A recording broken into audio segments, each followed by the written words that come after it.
Spring had come, and all things revived. It was again the season when animals mated. At a field edge in Qingshui village, Chun Liang glanced at two stray dogs locked together on the far bank of the lotus pond and picked up a clod of mud to throw at them. The two dogs, completely oblivious to the world, carried on with their business. Chun Liang turned away and kept breaking up the soil with a rake. Let's break up. You don't deserve me. Every time he remembered those icy words from his girlfriend of 3 years, his whole body went cold. They had been college classmates and agreed to marry right after graduation, but on the eve of her internship, she threw herself into the arms of a rich older man. Heartbroken, he angrily returned to his rural hometown. Chun Liang had decided that from now on he would farm the land, raise chickens, and live the relaxed countryside life that city people envied. Anyway, one person fed was a whole family fed. Woof, woof, woof. For some reason the two dogs suddenly started barking wildly. Chun Liang bent down to pick up another clod of mud. Then a streak of white light fell from the sky and whistled straight toward him. Before he could react, the streak of light smashed into his field. With a thunderous boom, soil erupted into the air. The huge shockwave knocked Chun Liang over, and he passed out. A layer of dirt buried him. The two dogs fled in terror. But their bodies were still linked, so the smaller dog was forcibly dragged away by the stronger one. As the falling soil settled, white mist rose from the crater enveloping Chun Liang, the surrounding land, and the nearby, nearly dried-up lotus pond. After a while, the white mist was gradually absorbed into the ground, and then all was silent. Qingshui village had plenty of land, but few people. Most young adults worked away in cities, leaving only old folks and toddlers learning to talk. Even such a loud noise here brought no one to check. By the time Chun Liang woke up, it was almost dark. He climbed to his feet, brushed the dirt off his body, and checked himself. Luckily, he wasn't hurt. He then looked at the spot where the suspected meteorite had struck. It had made a deep pit in his family's field. Meteorites were very valuable. Some reportedly contained diamonds, others rare metals. Even a random chunk could be sold for a lot of money. This was his chance to get rich. Chun Liang excitedly jumped into the pit and started digging, removing a thick layer of soil. Finally, as dusk was falling, his hand touched a hard object, still carrying warmth. Found it. Chun Liang dug faster, grabbed the top of the object, and tried to pull it straight out of the mud. He heaved and strained. A sharp corner of the meteorite cut a gash in his palm. Blood flowed. Chun Liang glanced at it, but left it alone for the moment. He had to pull the meteorite out first. If it spent the night out here, who knew what could happen? It had fallen during the day, so there was no obvious fiery trail, but surveillance cameras were everywhere now. It might already have been captured. Someone could come at any time. He gripped the meteorite again and shook it violently, unaware that his blood was being rapidly absorbed by the stone. With a sudden flash of white light, the meteorite vanished beneath his hand. Chun Liang stared blankly at the empty round hole. Where was my meteorite? His vision blurred, and Chun Liang found himself in a vast empty place. As far as the eye could see, there was only a single house. The soil underfoot was also real, yet completely different from the field he had stood on before. Having read too many web novels, a bold thought arose in his heart. Could this be another space? I want out. The moment he thought it, he found himself standing back in the meteorite crater. He was out. It really was a space. This was a space he could enter and leave freely. Overjoyed, Chun Liang thought about going inside again. Sure enough, he was instantly back in that incredible space. Excitedly, he hurried toward the house. The house was a modern 3-story villa with appliances and furniture complete inside. In the kitchen, there were rice flour, cooking oil, canned food, instant noodles, and other supplies. Who had put these here? The previous master of this space. Whoever it was his now. After working so long and being unconscious for so long, Chun Liang was hungry. Let's see if he could cook here. He walked to the stove, lit the fire, and found that it worked. He boiled 2 packs of instant noodles, carried them to the small table in the corner of the kitchen, and was about to eat. Knock, knock, knock. A sudden knock at the door startled Chun Liang. Strange, wasn't this his space? Why would anyone knock? Bewildered, he followed the sound and looked toward the back door of the kitchen. He opened the door and saw a girl standing outside. She wore a purple-gray school uniform, white canvas shoes, and a pink shoulder bag with delicate features and twin ponytails. You are? Hello, big brother. I smelled the food and came over. Sorry I haven't eaten for 3 days. Could you spare me something to eat? She hesitated, her voice growing fainter and her ears turning red as if the rest of the sentence was too embarrassing to say. Suddenly, a pale blue translucent virtual panel appeared before Chun Liang. Ding. Congratulations, host. You have activated and bound the Beauty Atlas system. For every qualifying beauty the host wins over, you will receive a special reward. Once progress reaches 50, the reward can be claimed and upgraded. Winning over beauties of the same category will strengthen the reward. Ding. A qualifying beauty has been detected. Target name Shin Qingqing. Occupation student. Age 18. A supreme grade, beautiful girl eligible for inclusion. Current progress 1. Looking at the girl before him, Chun Liang stepped aside. Come in. System. Beauty. Courtship. Fine. So this is the game. It suits me perfectly. He saw Shin Qingqing staring wide-eyed and longingly at the bowl of noodles on the table. Chun Liang turned, fetched a bowl and chopsticks from the cabinet, and gave her half of the noodles. Eat, little sister. Where did you come from? How could you have gone 3 days without eating?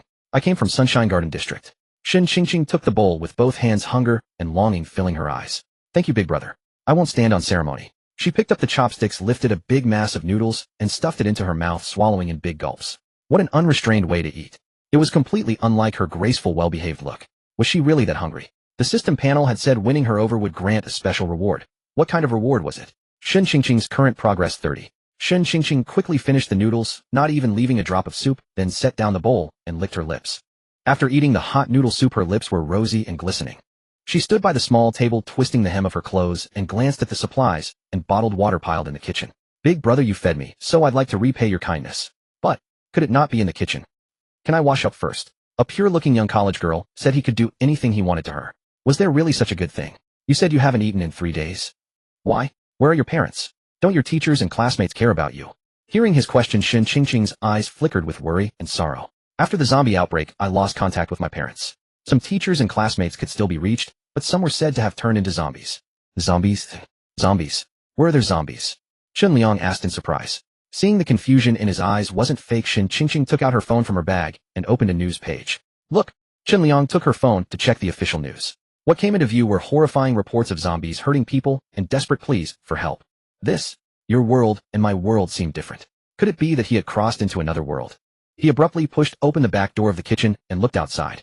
The sky was already dark, but he could vaguely tell from the height and density of the buildings outside that this was located in the bustling center of a city. However, most of the windows were dark and there were no streetlights or pedestrians in the street. It didn't look like a normal city night scene at all. Moreover, the air was filled with a stench of decay and blood. So where exactly did that meteorite send me? I need to get out. Shen Liang silently recited the command to leave and found there was still a faint light on the horizon. He could barely make out that he was still in the deep crater created by the meteorite. This immediately made him sigh with relief. At least he could come back. His kitchen's back door could actually lead to an apocalyptic world. It was amazing. Reciting the command to enter, he returned to the kitchen. Shen Liang's sudden disappearance and reappearance made Shen Qingqing's beautiful eyes sparkle with joy. Brother, are you an Esper? You can teleport, right? No wonder you have so many supplies here. You're amazing. After exchanging some information, Shen Liang guessed that outside was a parallel world to his own. It had been almost 2 months since the apocalypse began here. Because of the zombie outbreak, food, water, and other resources essential for survival were controlled by a small number of people. Most people were in a state of exhausted resources and starvation. Official personnel were limited. If everyone wanted to survive, they could only actively rescue themselves. Shen Qingqing was young and quite attractive, but unfortunately had no special skills, which was extremely fatal in this apocalypse. So since the apocalypse began, she had stayed at home and dared not go out. The only rice, flour, oil, and grain left at home had been carefully rationed, but in the end, even those ran out. Now she had no choice but to go out to search for supplies. But the easily found supplies had already been looted at the very beginning of the apocalypse. Now that she was only going out, now finding supplies was even harder. Shen Qingqing felt that she was quite lucky. At least Chen Liang didn't seem too fierce. On the contrary, he seemed to care about her, and he had a lot of food in his hands. She felt fortunate on her side, but Chen Liang felt a huge sense of crisis. Since Shen Qingqing could find this place by following the smell of food, that meant others could find it too. If everyone could enter and leave freely, what secrecy and safety would his space have left? He had to make it so no one else could come and go freely. Up! Suddenly a scream broke out. Chen Liang snapped back to reality and saw Shen Qingqing, who had been right in front of him, suddenly cry out in shock outside the door. Bang, bang, bang. Shen Qingqing quickly knocked on the door. Brother, please let me in, I beg you, let me in. I'll do anything you want, anything. I won't say anything, I won't ask anything, I won't ask anything anymore, woo. Shen Qingqing cried in fear. She thought asking whether he was an Esper had made him angry. Chen Liang walked over and opened the door to let her in. Don't shout for now. I'm going to do an experiment. Then Shen Qingqing, whose tears were still hanging on her face, appeared outside again the next moment. Just as she was about to shout, Chen Liang had already opened the door and said to her, I'll close the door first. You try to see if you can open it yourself. Chen Liang closed the door, but did not lock it. Shen Qingqing wiped away her tears and forcefully twisted the doorknob. I can't open it, brother. I already tried when I first came over.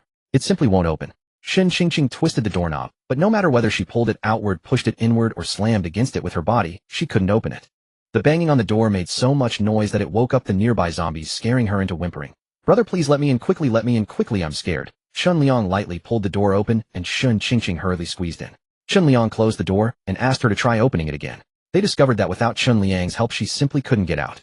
This made Chen Liang very excited. He had merely formed a thought, and Shen Qingqing had indeed left his space, unable to enter or leave freely at all. In other words, even though the house connected to the apocalypse, he didn't need to worry about people casually barging in anymore. This is a safe fortress. Chen Liang glanced at Shen Qingqing's submission progress. It was currently at 42. He wondered what reward he would get after fully conquering her. He turned around, took a canned orange, and handed it to her. Here, eat a can of fruit to calm your nerves. Thank you, brother. Shen Qingqing's tears turned into a smile. She held the canned fruit like a treasure, looked at it carefully, and then carefully put it into her shoulder bag. Shen Qingqing's affinity 52 ding. The target girl's favorability exceeded 50. Reward: the host receives the Spirit Spring in the space. The Spirit Spring can speed up plant growth, relieve fatigue, and heal minor injuries. Upgradable. Great. Chen Liang was very satisfied. His eyes curved into a smile as he looked at Shen Qingqing and said, "My name is Chen Liang. Just call me by my name. Do you want anything else to eat? Do you want to eat some ham sausage?" Ham sausage. Hearing these 3 words, Shen Qingqing felt her cheeks flush, instinctively stealing a glance at Chen Liang's lower region before quickly averting her gaze. She had only encountered such things in the occasional adult novels and videos she had secretly viewed, never having truly seen one in person. Upon hearing Chen Liang say this, she immediately felt a wave of embarrassment. But she had already eaten someone's belongings, so she would have to pay some price. There is no such thing as a free lunch, especially in this apocalypse. She knew that after the apocalypse began, many women were trading their bodies for food, whether willingly or under coercion. If it weren't for being truly unable to hold on any longer, she would never want to take this step. She had searched the entire day and found nothing. Had she not followed the aroma of Chen Liang's cooking instant noodles here, she might have starved right there on the street. Chen Liang had so many supplies here. If she offered a bit more, perhaps she could bring back even more goods. With this thought, she reached out her delicate jade-like hand toward his waistband. Seeing that Shen Qingqing seemed to misunderstand his intentions, Chen Liang paused his steps toward getting the ham sausage. He truly just wanted to give her a few sticks of ham sausage so she would like him a bit more. Why was she trying to unbuckle his belt? A group of little yellow ducklings swam beneath the bridge in front of the gate. Quack, quack, quack, quack, quack, quack, quack. After it was over, Chen Liang, feeling refreshed, went to take a shower in the bathroom and emerged. Shen Qingqing gazed up at him and asked cautiously, "Chen Liang Gij, may I take a bath too?" "Don't worry, I won't take long, and I absolutely won't waste a single drop of water. Go ahead, take as long as you want." Though Shen Qingqing's technique was clumsy, it had made him experience unprecedented comfort. Hooray! His good days were finally arriving. After thanking him, Shen Qingqing happily headed toward the bathroom. She hadn't bathed in so long. The water she had been using during this period was only hoarded because her classmate Su Manqing had reminded her that the water supply might be cut off. Otherwise, she wouldn't even have water for cooking at home. Now it was nearly all used up. Here she not only got to eat a bowl of steaming hot noodles, but could also take a hot shower. How wonderfully fortunate. Shen Qingqing affection level 65. Spiritual spring upgraded.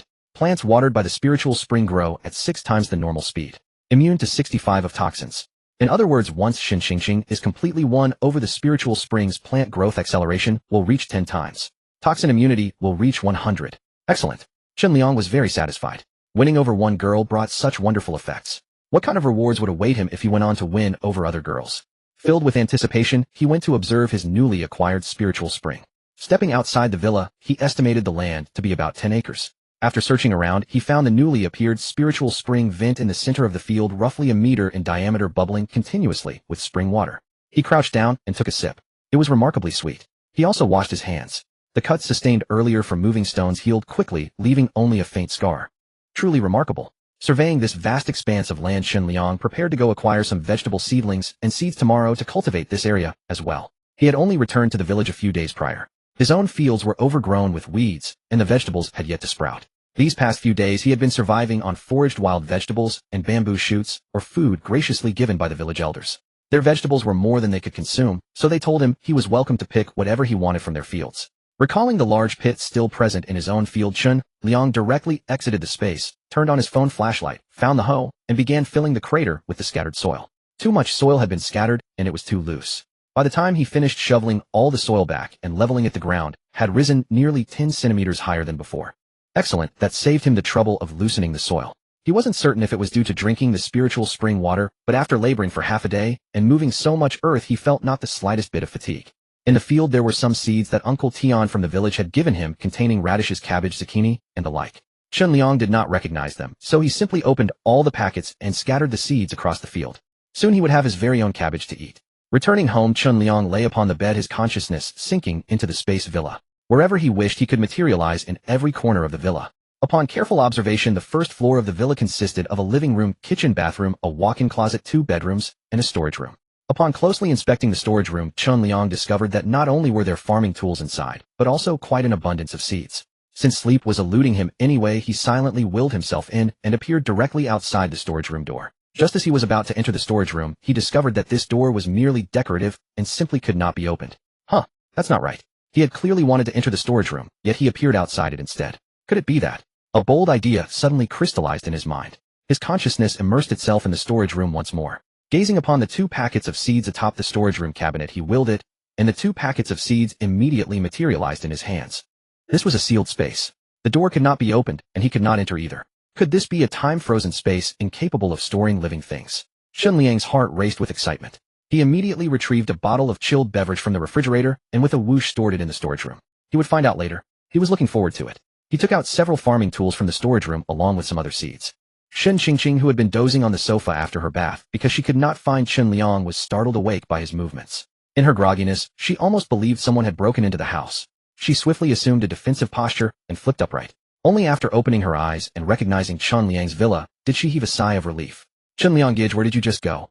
Shen Qingqing walked toward Chen Liang and noticing the hoe in his hand asked curiously, Chen Liang Gage, what's this for? I'm going to plant some vegetables. Would you like to come along? Yes. Shen Qingqing agreed without hesitation. Emerging from the villa, she suddenly noticed light outside. Wait, she had only dozed off for a brief moment. How could it already be daylight? Only there was no sun visible. Even more strangely, the street scenery she had seen upon her arrival had completely vanished, replaced by a vast expanse of farmland. What is this place? Afraid of being expelled again, she dared not say anything or ask any questions. Chen Liang naturally would not take the initiative to tell her that this was his own space. He handed the seeds to Shen Qingqing, while he himself took up the hoe to loosen the soil. He was not particularly skilled at farming either. It was nothing more than loosening the earth, digging holes, placing the seeds within, covering them with a bit of soil, and finally watering. With the spiritual spring at his disposal, he believed cultivating some vegetables would not be difficult. The 2 cooperated, planting tomatoes, cucumbers, loofahs, winter melons, edamame, and other vegetables throughout the field. The 2 labored at their work for nearly 2 hours. Chen Liang didn't feel particularly fatigued, but Shen Qingqing was drenched in perspiration, her damp hair clinging to her face, her cheeks glowing a rosy red. All right, let's call it quits for today. Chen Liang set down the rake and asked her, what's your plan? Are you heading back, or would you like to stay for a few days? He had such an excellent setup here. Food and drink aplenty, not to mention this vast stretch of land. Cultivating vegetables here would mean never having to worry about sustenance. Clearly remaining here was far better than returning to an empty home with nothing. Shen Qingqing made her decision swiftly. Chen Liangji, may I stay? Don't worry, I won't just freeload. I can work, I can cook, and I can also make you feel comfortable. As she spoke the last part, Shen Qingqing's face flushed crimson, gazing at him with hopeful eyes. May I? Chen Liang narrowed his eyes, raising an eyebrow as he looked at her, and at the thought of that comfort, he felt a stirring restlessness. Sure. Go cook something first. Let me taste your cooking skills. I'll be right there.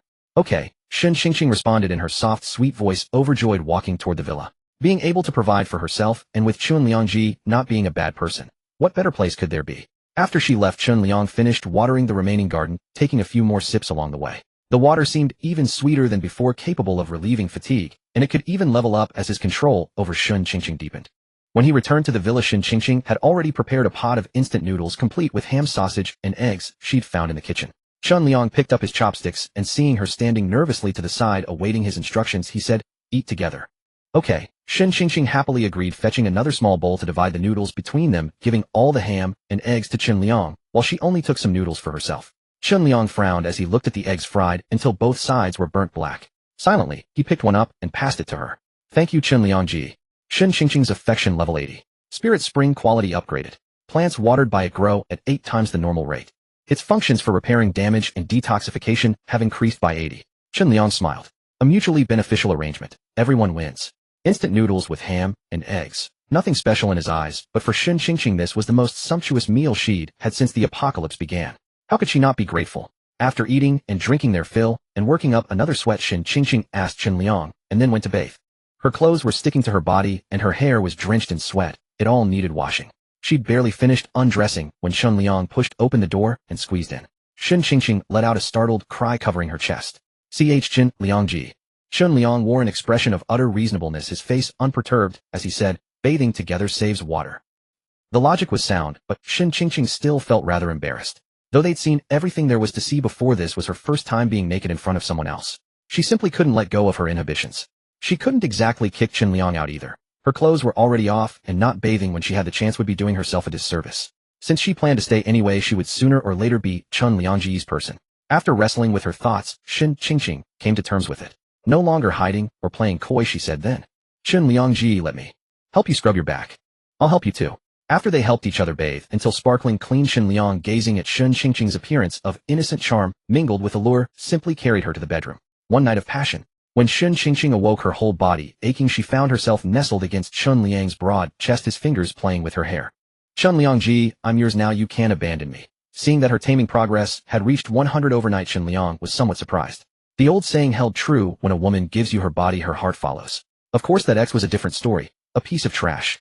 Looking at Shun Qingqing's soft-spoken worried that he'd abandon her appearance, Chun Liang flicked her cute nose. Relax. If there's food in my mouth, you won't go hungry. Really? Thank you, Chun Liangji, you're the best. Shun Qingqing held him tighter. She had someone to rely on. How wonderful. Chun Liang said, I have plenty of food here, but I don't have any clothes you can wear. Want me to go back with you later to grab some change of clothes? Sure. Shun Qingqing looked up at him. But it's quite a distance from here to my home. I'm worried we might encounter zombies, and it's not safe. When I came here I saw there were quite a few shops around. I can just find something to wear there. After all, no one claims these things anymore. Everyone does it. That works too. Chun Liang nodded. By the way, Qingqing, how strong are the zombies? As he asked, Chun Liang took her phone and refreshed the screen. There was still signal, though it was a bit weak. I never expected that in a place like yours 2 months into the apocalypse you'd still have internet and electricity. Shun Qingqing didn't understand why he would say your side. Did he have something different about him? There was a period when the power and internet went out, but someone rushed to fix them. The speed just isn't great. Seeing that Chun Liang's understanding of the apocalypse seemed even less than her own, Shun Qingqing continued, Don't laugh at me, Chun Liangji, but I haven't killed a single zombie yet. Yesterday, I finally gathered my courage to go out. Most of the time I was hiding. I didn't dare face a zombie at all. I've heard that zombies now are much stronger than they were at the beginning of the apocalypse. Back then they moved slowly and would only bite when they saw people. But now not only have their speeds increased, some can even use abilities like espers do. It's too hard for ordinary people to deal with them. Does it say here that you can awaken abilities by injecting gene serum? Chun Liang showed her the phone screen. Yes, but only people with official connections are qualified for the injection. Ordinary people can only wait for natural awakening, and the odds are very low. Among my classmates, only 2 or 3 awakened abilities. But I heard from my classmate that if ordinary people eat the cores of mutant zombies, they can also awaken abilities. Though there are certain risks involved. Chun Liangji, you have so many supplies. If you want to get stronger, you don't have to take risks yourself. You could just trade supplies with others for cores. At present, Chun Liang wasn't facing any life or death crisis, so naturally, he wouldn't gamble with his life. He asked, do you know who has mutant cores? I know that the captain of a team called the Blazing Combat Squad has them. One of my classmates joined that team, and she invited me to come over, but I didn't go. Why? We weren't even close in normal times, but after this apocalypse came, she suddenly acted like we're best sisters, constantly inviting me over, saying she has plenty of food and drink, even offering to give me mutated crystals and other conditions to lure me there. I think she definitely has ulterior motives. Shun Qingqing added, to persuade me to go over. She specifically sent me a photo showing plenty of food, but I noticed some bruises on her wrists. She must have been beaten or something. It's definitely not as good as she claims. Even after I said I wouldn't go, she kept asking for my address. Fortunately, I didn't tell her anything. Another classmate I'm close with also received her invitation. Before leaving, she messaged me saying she'd go check it out first and would let me know if it was really that good. But then she disappeared completely. Lu Rian lied to me, saying Manqing left with someone else to another base. What a liar. She's a troublemaker. Whenever Shun Qingqing thinks about what might have happened to Manqing, she feels a chill run through her entire body. Seeing her emotional state, Chun Liang patted her shoulder to comfort her. It's okay. If you want to avenge your classmate, you can go find her to get revenge once you awaken your abilities too. Are you sure she really has mutated crystals?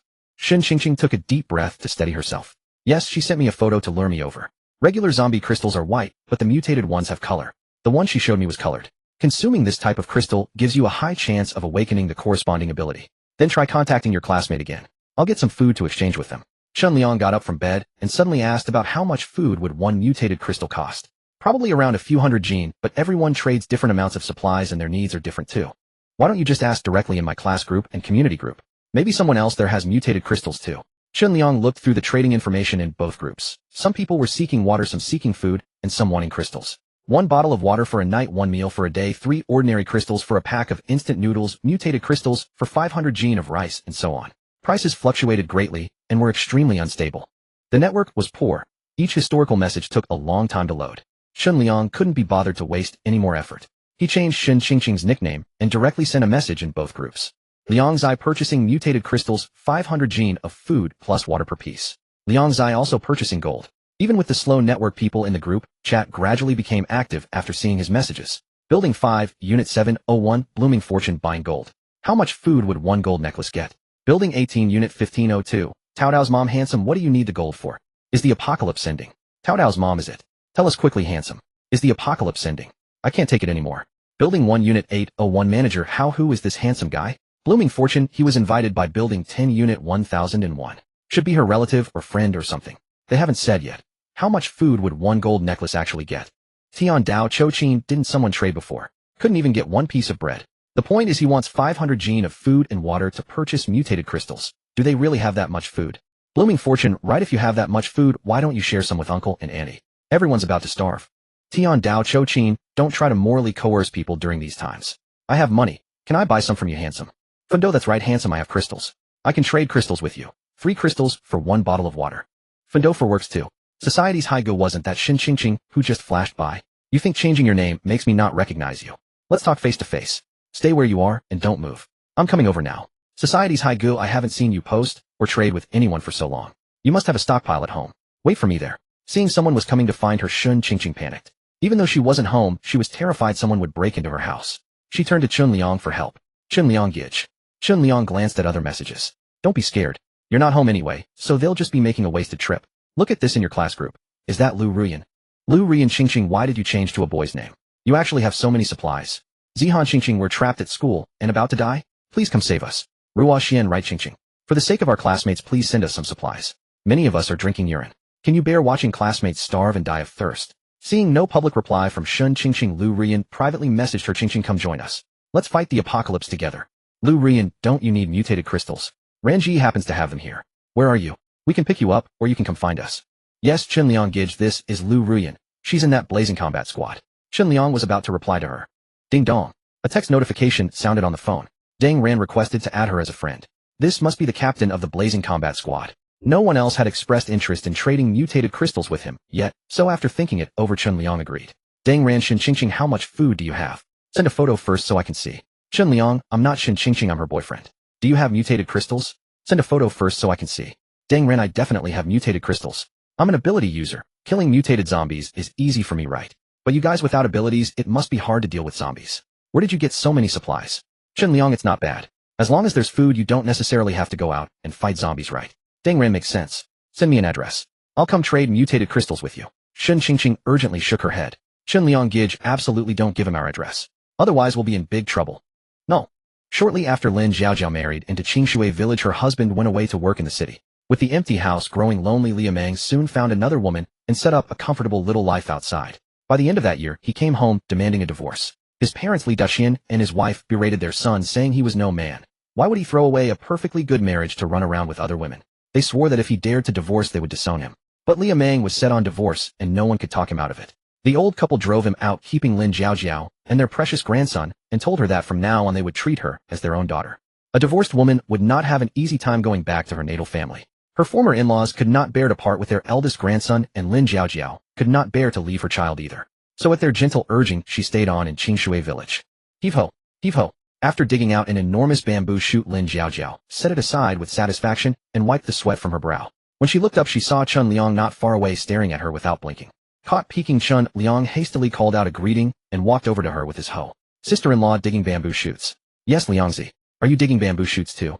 Right. Seeing that she had already dug up several large bamboo shoots behind her, Chun Liang asked sister-in-law, why have you dug so many bamboo shoots?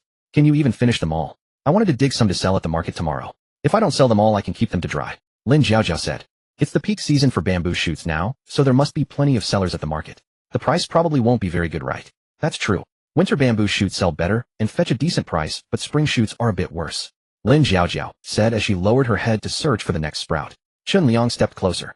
I happen to know a buyer. Sister-in-law, why not sell me all the bamboo shoots you dig? Lin Xiaojiao's eyes lit up. Really? What kind of buyer? How many bamboo shoots do you need? Selling directly to him would be far easier than struggling to haul them to the town market herself. Lin Xiaojiao's affinity 20. As long as it's you digging them, sister-in-law, I'll take them all, Chun Liang said with a grin. Fortunately, he had a sunny, clean-cut look, and his gaze wasn't the least bit lewd, or Lin Xiaojiao would have spat at him. Still, she gave him a reproachful glare. I'm being serious with you, so don't joke around. Are you really buying them or not? Don't wait until I've dug a huge pile, and then tell me you don't want them. I'd have wasted all my work. She was a beautiful woman with naturally fair porcelain white skin. Even after working outdoors so often she hadn't tanned much, but she still looked tender and smooth like a ripe, juicy peach. In the past, Chun Liang had only occasionally seen her from a distance during holiday visits home. Now, observing his next target up close, the more he looked, the more beautiful she became. These bamboo shoots are huge. From afar a ridge, from the side a peak, from near or far, high or low, each view is different. He thumped his chest, looking completely sincere. Of course I mean it, sister-in-law. We're from the same village. How could I possibly cheat you? Otherwise, how could I keep showing my face around here tomorrow? Alright, I'll believe you for now, Lin Xiaojiao said, glancing at him. She then asked, so do you want these bamboo shoots with the shells on or peeled? How would you price them? You name it, sister-in-law. Whatever you say goes. Though I'm sure you wouldn't try to swindle me, right? Lin Xiaojiao's affinity 30. Then let's go by the market wholesale price. I can't let you take a loss, can I? Great, thanks, sister-in-law. Then I'll go dig over there. Chun Liang headed to the other side, digging as he pondered how to get his hands on some cash. Bamboo shoots grow quickly, and the harvesting window is short. There was no way he alone could dig through the entire bamboo grove. Another pair of hands was a real help. He didn't have much cash on hand right now. Chun Liang figured that once he traded these bamboo shoots for a mutated crystal core and awakened his ability, he would go to the apocalypse world and dig up some gold to sell for money.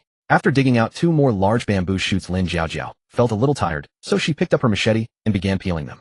First she made a cut down the spring bamboo shoot and peeled off the lower skin. Then she stripped the shell from the tip and chopped off the tough root end. In a few swift motions, a pure white tinder bamboo shoot was ready. Her technique was practiced and her movements brisk, and she still had time to glance at Chun Liang.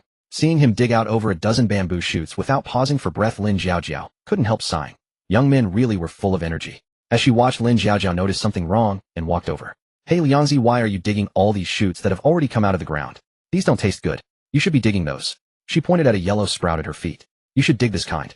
These are tender and delicate, and they sell for a higher price too. Chun Liang turned to look at her and replied, it's all right, sister-in-law. I'll clear these out first before they go bad in a couple of days. I can dig those this afternoon or tomorrow. Of course he knew the yellow sprouts tasted better. He had been eating that kind himself for the past couple of days. But that kind grew entirely underground and was troublesome to dig out. For his own meals that was fine, but for other people, well, they should be grateful to get anything at all. The shoots above ground could be toppled with a single swing of the hoe, letting him gather several hundred pounds in no time. Seeing him still insist on digging the shoots that had already grown tall, Lin Xiaojiao shook her head and said nothing more. Why wouldn't the young fellow take good advice? She didn't understand, but she respected it. They worked until noon, when Lin Xiaojiao had to go back. Liangzi, I'm going home for lunch. Don't bother cooking for yourself. How about I bring you a bowl?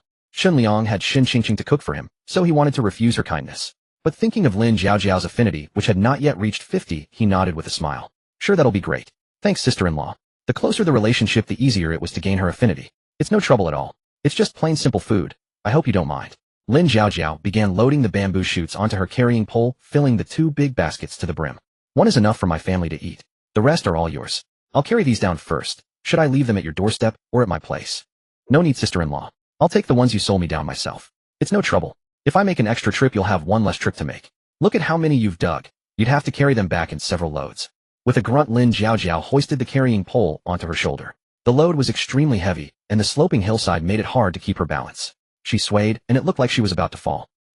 Lin Xiaojiao cried out in alarm, her heart leaping into her throat. Sister-in-law, watch out. Seeing her about to tumble down the slope, Chun Liang rushed forward, catching her carrying pole with his right hand and steadying her body with his left. The basket of bamboo shoots on her pole weighed well over 100 jin. Combined with her body weight and the downward momentum, it was far from easy to stabilize her. Chun Liang braced his stance and held Lin Xiaojiao tightly, barely managing to steady her in the end. He discovered that his strength seemed to have increased. Was it because he had consumed the spiritual spring water? Are you alright, sister-in-law? Only after helping Lin Xiaojiao upright did Chun Liang realize his left hand was pressed against the soft curve of her body. When a fish is big enough, it won't fit in one pot. Wait. The intimate contact startled them both. Lin Xiaojiao quickly stepped back, the carrying pole slipping from her shoulder, and the bamboo shoots spilled from the basket. Chun Liang kicked out his foot to block the bamboo shoots from rolling down the slope, then said, Ahem, well, sister-in-law, just leave the shoots here. I'll figure out a way to get them back. You should hurry home for dinner. Alright then. I guess I won't stop by then. Speaking hurriedly, Lin Xiaojiao descended the mountain. She didn't even pick up the bamboo shoots she had originally intended to take home. Though she knew it had been unintentional, the brief physical contact still left Lin Xiaojiao, having not been touched by a man for a long time, with a flushed face burning with embarrassment. Chun Liang clenched his hand, remarking on its firmness. Once she was well gone, he carefully scanned the surroundings to ensure no one was around, then gathered all the bamboo shoots Lin Xiaojiao had dug and stored them in his spatial dimension. Song Dongqing, a resident of Sunshine Garden Community, received Chun Liang's message that he was at Northbridge and drove there immediately. At the onset of the apocalypse, he happened to be burning with fever, and after that he awakened his ability. Throughout these days he had been traveling alone, never robbing others, never taking in the weak. He ate his fill and starved no one else. With his ability, killing zombies came far more easily to him than to ordinary survivors. His life was more comfortable than most. The only problem was that his food supply was insufficient and too monotonous. Over time, deficiency illnesses would certainly set in. Therefore, he used a portion of the zombie cores he harvested to strengthen his ability, while trading another portion for supplies with various people. Chun Liang had proposed trading supplies for mutated cores, which suggested Song Dongqing must have quite a stock. Hopefully this transaction would go smoothly. Locating that small supermarket, Song Dongqing evaded approaching zombies and crept forward cautiously. He paused to listen at the rolling shutter door, then tapped lightly upon it, careful not to attract any zombies' attention. Click. A window on the second floor of the adjacent 6-story building opened, and a young man with dyed yellow hair stuck his head out. Who are you? What are you doing here? This area belongs to our super ignition squad. Scram. Song Dongqing turned and looked up at him. I've come to find Shin Qingqing and Liang Zai. Are they here? On the 4th floor, Dang Ran and Lu Rian rose upon hearing the commotion and approached the window. Lu Rian called down. How did you find us looking for Shin Qingqing? She isn't here. We're looking for her ourselves. What? Shin Qingqing wasn't here. Song Dongqing was puzzled. Chen Liang had been the one who invited him here.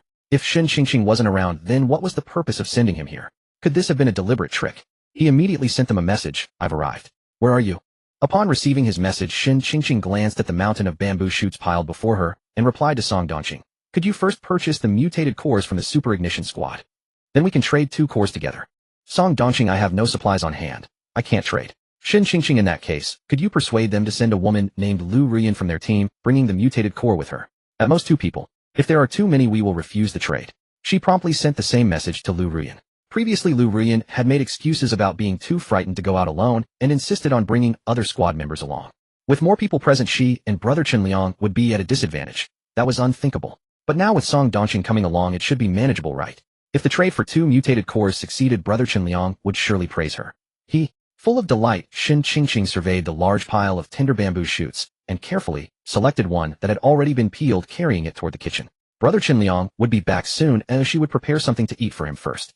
Seeing Shin Qingqing's message, Song Dongqing was greatly tempted. The other party could simultaneously trade 2 mutated cores, meaning they must possess well over 1,000 gene of supplies. That made them practically a little tycoon in the apocalypse.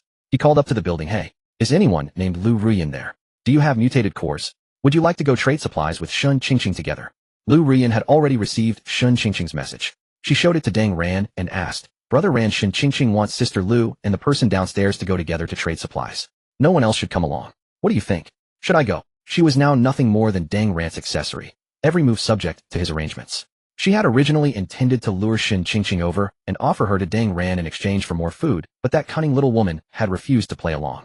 Dang Ran wore dirty dreadlocks, and his body was covered in thick muscle from his ability awakening. He looked thoroughly unapproachable. Upon hearing Lu Rian's question, he merely reached over and teased the soft flesh at her waist, without speaking, his gaze fixed downstairs with an expression of someone eagerly awaiting entertainment. Song Dongqing's earlier shouts had already drawn the attention of a nearby zombie. Seeing the zombie sprinting toward him, a glint flashed in Song Dongqing's eyes. He ducked low, slipped beneath the zombie's outstretched arms, and in the same motion seized its head with his hand. Ability activated. A thick layer of frost instantly enveloped the zombie's skull, fusing head and neck together in ice. The creature's movements appeared frozen in place. Song Dongqing swiftly drew a baseball bat from his backpack and brought it crashing down upon the zombie's head. The impact echoed like thunder. Blood and flesh burst forth like a split watermelon. A white core dropped to the ground. Song Dongqing retrieved it and tucked it into his pocket. Swift, composed, and decisive. Noticing that Song Dongqing possessed an ability, Dang Ran finally spoke from above. Hey brother, interested in joining my squad? Unlimited supplies guaranteed. Song Dongqing walked to a slightly concealed spot and looked up at him. Unlimited supplies? Are you serious? Prove it first. Give me 50 meat buns and let's see what you've got. Dang Ran nearly laughed out of anger at his words.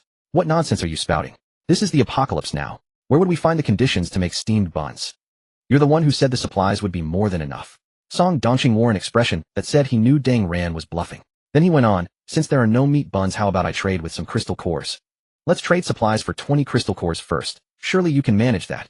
Dang Ran looked down at him from above. Of course I have supplies and I have beauties too. But you have to join my team first. Otherwise, why should I trade with you at all? Song Dongqing was an ability user fully capable of dealing with zombies on his own, so he naturally had no desire to be subservient to another. He turned to look at that supermarket. Though it was called a supermarket, it was actually just a small convenience store, so its supplies were certainly limited.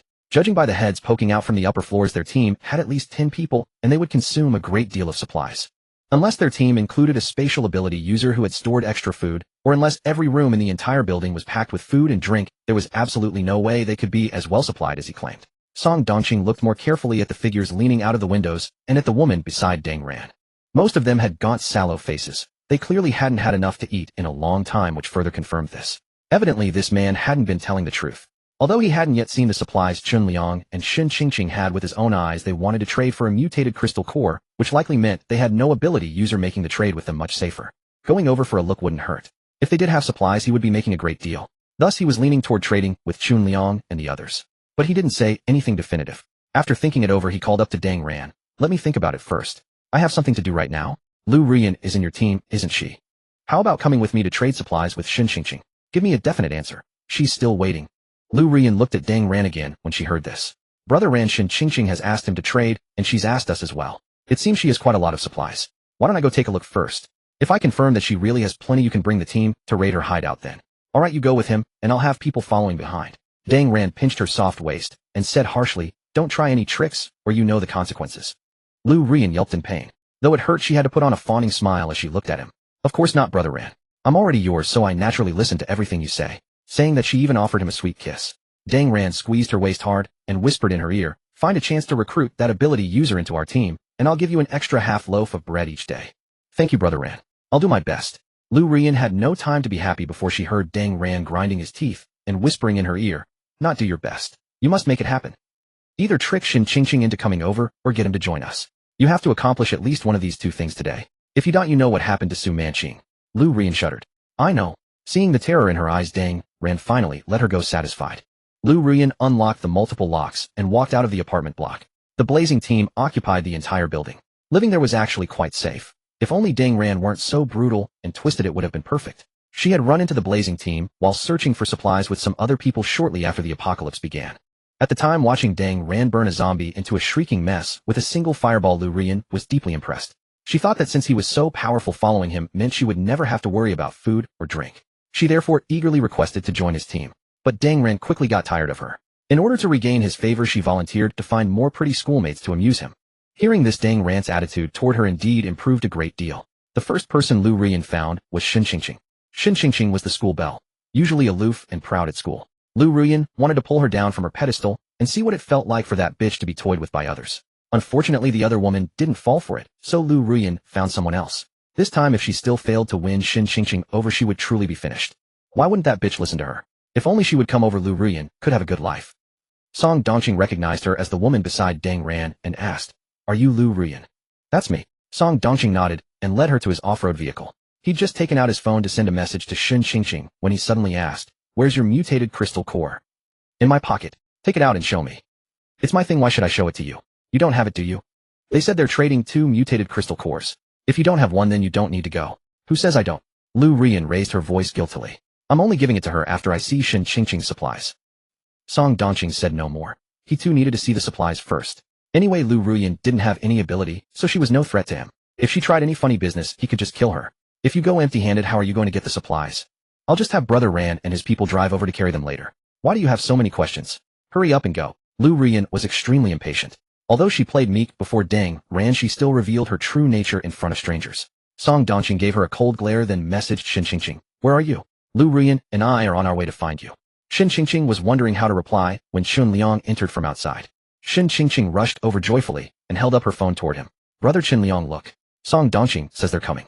I saw that there were so many bamboo shoots, so I asked him to bring Lu Rian and the mutated crystal core for the trade. They agreed. I just don't know if only the 2 of them will come.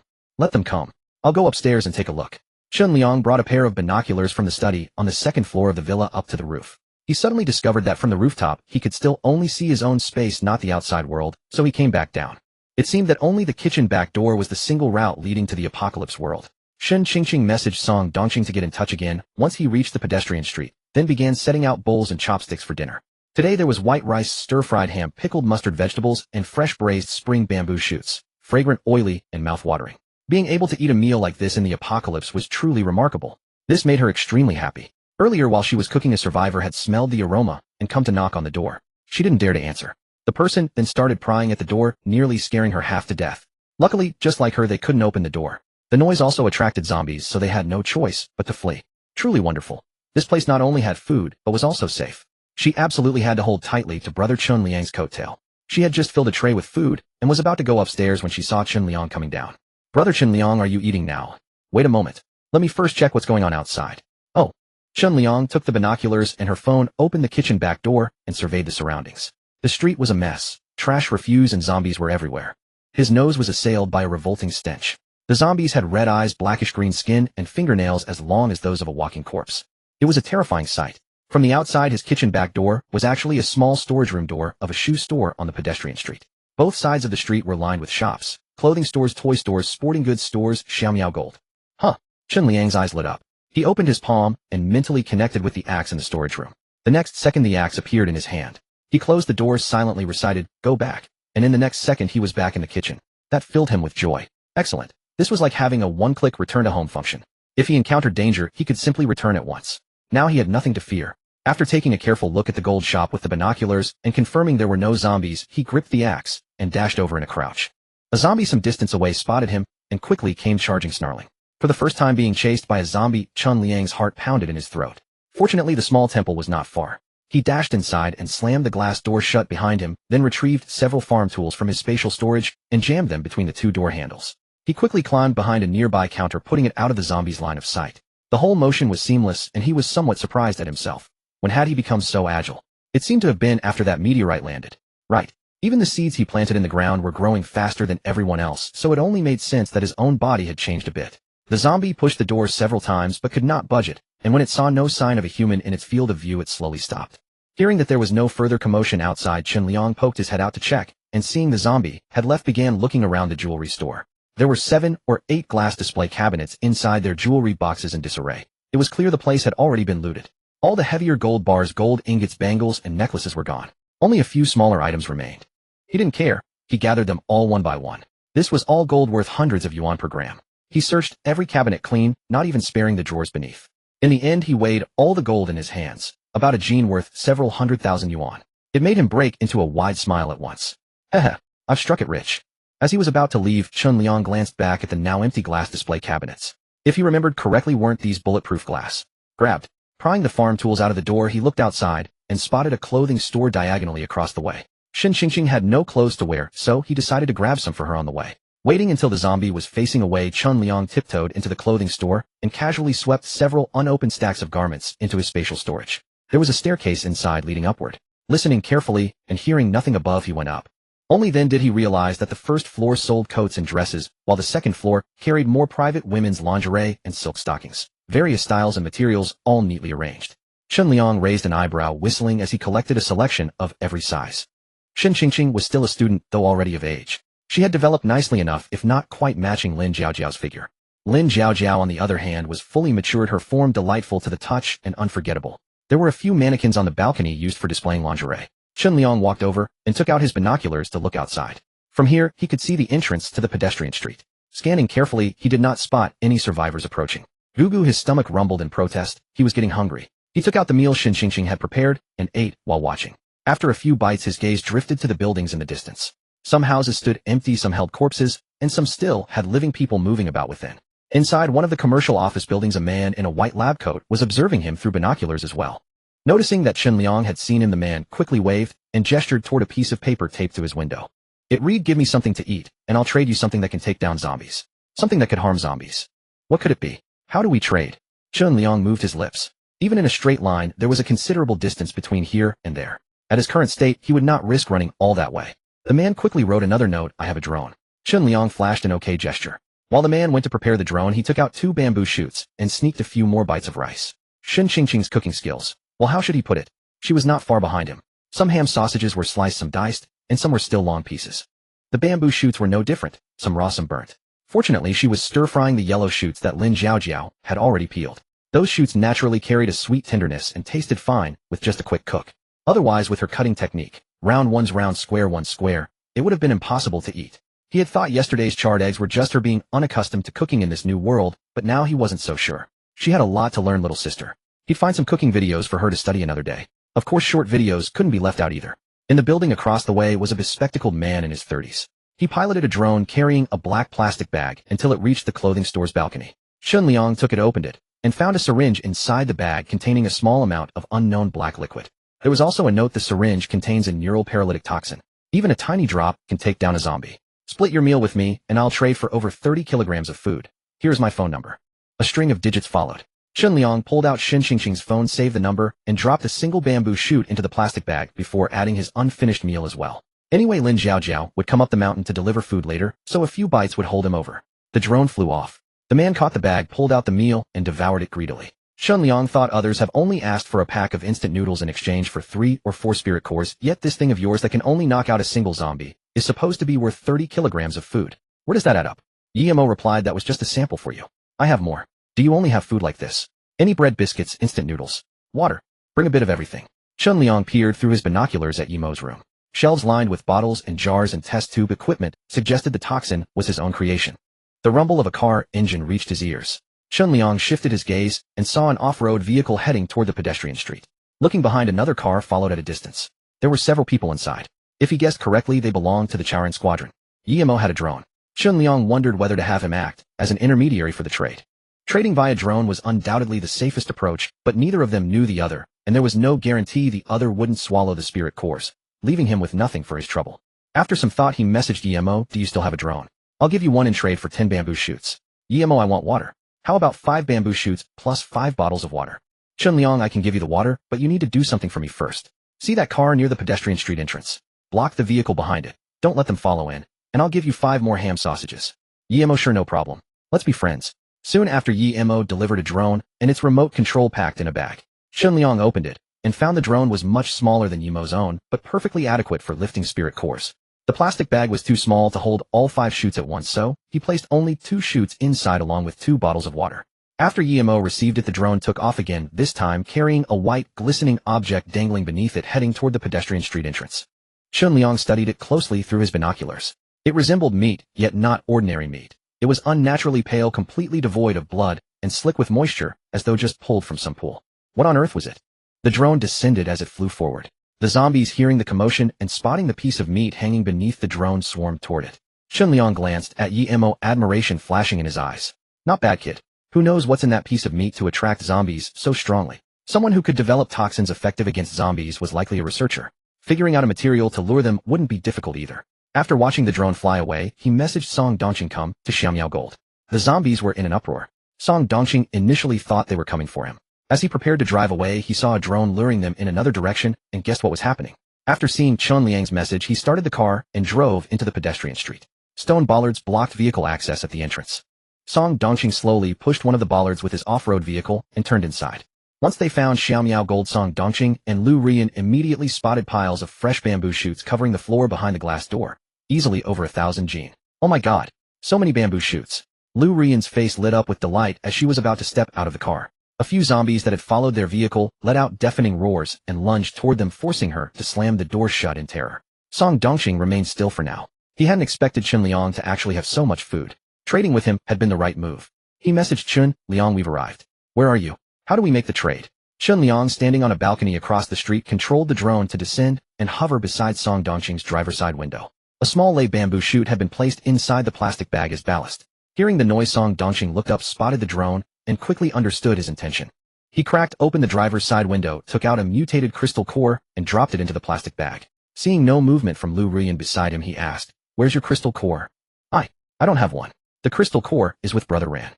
"TSK, you untrustworthy woman. You lied to me before saying it was on you, and now you're saying it's with someone else." Women in the apocalypse were not only useless, but utterly unreliable. He signaled the drone to take off and messaged Shun Liang simultaneously. "Song Dongqing, Lu Rian says the crystal core is with some Brother Ran of theirs. She didn't bring it." Then her gaze turned icy, and she turned to Lu Rian, "Get out of the car." Lu Rian blinked in surprise. "What? I said get out." "Come on, Brother Dongqing, don't be like this." Throughout the journey, Lu Rian had followed Deng Ran's instructions to grow closer to him, hoping to recruit him into their super ignition squad. But he hadn't budged at all, asking nothing more than her name. "Don't be like that, Brother Dongqing. Look at all these zombies here. If I get out, I'm dead. Let me ride back after you've loaded your stuff." Song Dongqing was utterly unmoved by her coquettish tone. "You told me you had the crystal core before, and now you're saying it's with someone else. Do you dare to deceive me? Trying to pull something from nothing? Get the hell out." "I won't." Song Dongqing leaned over and flung open the passenger door. "Get out." "No." Lu Rian clung desperately to the door handle. "There are zombies everywhere outside. I'll die. Whether you live or die is none of my damn business.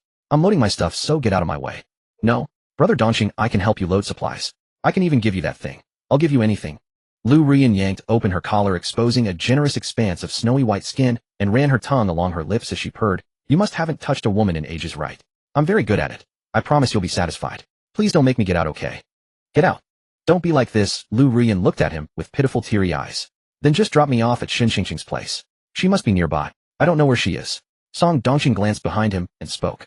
I'll ram into the zombies in a moment. Get out and run backward. Don't think I don't know your squad is trailing behind us. Shut up. Song Dongqing reversed and plowed into the zombies, then without another word threw the door open and shoved Lu Rian out. Oh. Lu Rian screamed, shocked that he was truly this ruthless. She immediately unleashed a torrent of curses. You bastard. You son of a bitch. May you die a terrible death. Sensing a living person, the zombies immediately converged on her. Lu Rian shrieked and sprinted backward. Song Dongqing ignored her, closed the car door, and rammed into the zombies ahead. With Lu Rian drawing the zombies' attention, his side became considerably clearer. He drove to the front of the gold shop, rolled down the window, killed 2 zombies blocking the entrance, and pulled open the shop door. The door slid open easily and the bamboo shoots inside cascaded outward. He hastily tossed them into the car one by one through the window. The shoots ranged from 5 or 6 gene to over a dozen gene each, and the husks took up considerable space. By the time the cabin was stuffed, there was hardly room to sit in the driver's seat. Yet the shop still held a large amount of bamboo shoots untouched. Song Dongqing stared at the floor of bamboo shoots and sighed. He hadn't expected the other party's supplies to be this hard to preserve and exhausting to carry upstairs in multiple trips. The residents in the community would surely come swarming the moment they saw him bringing supplies back. Even if they couldn't take them, destroying his vehicle would be a huge headache. TSK. This damn apocalypse. No food meant worry, with food meant worry too. After a moment's thought, he closed the glass door from the inside and pulled out his phone. Song Dongqing Chen Liang, I can't take all these remaining bamboo shoots. Can I leave them at your place for now and pick them up next time? Do you have any other supplies? These fresh shoots are impossible for me to preserve. Chen Liang, these are all we have for now. Song Dongqing's eyes lit up. All they had for now, meaning there would be more later. Exactly. To acquire so many fresh bamboo shoots and keep them this fresh mint, he must have preservation ability, meaning he had a spatial ring. A spatial ability meant more supplies. Song Dongqing, who never liked cooperating with others, finally felt the urge to form an alliance. Song Dongqing, perhaps you need a partner. I attribute espers. We could cooperate to take down zombies. Chen Liang, cooperation is fine. Go find a gold shop and collect all the gold there for me. I'll store these shoots for you and can exchange them for other supplies later. Song Dongqing, deal. Seeing no zombies outside, Song Dongqing quickly opened the car door, pulled out some of the bamboo shoots, and threw them back into the shop, keeping only about 100 gene. He then locked the shop door and drove away. It wasn't that he trusted the other party so much. It was simply that he truly couldn't keep all those spring shoots. Rather than hauling them back only to have them spoil, it was better to leave a good impression. Becoming acquainted with a spatial esper would only benefit him. Meanwhile, Lu Rian, chased by zombies, ran back, but failed to spot Deng Rant's vehicle. Worse, she encountered a massive horde of zombies, terrifying her into turning back toward the pedestrian street. As she ran, she screamed, Shen Qingqing, where are you? Shen Qingqing. Having failed to recruit, Song Dongqing returning meant certain death. Her only option now was to drag Shen Qingqing down with her. Shen Qingqing, help me. Save me. Shen Qingqing, show yourself. Shen Qingqing, you bitch, can you hear me? Stop pretending to be deaf. I know you're here. Come out right now. Shen Qingqing. Shen Qingqing could hear her hysterical screams, but she couldn't get out. Even if she could, she wouldn't save her. Lu Rian had harmed Su Manqing. Had Shen Qingqing possessed any power, she would have avenged her dear friend herself. Now hearing that she was being chased by zombies, Shen Qingqing felt nothing but delight. Meanwhile, Chen Liang emerged from his space with the mutated crystal core and appeared directly in the bamboo grove from earlier. Lin Zhaojiao had brought the meal up long ago, but after searching all over the mountain, she didn't see him, and the bamboo shoots she had dug were all gone as well. She figured that Chen Liang must have carried them all down the mountain. She could only find a place to set the bowl down. Worried about ants, she took off her jacket, laid it underneath as a pad, then picked up her hoe and continued digging bamboo shoots. Chen Liang found her and called out, sister-in-law. Hey, handsome. Lin Zhaojiao stopped hoeing and looked up. Suddenly remembering how his large hand had held her earlier, she flushed for no apparent reason. She set down the hoe, picked up the bowl she had set aside, and said, come eat. Did you take all the bamboo shoots down the mountain? Yeah. So soon. Oh, it's all right. I'm not quick. How could a man say he was quick? Could sister-in-law have said that on purpose? Lin Zhaojiao lowered her eyes, seemingly unaware of the double meaning in his words. Chen Liang accepted the large bowl piled high with rice that she handed over, picked up his chopsticks, and began to eat. Bright, glossy, stir-fried bamboo shoots with cured meat, fragrant scrambled eggs, with wild onions, and crisp, refreshing cabbage. Sister-in-law's cooking really was the best. Maybe he should have Shen Qingqing learn from her one of these days. But on second thought, he gave up. After all, they were people from 2 different worlds. If he wasn't careful, he'd expose his secret and be in trouble. Watching him wolf down the food, Lin Zhaojiao asked, how is it? Does it suit your taste? Chen Liang ate with a face glowing with delight. Great. So delicious, so fragrant. Sister-in-law's cooking is really delicious. As long as you like it. Lin Zhaojiao tucked her hair behind her ear, turned around, and went back to digging bamboo shoots. Without the jacket tied around her waist, her figure was even more striking, full and round. Chen Liang swallowed hard as he ate. Seeing that Lin Zhaojiao was still digging yellow sprout bamboo shoots, he didn't stop her. Just as she had said, these could be sold for a higher price and used to trade for crystal cores to upgrade his ability. He touched his pocket. The mutated crystal core was already in hand. In the afternoon, there was no rush to dig bamboo shoots. He should awaken his ability first. After the meal, Chun Liang packed the bamboo shoots Lin Jiaojiao had dug into a burlap sack and carried them down the mountain with a carrying pole. He realized that his strength really had grown much greater. In the past, carrying even a little weight would soon make his shoulders burn with pain. Now with such a heavy load, he could not only walk as fast as the wind, but also carry it all the way home in one breath with no sore shoulders and no aching legs. It was effortless. After putting the bamboo shoots in the courtyard, he went into the house, closed the door, and took out the mutated crystal core to wash it with spirit spring water. When he had first taken it out, it was the same blue as his trouser pocket. Now held in his hand, it had turned yellow. To be exact, it was flesh-colored. Could it change color? Fearing that it might be poisonous, Chun Liang washed it several times, soaked it in spirit spring water for a while, and only then took it out and swallowed it.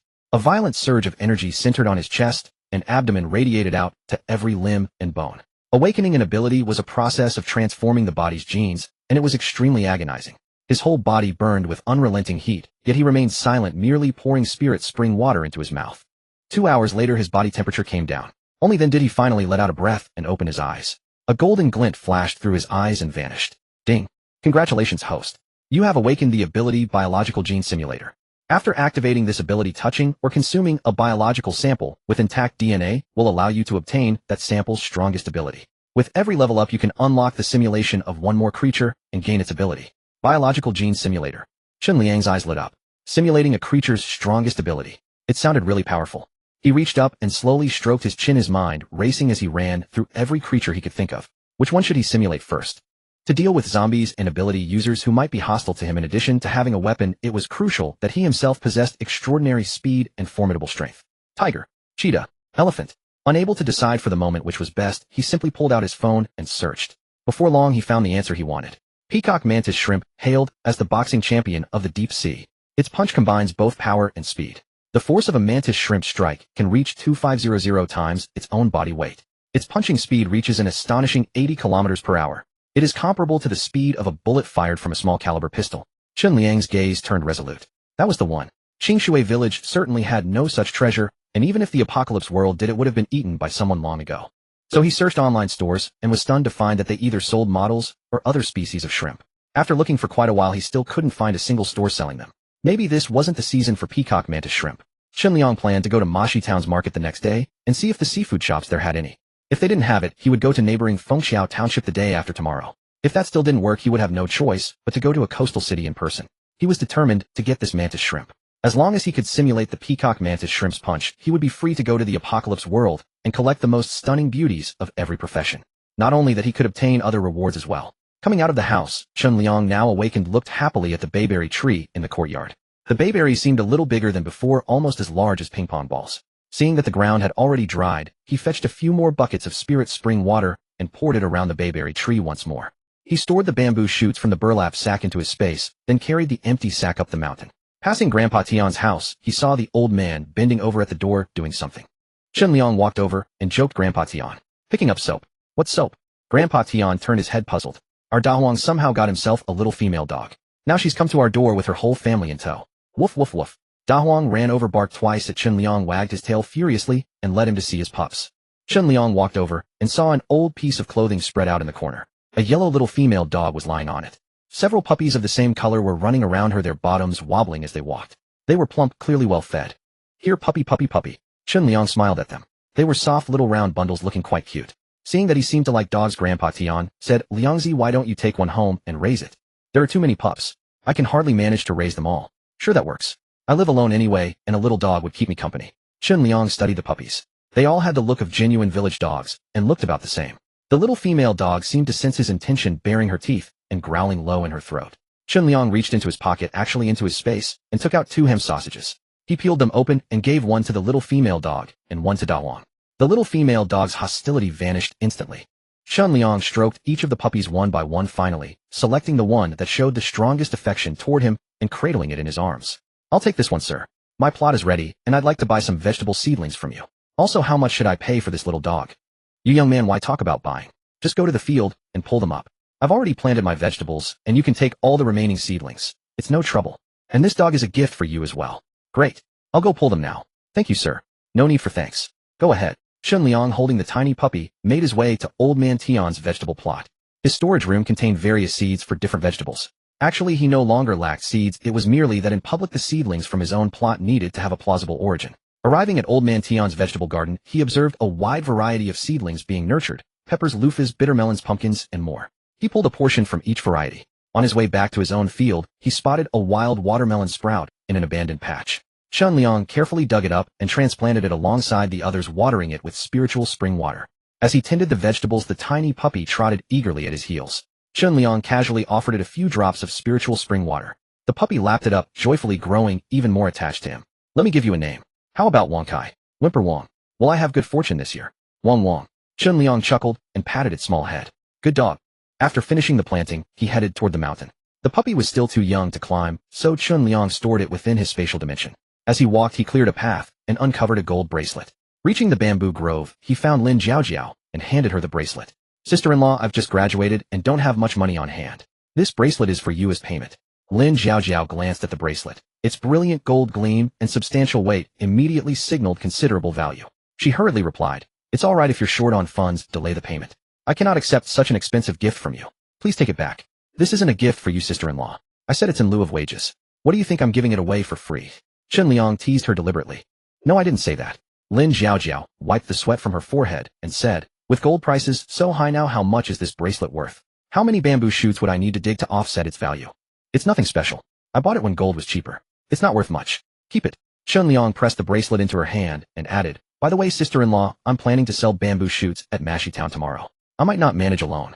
When I was young, I helped my parents sell vegetables in town, but I never learned to use a scale. Could you come help me? Lin Jiaojiao looked at him in puzzlement. Didn't you say this morning that you'd already secured a sales channel? Why do you need to sell at the market as well? The sales channel is indeed secured, but they only settle accounts once a month.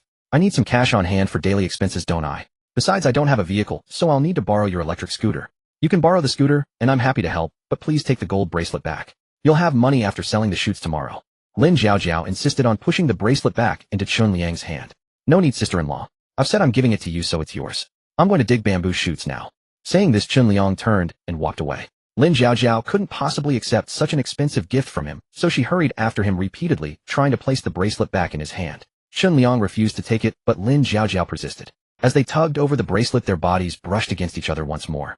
The contrast between soft flesh and hard bamboo was stark, stirring restless thoughts. Hearing Chun Liang's heavy breathing, Lin Jiaojiao dropped the bracelet, blushing deeply as she fled. Sister-in-law cannot accept your things. Watching her flusteredly relocate to dig shoots, Chun Liang picked up the bracelet and glanced at the blue panel, a smile forming. Lin Jiaojiao's affection level has reached 50. Congratulations, host, for obtaining the fertile earth core. Burying the core in soil will enhance its fertility, currently amplifying by 5-fold. The fertile earth core possesses resistance to pests and diseases, drought, root rot, soil compaction, and inhibits weed growth. Each fertile earth core can enrich 1 mu of land. Subsequently, for every 10 increase in the most beautiful village woman's affection, the core may split once up to a maximum of 32 cores. He had actually been rewarded with such an excellent item. Chun Liang was so excited he could hardly contain himself. Wonderful, wonderful, wonderful. Sister-in-law, you're mine now, you won't escape. Farming's greatest fears are pests and diseases, prolonged droughts interspersed with frequent rains, and weeds that seem endless. Now with the fertile earth core, all these troubles are rendered utterly insignificant. Chun Liang was overjoyed. Spiritual spring water already accelerated plant growth. Combined with the core's fertility enhancement, wooden crops that normally took 100 days to mature now ripen in just 1 or 2 days. Who else could match this? He cheerfully set out to dig shoots, discovering his strength had increased once more, likely due to his awakened ability. With each hoe stroke, one shoot after another, he almost cleared every visible shoot from the nearby bamboo grove. Beyond Lin Jiaojiao's line of sight, he stored all the shoots within his spatial dimension. Added to the previous harvest, they formed a substantial pile. Time continued to flow outside the storage room. Leaving the shoots in the field was not a sustainable solution. Chun Liang stored them inside the storage room to preserve freshness. The 10 square meter storage room was soon to be filled to capacity. He put away his hoe. Enough digging for today. Tomorrow he'd need to buy more supplies in town. Cakes, bread, instant noodles, and other foods favored by survivors from the apocalypse, and store them. Entering his spatial villa, Chun Liang took a shower. Meanwhile, Yemo had grown increasingly impatient. Yemo, I've done as you asked, preventing that vehicle from entering the pedestrian street. Where are your sausages? Why haven't you delivered them yet? Yemo, say something. Yemo, Chun Liang, you wouldn't be burning bridges after crossing them, would you? Let me tell you, just as I can guide zombies to attack others, I can certainly direct them against you. Hurry up and send those sausages over. And water. Yemo, hey Chun Liang, I was just joking earlier. Where are those sausages and water we agreed on? Give them to me quickly. Yemo, come on, I've been waiting until flowers have withered. Yemo, have you encountered trouble? Were you bitten by a zombie? Come find me, and I can help delay your transformation into a zombie. Shunliang scrolled through Yemo's messages, noting the alternating threats, outbursts, and pleas, clearly displaying extreme emotional instability. He wondered whether Yemo was always like this before the apocalypse, or had been driven mad by it. He sent a reply, poor signal, just now. I'll procure bread, instant noodles, and other supplies tomorrow. Prepare the items for our trade. Shunliang, by the way, what kind of neurotoxin is that? You claimed it can incapacitate zombies. How exactly does it work? Do you inject them with this syringe? Or is it sufficient to simply splash the contents onto them? What would happen to an ordinary person who accidentally came into contact with it? Yemo, thank God you finally replied. I thought you were dead. Yemo, once that toxin enters the bloodstream through a wound, both humans and zombies will be on a countdown to death.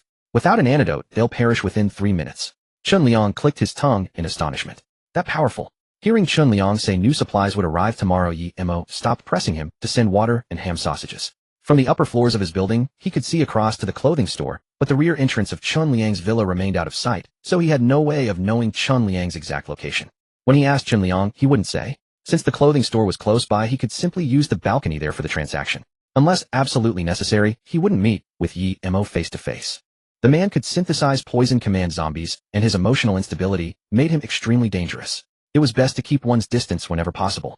Shunliang retrieved more seeds from the storage room to plant. Just as he was about to bury the fertile core in the soil, he glanced over and noticed the seedlings he had sown earlier. Some had grown over 20 centimeters while others had already reached more than 30. On the fastest growing cucumber vine, a tiny flower bud had already formed. Shunliang decided to put the fertile core away for now. This meteorite space was an independent private realm. Without bees to pollinate certain crops, even the most fertile soil would yield limited results. Adding fertilizer now would only cause them to grow weakly. He needed to find some bees first. After handing the seeds to Shin Chingching, Chun Liang stepped outside. It was already evening and Lin Jiaojiao had descended the mountain. He gathered all the bamboo shoots the other party had dug up, then carefully searched for bees. After a long search, he finally found some among a cluster of azaleas and hurriedly collected them into the space. By the time he returned home, night had fallen. Chun Liang released Xiao Wangkai from the space and fashioned a dog bed from old clothes in the corner of his room. Wangzai loved it and lay obediently upon it, gazing up at him with large, innocent eyes. Chun Liang smiled and patted its little head, then tore open a ham sausage for it to eat. Stepping outside beneath the bayberry tree, he took out the fertile core and examined it closely. It was fist-sized, radiating a dark, oily sheen. He dug a hole beneath the tree and buried the core inside. After dinner, Shin Qingqing emerged from her bath dressed in the clothes Chun Liang had brought from the clothing store that day. She wore a blue blouse adorned with delicate ruffles and gray trousers with small blue checks, giving her a fresh and elegant appearance. She smelled sweet and soft, utterly captivating. Meeting his burning gaze, Shin Qingqing blushed shyly. Brother Chun Liang, why are you looking at me like that? Do these clothes look nice?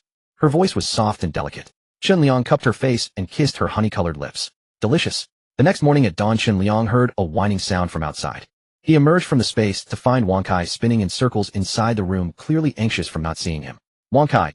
Chun Liang walked over, patted its head, and brought out a bowl filled with spirit spring water. Wang Kai emitted a distinctive puppy whine from its throat, wagging its tail joyfully. After licking his hand, it eagerly lapped at the spirit spring water. Hearing commotion outside, Chun Liang immediately opened the gate and stepped out. Today was market day, and most able-bodied villagers would carry bamboo shoots and other agricultural produce on shoulder poles to Mashixiang to sell. Villagers passing his doorway couldn't help but point and whisper. Chun Liang was puzzled until he realized his nose was filled with fragrance. The aroma of bayberries. Looking up, a vast expanse of vivid purple and crimson filled his sight. The bayberries had ripened. Thanks to the spirit spring water and fertile core, the bayberries that should have taken over half a month to mature had ripened overnight. Deep purple-red bayberries hung heavy on every branch, their fragrance drifting through the air and drawing early rising villagers to pause and marvel. Look at those bayberries. They were green just yesterday, and now they're red and so large. They must be delicious. Grandmother Zhang asked. Liangzai, your bayberries are all ripe. Would you like to pick some to sell at today's market? Yes, Grandmother Zhang. Are you going to the market? Yes, we're heading to sell some bamboo shoots. With time growing late, and the journey long, Grandpa Zhang and his wife hurried off with their young grandson. Chun Liang dug up the fertile core, went inside, and washed basins and buckets before beginning to pick the bayberries. He plucked a single bayberry and examined it closely. The flesh was composed of tiny granules, each one saturated with juice, appearing fresh and translucent with a radiant red glow. Each bayberry was nearly the size of a ping-pong ball, and with its vibrant hues, it looked like a work of art. Chun Liang took a bite. Oh, the sweet and sour flavors instantly flooded his mouth. The juice was abundant, 9 parts sweetness to 1 part tartness, perfectly balanced. It was sweet without being cloying, refreshing, and appetizing with large fruit and small seeds. Absolutely delicious. He ate several in quick succession and began to discern their differences. Fully ripe bayberries turned deep purple-black and tasted exceedingly sweet. Purple-red ones were 9 parts sweet and 1 part sour. Bright red ones were 8 parts sweet and 2 parts sour. In other words, the riper they were, the sweeter they became. As Chunliang ate and picked, he spotted Wang Kai waddling over, so he tossed one to it. The little pup grabbed the bayberry and ate so enthusiastically it nearly toppled over. There were so many bayberries that Chunliang quickly filled 2 buckets and stored them in the space. Beep, beep, beep.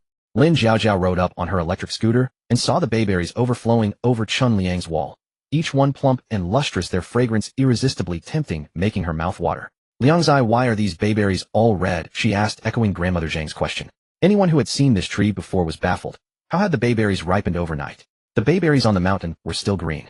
Chunliang replied, yes, sister-in-law. Come help me. I need to pick some and take them to town to sell. Oh, all right. Lin Jiaojiao parked her scooter and joined him in picking. Chunliang filled 1 bucket, then went inside to fetch 2 baskets.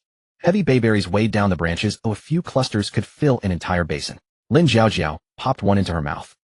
Liangzai, these are truly delicious and they ripen earlier than others. They should fetch a fine price. Exactly right, sister-in-law. Let's just sell bayberries today instead of bamboo shoots. All right, but should we pick all of these? Won't they spoil? Won't they keep?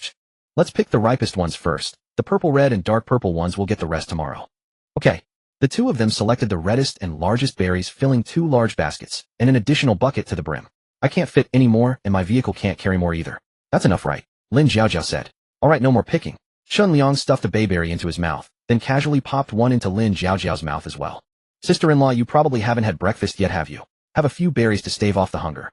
Caught off guard by him stuffing the bayberry into her mouth, Lin Jiaojiao couldn't bring herself to spit it out. The bayberries were simply too delicious, and she couldn't bear to waste them. But this fellow Chunliang had just stuffed food into her mouth directly. Wasn't that a bit too intimate? Yet looking at him, he appeared completely nonchalant, showing no signs of deliberately flirting with her. Could she be overthinking this? He must have genuinely been worried she'd go hungry, especially since she was helping him with the work. It had been so long since a man had shown her such care. As Lin Jiaojiao chewed on the fragrant sweet bayberries, her heart felt wonderfully warm. Lin Jiaojiao's affection 62.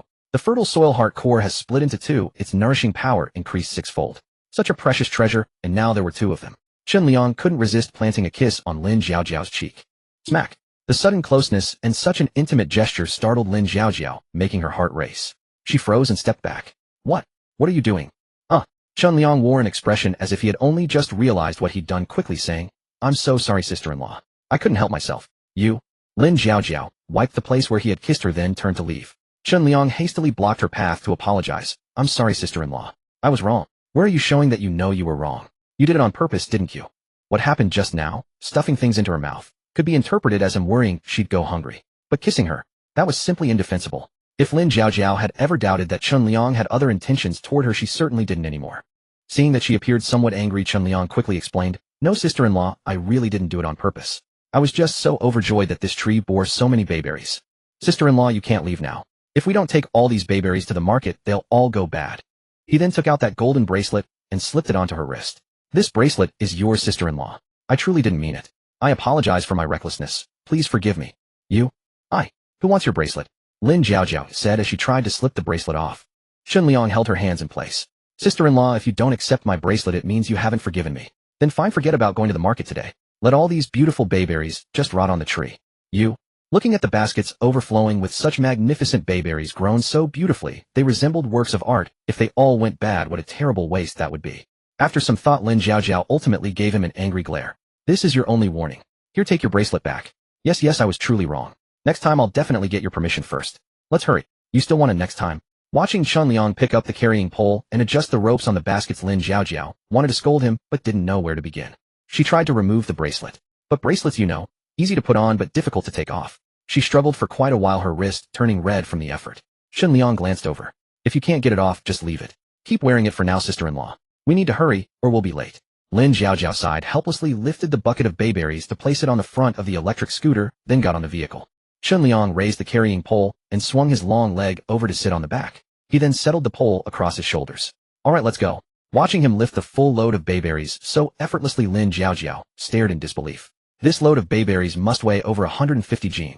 How could he lift it so easily? Recalling how yesterday she had nearly fallen while carrying bamboo shoots, and he had steadied her firmly, Lin Jiaojiao secretly marveled this guy really had some strength.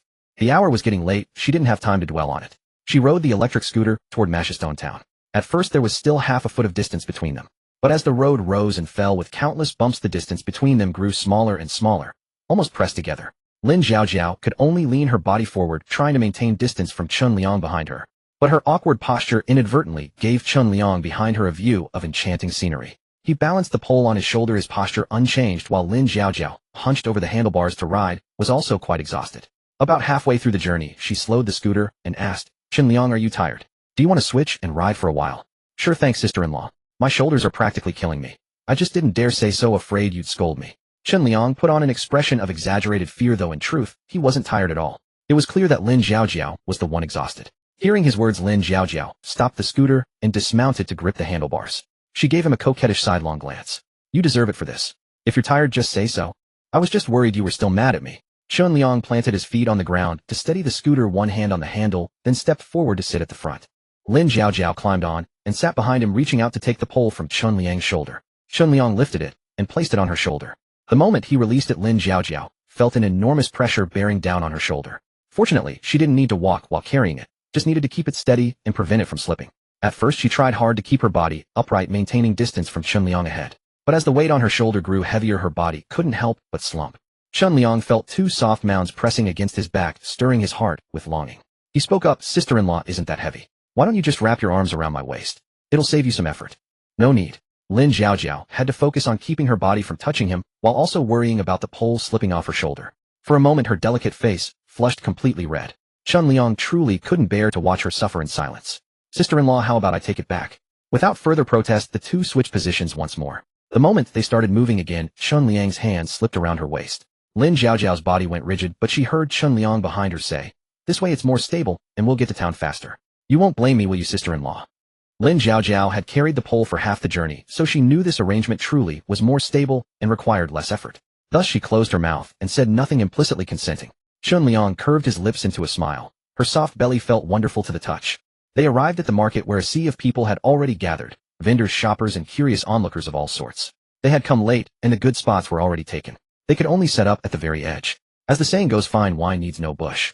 These bayberries were so fragrant and alluring, their colors so vivid and eye-catching, truly one of a kind in the entire market. Soon a large crowd of market-goers was drawn to their stall. "Oh my, these bayberries look so fresh and plump.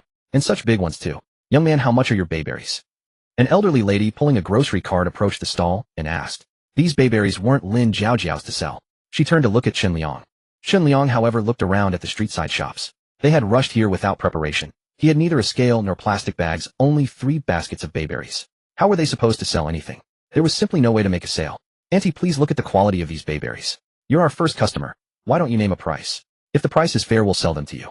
As he spoke, Chun Liang leaned close to Lin Xiaojiao's ear and whispered, "Sister-in-law, can you handle the customers for a bit? I need to go buy an electronic scale and some plastic bags." Lin Xiaojiao.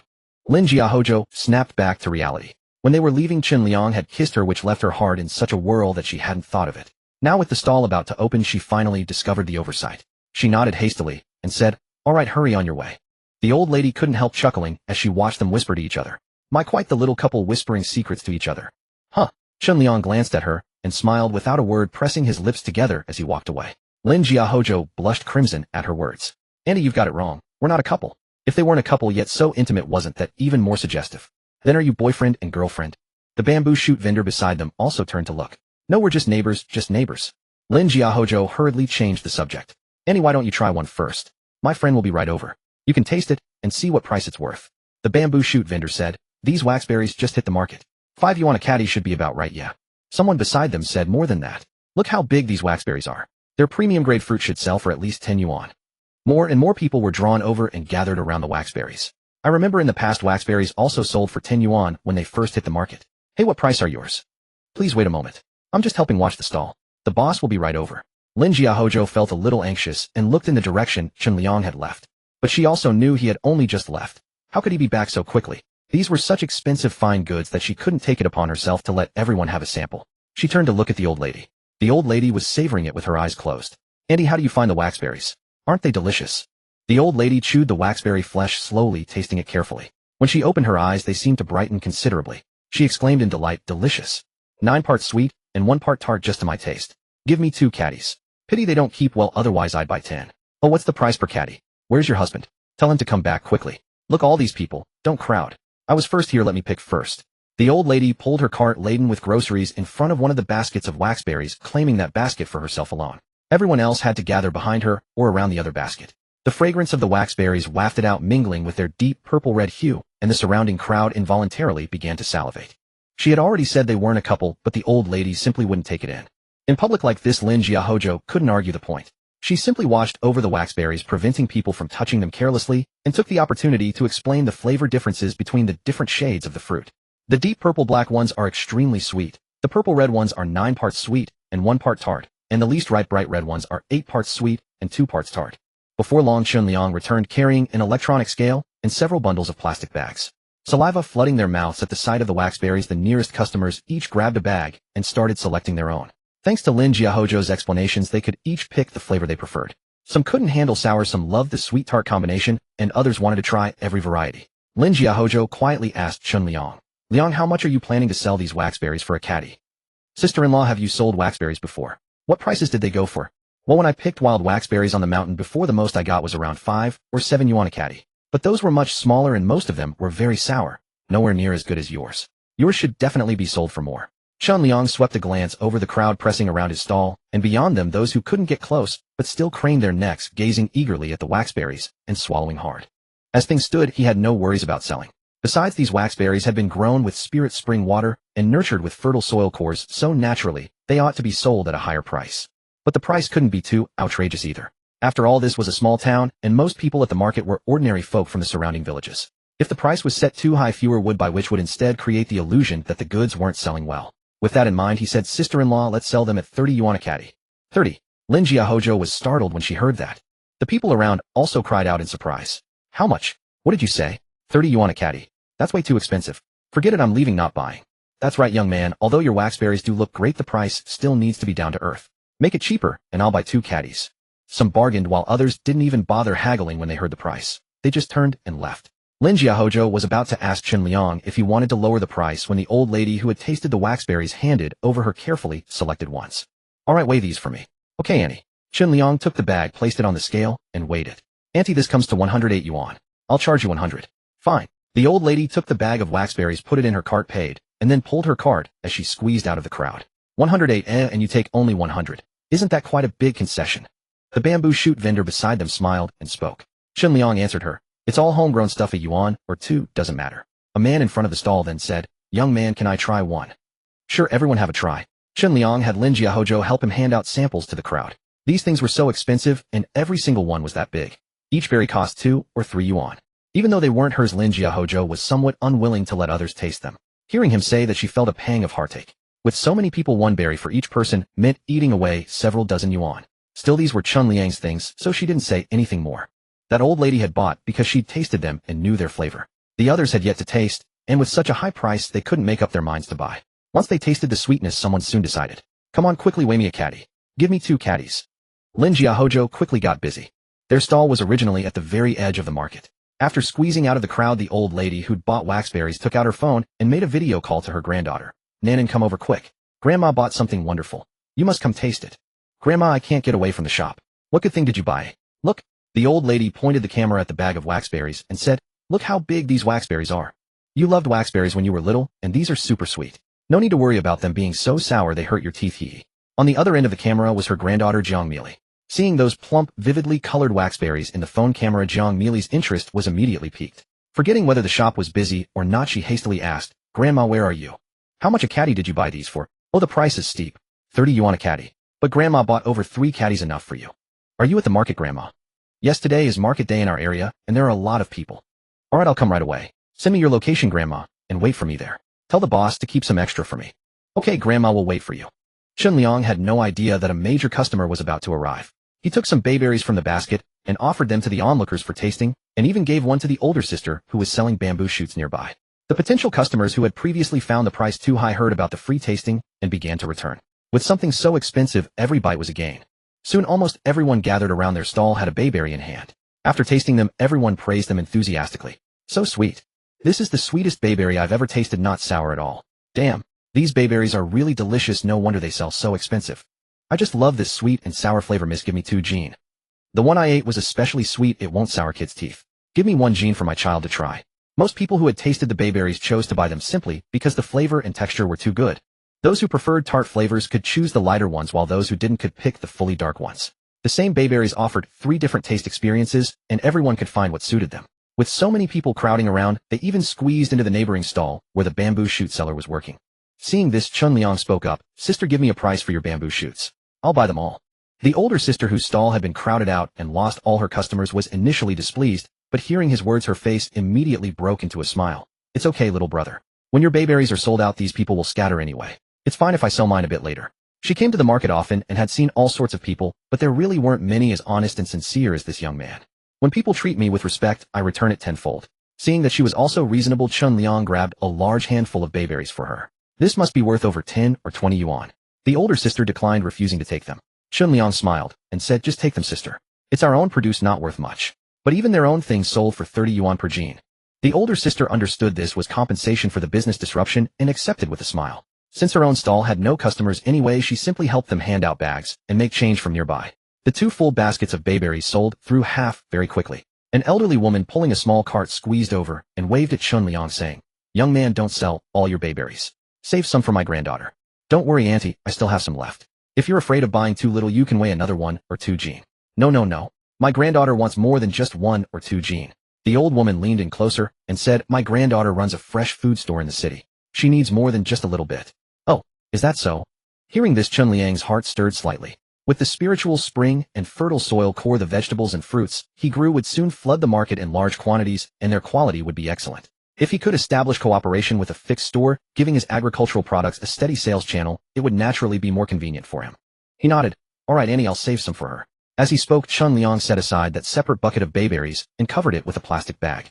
Over half an hour later, when Jiang Meili followed her grandmother's directions and arrived, Chun Liang's 2 baskets of bayberries had already been sold down to barely any leftovers. She picked up a bayberry and examined it carefully. Plump and large, with a deep crimson color, crystal clear and translucent, and a rich fragrance. Biting into it gently, the juice burst forth, abundantly sweet, yet not cloying. The pit was exceptionally small, with a high meat yield. Judging by its appearance, texture, color, and overall presentation, this bayberry was undoubtedly of king-level quality. What surprised Chun Liang was that as Jiang Meili tasted and evaluated the bayberry's quality, the pale blue, translucent panel appeared before his eyes once again. DDI. A suitable beauty has been detected. Target name, Jiang Meili. Occupation, businesswoman. Age, 24 years old. Beautiful CEO. Can be collected. Current conquest. Progress, 35. What the heck? Just from a brief encounter, there's already such high affinity. This was Chun Liang's first time encountering this situation. It seemed the other party was very interested in his bayberries. He curled the corner of his lips, raised an eyebrow, and looked carefully at the other person. Jiang Meili was dressed in a navy blue professional suit, with a fashionable white shirt underneath a tailored blazer, looking sharp and capable, while still youthful and vibrant. Jiang Meili. Her wavy shoulder-length hair was brushed to one side, and her lightly makeup-adorned face appeared radiant and captivating. Especially in this busy township market, she stood out like a crane among chickens. Passers-by couldn't help but glance at her multiple times. Lin Jiaojiao noticed him staring fixedly at that beautiful woman and inexplicably felt a sour emotion rise in her heart. Although Chun Liang wasn't really anyone to her, he had kissed her, held her, and given her a bracelet, claiming he couldn't control himself, acting as though he had feelings for her. Now seeing him attracted to someone else again, she felt like a joke. Angry, she tried to pull off the bracelet, but couldn't remove it, so she could only squat aside, fuming. Chun Liang was unaware of Lin Jiaojiao's minor mood, being busy conversing with Jiang Meili behind the stall. Naturally wanting to bring such fine goods into her store, Jiang Meili asked directly, "Boss Chun, what price would you offer for wholesale of bayberries at this quality?" Chun Liang looked straight at her. 60 yuan per jean. Jiang Meili. What did you say? The old woman beside them, Jiang Meili's grandmother, thought she had misheard and approached to ask, "What did you say?" 60 per jean. You mean per kilogram, right? No, I mean per jean. 60 per jean, 120 per kilogram. How come? How can your wholesale price be more expensive than the retail price? The old woman was beginning to wonder if he had lost his mind. Lin Jiaojiao, who had been fuming nearby, was equally bewildered by his quote. What was he thinking? She had assumed Chun Liang would offer a discounted price to such an attractive woman, but instead he raised it, doubled it. This left her completely puzzled. What was going on? Hearing that he wanted to sell bayberries to her at 60 yuan per jean, Jiang Meili furrowed her delicate brows and stared at him intently. She spoke slowly. "Boss Chun, my fresh food store is located near several high-end residential areas in the city center, and our daily fruit demand is quite high. I've come with sincerity to establish cooperation with you, but this price you're offering seems rather insincere. Don't you want to sell?" Chun Liang smiled. "Of course I want to sell. I'm being sincere too, Miss Jiang. As you mentioned, your area is high-end with customers who certainly have money to spend. Unlike our rural area where this 30 yuan per Gene fruit is considered a luxury they can only afford to try occasionally. For your customers here it's just an everyday necessity, isn't that right? That's true, but 60 yuan per gene is still quite expensive. Adding round-trip shipping costs and daily spoilage, I'd need to mark it up at least 30 just to break even, which would put the final price to customers at over 80 yuan per gene. Your pricing seems a bit inflated. After all, bayberries are fresh fruit that don't store well. The daily spoilage is too high. They might go bad within a day of being transported back, unlike other fruits that can last several more days. Boss Chen, why don't you reconsider your pricing? Jiang Meili asked, her gaze burning with intensity as she looked at him. The elderly woman also chimed in from the side, urging him. Young man, you can't just charge this much higher, because city people have money. If they find out we're only selling these for 30 here and you're doubling the price for them, they'll think my granddaughter is intentionally ripping them off. Jiang Meili nodded in agreement. Exactly, Boss Chen. In business, integrity is paramount.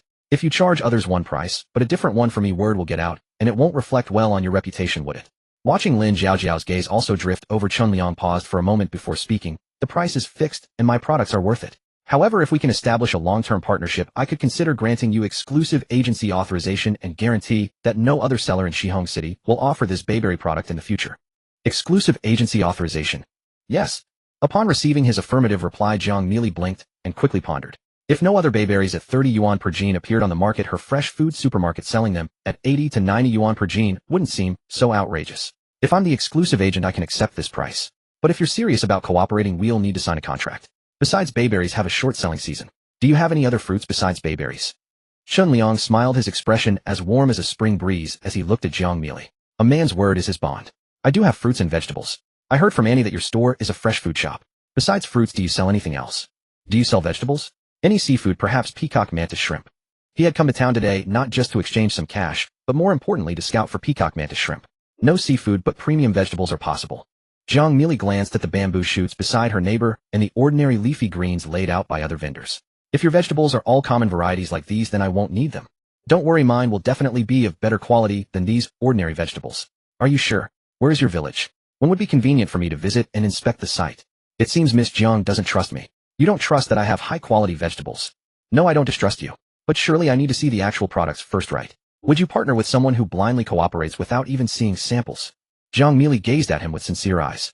What you say makes sense, but I don't have samples on hand for now. In that case, let's discuss cooperation another time. Sorry, I have something to attend to and must leave now. Chun Liang showed no trace of desperation or eagerness to cling to a major client. With her commercial intuition, he knew he would definitely cooperate with her. Moreover, her favorability toward him had reached 50%. If all went smoothly, she would be willing to partner with him as well. They were indeed moving toward each other. As expected, seeing him prepare to leave didn't anger Jiang Meili. Instead, she took out her phone. Fine, Boss Chun. Go ahead with your matters. Let's exchange contact information first, and I'll pay you for this barrel of bayberries. All right. After completing the transaction, Chun Liang turned to Lin Xiaojiao and said, Sister-in-law, I need to go buy something. Please help me keep an eye on things. All right, go ahead. Watching him depart, the old lady lowered her head and asked, He called you sister-in-law? Aren't you two boyfriend and girlfriend?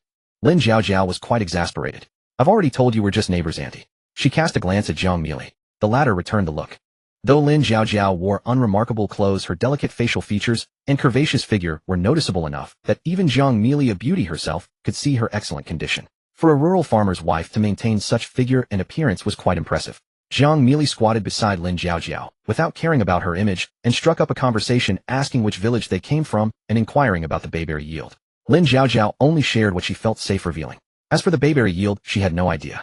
Nor did she know why the bayberry tree in Chun Liang's courtyard had suddenly turned red overnight. She had no knowledge of whether this variety grew wild on the mountainside, so naturally, she chose not to say. As for Chun Liang's vegetables, he had only returned to the village a few days ago, and the fields were still overrun with weeds. There was no sign of any vegetables. She didn't understand why Chun Liang would make such bold claims. Perhaps he was just putting on a brave face because he saw she was a stunning beauty. She couldn't bring herself to expose him. What a big show-off. Unaware that Lin Xiaojiao was gossiping about him behind his back, Chun Liang was now strolling through the town, searching the aquatic product vendors for whatever he was looking for.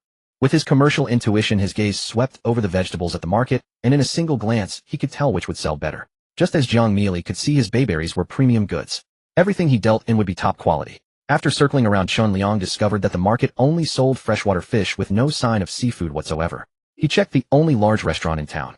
They had crabs and shrimp, but still no peacock mantis shrimp. Leaving the restaurant, Chun Liang looked up and spotted a pawn shop across the street. His eyes flickered and he walked inside. Boss, do you buy gold here? We do. Would you like to pledge or sell outright? How does pledging work? How about selling outright? Is there a price difference? Certainly. Pledging would be at 15 to 20% below market value, but we charge a monthly storage fee. You can redeem it anytime.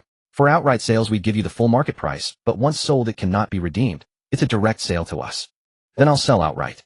Chun Liang took out all the golden jewelry he had collected from the small temple, keeping only an extra gold ring, a pair of gold earrings, and a gold necklace. He had noticed Lin Zhaojiao seemingly trying to slide off her bracelet earlier. Perhaps she felt it was too valuable and conspicuous. When selling bayberries earlier, several ill-intentioned people had been staring at her bracelet. If he hadn't been watching closely, it might have been snatched away. Maybe smaller pieces like these would be more suitable for her daily wear. The boss carefully examined his items and set aside some platinum rings, platinum necklaces, diamond rings, and silverware. After weighing the gold, the final price was 264800 yuan. After confirmation, the money was directly deposited into Chun Liang's bank account. Seeing his bank balance, Chun Liang smiled and immediately went to purchase an electric tricycle. With it, transporting vegetables and fruits in the future would be much more convenient. He also bought some plastic bags, hemp sacks, and plastic crates for packaging agricultural products. Since the crates took up too much space and quickly filled up, Chun Liang drove to a secluded spot, stored them in his spatial dimension, and headed to another shop to continue shopping. When he drove to another deserted area, he noticed a storefront along the street. More accurately, it was an office for a small company, with a large floor-to-ceiling window facing the street. Behind the window stood an aquarium, and Chun Liang's eyes caught sight of two vibrantly colored peacock mantis shrimp inside, their tails fanned out, and their two small hammer-like appendages on display. After searching everywhere in vain, he had finally found them. He quickly parked his vehicle, knocked on the open glass door, and stepped inside. The owner of the small company was brewing tea with a friend at a tea table. The two were chatting merrily, and upon seeing him enter, they looked up. "Can I help you?" the boss asked. Chun Liang quickly explained his purpose. Upon hearing that he wanted to buy the peacock mantis shrimp, the boss shook his head. "Sorry, but these are pets I raise for my own amusement. I'm not selling them." Since the owner refused to sell, Chun Liang could not force the purchase. Fortunately, this gene simulation did not require ingestion. Touching was equally effective. He then said, "Then I will not deprive the boss of his treasured possession. I merely find these shrimp absolutely captivating. Could you scoop them out so I may touch them? Rest assured I would never harm them." Hearing this, the boss's friend across from him frowned with displeasure and snapped, "What is wrong with you?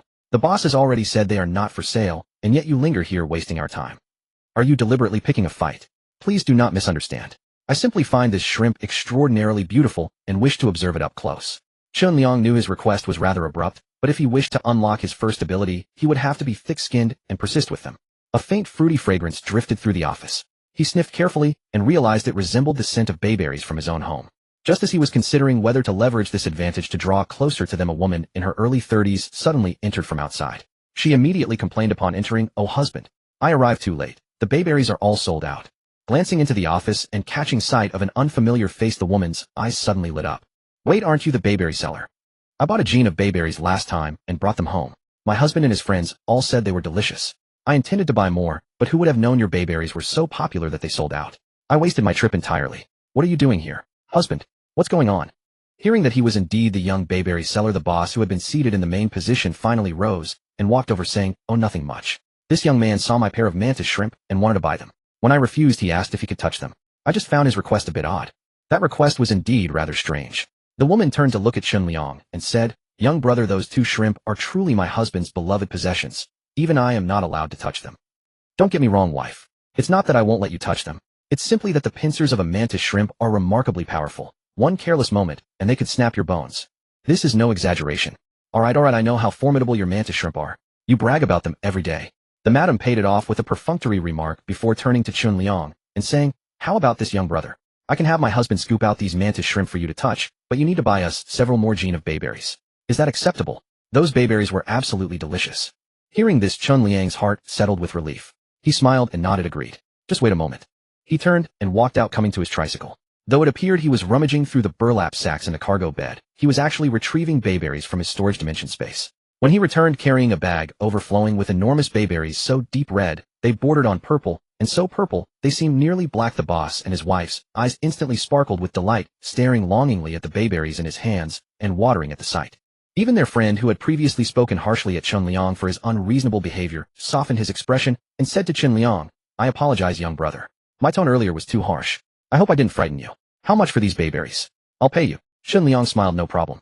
I won't charge you. Let me just touch those mantis shrimp, and that will be enough." Standing from the perspective of a company boss, he likely viewed Chun Liang as someone who would readily go to great lengths for a friend, so he did not dwell on it. Anything that could be resolved with bayberries was no real issue. This bag of bayberries was worth over 100 yuan. Seeing such generosity, the boss swiftly fetched a net and scooped out the brilliantly colorful male mantis shrimp. Be careful. Keep your fingers away from its anterior body. See those hammer-like appendages? They can truly shatter fingers. I am not exaggerating. Understood. Chun Liang extended a finger and touched the tail of the peacock mantis shrimp. Superpower activated. Beep beep. A complete DNA sample of the peacock mantis shrimp has been detected. Gene simulation successful. Congratulations, host. You have obtained the peacock mantis shrimp's most powerful ability, Violent Mantis Fist. Host's fist intensity and strength increased by 2500 times. Punch speed can reach up to 100 kilometers per hour.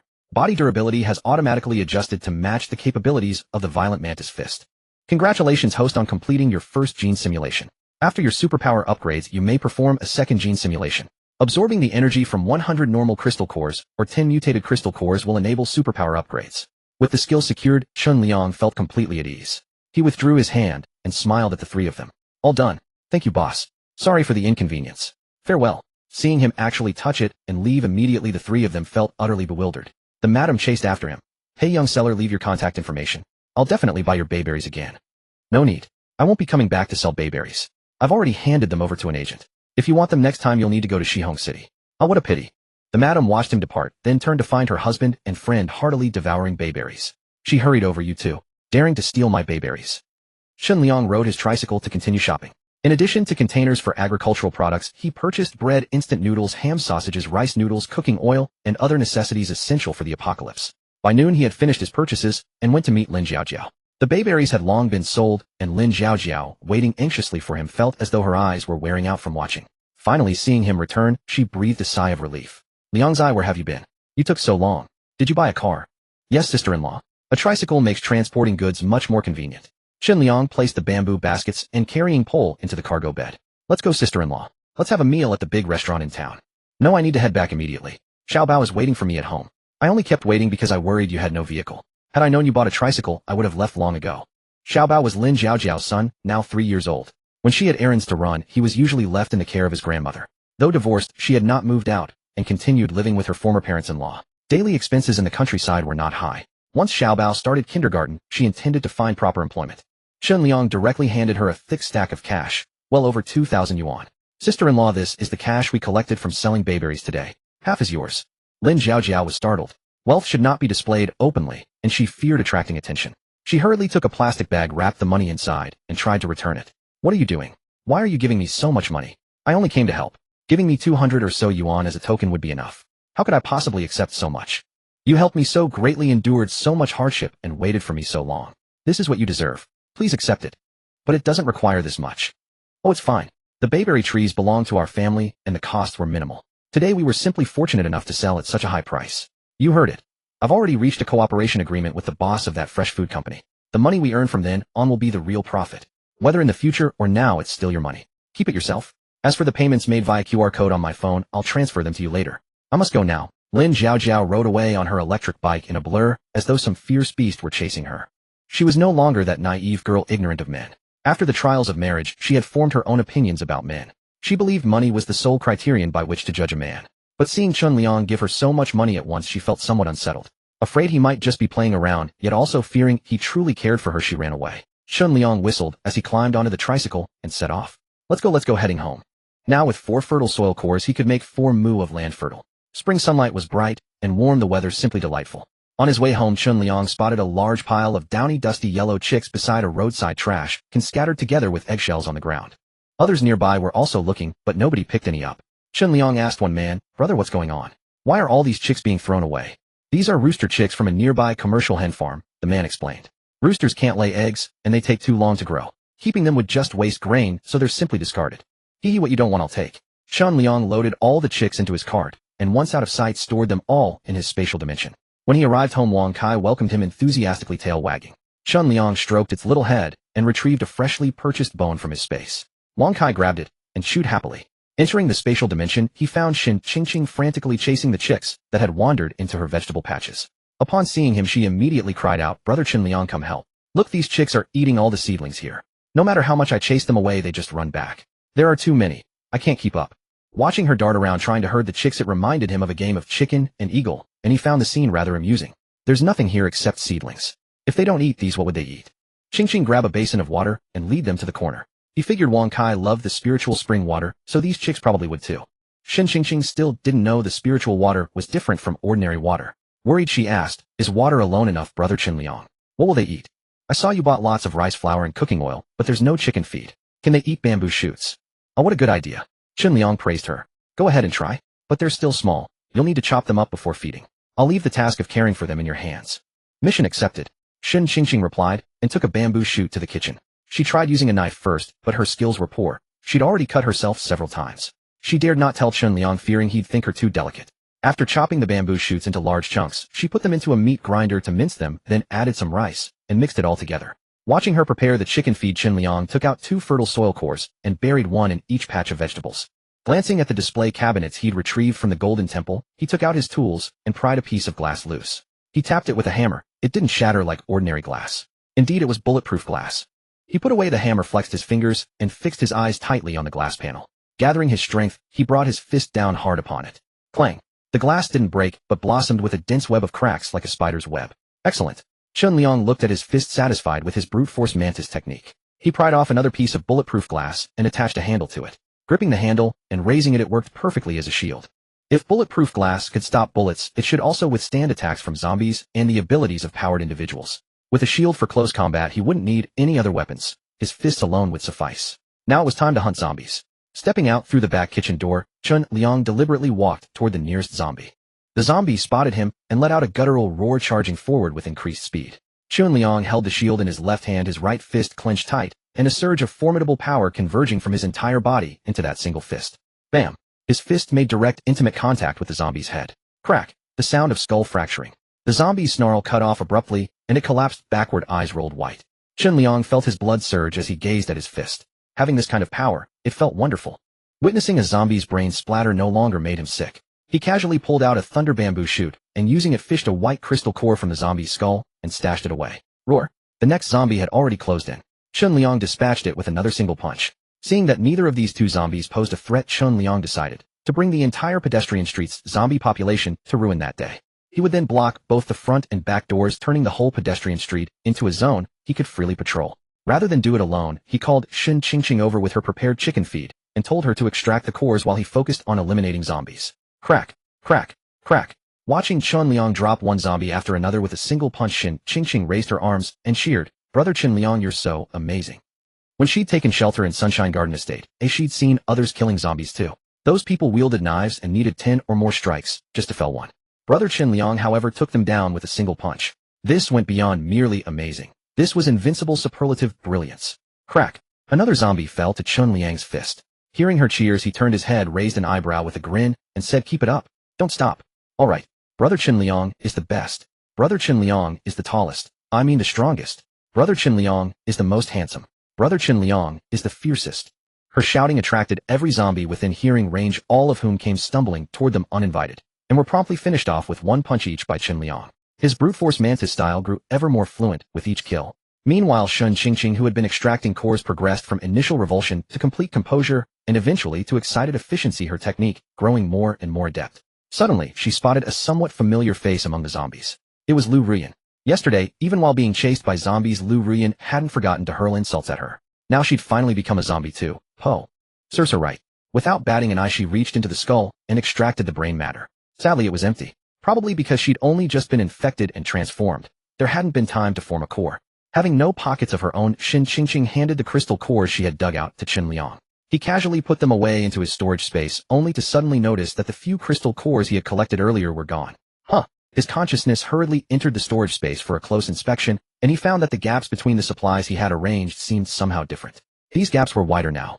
No, the storage space itself had expanded. Earlier he had packed in a great many bamboo shoots until the space was nearly full, but now there was open room again. So the energy in crystal cores could not only upgrade an ability user's powers, but it could also upgrade the storage space. Excellent, excellent. Qinliang was in a wonderful mood. Little zombies, congratulations. You have already found your path to death. This stirred up his motivation to kill zombies even more. Besides eliminating zombies that delivered themselves right to him, he also cleared out the shops he passed, searching out every zombie locked inside or hiding within. He also collected useful things he saw in the shops into his space: men's and women's shoes from the shoe store, men's and women's clothing from the clothing store, sporting goods and toys from the toy store. He even took away their cash registers and display counters. There were several large cabinets in one bakery, and he took those as well. Shun Liang used the cabinets he had collected to fence off a corner of his space, planning to use that area for raising chickens in the future. As for them flying away once they grew up, next time he would ask Grandpa Tian for another dog, one at home and one in the space. Perfect. Shin Qingqing once again handed him the crystal cores she could no longer carry. Shin Liang said, go ahead and look around these shops. Take whatever you want. Okay, thank you, brother Shin Liang. Shin Qingqing happily entered the shop and launched into a zero-cost shopping spree. She had no storage space of her own, so there was only so much she could carry. Just a few pieces of clothing she liked, a pair of nice shoes, and some things a girl needed. After handing them over to Chun Liang, she went back to digging out crystal cores. In a cafe not far away, 5 filthy men were peeking out from the second floor toward them. Yesterday, when they had come to search for supplies in this area, they had smelled Shin Qingqing cooking. They had wanted to pry open the door and get in, but their prying had attracted zombies. They had no choice but to retreat for the time being and take up a safe spot nearby to observe. When they finally saw someone come out of that house, they immediately perked up. At first, seeing Chun Liang holding up a piece of glass, they thought he was just clowning around. Only when they saw him shatter a zombie's head with one punch did their smiles completely disappear. Such overwhelming strength. This was not someone they could afford to provoke. Then Shin Qingqing's appearance stirred their scheming thoughts to life again. Her pretty face and figure were simply too eye-catching. Moreover, she was spotlessly clean and beautifully dressed, clearly living a very comfortable life. Now they could draw a definite conclusion that house of theirs definitely did not lack food. The men immediately began discussing. Brothers, while they are out killing zombies and the house is unguarded, why don't we seize the chance to take over their place? There must be lots of delicious food inside. Exactly. They are clearly well-fed and well-dressed, so they have definitely stockpiled plenty of supplies in there. But look, that man can blow a zombie's head off with one punch. Our heads aren't much harder than zombie heads, you know. That's right. We can't beat him. Are you stupid? If you can't beat him head-on, why not hit him from the flank? Cursed a man packed with muscle. Is this really a matter of front versus side? I was just making an analogy. The muscular man pointed at the 3 skinny men one by one. You 3 have quick legs. Lure that man away and brotherly, and I will go pry open the door. The 3 skinny men were alarmed. How are we supposed to lure him? We can't beat him. Going after him would be suicide. The muscular man cursed, are you stupid? I'm not asking you to fight him. Just lure him away. If you can't beat him, can't you run? A man with that much strength can't also be fast. Hurry up. We don't have much food left. If we don't make a move, you can just wait to starve. Brotherly also said, right. If you don't take risks in the apocalypse, you're only waiting to die. The men swallowed hard on their dry throats, then turned to look at Shin Qingqing below and Shun Liang a little farther away. Fine. For the pretty girl. For the food, let's do it. Shun Liang was killing zombies up ahead, while Shin Qingqing dug out crystal cores behind him. The distance between them kept growing. The 3 skinny men who had taken on the luring mission watched Shin Qingqing pull out a crystal core, then rushed over, snatched the core from her hand, and sprinted toward the end of the pedestrian street. Ah! Startled by the sudden figure, Shin Qingqing quickly cried out, Brother Chun Liang. Someone stole my crystal core. Crack! Chun Liang shattered a zombie's skull. Seeing the 3 men running away at top speed, he chased after them immediately. Those fellows could run quite fast. Just as he was about to chase them out of the pedestrian street, Shin Qingqing shouted again from behind. He thought she had encountered zombies, but instead she called, Brother Chun Liang, someone is prying at the door. Someone is prying at our kitchen door. Oh, were they trying to use a diversion on him? Instead of getting angry, Chun Liang smiled. So this was the apocalypse. Just to deal with one man, they had to split into 2 groups. It seemed they already knew how formidable he was. Since no one outside could get through his kitchen door, Chun Liang was not particularly worried. As for the 3 skinny men who were about to run out of the pedestrian street, he took a tricycle from his space, started it, and chased after them. Soon the first one was knocked down by the tricycle. The other 2, terrified when he suddenly produced a tricycle from nowhere, threw away the crystal cores in their hands. Take them back. Stop chasing us. Please stop chasing us. Ah! They ran and screamed, looking thoroughly scared out of their wits. There was no need for Chun Liang to act at all. The zombies, drawn by the noise, had already surrounded them. Caution reversing. Caution reversing. Watching the 3 men besieged by zombies, Chun Liang reversed the tricycle while observing their desperate struggle. This was the apocalypse. He would not kick them while they were down, nor would he repay cruelty with kindness. After retrieving the crystal cores and the tricycle, Chun Liang silently said, return. The next second he was back in the kitchen. He could hear the people outside slamming heavily against the door, boom boom boom. But the door seemed as immovable as if it had been welded to the kitchen. He twisted the handle and yanked the door open. The 2 men who had been ramming it flinched at his sudden appearance and instinctively stepped back. When they got a clear look at his face, they were even more stunned. What? He went after those 3 skinny men, didn't he? How could he have come out from inside? Were they twins? The one called Brotherly reacted quickly, forcing a smile. Haha, so someone really is home. I thought the place was empty. Sorry to disturb you. The 2 turned to leave. Chun Liang said coldly, did I say you could leave? They stopped, exchanged a glance, turned around, and dropped to their knees with a thud. A true man knows when to stoop and when to stand tall. Big brother, we had no choice. We were so hungry that we accidentally knocked on your door. Do you have anything to eat here? We have crystal cores. We can trade them with you. Chun Liang's expression was icy. You robbed me, pry at my door, and still want me to sell things to you. Do you think things work that easily? You decide yourselves. How do you want to die? Chun Liang raised his fist and held it in front of his face to admire it. A satisfied look appeared in his eyes. Having already witnessed the power of that fist, the two men felt a chill run down their spines and kowtowed repeatedly. Big brother, we were wrong. Please spare our lives. We'll do anything. Anything at all. As long as you give us a bite to eat. We'll do anything. We beg you, big brother. Are you sure you can do anything? If I told you to go die, would you refuse? Zhang Li's forehead vein twitched. Forcing a smile, he said, you're joking, boss. If we died, wouldn't we be unable to do things for you? Right? Anything but dying. Chun Liang stroked his chin. They had tried a diversion to pry open his door, intending to seize his house by force. He naturally wouldn't let them off that easily. After thinking it over, he said, you said just now that you have crystal cores. Bring them out, and let me see. The two exchanged a glance. Reluctant though they were, they took out all the crystal cores on them. Offering them might not guarantee survival, but refusing would certainly mean death. They had that bit of self-awareness. Together their crystal cores numbered 18. Chun Liang put them all into the storage room, then took out 2 bamboo shoots. Seeing him produce bamboo shoots, the two men excitedly thought he had agreed to let them stay. But before they could rejoice for even 3 seconds, they heard him say, take these bamboo shoots to trade with others for crystal cores. Whoever brings back more crystal cores gets to stay. Only one could remain. This was meant to drive a wedge between them. To put it harshly, it was to make them tear each other apart. The two kneeling men exchanged another glance, both fully aware of his malicious intentions. Fortunately, no matter what, they had survived for now. They could only agree for the time being and deal with the rest later. Each took 1 bamboo shoot and left. Only after leaving the pedestrian street did they find a safe house to hide in. The muscular man checked outside, making sure no other people or zombies had followed, then turned to Zhang Li. Brotherly, what do you think? Zhang Li held the tip of the bamboo shoot to his nose and sniffed its fresh fragrance. What else can I think? He said carelessly. Either we run off right now and never come back living like headless flies scurrying around for food as before. It's been so long in this apocalypse, the food we can find is less and less, and we can only snatch food from others. Or like he said, go sell bamboo shoots and follow him to a comfortable life. Then which of us will go to him? Didn't he say? Each must rely on his own skill. Whoever sells more crystal cores gets to go. Zhang Li wore an expression as if it were only natural. At that moment the muscular man had already moved behind him. Upon hearing this, a vicious flash crossed his eyes. He pulled the knife from his boot. With a glint of the blade, he thrust it straight into Zhang Li's lower back. Hiss! Ah! With a thud, the bamboo shoot hit the ground. Zhang Li's eyes filled with disbelief. Sorry, brotherly. I'm not much of a talker. I'm definitely not as good at selling as you, so I'm the one who has to take this spot. The muscular man wrenched the knife out, meaning to stab him several more times. Zhang Li seized the hand holding the knife, squeezed it hard, turned, and delivered a kick. Ow! The muscular man cried out in agony. Pain flared in his stomach and wrist at the same time. He could no longer hold the knife, and it clattered to the ground with a clang. Zhang Li bent to retrieve it. The muscular man raised his left hand and slammed a vicious punch into the wound on his waist. Zhang Li bared his teeth and yelped, "You bastard." That was vicious. He raised the knife and slashed it backhand across the other man's neck. With a squelch, blood sprayed.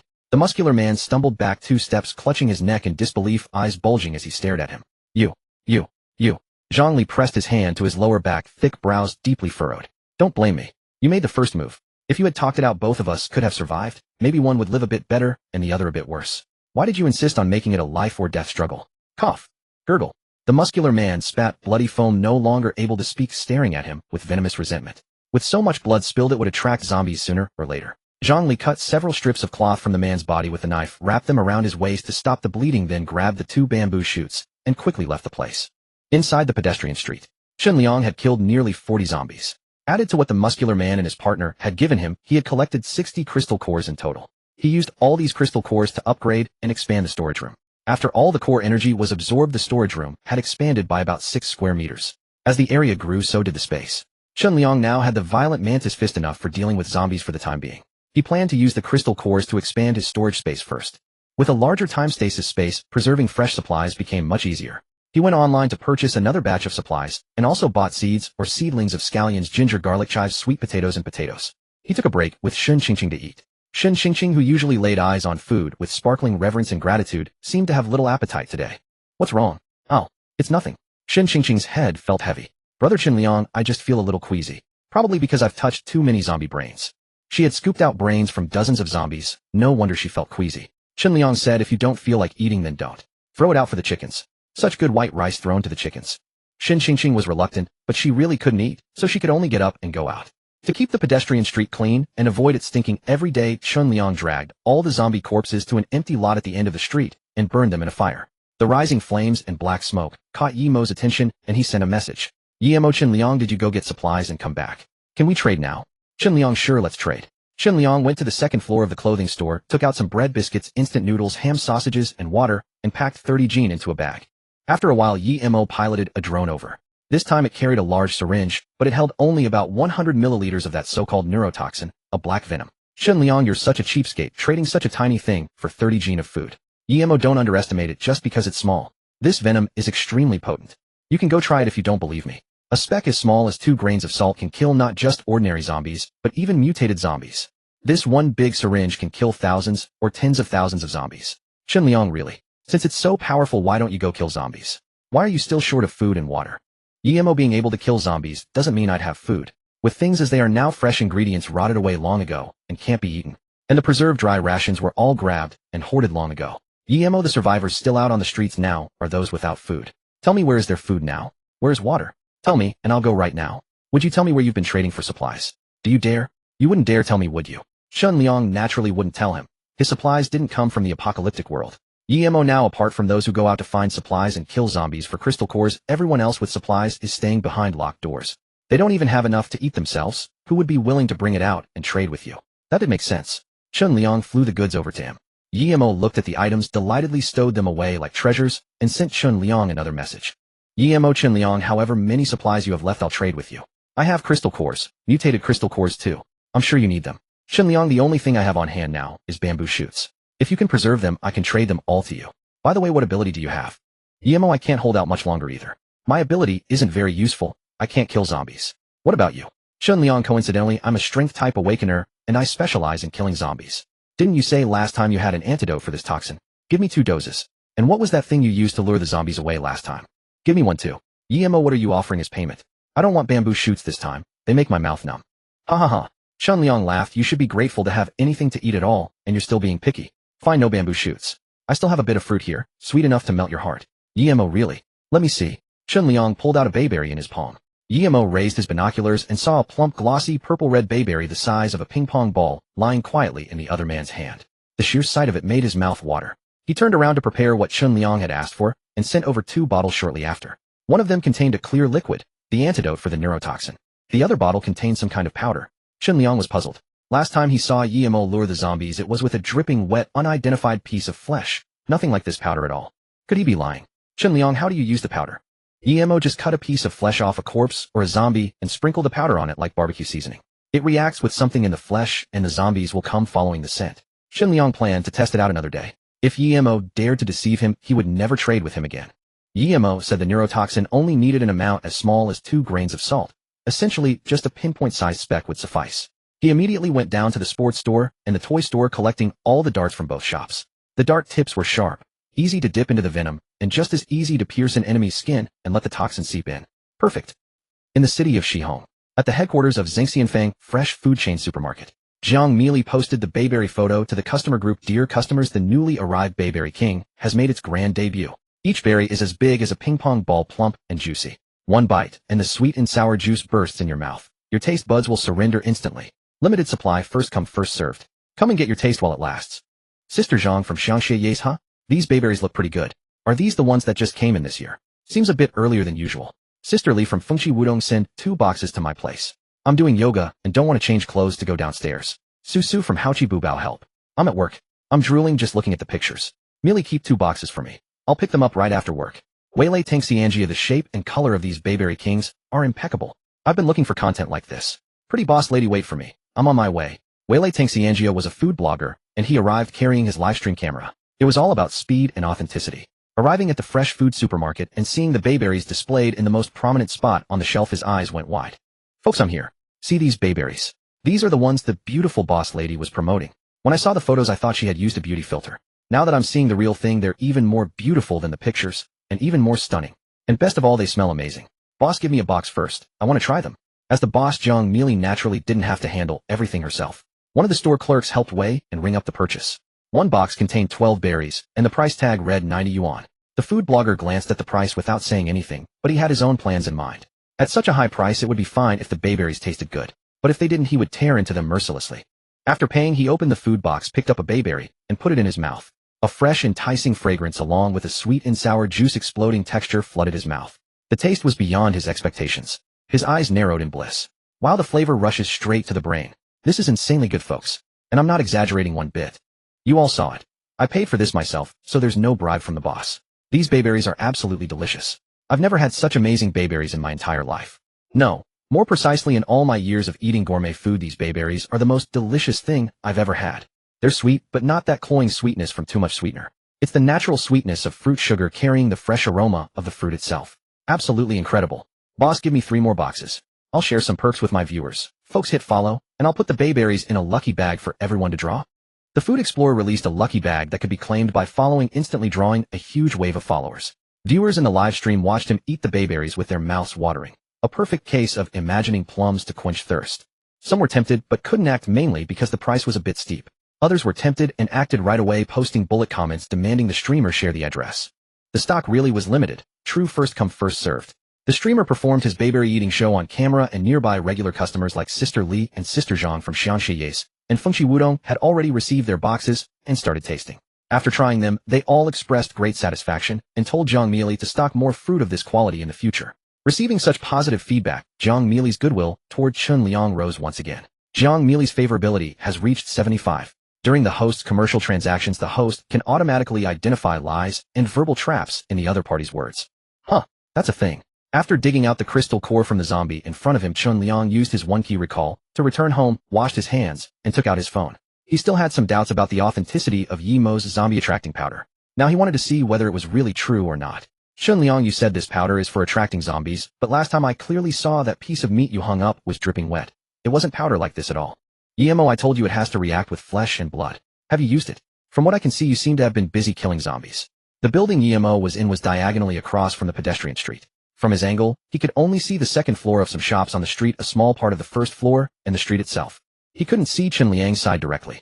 So until now, although he knew Chen Liang was staying somewhere on the pedestrian street, he didn't know exactly where.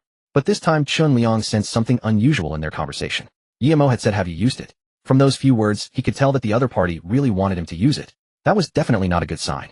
Could it be that Yi Mo wanted him to use it so that a large group of zombies would be attracted? But according to that guy, the powder itself was supposed to attract zombies. So where exactly was the problem? His business intuition told him something was very wrong.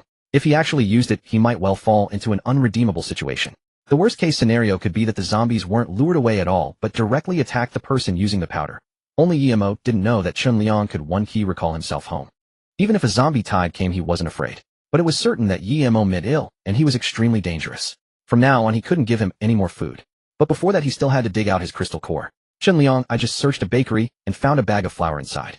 I want to trade it for your mutated crystal core. Yi Mo, how big is the bag? Even a 50 gene bag wouldn't be enough to trade for a mutated crystal core. You'd need at least 300 or 400 gene. Give me the flour. And how many bayberries do you still have? Hand them all over. Seeing that glaring exclamation mark, Chen Liang could clearly feel how matter-of-factly the other party had made that remark. It seemed that his outright statement that he was a strength-type ability user had not intimidated the other side in the least. Or did Yi Mo think that just because he could direct zombies to attack, he could act without consequences? An ordinary person without an ability might trade hundreds of pounds of food for a mutated crystal core to awaken an ability. But Chen Liang already had one. To him, a mutated crystal core only served to strengthen his ability a little. If I wanted a mutated crystal core, I could just go kill zombies myself. I only thought about trading with you because we've done business several times, and you've seemed relatively honest. But from the way you're talking, it sounds like you're trying to fleece me. Am I right? Chen Liang, what made you think I'd trade hundreds of pounds of food for a mutated crystal core? Seeing how unyielding his attitude was, Yi Mo immediately softened. Yi Mo, sorry Chen Liang, I didn't mean that. I just want some more bayberries. I wouldn't mind 100 or 80 pounds, and I wouldn't mind 8 or 10 pounds either.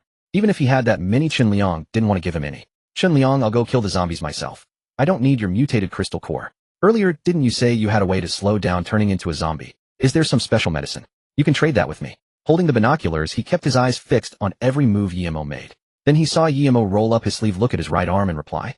Yi Mo, my mutation delaying agent can indeed slow zombification, but I need to ask first exactly how many bayberries do you have? I still have other agents here. As long as you give me bayberries, I can exchange any of the others. Although he looked at his arm only briefly, Chen Liang saw in that instant an alarming patch of purple on it. It was the exact same color as zombie skin. Could Yi Mo have been bitten by a zombie? Was it because of the mutation delaying agent that he could still keep his sanity?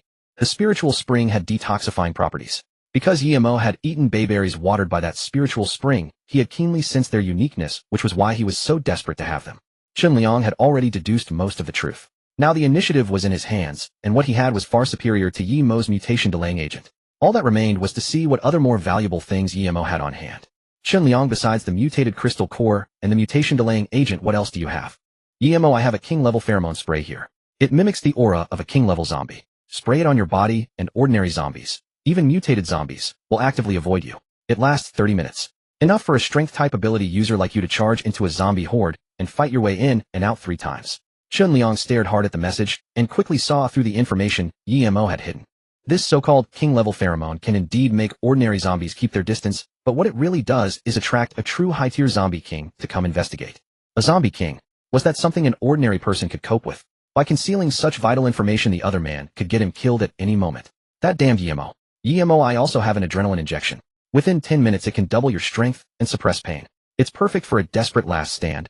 Even against a king-level zombie there's a chance to turn the tables. Chen Liang narrowed his eyes. It sounded quite good, but the other party had failed to mention that this effect was achieved by overdrawing one's life force.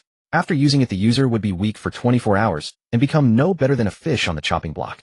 Then he thought back to the powder Emo had earlier claimed could be used to lure zombies. Only now did he realize that prolonged use would cause the user to be marked by every zombie. No wonder the man had so many good things yet remained trapped in that place without food or drink.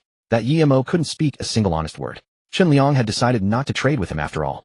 Chen Liang, I don't have any bayberries left, only bamboo shoots. If you want them we can trade. If not I'll keep them and trade with someone else. Anyway, I need to go kill zombies. Emo, don't be like that, Chen Liang. I truly need those bayberries. Emo, what I mean is I really like eating fruit. Its taste is so amazing that I feel as if I've returned to the days before the apocalypse. Since you don't have any left, can you at least tell me where you picked them or who you traded with? You can tell me that much, can't you? As a show of sincerity, I can give you the mutation delaying agent. Before long, Emo indeed sent a drone over with a dose of the mutation delaying agent. Since the other party was showing such sincerity, if Chen Liang didn't accept it would only make Emo more suspicious. He decided to fabricate an address and fool him. He sent Shin Qingqing a message, where's the nearest fresh fruit supermarket or something. What's the store called? After a long while she still hadn't replied. Chen Liang reckoned she was working in the field and probably hadn't brought her phone, so he sent the same message to Song Dongqing. Song Dongqing replied, there's a Yuxiange fresh food supermarket over on Huanan Street. Chen Liang then sent that address to Emo. Emo, great. Thank you. Beep beep. Song Dongqing sent Chen Liang a second message. Song Dongqing, Chen Liang, I think I saw Dang Ran's convoy heading toward Pedestrian Street. They've got a lot of people and look extremely tough. Be careful. I'm following them. If they dare make a move, we'll catch them in a pincer movement. Chen Liang, okay. Chen Liang hadn't expected Song Dongqing, who had only traded with him once, to choose his side, even knowing how many people were in the Superfire squad. Their goal was not hard to guess. It was food. He was a good judge of character. If the other party's character proved trustworthy, he wouldn't mind having a few more partners in the apocalypse. Yesterday, Dang Ran had Lu Rian follow Song Dongqing to Shun Qingqing's place to trade supplies while he and the others followed behind, hoping to catch them off guard and storm their base. Unexpectedly, just as they were about to reach their destination, they ran into a zombie riot. They barely escaped with their lives and lost 2 capable fighters into the bargain. They hadn't gotten the supplies and had lost men as well, a double loss. How could Dang Ran take this lying down? Having seen how beautiful Shin Qingqing was, he had long been determined to have her. What's more, the supplies Chen Liang might still have, enough to trade for 2 mutated crystal cores, were also things he desperately wanted. After regrouping, he led his men to Pedestrian Street once more. Sitting in their vehicles, they found that there were strikingly few zombies here. Only a handful were wandering along the street.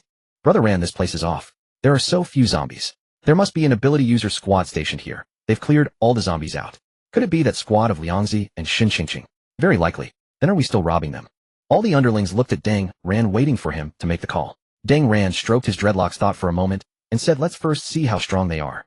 If they're weak, then of course we rob them. If they're strong, then we'll trade normally. The boss is wise. Brother Ran is wise. They drove around Pedestrian Street twice.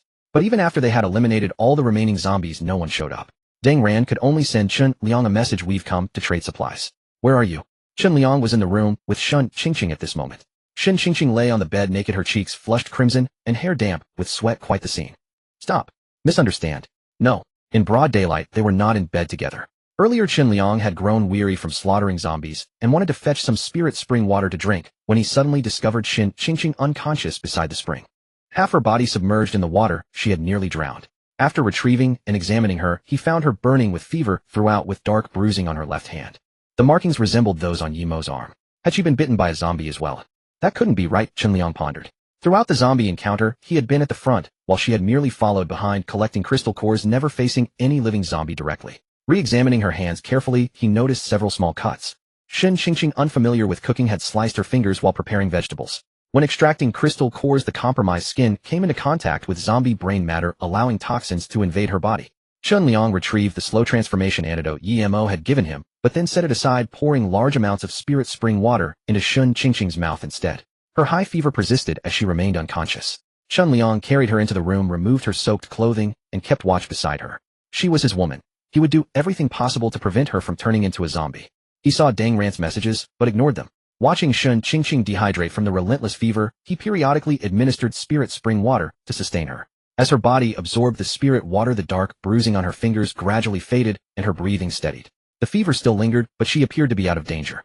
Chun Liang finally exited through the kitchen's back door. Members of the Super Burn squad who had been ransacking the pedestrian street whistled upon seeing him emerge and quickly gathered around. Dang Ran approached and scrutinized Chun Liang before asking, "You must be Liang Zai. Yes, you mentioned wanting to trade supplies. Did you bring crystal cores?" Lu Ruyan had arrived empty-handed before, and they had deceived Shun Qingqing and her classmates into coming over using supplies as bait, so Chun Liang held them in low regard. "Of course," Dang Ran said, rolling an ordinary crystal core between his fingers. "I have plenty of crystal cores, but I'd like to see your supplies first." Chun Liang returned to the kitchen and brought out a burlap sack, placing it on the ground.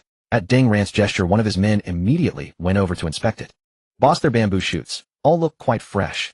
"Oh." Dang Ran turned to Chun Liang with surprise. "Fresh bamboo shoots still exist these days. Where you found them is none of my concern," Chun Liang replied. 5 sacks of bamboo shoots for 1 mutated crystal core. Deal or not? Each sack held roughly 50 caddies, so 5 would be a rather fortunate number. Chun Liang wasn't attempting to insult anyone. He remembered when a single mutated crystal core could trade for 500 caddies of food back when he was just an ordinary person, and felt that amount was always worthwhile. Now that he had become an ability user, the mutated crystal core was merely a supplementary advantage rather than essential, making this price feel appropriately balanced to him. Seeing that Chun Liang valued a mutated crystal core at barely over 200 caddies of bamboo shoots, Dang Ran naturally wouldn't agree to the terms, though he didn't voice his refusal outright. Instead, he probed cautiously, "Brother Chen, do you have any other supplies? We only need 1 sack of these bamboo shoots. Bring other items to trade for the rest." "That's all I have. If you want it, we trade. If not, forget it."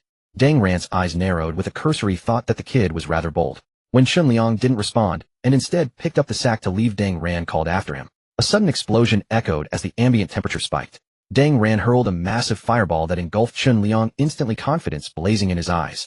But before the flames even dissipated, he realized Chun Liang wasn't caught in the blast.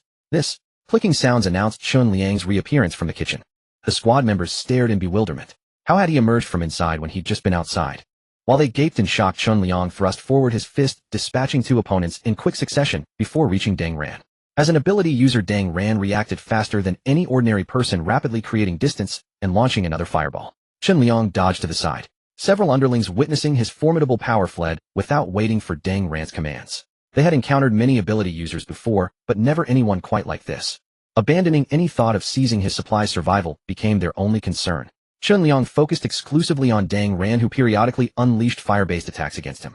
As Chun Liang evaded, the distance between them widened dangerously. He couldn't let Dang Ran escape. This time, rather than retrieving the tricycle, Chun Liang drew a poison-coated dart from his spatial storage and hurled it toward Dang Ran's back. Thwack! Hiss! Dang Ran let out a soft groan. Though it stung, he paid it no mind, lobbing another fireball behind him to slow Chun Liang's pursuit before continuing to flee. The sheer force of that skull-crushing punch had genuinely frightened him. He had suspected Chun Liang might be an ability user, but never imagined his powers would be this formidable. He would need to plan how to seize Chun Liang's supplies later. What he didn't realize was that time had already run out. The poison-laced dart had pierced his skin and was now spreading through his bloodstream. Witnessing the confrontation unfold, Song Dongqing entered the pedestrian street from behind, intercepting one of Dang Ran's fleeing underlings. Her ice ability immobilized the man instantly. When dealing with zombies, she would shatter them after freezing to prevent feigning death. Humans proved even more vulnerable than zombies. One freeze rendered them immobile, and freezing the brain meant immediate destruction. Observing Chun Liang's measured pursuit of Dang Ran, Song Dongqing didn't question his unconventional approach. Instead, she continued hunting the remaining underlings fleeing in the opposite direction. During his flight, Dang Ran glanced back to find Chun Liang merely trailing behind at a leisurely pace, as if he had abandoned the chase altogether.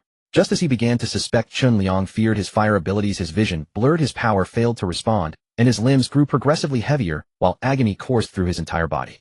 With a final thud, he collapsed. His eyes bulged wide as black blood streamed from every orifice. Then his breath ceased entirely. He died without ever realizing that the minor sting he had dismissed earlier was the true cause of his sudden demise. The accelerated blood flow from his frantic running had hastened the poison's spread, killing him in under 2 minutes.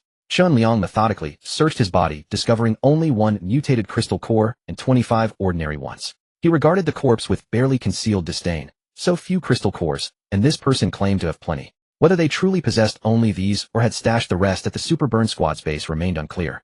He pocketed the mutated crystal core and stored the rest in his storage room, which expanded its space by another 2 square meters. Pulling the dart from the corpse's back, Chen Liang carefully tucked it away. The poison-tipped dart had proven so effective that he decided to order a batch of darts online. When he returned to the pedestrian street, Song Dongqing was already back. Song held out 4 ordinary crystal cores. Chen Liang, these are from the underlings I killed. Take them. You killed them, so you keep them. Alright, thanks. Song Dongqing put the cores away, then produced a bag. Here one. 5 kilograms of gold. I gathered it from 4 jewelry stores. Those stores had already been looted, so this was all I could find. Chen Liang nodded and accepted it, handing him a box of bread, a box of instant noodles, and a jug of water. At the sight of these supplies, Song Dongqing's eyes lit up. The man actually had this much good stuff. This. How many crystal cores does this cost? This is for the gold. Keep it. Huh. Okay. Thank you. Thank you, brother Chen Liang. Song Dongqing was overjoyed. He hadn't expected that the gold, useless to him for eating or drinking, could be traded for so many supplies. It made him blurt out the decision he had been mulling over. Chen Liang, if you have enough supplies, and you don't mind, I'd like to follow you from now on. Is that okay? Chen Liang curled his lips into a smile. Sure. I happen to want to set up a supply trading post here. If you have anyone you trust, bring them along. Especially pretty girls with different skills. Women there. Song Dongqing trailed off, glancing at him, and realizing the man was at that age when he needed a woman, so he stopped, and said, alright, I'll keep an eye out. Watching Song drive off to move his things, Chen Liang sent a message in both groups. Liangzi, any pretty girls who are good cooks? Welcome to the pedestrian street for an interview. If hired, all the supplies you need. Brother Hai, seems you've got quite a lot of supplies. So you guys are on the pedestrian street. Huh. Blooming fortune, I can cook, but I'm not a pretty girl. Still, this Annie has some charm left. Handsome, would you take a fancy to me? Brother Hai, this old lady upstairs is shameless. The guy wants pretty young girls to warm his bed. If you want to offer yourself, you should take a piss and look at your reflection first. Blooming fortune, you shameless bastard. Is it wrong to want a full stomach? Who wasn't a pretty girl in her youth? I still have my charms now, don't I? Maybe he's into older women. Striver, exactly. Some people like older ones. You little punk, can't even measure up, so you trash talk others instead. What a joke. Blooming fortune, exactly. Brother Hai, and what are you two supposed to be? You'd better not sleep from now on, or I'll come pry open your doors. Still charming, huh? Playing dirty, huh? Blooming fortune, no, brother Hai. I'm sorry, I was wrong. Don't come. I'm ugly, really ugly. I don't want to dirty your eyes. Striver, come on, then I'll wait for you. If you don't come, you're a coward. Building manager, how you lot have the nerve to bicker. Truly idle. Liangzi, handsome, does a man count? Don't be so strict with gender. I can cook really well too. Striver, yeah bro, how about considering me? I can be top or bottom. Chen Liang scram. Striver, oh, you're so mean to me. I'm heartbroken. Let me pound your chest with my little fist. Liangzi. Blooming fortune. Blooming fortune, handsome, how did you say you'd collect gold last time? How many supplies for a necklace? Are you from our residential complex? Where do we make the exchange? Liangzi, I'm not in your complex. Song Dongqing will be going back soon. If you want to trade, find him. 1 bamboo shoot for 1 necklace. This offer only lasts this once. From now on, you'll have to come to the pedestrian street yourself. Blooming fortune, Song Dongqing. Fine. That's much safer. The owners of Sunshine Garden Residential Complex began discussing the supply trade.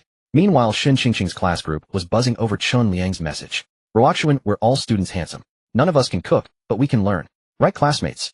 Xiao, yes. I can learn. Handsome brother, please give us something to eat. Zihan, Shin Qingqing, why haven't you brought us food yet? You're out there eating well with that handsome guy. You can't just forget your classmates. You can't be so selfish. Zihan was muted by the admin. English teacher Su Mei or classmate Shin Qingqing, don't listen to Zihan's nonsense. She's delirious from hunger. Classmate Liangzi, if you have the ability, you should send some supplies over to them. They're in the school cafeteria's warehouse, but there are especially mini zombies on campus. If you go, be careful. It's best to go with an ability user squad or official personnel. Seeing her note, as English teacher, Chen Liang raised an eyebrow. In his impression, English teachers were always fair-skinned, slender-waisted with wavy hair, and never the same outfit twice. He wondered if this English teacher was the same. English teacher Su Mei, by the way, classmate Liangzi, I can cook. Were you serious about providing plenty of supplies? If you're willing to give food to the students, I'm willing to come cook for you. Yuchen teacher Su, he said, pretty girls. It's obvious what he wants. You're too beautiful to walk into a tiger's den. Better stay safe at home. Houchen, what's wrong with you? Teacher is willing to sacrifice herself for our benefit. You don't need to meddle. Wang Yuning, exactly. Yuchen, shut up. Handsome, our English teacher is gorgeous. She's every male student's dream girl. You'll love her. Wang Yuning was muted. Chen Liang also thought Su Mei was impressive. Not only did she speak pleasantly, but she was willing to sacrifice herself for the students' welfare. Her profession was a teacher, a category he hadn't registered yet. He just wasn't sure if she met the requirements of the beauty codex. Back in the room, he saw Shin Qingqiu sitting on the bed, holding in her palm a slowly swirling little ball of water. Huh. Chen Liang gidge. I awakened an ability. I'm an ability user now. Shen Qingqing jumped off the bed and threw herself into Chun Liang's arms. She was overjoyed. Before trapped at home, she had to ration every drop of water, not daring to waste a single bit. Now not only had she become an ability user, she had a water-type ability. She had just tested it, and could actually condense a ball of water out of thin air. From now on she would never be short of drinking water or bathing water again. Even though Chun Liang wasn't short of water, having her own was still hers. It was wonderful. Earlier with the nausea and aching all over, she had thought she was going to die. Watching her two little bunnies bounce over, Chun Liang smiled and gave them a squeeze. Great, fantastic. You turned misfortune into a blessing. It wasn't for nothing that he had been feeding her so much spirit spring water. So it seemed that being infected with the zombie virus and then purged with spirit spring water could unlock an ability. The feel of the little bunnies in his hands made his blood boil. Shen Qingqing felt the groping sensation on her chest, a shiver running through her. Her pretty face flushed, and she blinked her big eyes up at Chun Liang, saying softly, Chun Liang Gij, I'm so hungry. She had barely eaten lunch, and awakening her ability had consumed a lot of energy. She was starving. Chun Liang was deliberating whether to let her eat first or eat her first. Knock, knock, knock. Someone knocked on the door, very softly. Chun Liang was puzzled. Had someone already come to trade this quickly? No, that couldn't be. He had only mentioned the pedestrian street. Nobody would be able to pinpoint his exact location so easily. Chun Liang told Shen Qingqing to get dressed and find something to eat by herself. He opened the back door of the kitchen and saw one of the two men who had earlier used a diversion to try to pry open his door. His lips were pale, his eyes vacant, and he looked extremely weak. A thick smell of blood clung to him. He was clearly injured. Zhongli leaned against the wall. When Chun Liang came out, he pulled out several crystal cores and said, I traded the bamboo shoots for crystal cores and came back. Chun Liang accepted the crystal cores. Your partner hasn't come back yet. He won't be coming back. Oh. Chun Liang looked at him with keen interest. Zhongli frowned, pressed his hand against the small of his back, and gritted out, he stabbed me in the back. So I killed him in return. Do you? Do you have any medicine? If you can heal my wounds, my life will be yours from now on. After killing the muscular man, he had taken the two bamboo shoots and gone to trade with someone. People saw he was injured and tried to snatch his bamboo shoots, so he got into another fight. Fortunately, his rich combat experience won him the fight, but new wounds had been added to his old ones. He checked the nearest pharmacy, but there was nothing left. He could only pin his hopes on the man before him. Are you an ability user? Chun Liang asked.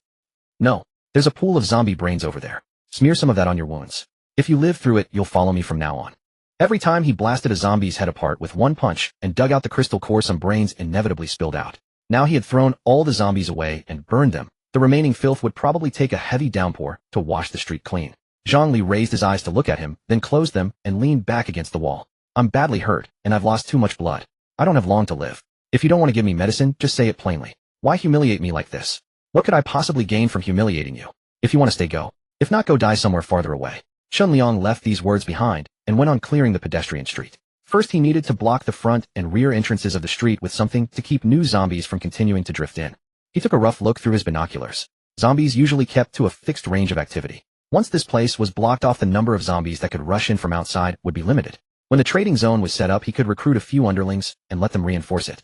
He pulled down some curtains from several shops, tied them together, and drew them across the left and right sides of the entrance. A simple door curtain was done. Zhongli was still hesitating. Smearing zombie brains on his wounds would not only speed up rot, but might also infect him with the zombie virus. Was Chun Liang trying to get him killed? With the kind of punch that could blow a zombie's head clean off, there was no need to go to such trouble. Could it be some sort of obedience test? If he could do even such a disgusting thing as Chun Liang ordered, it would prove his absolute loyalty, and then he would agree to take him in. Empty promises about devoting his life to the man would naturally not be believed. He no longer had the strength to search for medicine elsewhere. If death came, then so be it. Injured and without medicine, death was inevitable sooner or later. Infected with the virus and turning into a zombie was also death.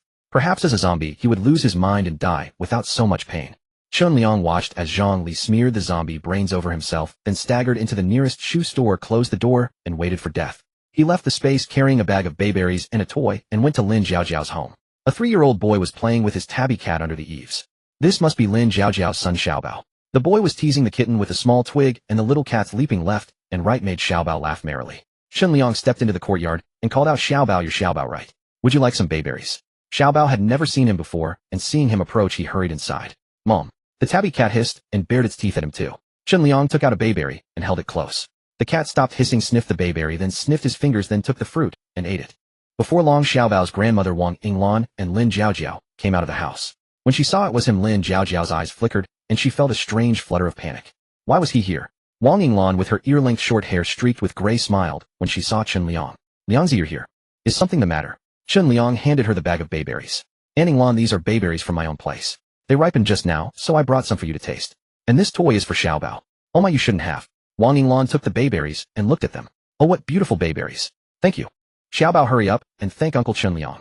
Xiaobao hugged Lin Zhaojiao's leg and hid behind her, poking out only his head with bright sparkling eyes fixed on what Chunliang held. On hearing that he had come to give Xiaobao a toy, Lin Zhaojiao instinctively refused. No need, Liangzi. Xiaobao already has toys. Mom, it's a little train. Xiaobao doesn't have a little train. Then Mom will buy you one tomorrow. Oh, Xiaobao answered, but his eyes still clung to the little train in Chun Liang's hand, filled with longing. Chun Liang smiled. It's fine, sister-in-law. I bought it on the way back, just for the kid to play with. It wasn't worth much. Really, there's no need. Oh, come on. He's already brought it over, so just accept it. It's only a toy. Didn't you say you'd help Liangzi dig bamboo shoots later? Dig for 2 more days, and you'll have all of that and more. Wang Yinglan then urged Xiaobao to thank his uncle. Seeing that Xiaobao was still checking Lin Zhaojiao's expression, Wang Yinglan took the toy directly and handed it to him, then turned to Chun Liang. Liangzi, you must have come for something today, right? Yes, Aunt. I've just opened up that piece of land. I wanted to ask if you have any seeds suitable for planting right now? I do. There are some sprouted potatoes under the eaves. They're perfect for planting. If you want them, take them. Great, thank you, Aunt. How much? What money? They're not worth anything. Just take them. Wang Yinglan packed them in a bag for him, 7 or 8 caddies or so. Chun Liang took it and thanked her again. I'm off, Aunt. I'm off, sister-in-law. Bye, Xiaobao. Bye, uncle. Wait a moment, Liangzi. Lin Zhaojiao suddenly called him back. What is it, sister-in-law? Let's add each other as friends. I'll transfer the money from the bayberries to you. Chun Liang had meant to tell her to keep the money, but thinking he could add her as a friend, he agreed. Wang Yinglan leaned in to take a look and was surprised to see her transfer several hundred yuan. Oh, the bayberries sold for that much. It was even more than that. This was only the money customers had scanned into Lin Zhaojiao's phone. However, Chun Liang and Lin Zhaojiao tacitly agreed not to mention it. Yes, Aunt, but this is the only time. I've already handed the bayberries over to someone else to sell. Why would you give them to someone else to sell? Isn't it the same if Zhaojiao sells them? We're all from the same village. What are you afraid she'd pocket your money? It's not that, Aunt Yinglan. These bayberries have already been reserved and will be delivered directly to their shop. From now on, I won't be selling any at the market. However, I've asked your sister-in-law to help dig bamboo shoots. I'm afraid I'll need to trouble you to spend more time looking after Xiaobao. That's only right. Since she's earning money, it's naturally my job to watch the child. But, Wang Yinglan paused then added, are you still hiring people? Your Uncle Qian still has plenty of strength left. Why not let him go dig bamboo shoots with you all? Chun Liang glanced at Lin Zhaojiao, thought for a moment, and said, that works too. 200 yuan a day, as long as you don't mind the pay. 200 a day. Then could I go too? Lin Zhaojiao quickly turned her head upon hearing this. Mom, if you also go, what about Xiaobao? What about not going? Wang Yinglan said. Why shouldn't you go? It's 200 yuan a day. Just bring Xiaobao up the mountain with us. He can walk and run on his own. He won't hold us back from digging bamboo shoots. That's how everyone did it back in the day. But Xiaobao is still so young, and the mountain terrain is complicated. He could easily fall. Lin Zhaojiao recalled nearly falling herself last time, and still felt a lingering dread. Not to mention anything else. The bamboo shoots all over the mountain had sharp tips pointing upward. If one pricked Xiaobao anywhere, it would be no laughing matter. The most important reason she was still willing to stay in this family was Xiaobao. If even Xiaobao's safety couldn't be guaranteed, then she lost all reason to remain. Seeing the unconcealed worry in Lin Zhaojiao's eyes, Chun Liang spoke up. Aunt Yinglan, I'm digging bamboo shoots for a factory, and they'll come by to inspect it any time. If they saw you all bringing a child to work, they definitely wouldn't agree. If they end up rejecting everyone, wouldn't the loss be even greater? I think at least one of your 3 adults should stay behind to watch the child. This?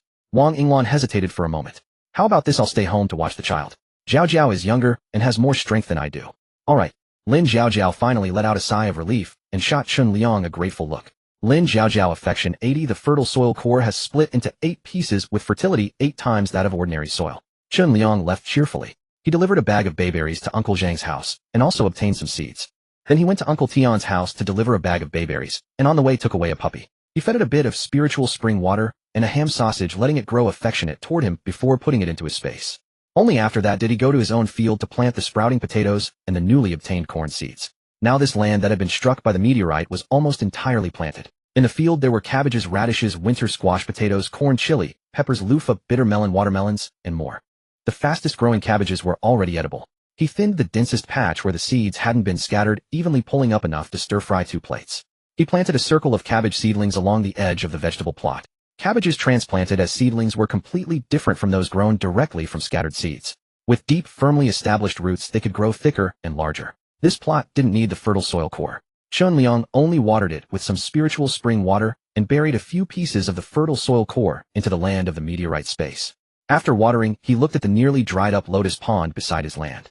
The lotus leaves showing their pointed tips were far more numerous than when he had first returned to the village. Could this pond have also been affected by the meteorite just like this land? Seeing that much mud had already surfaced, he simply started pouring spiritual spring water into it. After pouring more than a dozen buckets, the spring water flowing from the spring began to gradually dwindle, so Chunliang stopped. He didn't need business intuition to know that the lotus roots from this pond would be a hot commodity. In fact, every crop nourished by the spiritual spring water would sell well. Unlocking Zhang Meili's benefits was not limited to that alone. Her greatest advantage was actually being able to help him see through the schemes of his trading partners. When he returned home, Wang Cai, who had been obediently lying under the bayberry tree, trotted over on his short little legs, whimpering softly. Chunliang gave him a pet and casually picked 2 bayberries to feed him. The little fellow was overjoyed, wiggling his butt as he ate. Chunliang dug a deep pit and buried the fertile soil core. After thinking it over, he moved the stone mill from the corner of the yard over and set it on top to press down, making it look as if it was there to help pick the bayberries growing higher up. He took out a basket and began to pick. People's tastes varied. Both red and purple ones could be picked. The ones on lower branches could be picked while standing on the ground, while the higher ones required standing on the millstone or using a hook to pull the branches down. For the ones even higher, he had to climb the tree. After picking for quite a while, he finally harvested all the ripe bayberries. After watering them with some spiritual spring water, he could pick more again tomorrow. Zhang Meili sent a message. Boss Chun, where exactly is your village? Could you send me a location? I'll send a truck over to pick up the goods. The contract has also been drafted. Shall we sign it? As for contracts, Chunliang felt it didn't really matter whether he signed or not. Instead, it gave him a sense of restriction. He didn't like being trapped, and he especially disliked being led around by the nose. But to put Zhang Meili at ease and make her feel even more favorable toward him, signing one wouldn't hurt. His business intuition could see through deception, so he wasn't afraid of falling into a trap. He could advance or retreat at will. Liangzi, no need to send a location. How about you come to town to pick up the goods now? I might not have time tomorrow. Zhang Meili, but it's almost dark. A night of sitting around won't keep the bayberries fresh. Liangzi, they won't go bad. Have you sold all the bayberries in your hands? Surely you can tell their shelf life is different from other bayberries, right? Zhang Meili glanced at the few bayberries she had kept on her office desk, unable to bear eating them. She noticed they had neither softened nor attracted small fruit flies. They still felt firm to the touch, their freshness almost unchanged from when she had first bought them. In the past, when she had sourced bayberries, they would start attracting small flies after just a few hours. Now, after a full day, there was still no sign of spoilage at all. She had already sent them for testing. These bayberries had no pesticide residue, so their longer shelf life compared to other bayberries must be related to the variety. She decided to trust him for now. Zhang Meili immediately drove to Mashi town. Chunliang arrived in his 3-wheeled vehicle at about the same time. The two met at the entrance of the market. Before leaving, Chunliang had already weighed out 100 jin. That was 6,000 yuan. This money-making speed was faster than anything before. Of course, except for scavenging gold from the apocalyptic world. Seeing him load the bayberries into her vehicle, Zhang Meili paid generously, then took out the contract she had prepared long before. Boss Chen, take a look at this contract first. If there's no problem, please sign it. Chunliang took it and glanced through it.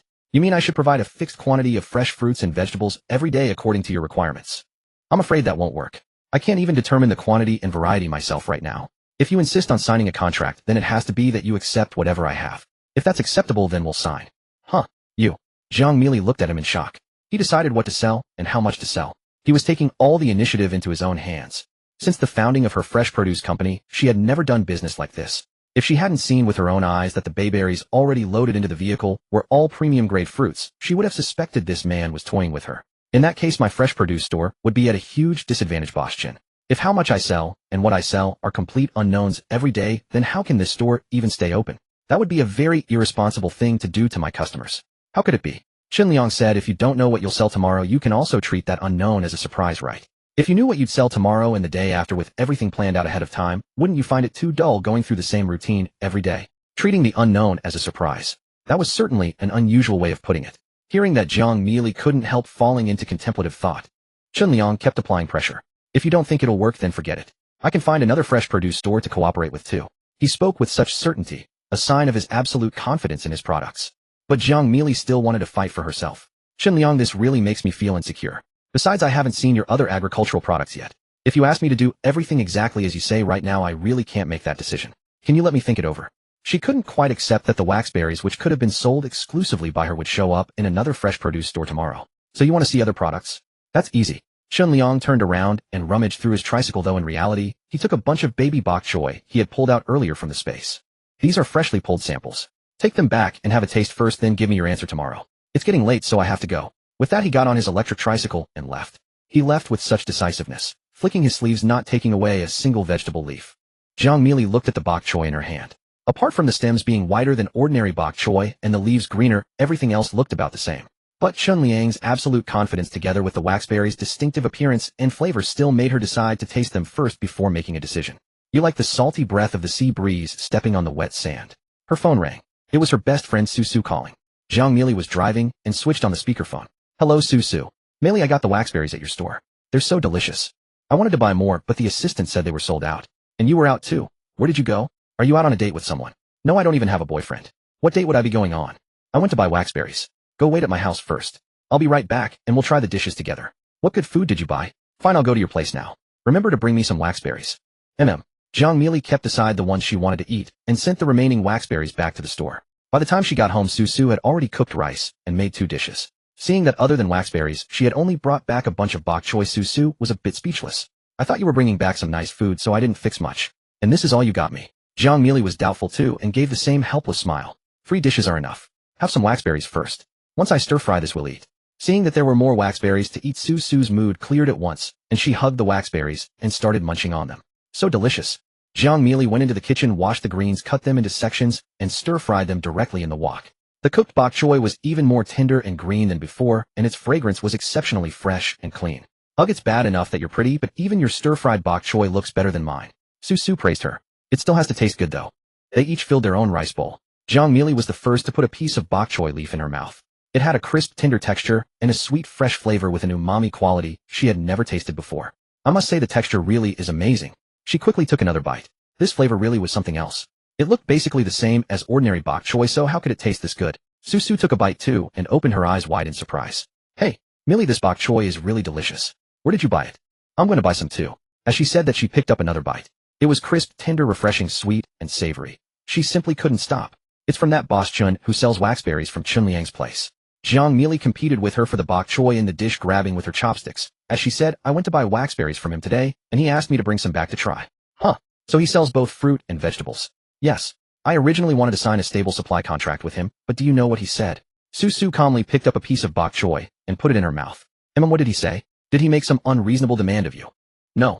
He said he can't guarantee a fixed supply, saying that what to sell and how much to sell are all up to him. He has to have complete control. Huh. So full of himself. Exactly. He said if I didn't agree, he'd go cooperate with another fresh produce store. This is the sample he gave me, and he said to taste it and give him an answer tomorrow.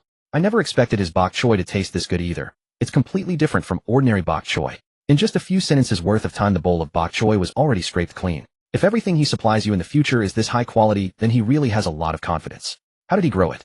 Watching Susu pour the last of the bok choy broth into her own bowl, Zhang Meili gave a helpless smile and shook her head. I don't know. He must be using some special growing technique.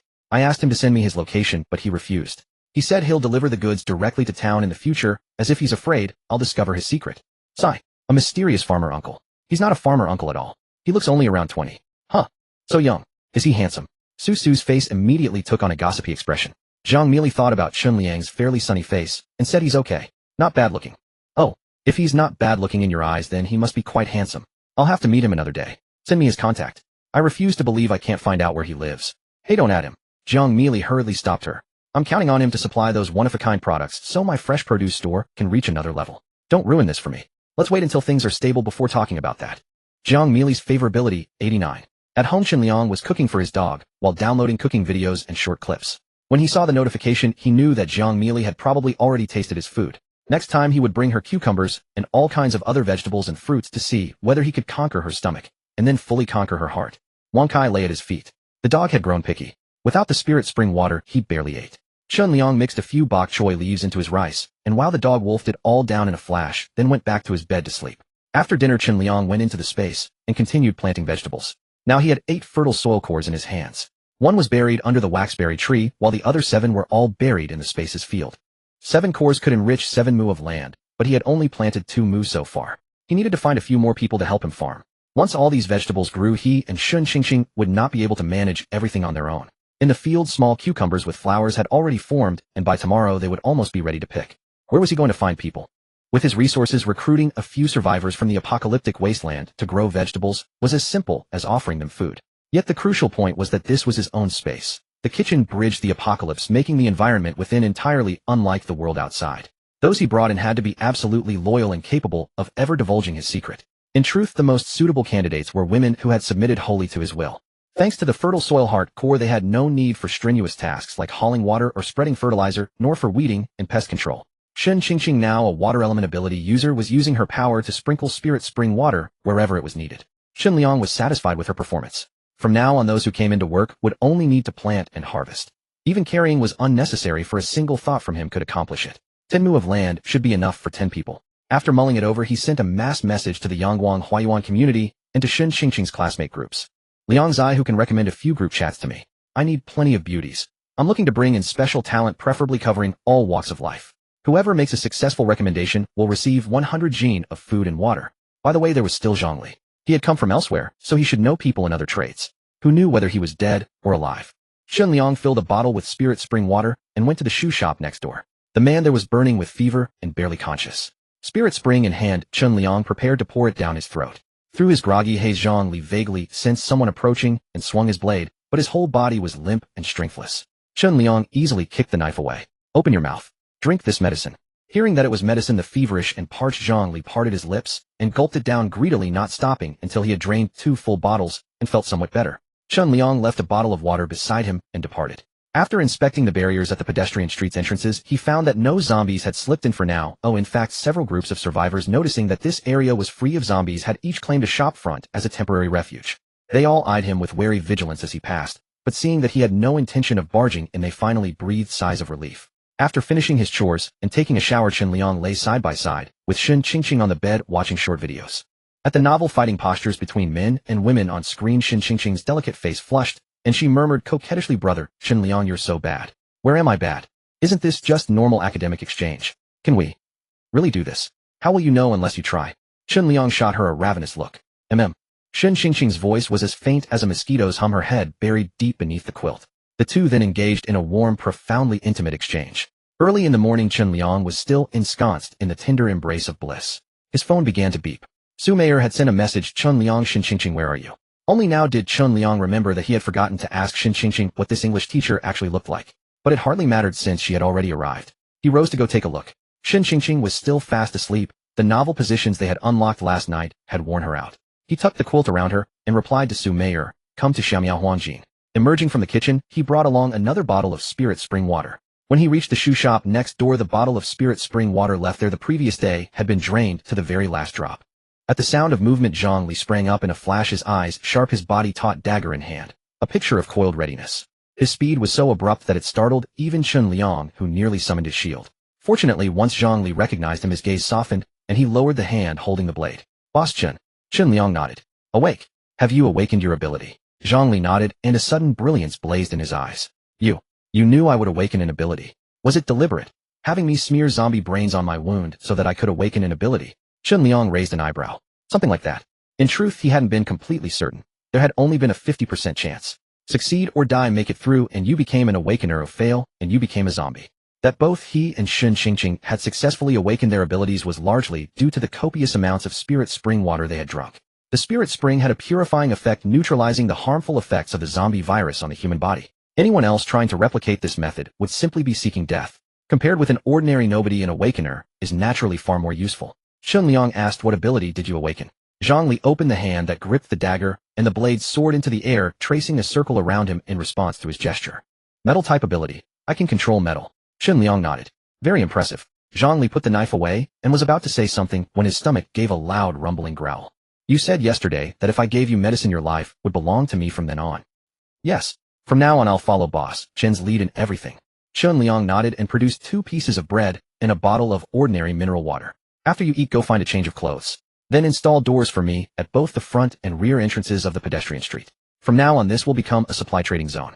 Establishing a dedicated trading zone just for exchanging supplies showed that he possessed no small amount of goods. "Yes, boss." Zhang Li's face lit up with delight as he reached out to accept the items. Not only had he been allowed to stay, but he had also awakened an ability. There could be no better outcome. He took broad strides toward the entrance of the street. Eating as he walked, Zhang Li surveyed his surroundings. As far as the eye could see, there was not a single zombie. Chen Liang had clearly wiped them all out. With combat strength like that, following him was hardly a loss. Looking up, he saw a survivor clad in a helmet and fully armed with protective gear riding an electric scooter toward him. Though wrapped from head to toe, she was unmistakably a woman. Zhang Li glanced at her and continued on his way. The rider was none other than Su Meier. She located Xiaomiao Huangjin, and seeing a young man standing at the entrance stopped her scooter at a distance and called out, "Are you Liang Zai?" Seeing him nod, Su Meier rode over and stopped. Clutching a baseball bat for self-defense, she asked, "Where is Shun Xingxing?" "She's still sleeping." "You two live together." Beep. A beauty matching the requirements has been detected. Name Su Meier. Age 28. Occupation teacher. A model of virtue and the most beautiful teacher, romanceable. Current affection -10. What the hell? There are negative numbers too. Shun Liang was utterly dumbfounded. If her impression of him was this poor, why had she bothered to come at all? He would soon learn the reason for Su Meier's negative affection.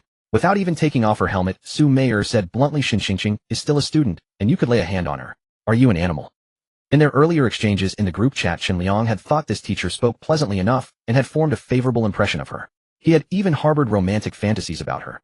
How could their first meeting turn out like this? Was this the legendary crash and burn upon meeting in person? His expression turned cold. "If you came to lecture me, then I won't see you out." Seeing him turn away without the slightest hesitation, Su Meier immediately panicked. "Wait." She yanked off her helmet and a cascade of wavy hair spilled down, unveiling a face of breathtaking beauty. She hurried a few steps to stand before Shun Liang. I didn't come to lecture you. Didn't you say you were looking for someone who could cook?" "I'm here to apply." Looking at her stylish, gorgeous face, Shun Liang finally felt that she matched the image of the beautiful English teacher he had imagined. But the way she spoke was truly infuriating. He said flatly, "Go back and wait for notice." Anyone who had ever navigated the working world knew that when an interviewer said those words to a candidate, it was essentially a rejection. Su Meier became genuinely anxious when she heard him say that. "I'm sorry, Liangzi, I didn't mean to offend you. It's just, Shun Xingxing is my student after all. I can't bear to watch her go through this at such a young age." "Go through what?" "Being ruined by me. You think she's being mistreated by staying with me?" No. You said your supplies here are more than enough. She'll have food and clothing without worry. Lots of people would beg for such a life. Then why are you still speaking up for her? Could it be that you want to take her place?" Shun Liang looked her up and down. Although she was wearing quite a bit of protective gear, he could still tell that her figure was well proportioned with every bit of flesh exactly where it should be. Su Meier thought for a moment, then lowered her head. "Well, if you can send supplies to the students trapped at our school, then it's not entirely impossible." Shun Liang truly didn't know what to say to her. For the students besieged by zombies, she was really willing to go that far. After thinking it over, he said, "Would you be willing to eat a ham sausage?" This ham sausage, was it the proper kind? Su Meier glanced at him, then looked around. The area was quiet with no zombies in sight. A very safe place. Her thumb rubbed against the helmet she was holding as she slowly uttered 2 words, "Fine." Even though she appeared calm, looking as if she could sacrifice anything. Still, Shun Liang could see a trace of resistance and panic in her eyes. Clearly, she hadn't mentally prepared herself yet. He was in urgent need of someone to cook and farm. Since she happened to be one of his romanceable targets, he was willing to give her another chance. He reached into his pocket and pulled out a ham sausage from his storage space. Su Meier's eyes lit up instantly as she looked at him. "You meant this ham sausage?" I will. I can eat as much as you want." Su Meier's affection toward him rose to 10%. "Tisk, give her a bit of food, and she brightens right up." Shun Liang then brought out a loaf of bread. Su Meier swallowed hard. "Liangzi, I'm a great cook. Why don't you try my cooking first?" "Fine. Come with me. If it doesn't suit my taste, I can send you packing at any moment." "Okay, I understand." Hearing the humble tone of a job seeker in her voice, Shun Liang glanced at her chest. It was remarkably generous, almost rivaling Lin Jiaojiao's. Noticing his gaze, Su Meier bit her lip, but didn't say anything, following him into the kitchen. When she saw the instant noodles, pickled vegetables, canned food, eggs, ham sausages, and rice piled up in the kitchen, her eyes nearly stuck to them. There really was so much food. That little wretch, Shun Xingxing, ate well. Shun Liang placed a bamboo shoot on the stove. "Use this to test your cooking." "Okay." Su Meier set down her helmet and baseball bat, took off her protective gear, pulled the zipper of her jacket down from her neck, let out a breath, and picked up the bamboo shoot. After looking around the kitchen, she took a kitchen knife and started peeling the bamboo shoot. She wasn't as skilled as Lin Jiaojiao, but she wasn't clumsy like Shun Xingxing either. She squatted on the ground, her tight pants outlining a perfect peach shape. Shun Liang walked from behind her to her front, and the V-neck of Su Meier's top revealed her cleavage perfectly. Hard to say whether it was deliberate or on purpose. Or perhaps English teachers were just naturally this alluring. After peeling the bamboo shoot, Su Meier turned on the tap. Delighted to find water flowing, she filled a pot and set it on the stove. When she began slicing the bamboo shoot, Shun Liang moved close. Su Meier's body stiffened. Fighting the urge to run, she said, "Liangzi, I'm testing a dish. You just keep cooking." Shun Liang's hand had already begun to wander, landing on her waist. "Your student already warned you. You should know by now that recruiting a beautiful cook isn't just about cooking right." A shudder ran through Su Meier's body. The knuckles of her knife-holding hand turned white as she tightly gripped the handle. Shun Liang reached out with his left hand and grasped her slender neck. "You want to kill me? Then I might as well go find Shun Xingxing." "Don't." Su Meier grabbed his hand and explained, "It's just that the dish isn't finished yet, so you haven't decided whether to keep me. Wouldn't it be inappropriate to do something like this now?" Shun Liang pressed close to her, his breathing somewhat heavy. "There's nothing inappropriate about it. Here my rules are the rules. See all this food. Whether your students get any depends on you. Su Meyer removed her slender hand from over his, lowered her head, and continued slicing the bamboo shoot. While Chun Liang's hands roamed up and down, she nearly cut her fingers several times.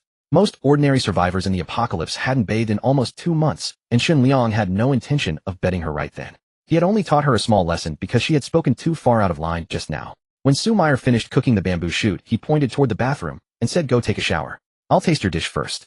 Take a shower. Su Meyer blushed. It was true that she had rarely bathed in the past 2 months. Although she tried hard to keep herself clean, water was limited, and no matter what she did, she had started to smell. She hurried off in that direction. Chun Liang glanced at the braised spring bamboo shoots she had made. The color was passable, and the slices looked more or less even. To cut so neatly while being harassed meant she at least had good composure. He took a bite, and his expression changed drastically. He spat it out immediately. Terrible. She was trying to salt him to death. The next second, Chun Liang appeared directly in the bathroom. Su Meyer, who was enjoying washing her body with the hot water, didn't notice him at all. It had been so long since she had felt the comfort of hot water on her skin. It was truly wonderful. Her slender fingers swept across her face, over her neck, and down to places below her shoulders that need not be described. She was completely immersed in the moment, unable to pull herself away. I was saying, The sudden voice startled Su Meyer. She spun around, slipped, and instinctively reached for the wall. But her hands were wet, and against the smooth tiles she slid straight down with a whoosh. Just as she was about to fall, Chun Liang sighed and scooped her up before she could have an intimate encounter with the bathroom floor. Hot water poured down over them both. Su Meyer floundered, trying to cover her large bunnies, while wiping water from her eyes, stammering, how did you get in?" She had clearly locked the door. But those bunnies were so full and plump that her slender arms couldn't possibly hide them. Chun Liang stared openly without the least bit of avoidance. "I just came to tell you your cooking isn't qualified." "Not qualified?" Su Meyer was stunned. "How can that be? I used to cook for myself often, and I've entertained friends with my food. No one has ever said it wasn't good." "Then go taste it yourself. It's salty enough to kill someone." That I can explain. It's because you touched me when I was adding salt, and I accidentally put in too much." Chun Liang thought back. He had indeed been handsy with her while she was cooking. "So it's my fault now, is it? That's your excuse for cooking badly?" No, it's not." Su Meyer straightened up. "Liangzi, please give me another chance. I promise I can make it delicious." Chun Liang tilted his head back, letting the hot water wash over his face, then shook off the droplets. "Tell me, how am I supposed to give you a chance? I don't easily give people a second chance." Su Meyer knew what he wanted. She bit her lip, struggled inwardly for a moment, then slowly lowered the hand covering her chest. Her perfect body made Chun Liang catch his breath. As he was staring entranced, Su Meyer softened her voice. I can let you. Please give me another chance." Sighing, Chun Liang let out a breath. What more could he say? He might as well go along with it. Eating alone wasn't enough. Chun Liang aspired to become a knight. Awakened beings possessed far superior physiques compared to ordinary people, and with better vehicle performance, a full tank could last much longer. "Liangzi, please hand in your homework quickly." Ding. Su Meyer's affection has reached 51. Congratulations, host, for obtaining the knowledge inheritance skill, learning acceleration. The host's efficiency in learning any combat technique, language, or tool usage is increased by 300 upgradable. Good. Applause. Chun Liang was immensely thrilled. What a teacher. Even her rewards were learning-oriented. Thunderous applause resounded endlessly. When Su Meyer emerged from the bathroom on trembling legs, Shen Qingqing was already standing at the door, holding several new sets of clothes. No one knew how long she had been listening. The two women locked eyes. Having once been teacher and student, they now belonged to the same man, making this encounter somewhat awkward. As a teacher, Su Meyer was the first to break the silence. "Hi, Shen Qingqing." "Su. Teacher Su, I'm here to bring you some clothes." "Oh, okay, thank you." Su Meyer took the clothes. "Well, you what?" Chun Liang walked out from behind her. "Aren't you going to taste the dishes? Aren't you hungry?" I'll change clothes and go right away." Su Meyer hurried back into the bathroom to change, then returned to continue slicing the bamboo shoots she had not finished. Seeing Shen Qingqing staring at him with eager eyes, Chun Liang tilted his chin towards Su Meyer. "She's here to apply as a cook. From now on, you never have to worry about cutting your hand while cooking." Shen Qingqing pouted. "Then didn't all those cooking videos you downloaded for me go to waste?" "Not a waste at all. We can still exchange tips and learn from each other. Learning to cook was fake. Learning to drive was the real deal, wasn't it?" Shen Qingqing grumbled inwardly, then suddenly felt a twinge of unease. She glanced back at Su Meyer. The woman's face and figure were impeccable, and she could cook too. Apart from being younger, Shen Qingqing felt she had no other advantage over her. "Chun Liang, since you now have teacher Su, will you stop liking me?" "How could that be?" Chun Liang gently pinched her tender cheek. "You're a water-type awakener now. I would never abandon you no matter what." "Really?" Shen Qingqing's eyes sparkled as she extended her pinky. "Pinky promise. Pinky promise." Chun Liang fondly ruffled her hair. Only then did Shen Qingqing smile joyfully again. Good. She still had some value. Chun Liang possessed so many resources that more and more women would come to him in the future. Fortunately, she had awakened her ability. She was now one of a kind. Soon, without further disturbance, Su Meyer finished making the braised bamboo shoots again. Chun Liang pulled Shen Qingqing over to taste them together, glossy in color, crisp in texture, and perfectly seasoned. Teacher Su, your cooking is really delicious. Su Meier smiled at her in response, then stared at Chun Liang with a face full of tension. This was her only chance. Chun Liang glanced at her while eating a bamboo shoot, then nodded. All right, you can stay. He then handed her a ham sausage and a loaf of bread. I'm heading out for a bit, and we'll be back for lunch. Ching Ching, after you eat, teach her how to farm. Okay, Chun Liang. Watching Chun Liang open the door and leave, Su Meier hastily tore open the bread and began eating. Between bites, she asked, Shin Ching Ching, what did he mean just now? Farming. Wait a moment. Shin Ching Ching took a few big bites of the braised bamboo shoots, then led Su Meier toward the villa's main gate. Su Meier followed her out of the living room and was instantly stunned by the endless fields stretching beyond the door. She turned back to look. It was indeed the villa's living room. Walking farther out, the shops and buildings of the pedestrian street had vanished without a trace. What is this? Shin Ching Ching, how can there be so much farmland here? This is supposed to be the city center. Shoo. Shin Ching Ching made a hushing gesture. Teacher Su, don't ask about things you shouldn't, or Chun Liang will get angry. We all depend on him to get by now, so just do as he says. Eat something first. In a little while we'll plant vegetables. You dig out water. I'm a water-type awakener now. Really? That's amazing. Su Meier was astonished. Why didn't you mention this before? Since you're a water-type awakener, you shouldn't be short on drinking water. How did you end up becoming Chun Liang's? She didn't say words like dependent or subordinate. After all, in the apocalypse, surviving alone as a woman without a man to rely on was indeed extremely difficult.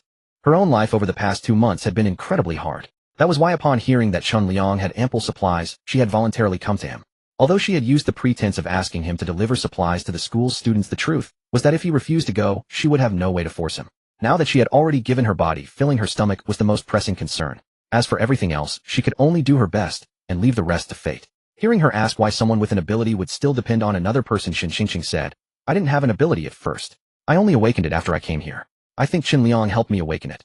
What did you say? He can help people awaken abilities. I heard that you need to eat a mutated crystal core to awaken one, but I also heard that doing so could turn you into a zombie. Is that true? I don't know. Ordinary people like us can't defeat mutated zombies at all, and we rarely get the chance to obtain crystal cores. Yesterday I came down with a severe illness, and then I think I took some medicine from Chun Liang and awakened. As she spoke, Shin Ching Ching held up a floating orb of water in her palm. Su Meier watched with unconcealed envy. Having an ability was wonderful. If only she could awaken one too. Seeing them getting along so well, Chun Liang was quite satisfied. He drove his tricycle to the entrance of the pedestrian street to check on Zhang Lijin's progress on the gate. Before he even got close, he could see from a distance that Zhang Li seemed to be confronting someone. The other side had 7 or 8 people trying to get in. Move aside, motherfucker. Why won't you let us in? Zhang Li said, can't you see I'm building a gate here? This area has been designated as private territory. No one is allowed in or out. Isn't that just Liangzi and Shin Ching Ching living here? They've claimed the entire street as their own. We just came to trade supplies. What's the matter with you blocking us? Are you sure you're really here to trade supplies? Zhang Li eyed them coldly. These people had come in an aggressive manner, looking ready to smash, loot, and burn at any moment. He did not believe for a second that they would conduct business fairly. By then, Shin Liang had already driven over in his tricycle. The man on the opposing side looked at him and asked, Are you Liangzi? That's me. And you are? Me. I'm from the same residential complex as Shin Ching Ching. We've talked in the group chat before. I'm Brother Hai, the boss of the streets. It's been a long time since I met someone who actually has supplies and dares to flaunt them openly. So I came to see for myself which big shot it was. So it's you. Ha ha ha. Ha ha ha. The thugs beside him joined in the laughter. And Shin Ching Ching. That girl hasn't shown her face in 2 months. I thought she was long dead. I didn't expect her to have run to your place. A younger thug beside him spoke up. Be smart and hand over your supplies, or we'll have to get rough. That's right. Hand over the supplies, and we might leave you a way out. Otherwise, with just the 2 of you, you might not live to see tomorrow's sun. Hey, don't talk like that. We're here to trade supplies. Brother Hai scolded his underlings with a show of sternness, then tossed 2 crystal cores toward Chun Liang. Give us 20 bags of rice. 20 bags of rice for just 2 crystal cores. Why don't you just go rob someone? Zhang Li roared. Hey, don't talk like that. Chun Liang said to Zhang Li in the same tone as Brother Hai. This is a supplies trading zone. Since they brought spirit stones, we still have to sell them supplies, right? Hearing this, Zhang Li looked puzzled, while Brother Hai wore a smug expression on his face. But the next second his smile froze. Chun Liang tossed over 2 bamboo shoots. Both were thunder bamboo shoots, and at their thickest point, they were only 3 fingers wide. Is that all you've got? You're playing us. Isn't it you who played me first? Why are you upset now that I'm using your own tricks against you? Chun Liang raised an eyebrow at him. Damn it. Brother Hai threw the bamboo shoots to the ground and shouted, Brothers, get them. Attack. Several men roared and quickly surrounded them. Zhang Li pulled out a dagger and thrust it toward one of the lackeys. The man reacted swiftly, striking Zhang Li's wrist with a blunt club. A clang resonated through the air. The expected sound of breaking bones never came. The man's face shifted, and he swung the iron rod downward again, aiming straight for Zhang Li's skull. He couldn't believe someone's head could be this hard. This crowbar could crack open a zombie's skull. But what surprised him was that the very rod meant for the other man's head flew out of his hands and came straight toward his own skull. Oh no! A scream echoed as the man's head split open on the spot. Zhongli controlled the crowbar back to his hand, his eyes filled with excitement. This power was incredible. He swung the crowbar at the second man.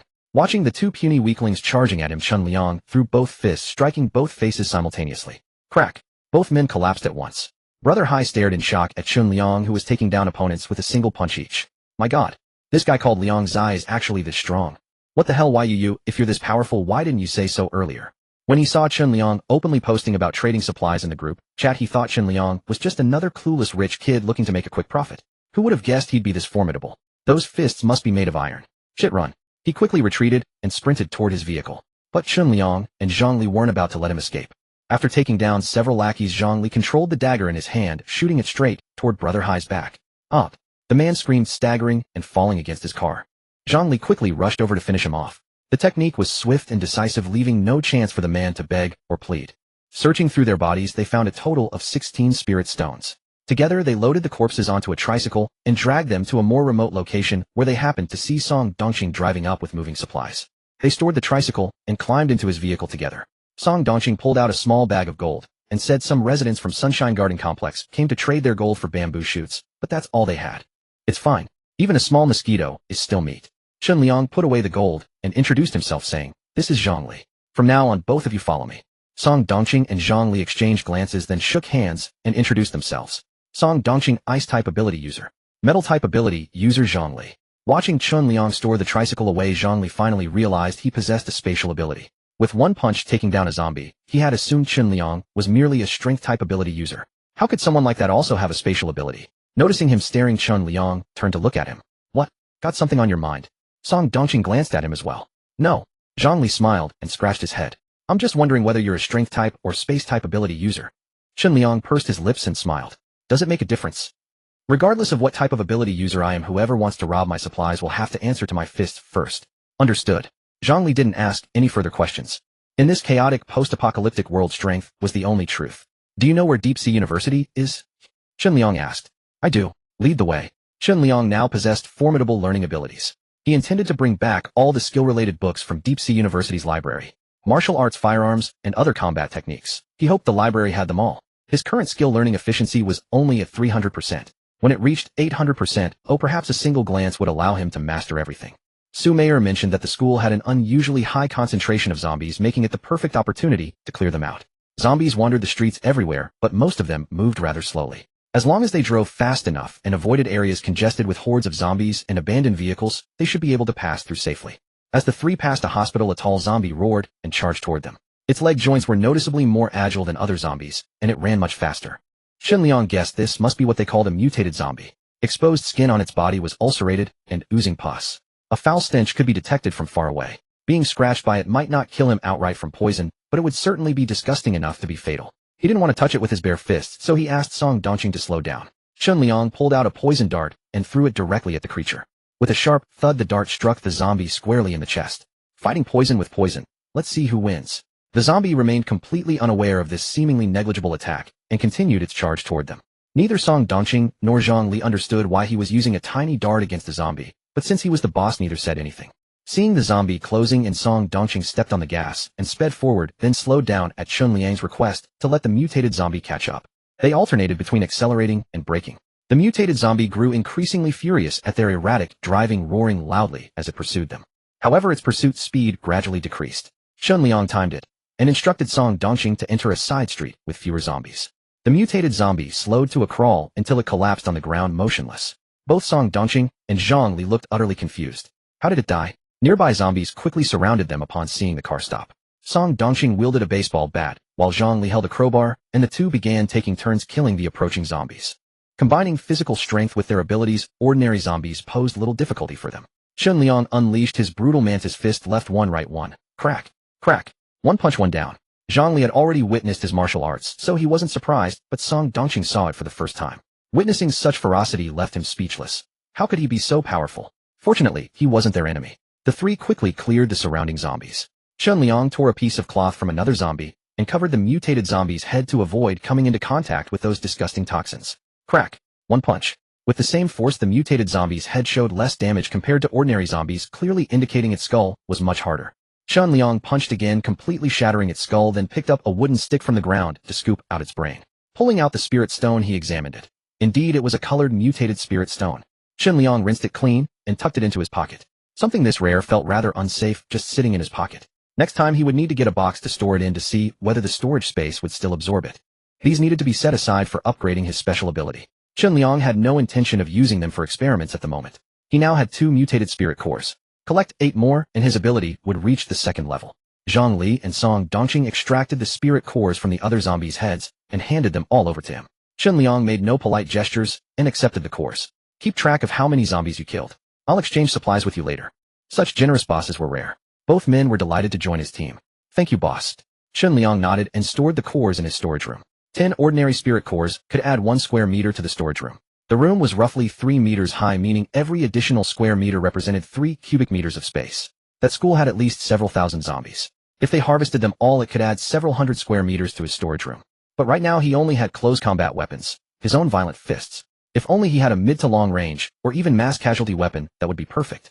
Once his ability reached the 2nd level, he would find a creature with mid to long range attacks to perform genetic simulation on. The 3 continued toward Deep Sea University. Chun Liang pulled out his phone and checked the Sunshine Residential Community Group chat. Thanks to his irresistible food lures, the residents were quite active, posting various group invites, senior ladies dance team, company groups, community groups, and hookup groups. Until he met them in person, he couldn't be sure whether these people would qualify as targets required by the system. He turned to ask Zhang Li, do you know any young pretty ladies who need rescuing? Doctors, nurses, or other professionals with specialized skills are all fine. Are there any groups with lots of beautiful women? Pull me into one. Groups with beautiful women. Zhang Li scratched his head and recalled, no beauty groups, but I know a survivor settlement that's mostly women. They call themselves the War God Battalion. Besides a few young boys, almost everyone there is a woman. Song Dongqing gripped the steering wheel and crashed through an incoming zombie, eyes fixed on the road ahead. All women. If those raiders found out, wouldn't they go crazy trying to get them? That's right. They used to be called the Women's Gang, but the name was too conspicuous and attracted many raiders looking to make trouble. So they changed it to War God Battalion later. War God Battalion. Are they really good at fighting? Chun Liang asked. I don't know about the others, but I heard that Fang Juexia, the leader of the War God Battalion, is called the Female War God. She's supposedly a retired soldier, and apparently she can really fight. 1 against 10 is no problem at all. Any teams that came to cause trouble were either driven back or killed by her.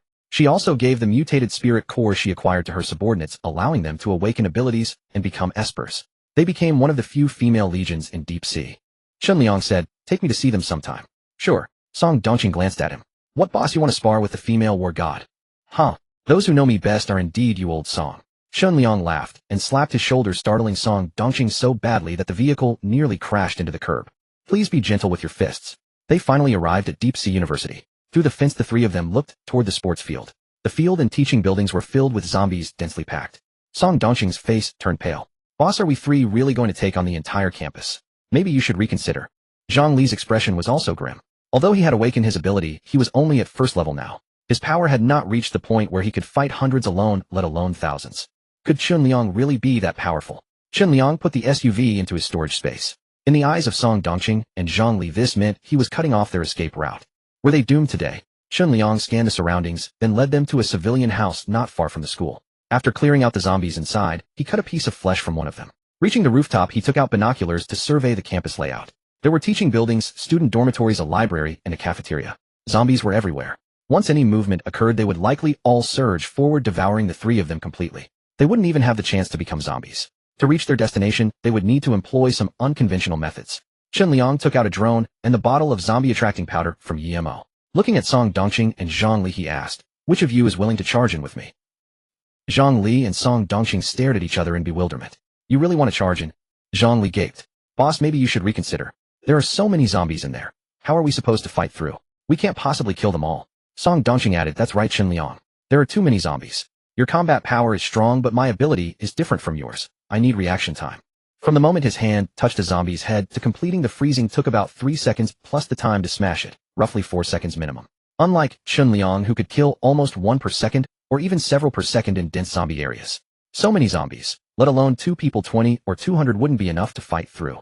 Zhang Li nodded frantically beside him. Exactly. We don't need to fight through head on. See this thing? Chun Liang hung the piece of zombie flesh on the drone and said to the two of them, "Later whoever stays behind will sprinkle this powder on this piece of meat, then control the drone to lure the zombies away." After a moment's thought he added, "Or both of you could stay. One controls the drone, the other keeps watch." "I'll keep watch," Zhongli quickly offered. "My metal ability can fight both close and at range. Then I'll control the drone." Song Dongqing picked up the drone remote and tested it. "This thing isn't dangerous, right? Are you sure it can lure the zombies away?" Chen Liang nodded. "It'll work. But don't let the drone fly too far, or it'll lose signal, and you'll lose control." "Alright, I'll do my best." Rather than going in to fight the zombie horde alone, he would rather stay here controlling this unknown contraption. Song Dongqing swallowed hard, and picked up the bottle of unknown powder. Just as Chen Liang was about to go downstairs, he suddenly remembered something, and turned back to lay out 10 poison-coated darts in a row on the ground. Zhang Li, while keeping watch, pay attention to spotting mutated zombies in the horde. Then control the darts to shoot them. The two of them looked at the darts on the ground in unison. They had personally witnessed Chen Liang kill a mutated zombie with these small darts before. What kind of darts were these so powerful? Zhang Li instinctively reached out to grab one. "Don't move." Chen Liang stopped him. "These are coated with deadly poison." Zhang Li hastily pulled his hand back. "That was close." Chen Liang added another reminder. "Don't use them on ordinary zombies. Only use them on mutated zombies." "You understood." Chen Liang returned to the outside of the school wall, once again climbed up and lay flat on it, then waved to Zhang Li and the others. Song Dongqing opened the small bottle and sprinkled the powder inside onto the zombie flesh. With a hissing sound, the meat chunks began to bubble, and soon zombie fluid seeped out, a pungent odor surging straight into one's head. He quickly controlled the drone and flew it toward the campus. The two watched helplessly as the horde of zombies sprinted after the drone. Both were deeply astonished. What exactly was this powder? It actually had such a strong attraction to zombies. Song Dongqing controlled the drone to keep it from flying too far, only luring it away from Chen Liang's position.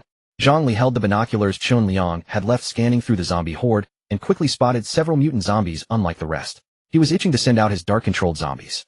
"Old Song, we're too far away. Have them come closer." "Alright." Song Dongqing continued to control the drone, changing its direction. Seeing that most of the zombies had been lured away, Chen Liang took out his phone and sent a mass message to Shen Qingqing's class group. "Chen Liang, the zombies have been drawn away. You have 10 minutes to escape. If you don't go now, there will never be another chance." Those people were trapped in the cafeteria, and delivering food to them would never solve the problem. Could he only deliver it once? Could he deliver it twice or 3 times? They weren't his own children anyway. Luring the zombies away and sending them a message was already being generous out of respect for Shen Qingqing and Su Meier. After sending the message, Chen Liang paid them no further attention, jumped down from the wall, retrieved his tricycle, and headed toward the library. A small number of zombies spotted him and gave chase. Arriving at his destination, Chen Liang put away his tricycle and quickly entered the stairwell, coming face to face with a zombie in the corridor. The zombie was above him, Chen Liang was below. Roar! Smash! Chen Liang directly shattered the zombie's leg, and as it tumbled down, he smashed its skull. Don't think being up high means you're safe. Next came the second and third, and the zombies in the corridor were swiftly eliminated. More followed him inside. Chen Liang had no time to extract the core crystals and hurried upstairs. Seeing that the glass window on one of the doors was blocked, he pushed the door and found it obstructed from the inside as well. He delivered a violent punch, breaking a hole through the wooden door. Roar! A zombie's roar came from within. Presumably when the apocalypse broke out, some students had taken shelter inside. The door had originally been blocked to prevent zombies from entering from outside, but an unknowing insider caused all the students hiding there to become infected. Chen Liang pushed aside the cabinet blocking the door and peeked inside. There weren't many zombies, but rows upon rows of densely packed bookshelves were visible. This was the place. He reached through the hole, opened the door lock from the inside, stepped in, and then dragged the cabinet back to block the door. The pursuing zombies hammered against it, while the zombies inside charged forward at the same time.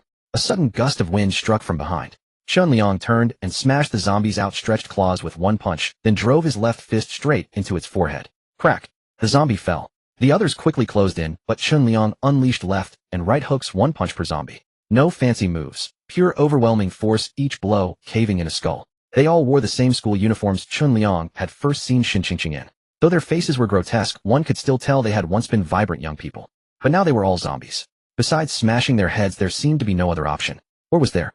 Chen Liang couldn't help but recall that both Shen Qingqing and Zhang Li had been lightly infected before recovering after drinking the spirit spring water. However, they had only been infected for a short time back then, and weren't yet true zombies. The ones before him now reeked of decay, their bodies rotting fully, turned into zombies, with likely crystal cores in their brains. Would the spirit spring water still work on them? Let's try it and see. Chen Liang knocked down all the approaching zombies, sparing only the last one.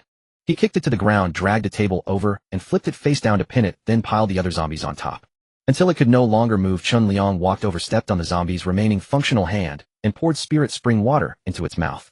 Without consciousness, it wouldn't cooperatively drink. Chun Liang grabbed a thin book from the shelf, rolled it into a funnel shape, and crudely shoved it into the zombie's mouth, pouring the water in steadily. Gulp. Glug glug. This went much smoother. After pouring in 2 bottles of spirit spring water, Chun Liang left it and began extracting the core crystal. Zombie brains were quite disgusting. Next time he'd need to get some gloves for this. After extracting the core crystal and washing his hands, he finally turned to searching the bookshelves for books he could actually use. Manual of Organic Chemistry Experiments. Skip. No, hold on to it for now. Complete Guide to Animal Combat Techniques. Taking it. Special Forces Cold Weapon Manual. Taken.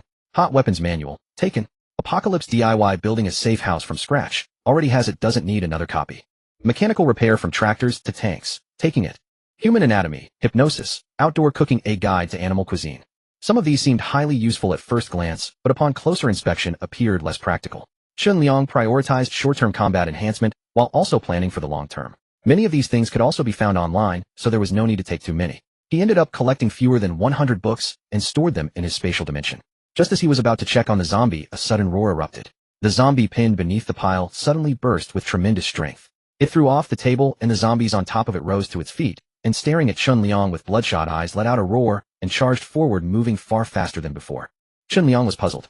Had the spirit spring water reacted with its body, making it stronger? Was it about to transform into a mutated zombie? Could this really be that convenient? His eyes lit up. If this were true, couldn't he mass-produce mutated crystal cores? Before his thoughts could finish cycling, the zombie was already upon him. Chun Liang noticed its complexion had also lightened somewhat. He kicked it hard, sending it sprawling. The zombie quickly scrambled back to its feet, truly far more agile than before. Seeing it charge again, Chun Liang directly punched through its skull, extracted the crystal core, and examined it. Unlike the white core of ordinary zombies, this one showed signs of turning translucent. Not a colored mutated core, but something different. This was the result of drinking 2 bottles of spirit spring water. Next time he would try feeding it 3 or 4 bottles to see what difference it made. With so many zombies around, he wouldn't lack test subjects. He stored the crystal core in his spatial dimension, this time placing it on the second-floor study rather than the storage room to observe whether it would be absorbed. The cafeteria storage room of Shanghai University. The air was thick and oppressive. More than a dozen students, boys and girls, leaned against the walls in disarray, staring blankly into space. With the supplies in the storeroom nearly all eaten and unable to leave, they had eaten, drunk, and relieved themselves inside, leaving a nauseating stench. But compared with the ferocious roving hordes of zombies outside, this was their only refuge. Xiao Yixiao glanced at her phone and suddenly spoke up. Look. This guy says the zombies have been lured away. We have a 10-minute window to escape. Should we trust him? Everyone pulled out their phones to look. Ruo Xian. With so many zombies out there, how did he lure them away? Could it be that he came? Is he bringing us supplies? Ruo Xian. Shen Qingqing, is it you who are bringing us supplies? We're in the cafeteria storeroom. Is what that guy said true or false? Have the zombies all been lured away by you? Wang Yuning spoke up. Stop sending messages. Let's just go out and see. Ruo Xian. But it's so dangerous out there. If zombies rush in the moment we open the door, we'll all be doomed. Yu Chun. But if nobody brings supplies, we'll starve to death anyway. Wang Yuning said, that's right. If you don't want to leave, just stay here. Yu Chun, let's go. All right. The two each grabbed a wooden staff and picked up a vegetable basket as a shield. Among the dozen or so people, they were the tallest. No one else could stop them, so the others could only watch from behind as they opened the door. They inched the door open. A zombie darted past the crack. Zihan, hiding behind the others, let out a scream of terror. Up. Wang Yuning hastily slammed the door shut and snapped back. Shut up. Do you want to lure the zombies here? Zihan's eyes reddened. I don't want to. But didn't that guy say the zombies were lured away? Look, there are still zombies out there. I knew it was a lie. He never said they were all gone. Only most of them. Xiao Yixiao turned to Wang Yuning as she spoke. Don't you think there are far fewer zombies than before? That's right. Wang Yuning nodded. There really are fewer. That guy's words might be true. Let's hurry. Miss this chance, and there won't be another. He exchanged a nod with Yu Chun, and they opened the door again. This time, everyone saw clearly compared with the dense, ever-present crowds of zombies before. There were indeed far fewer outside now. Only then did the group emerge from the storeroom. The stench inside had almost suffocated them outside. Although still smelly, they could detect a trace of fresh air in contrast. What a stark contrast it was. They knew the campus paths well and knew the shortest route out. Wang Yuning took the lead, sprinting toward the nearest campus wall, with Yu Chun close behind. Ruo Xian and Xiao Yixiao followed closely behind. During these days, they had eaten only cold, uncooked food from the storeroom, never fully satisfying their hunger. Without any exercise, they were no longer as vigorous as before. The boys were a bit better off. The ones in front could still run. Several girls supported each other and lagged behind. Seeing zombies already spotting them and closing in, Zihan screamed in fright. Wait for me. Zombies are chasing us. Xiao Yixiao glanced back at her, wishing she could cover the girl's mouth. Seeing the zombies catching up behind, she hated that her parents hadn't given her extra legs. She abandoned all concern, only lowering her head and following Yu Chun and the others ahead. They ran into zombies up front as well. Yu Chun gripped his wooden staff tightly, his eyes resolute. Yuning, we can't retreat. If we do, we'll never get out. I know. Wang Yuning dropped the plastic basket, gripped his staff with both hands, and stared intently at the charging zombies. This might be their only chance to escape. If they didn't break out, they would be trapped here forever. No, the storeroom had little food left. Staying would not bring an eternity either. They had to leave now. Each wielding a wooden staff, they swung at the heads of the oncoming zombies. As long as they overcame the mental barrier, ordinary zombies were not that hard to deal with. An average adult male with some strength could still beat them to death. Earlier, the zombies on campus had been too dense for them to take that step, and they hadn't awakened any supernatural powers, which was why they had remained trapped. Now the hope of escape was right before them. Once they charged out, the world would be theirs. While Wang Yuning and Yu Chun fought the zombies, Ruo Xian and Xiao Yixiao drew closer to the wall. From here, they could see a huge crowd of zombies circling in place on the playground. The dense mass of zombies made their scalps crawl. These zombies were once their fellow schoolmates. If they were surrounded by those thousands of zombies, they would all be dead. Wang Yuning and Yu Chun killed the zombies and caught up, continuing toward the wall. What are you gaping at? Run for your lives? Are you waiting for them to treat you? Xiao Yixiao and the others hastened their steps, reached the wall, and began to climb. She had eaten hardly anything and had no strength. Xiao Yixiao climbed 2 steps and slid back down. Wang Yuning, already over the wall, reached out a hand to pull her up. Quick! Xiao Yixiao gritted her teeth and, gripping his arm, climbed up with difficulty. The others also climbed over the wall one by one. Some waited for them, while others, caring for nothing else, took off at once. The 2 girls who had been holding on to Zihan were scared out of their wits. Their legs had turned to jelly, barely able to walk. They could only pin their hopes on the ones who had already scaled the wall. Please save us. Help us. Wang Yuning looked at them, then at the zombies already closing in behind them. If they went down to rescue them, they might not be able to escape themselves. Stop expecting others to save you. I'll count to 3. If you don't come now, we're leaving. Zihan glanced back and trembled in fear. I can't run, I can't run. Hao Chun save me. Hao Chun had some minor history with her, but compared with his own life, those ties would only be a liability. Hao Chun looked at her coldly and said nothing. Xiao Yixiao climbed the wall, checked that no zombies were below, and jumped down. She twisted her ankle slightly, but she endured it silently. Through the fence, she shouted, "Run. If you don't run, they'll devour you."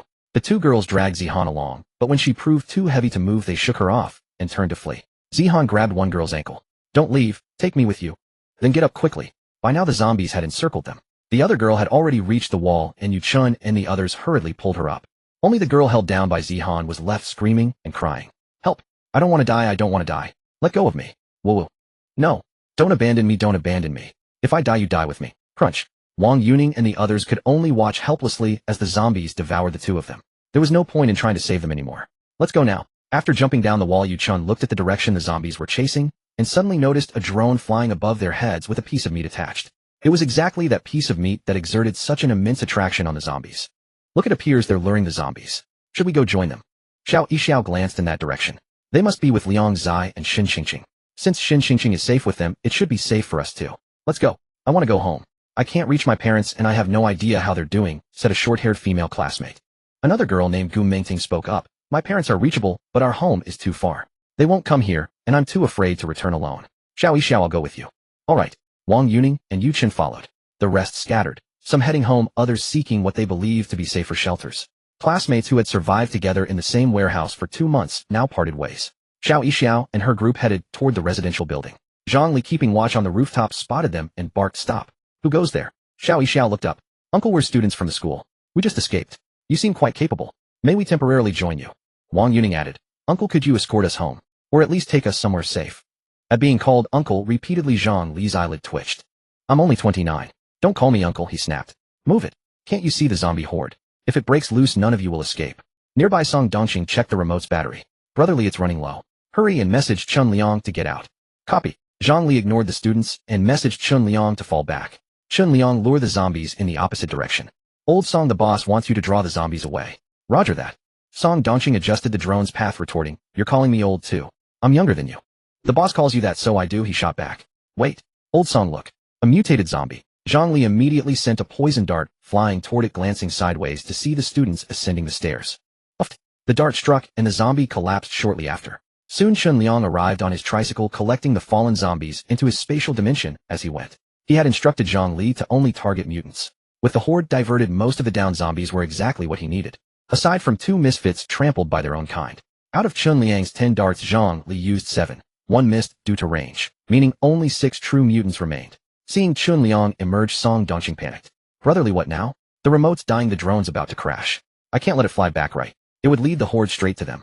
Hold on, the boss is almost here. Just hang in there."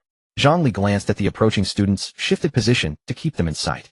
Below, Chun Liang finished gathering zombies, drove the tricycle to the wall, stowed it, then vaulted over to retrieve Song Dongqing's SUV from his spatial storage. He shouted up, "Old Song, ditch the drone, move out." Copy. Song Dongqing flew the drone further away before tossing the remote. Zhang Li controlled the remaining darts downstairs. Wang Yuning and the others watched in awe as he wielded his ability, then hurried after him. "Uncle, are you heading to a safe zone? Can you take us with you? Please, Uncle, can you send us home? We beg you. Uncle, can we follow you?"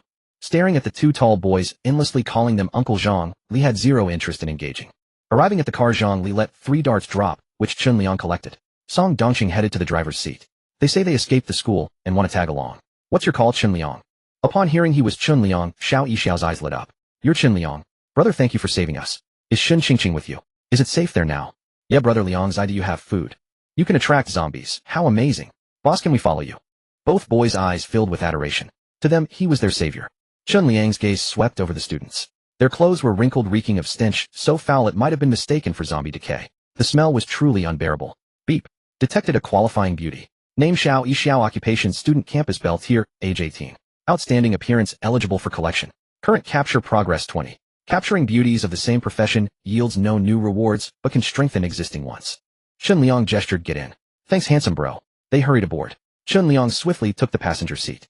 Seated behind with the students, Zhang Li soon detected the foul odor covering his nose. "Did you roll in a cesspool or something? Why do you stink so bad?" The two girls blushed, wishing to sink into the ground. Wang Yuning apologized, "Sorry, our previous environment wasn't great." The stench quickly filled the cabin. Song Dongqing frantically opened all windows. The smell dissipated somewhat, but passing zombies were likely to cling to the windows. Song Dongqing partially closed the windows again. Zhang Li and Wang Yuning by the windows took turns fending off clinging zombies. Yuchen asked, "How did those uncles use drones to lure zombies away?" Zhang Li finally snapped, "Hey, I'm only a few years older than you. No need to call me uncle, right?" Yuchen quickly apologized, "Sorry, uncle." "Oh no, brother. May I ask your names, gentlemen?" After exchanging names, Yuchen persisted, "So brotherly, what exactly was that thing?" "Don't know. Ask our boss." All eyes turned to Chun Liang. Considering they might travel together, he warned, "That thing isn't safe. If anyone claims to have something that attracts zombies and offers to trade supplies, don't trust them. They're dangerous." "But it worked great," Gu Mingting argued. "Without it drawing most zombies, we wouldn't have escaped school today. Right, Xiao Yixiao?" Xiao Yixiao pondered, then shook her head. "I'm not sure, but Brother Liang's eye must have his reasons."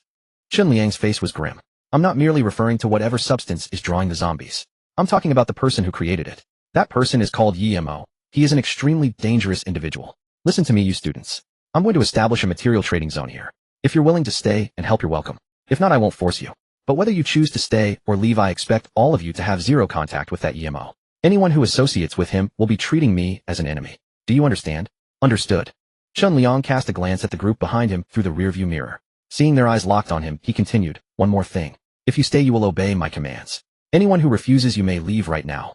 Yuchen looked at Xiao Yixiao and Gu Mingting hesitated, and then spoke up, Handsome bro, may I ask a question? Do the girls who stay have to, do that with you?"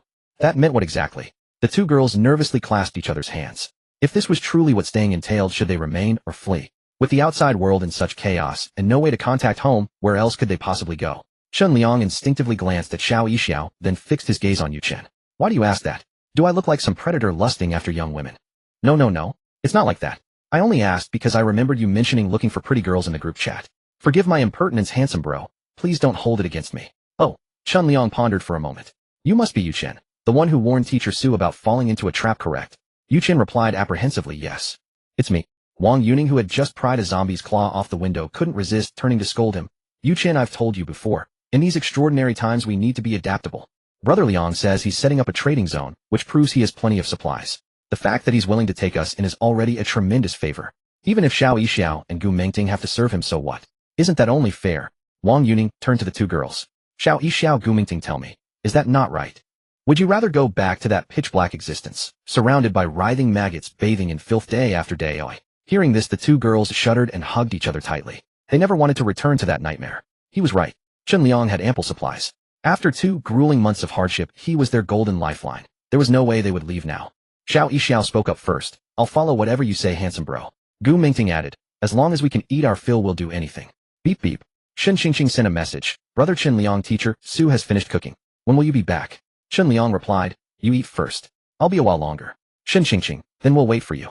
"Oh, and Brother Chun Liang, that Emo has been looking for you. He says he wants to buy bayberries."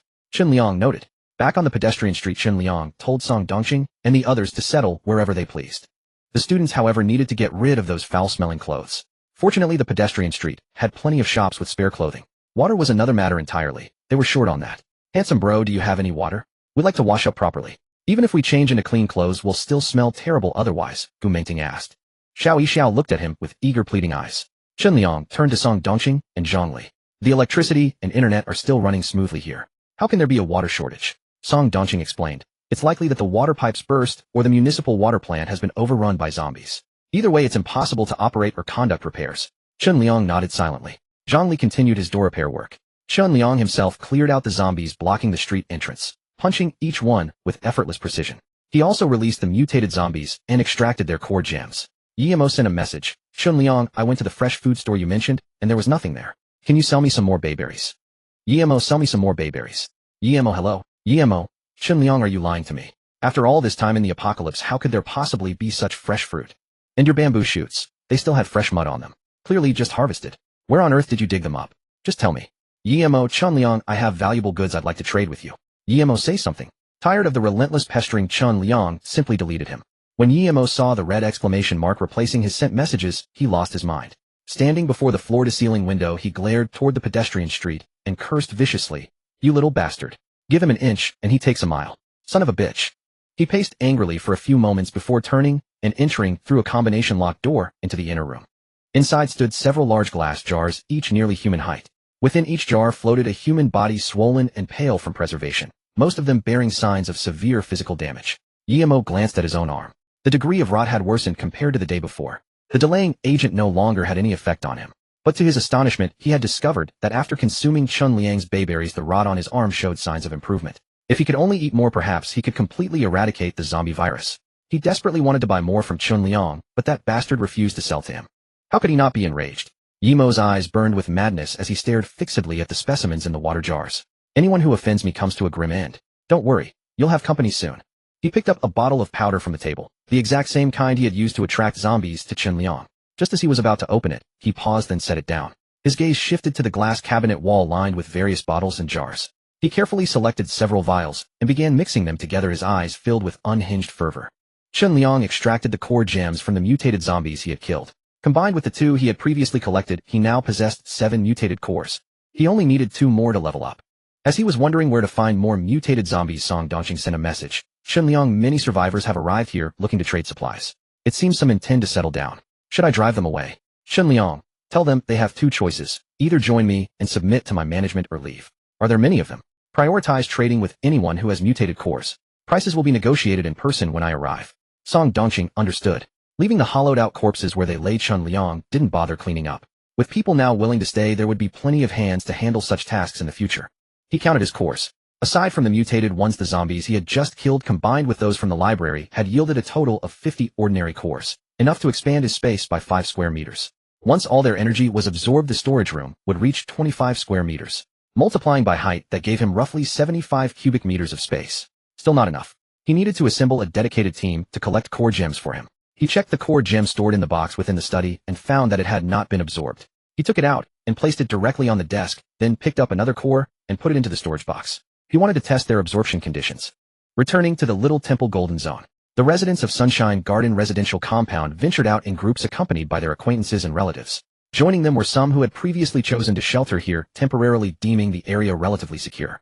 With both groups combined, the Little Temple Golden Zone was nearly bursting at the seams. Having made the arduous journey out, everyone wished to trade for as many supplies as possible. They clamored with questions. Song Dongqing, what supplies do you have here? Where are the goods? That's right, old Song. This place is completely empty. Where's the boss, that Liangzai fellow? Hurry and call him out. How are the prices? How many supplies can one ordinary crystal core exchange for? Witnessing the cacophony of voices, Song Dongqing patted his hands together. Please calm down, everyone. The boss will be here shortly. Those with mutated crystal cores may come forward for priority trading. We haven't even seen any goods. Who would admit to having mutated crystal cores? What if we get robbed? Exactly. How exactly does this trade work? Can one mutated crystal core really exchange for that many supplies? Was that offer of 500 gene of food and water that Liangzai mentioned in the group chat for real? Song Dongqing himself had exchanged for 500 gene of bamboo shoots, though they couldn't be preserved, so he'd stored them with Chen Liang. He was an ability user himself, and knew that the moment one awakened abilities, the value of mutated crystal cores would plummet. Last time was last time. Things have changed now. Song Dongqing explained, mutated crystal cores are only worth that much when sold to survivors without abilities. Our boss is now an ability user, so mutated crystal cores aren't worth that much anymore. Why? He set that price himself, didn't he? Now he's saying it's not worth that much. Who do we listen to? That's right. On what basis? On the basis that we run this place. On the basis that we have the supplies. If you want to trade, shut up. If you're not willing, you can leave right now. A wave of chilling cold emanated from Song Dongqing's body. Everyone's hearts sank, and they quickly cooled their ardor. In this world, whoever had the bigger fist called the shots. The other party had both supplies and abilities, so they alone held the power. Though some were displeased, they could only grumble amongst themselves. When Chunliang arrived, he was somewhat surprised to see so many people had shown up. He was quite satisfied that Song Dongqing had managed to control the situation.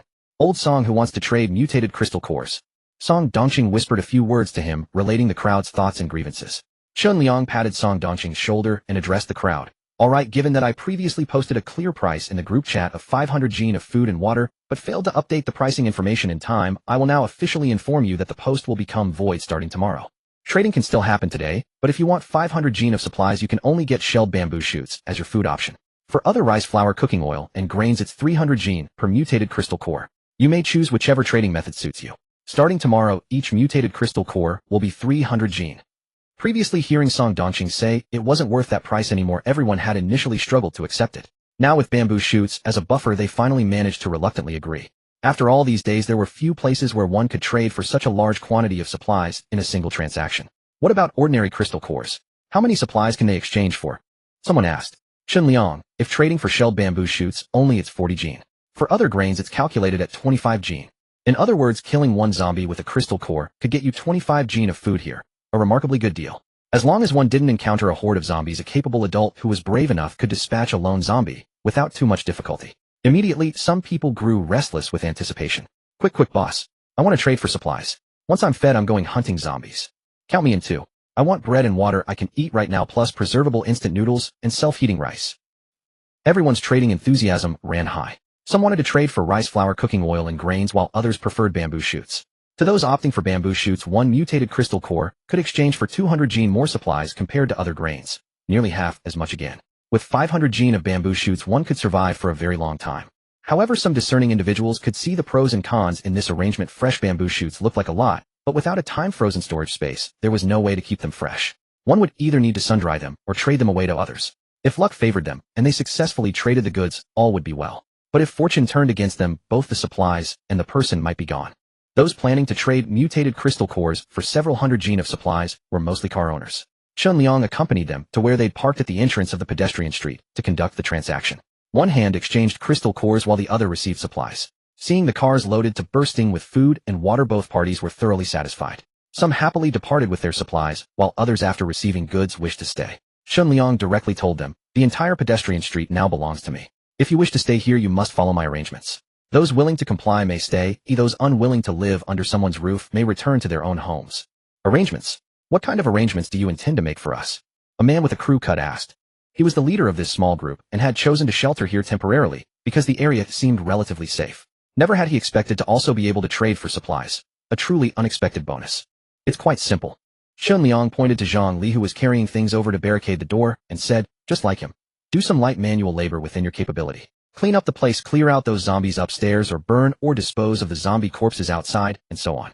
None of these tasks were particularly difficult. Even at their previous shelter, they would have had to do the same work. The crew-cut man was about to nod in agreement when the short individual beside him asked, "Do we get paid for helping you work? I mean, will we be allocated supplies?" They were covered in grime and dressed like a male, but the voice betrayed them as female. They had deliberately made themselves look plain for survival's sake. Chunliang said, "Working for me earns you supplies. Killing zombies for me and earning crystal cores can also exchange for whatever you desire, including but not limited to food, daily necessities, entertainment, medical treatment, and detoxification." Hearing that there would not only be food but also medicine, the short individual's eyes lit up and they tugged at the crew-cut man's sleeve. The crew-cut man nodded. "All right, we're willing to stay and follow your arrangements." After brief introductions, Chunliang learned that the crew-cut man was called Huang Xuani and was a strength-type ability user. The disguised crew-cut woman was called Su Xining. She was also an ability user. However, they didn't elaborate, only saying she had an ability of not much use. The other four were ordinary people without abilities. Learning that Huang Xuani was also a strength-type ability user, Chunliang's interest was piqued. He took out his homemade shield and said, "Come try it. Let's see how much strength you have." Watching him pull out a piece of glass to test his strength, Huang Xuani and the others stared at him in confusion. To display power, one would typically use bricks, wooden planks, or iron plates. So what exactly was he trying to prove with a sheet of glass? However, since they had just promised to follow his lead, there was little they could do but withhold their questions. Observing him raise the glass, Huang Xuanyi called out, "Boss Chen, step aside. Be careful not to get hurt." He assumed it was merely a thicker piece of ordinary glass.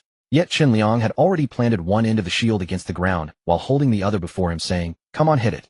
Su Xining noticed his hesitation and understood he feared harming Chen Liang. She whispered softly, "Since Boss Chen has given the word, give it a try. Just mind your angle." "All right." Huang Xuanyi exhaled sharply and drove his fist into the lower portion of the glass. Thud. The expected scene of shattering glass never materialized. Upon closer inspection, not a single crack marred its surface. Huang Xuanyi's eyes widened in disbelief as he alternated between staring at the glass and his own fist. Boss Chen, I didn't give it my full strength just now. Let me try again." "No need, I already know your strength." Chen Liang straightened up. Though the man's punch had struck the glass, a portion of that force had been transmitted through it and into his own body. He had already gauged the man's power, roughly 5 times that of an ordinary adult. As another person approached, Chen Liang addressed the group. "All right, head over there and help Zhang Li assemble the gate." Huang Xuanyi, "Boss Chen, my combat strength really isn't as limited as you think." "I know." Huang Xuanyi opened his mouth to protest further, but Su Xining tugged him away. "Enough, brothery. Boss Chen knows what he's doing." Meanwhile, Chen Liang moved toward the vehicle of the next group, hoping to trade mutant crystal cores for supplies. Noticing Chen Liang produce supplies from nowhere during his trades with the previous 2 groups, it was clear he possessed spatial abilities, a rare and valuable talent in the post-apocalyptic world. The team's leader was a round, burly man who greeted Chen Liang with a beaming smile. "Brother, my team is exactly the kind of place where someone with your talents belongs. Join us, and I guarantee you'll never go without the good life." "I'm already living comfortably myself, so I don't really need your help," Chen Liang replied, regarding the man as if he were foolish. The other party was the one seeking to purchase supplies from him. Why couldn't this person grasp the situation? The burly man's eyelid twitched. "Then, if you join my team, I can ensure you have an endless supply of crystal cores and prioritize your ability level advancement." How does that sound? Pretty good terms, right? Chen Liang found himself utterly speechless at such empty promises. "Brother, that's hard to believe. Why don't you show me some credibility first? Give me 500 crystal cores as proof." "Oh, 500 cores is nothing. Join me, and I'll give you 5000. How about that? That's not impressive at all. Are you still interested in trading? If not, I'm leaving." All right, let's trade first. We're all on the same side here. I'll give you 500 gene of rice flour and cooking oil for 1 mutant crystal core." Who said they were on the same side? This guy was really flattering himself. As I mentioned earlier, if you want 500 gene of supplies, you can only get bamboo shoots. For rice flour and cooking oil, the maximum is 300 gene.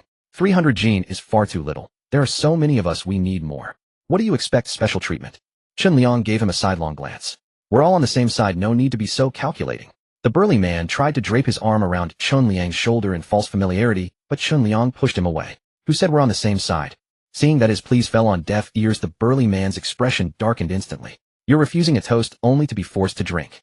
No sooner had he finished speaking than his men clamped their hands over their ears and backed away. The burly man planted his feet wide, leaned forward, and opened his mouth. A sonic burst surged toward Chen Liang at nearly visible speed. He was a soundwave ability user whose high-frequency waves could shatter internal organs. Chen Liang felt an instant sharp pain in his chest, but instead of retreating, he advanced, raising the bulletproof glass and delivering a crushing punch straight to the man's head. Crack! The piercing sonic waves cut off abruptly. His men stood frozen in shock. Their boss had never lost in a direct confrontation against ability users or zombies. Yet today he fell so swiftly, as if his opponent hadn't even fully unleashed their power.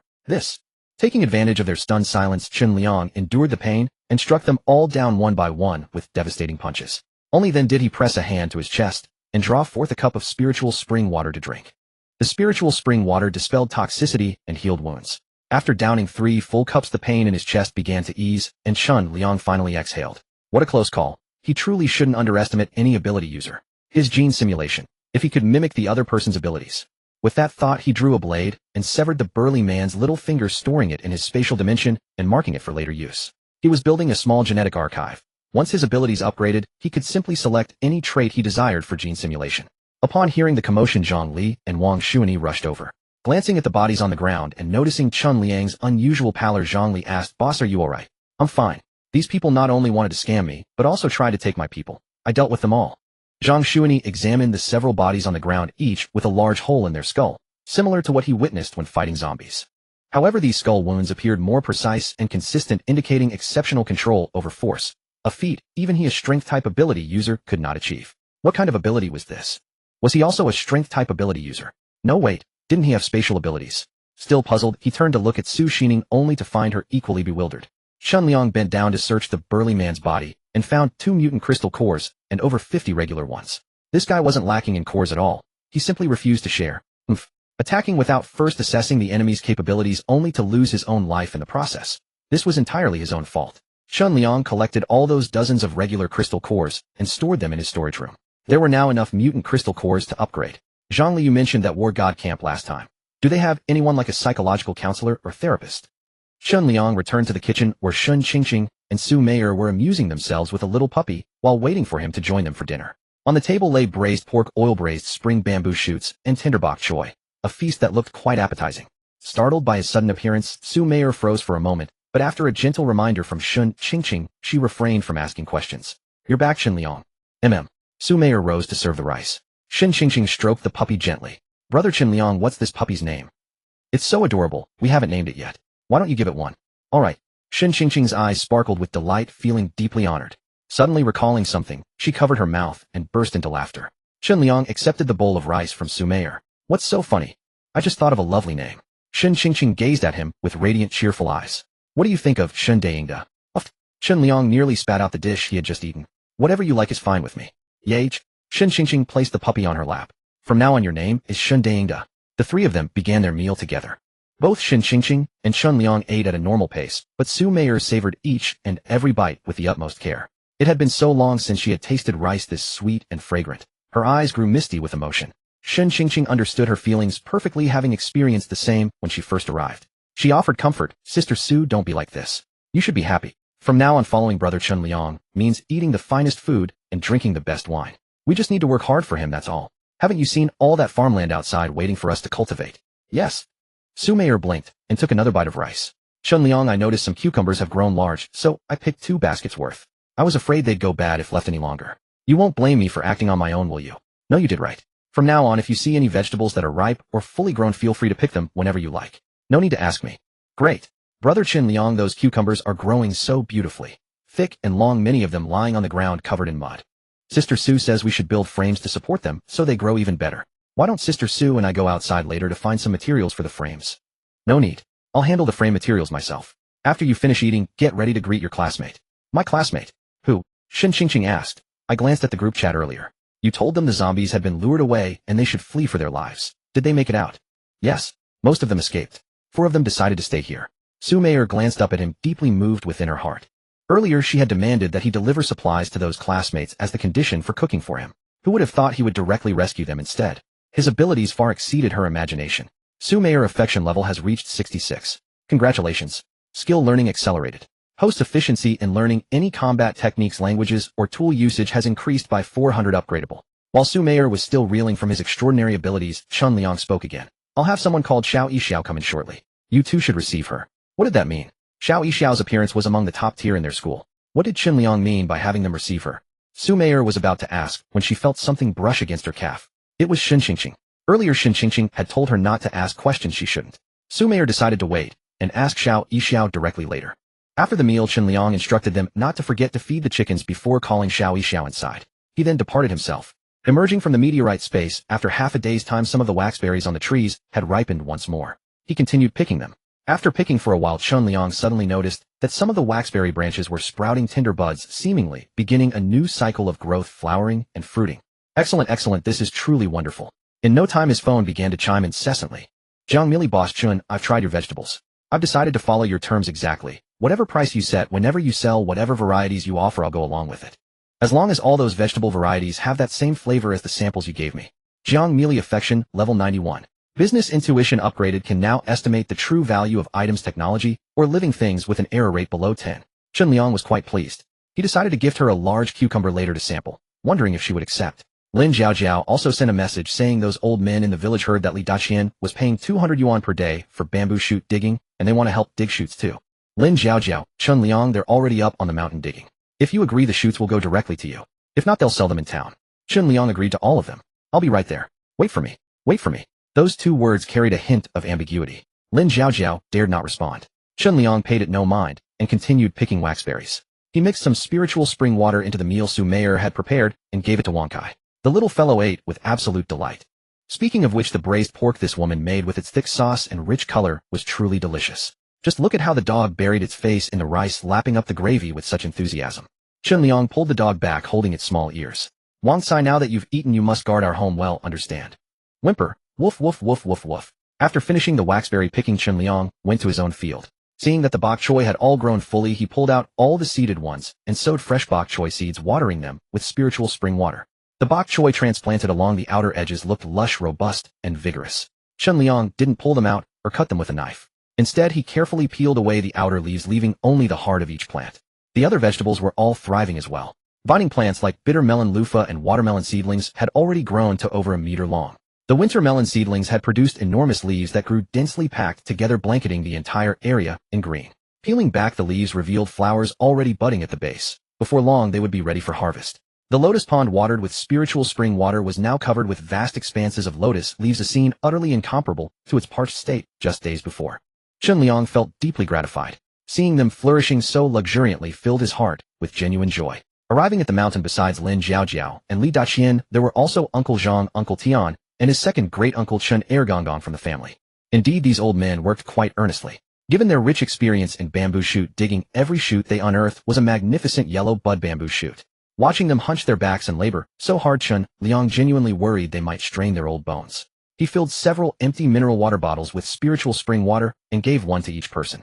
Come, uncles and grandfathers, everyone take a break. Have some water. Uncle Zhang accepted the bottle and gulped down 2 big mouthfuls.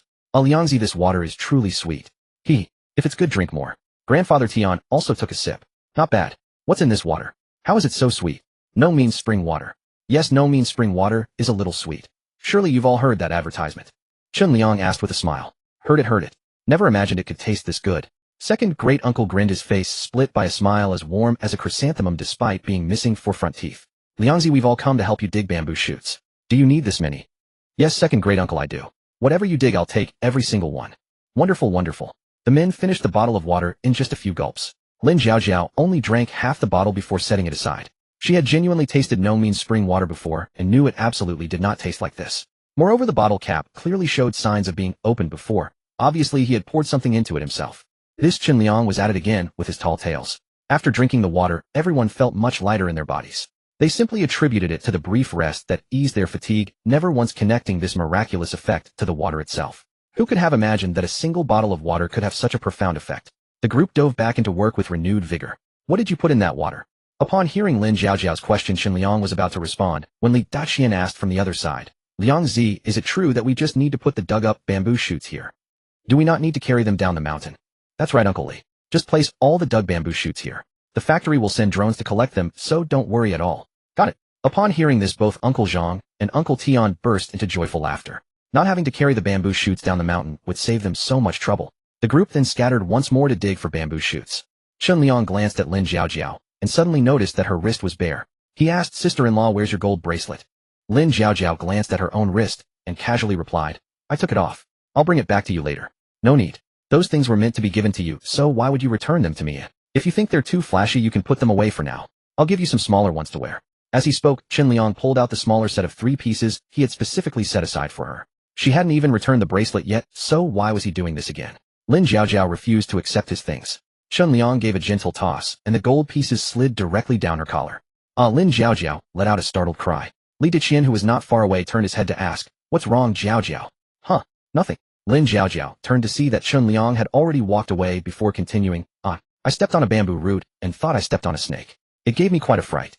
Be careful. If anything happens, just call for someone. I will. Lin Jiaojiao touched the gold chain at her chest. She was wearing a bra, and the thing had gotten caught between her. Well, it wasn't easy to reach in and grab it. Every little movement caused friction, making her extremely sensitive. That Chun Liang really deserved a scolding. How could he do something like this? The guy kept giving her gold jewelry. Could she be blamed for overthinking? What was this brat trying to do anyway? Couldn't he give her a clear hint? That way she could reject him outright, without any hesitation. The way things were now all vague and ambiguous left her without any way to refuse. Ding. A phone notification sounded. Lin Jiaojiao assumed it was her mother-in-law about something concerning Xiaobao, so she quickly took out her phone, only to find it was a message from Chun Liang. Chun Liang want to know what was added to the water. Come have dinner at my place tonight, and I'll tell you. Bahu would want to know. Lin Jiaojiao put her phone away and continued digging bamboo shoots, but the thing pressing against her chest was always uncomfortable. After digging up a large bamboo shoot, she pretended to search for new ones, walking farther and farther until she was out of the other people's sight. After confirming that neither Uncle Tian nor the others could see her, she finally reached into her clothes to retrieve those items. She pulled out a necklace, a ring, and 2 earrings. "Sister-in-law, what are you doing?" Chun Liang suddenly poked his head out from behind a tall bamboo tree. Lin Zhaojiao hadn't expected to avoid the others, but not him. She felt both embarrassed and annoyed. "You? What are you hiding here for?" "Who's hiding? I've been here the whole time, okay? You walked over to me yourself, sister-in-law. Don't go around accusing people falsely." Lin Zhaojiao stammered. "What did you see?" "See what? Sister-in-law, what are you talking about?" "Just now, that thing of mine. Did you see it or not?" "What thing, sister-in-law? Can you be a bit more specific?" Lin Zhaojiao took 2 steps forward. "I'm returning these gold pieces to you. Please don't give me things anymore. You keep giving me stuff and people will think you are well, they'll get the wrong idea." Looking at the gold items she placed in his palm, Chun Liang put on an exaggerated expression. "Seriously, sister-in-law, where were you just now when you took these out? Why do they smell like milk? That's nonsense. How could they possibly have a milk scent?" Lin Zhaojiao trailed off as she remembered where she had just retrieved the gold pieces from. Her face flushed red immediately. The items had indeed been near her. Well, but how? How could there possibly be a milk scent? She wasn't even breastfeeding. Watching Chun Liang hold the necklace up to his nose and sniff it made her even more flustered. "Hey, you. What are you doing? Just curious. Where's this milk scent coming from?" He kept sniffing and sniffing, looking determined to track down the source of that scent. Lin Zhaojiao felt as if he was sniffing her chest, which made her heart skip a beat. Her face burned with embarrassment as she quickly grabbed the gold items back. "Stop sniffing. Next time I'll wash them before giving them to you," she said without looking back, and walked away. As she walked, her hips swayed left and right. Chun Liang watched with his aim assist activated. This was really infuriating. Watching her walk away, he took out his phone and sent a message. "Sister-in-law, you said it yourself. Wash them before giving them to me. No backing out. Waiting for you." How could those words sound so ambiguous? Lin Zhaojiao felt that inexplicable flutter again.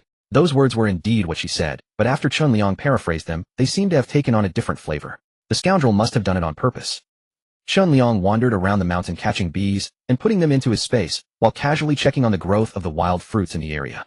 There were actually quite a lot of wild fruits on the mountain. Waxberry groves, peach trees, jujube trees, orange trees, pear trees, persimmon trees, and so on in varying quantities. Most of these wild fruits had rather poor taste. He selected 2 waxberry trees that bore plenty of fruit and grew low enough for easy picking, then watered the canopy with spirit spring water. He then returned to his villa room to begin absorbing the mutant crystal cores. These no longer needed to be swallowed. Just holding one and crushing it would allow him to absorb its energy. By the time he finished absorbing all the energy from the 10 mutant crystal cores, the sun was already setting in the west. Ability level 2 achieved. It was time to choose another superior organism for the second round of genetic simulation. What should he choose? The previous ability user's sound wave attack ability seemed quite good, but it wasn't what he needed at the moment. What he wanted most right now was a method for mid to long range attacks. Uncle Tian and the others had gone home, and Chun Liang packed up the bamboo shoots and headed down the mountain too.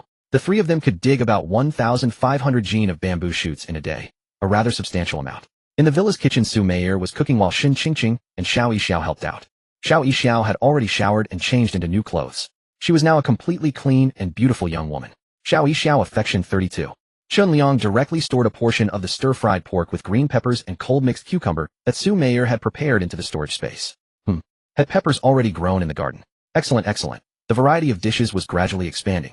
Now he had plenty of vegetables, but he was short on meat and other protein dishes. Next time he went to the market, he needed to buy more meat to store in the storage space. After all, things kept in there wouldn't spoil, and now that the space had expanded, he could store even more items. Su Mei gasped in shock as she watched the 2 dishes she had just finished preparing vanish into thin air. The dishes? Where are my 2 dishes that I just finished making? Xin Qingqing, who was washing vegetables nearby, smiled and said, "It's all right, Teacher Su. Brother Chun Liang must have taken them." "Him? How did he take them? I didn't even see him." "That's right, Xin Qingqing. How did the dishes just suddenly disappear?" Xiao Yixiao also asked curiously. "This is his special ability. He can take anything he wants from this place, and if there's someone he doesn't want to stay, he can directly kick them out without lifting a finger. Brother Chun Liang is so amazing." "We know he's amazing, but how does he actually do that?" "Oh, don't ask too many questions. He probably just took it to eat by himself. Let's make another batch." Indeed, Chun Liang had taken the dishes to have a meal with Lin Zhaojiao. Worried that she might be too embarrassed, he sent her a message. "Chun Liang's sister-in-law dinner is ready. Are you coming?" Just finished bathing her son, Lin Zhaojiao was putting clothes on him in the bedroom when she heard her phone buzz. After glancing at his message, she quickly deleted it. Why did she feel like a thief who had been caught? She hadn't done anything wrong. Little Bao buttoned his own shirt and continued playing with his toy train. Toot toot. "Mommy, the little train is coming." Lin Zhaojiao dried his hair with a towel. "Little Bao, you can't just accept things from people next time, understood?" "Okay, Mommy, but Grandma gave it to me." "Little Bao likes it too." "Mommy, when will that uncle come again? I want to see Uncle Liang again." Why do you want to see him? I want him to play train with little Bao. Does little Bao want to go to kindergarten? There are lots of little friends there who can play train with you and many, many other toys. Will mommy go too? Mommy will go make money for your schooling, okay? I'll make money to buy you toys and lots of delicious food. Whatever little Bao wants to eat, mommy can buy it for you. Mommy, I want to eat waxberries, big ones, sweet ones. Just thinking about the waxberries he ate before little Bao's saliva started dripping. Lin Jiao wiped his mouth for him and sighed helplessly. All right, mommy will buy you some next time. But mommy, I want to eat them now. Little Bao put his finger in his mouth, looking at her pitifully. Those waxberries were really too delicious. The grandparents had eaten so many of them yesterday. Little Bao was too young, so they didn't dare let him eat too much. Afraid he would cry when he saw them, all three adults finished eating the waxberries right in front of him. Who knew this little guy would remember the taste and want more?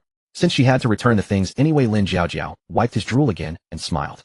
All right, mommy will get you a few. But you can't eat too many, okay? Okay, such a good boy. Lin Jiao took out the dried gold necklace ring and a few other gold items, preparing to return them along with the gold bracelet to Chen Liang. She reached under the pillow but felt nothing. Her heart sank as she quickly lifted the pillow to check. Nothing was there. The gold bracelet was gone. Lin Jiao immediately started searching through the bed, asking as she looked, Little Bao, did you see mommy's thing? A round golden thing. Did you see it? Round. Little Bao tilted his head, thinking. Grandma. Gave it to grandma. Your grandma.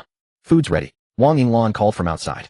Lin Jiao brought little Bao out, and indeed saw a shiny gold bracelet on Wang Yinglan's wrist. It was the one Chen Liang had given her. Mom, where did you get this bracelet?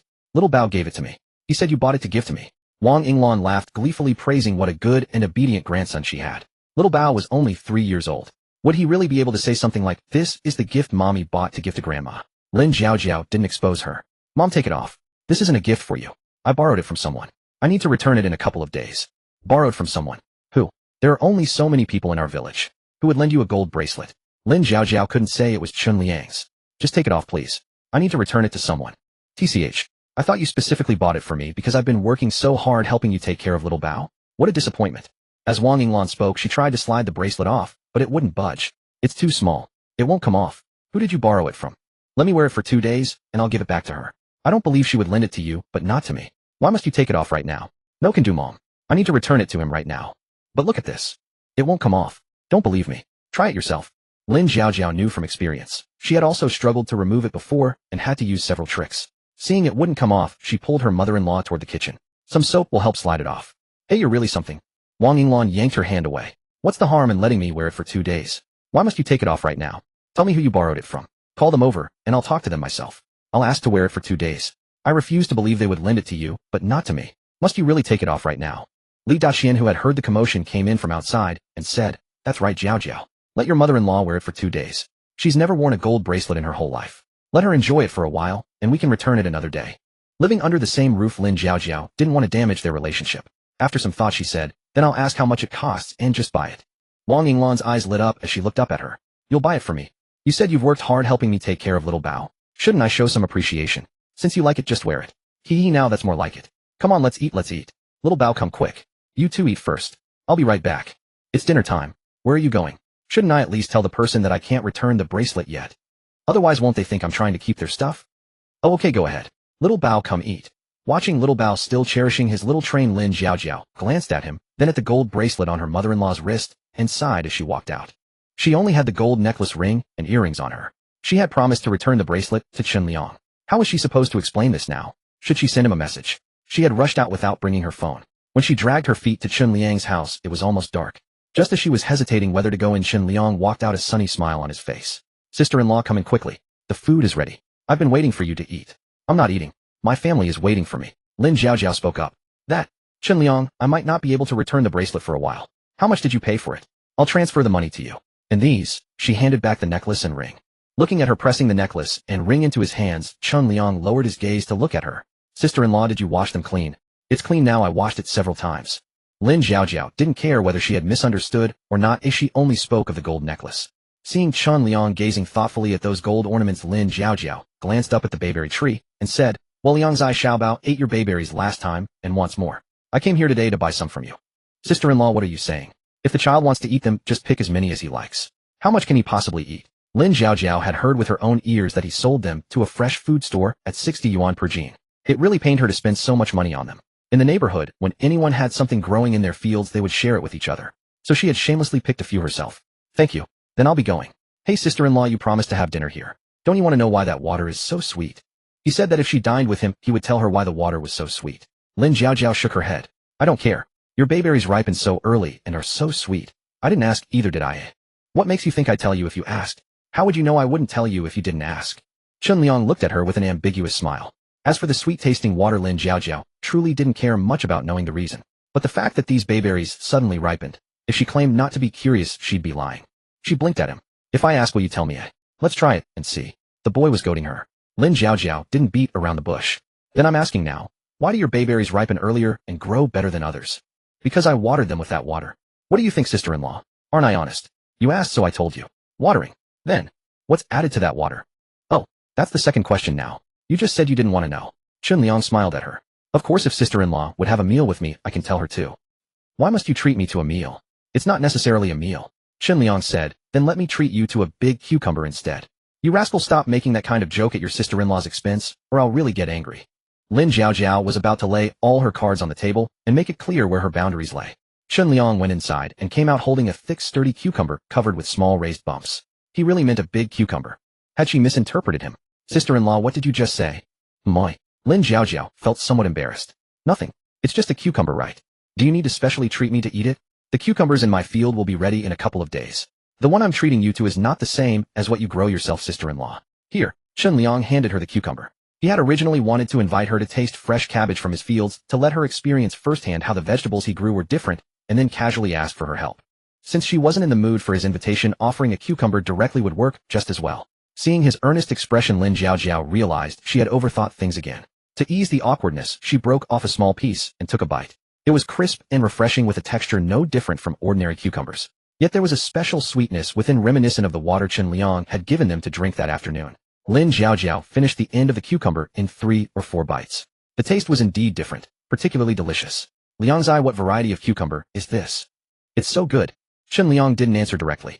Instead, he asked, sister-in-law, if I bring cucumbers of this quality to a fresh food store and sell them for tens of yuan per gene, do you think they'd sell? I suppose so. Your bayberries sell at 60 yuan per gene. Selling these at 20 should be no problem. What variety exactly is this? Can you tell me? Actually, this is an ordinary cucumber variety. The reason the taste differs is that just like the bayberries, I watered it with a special fertilizer. What special fertilizer? Lin Jiaojiao pressed. Chun Liang raised his eyebrow at her. That's a trade secret. If sister-in-law is willing to develop these new agricultural products with me, I'll naturally tell her. Would you be willing? Develop agricultural products with you? Lin Jiaojiao looked at him and fell into deep thought. If these new agricultural products could fetch prices as high as the bayberries, it would undoubtedly be a very profitable venture. But why did he want to pull her in? Chun Liang, tell your sister-in-law the truth. Do you have designs on me? No. If not, then why did you buy all the bamboo shoots I dug up? Why did you give me money? Why give me gold bracelets and necklaces? Last time you even kissed me. You dare say you don't have designs on me? See, even when I say no, sister-in-law doesn't believe me. Chun Liang looked at her seriously. Of course I do. Sister-in-law is so beautiful with such a great figure. Any normal man would have thoughts, wouldn't he? Yeah. Don't tell me you think I'm abnormal. No, I don't think you're abnormal.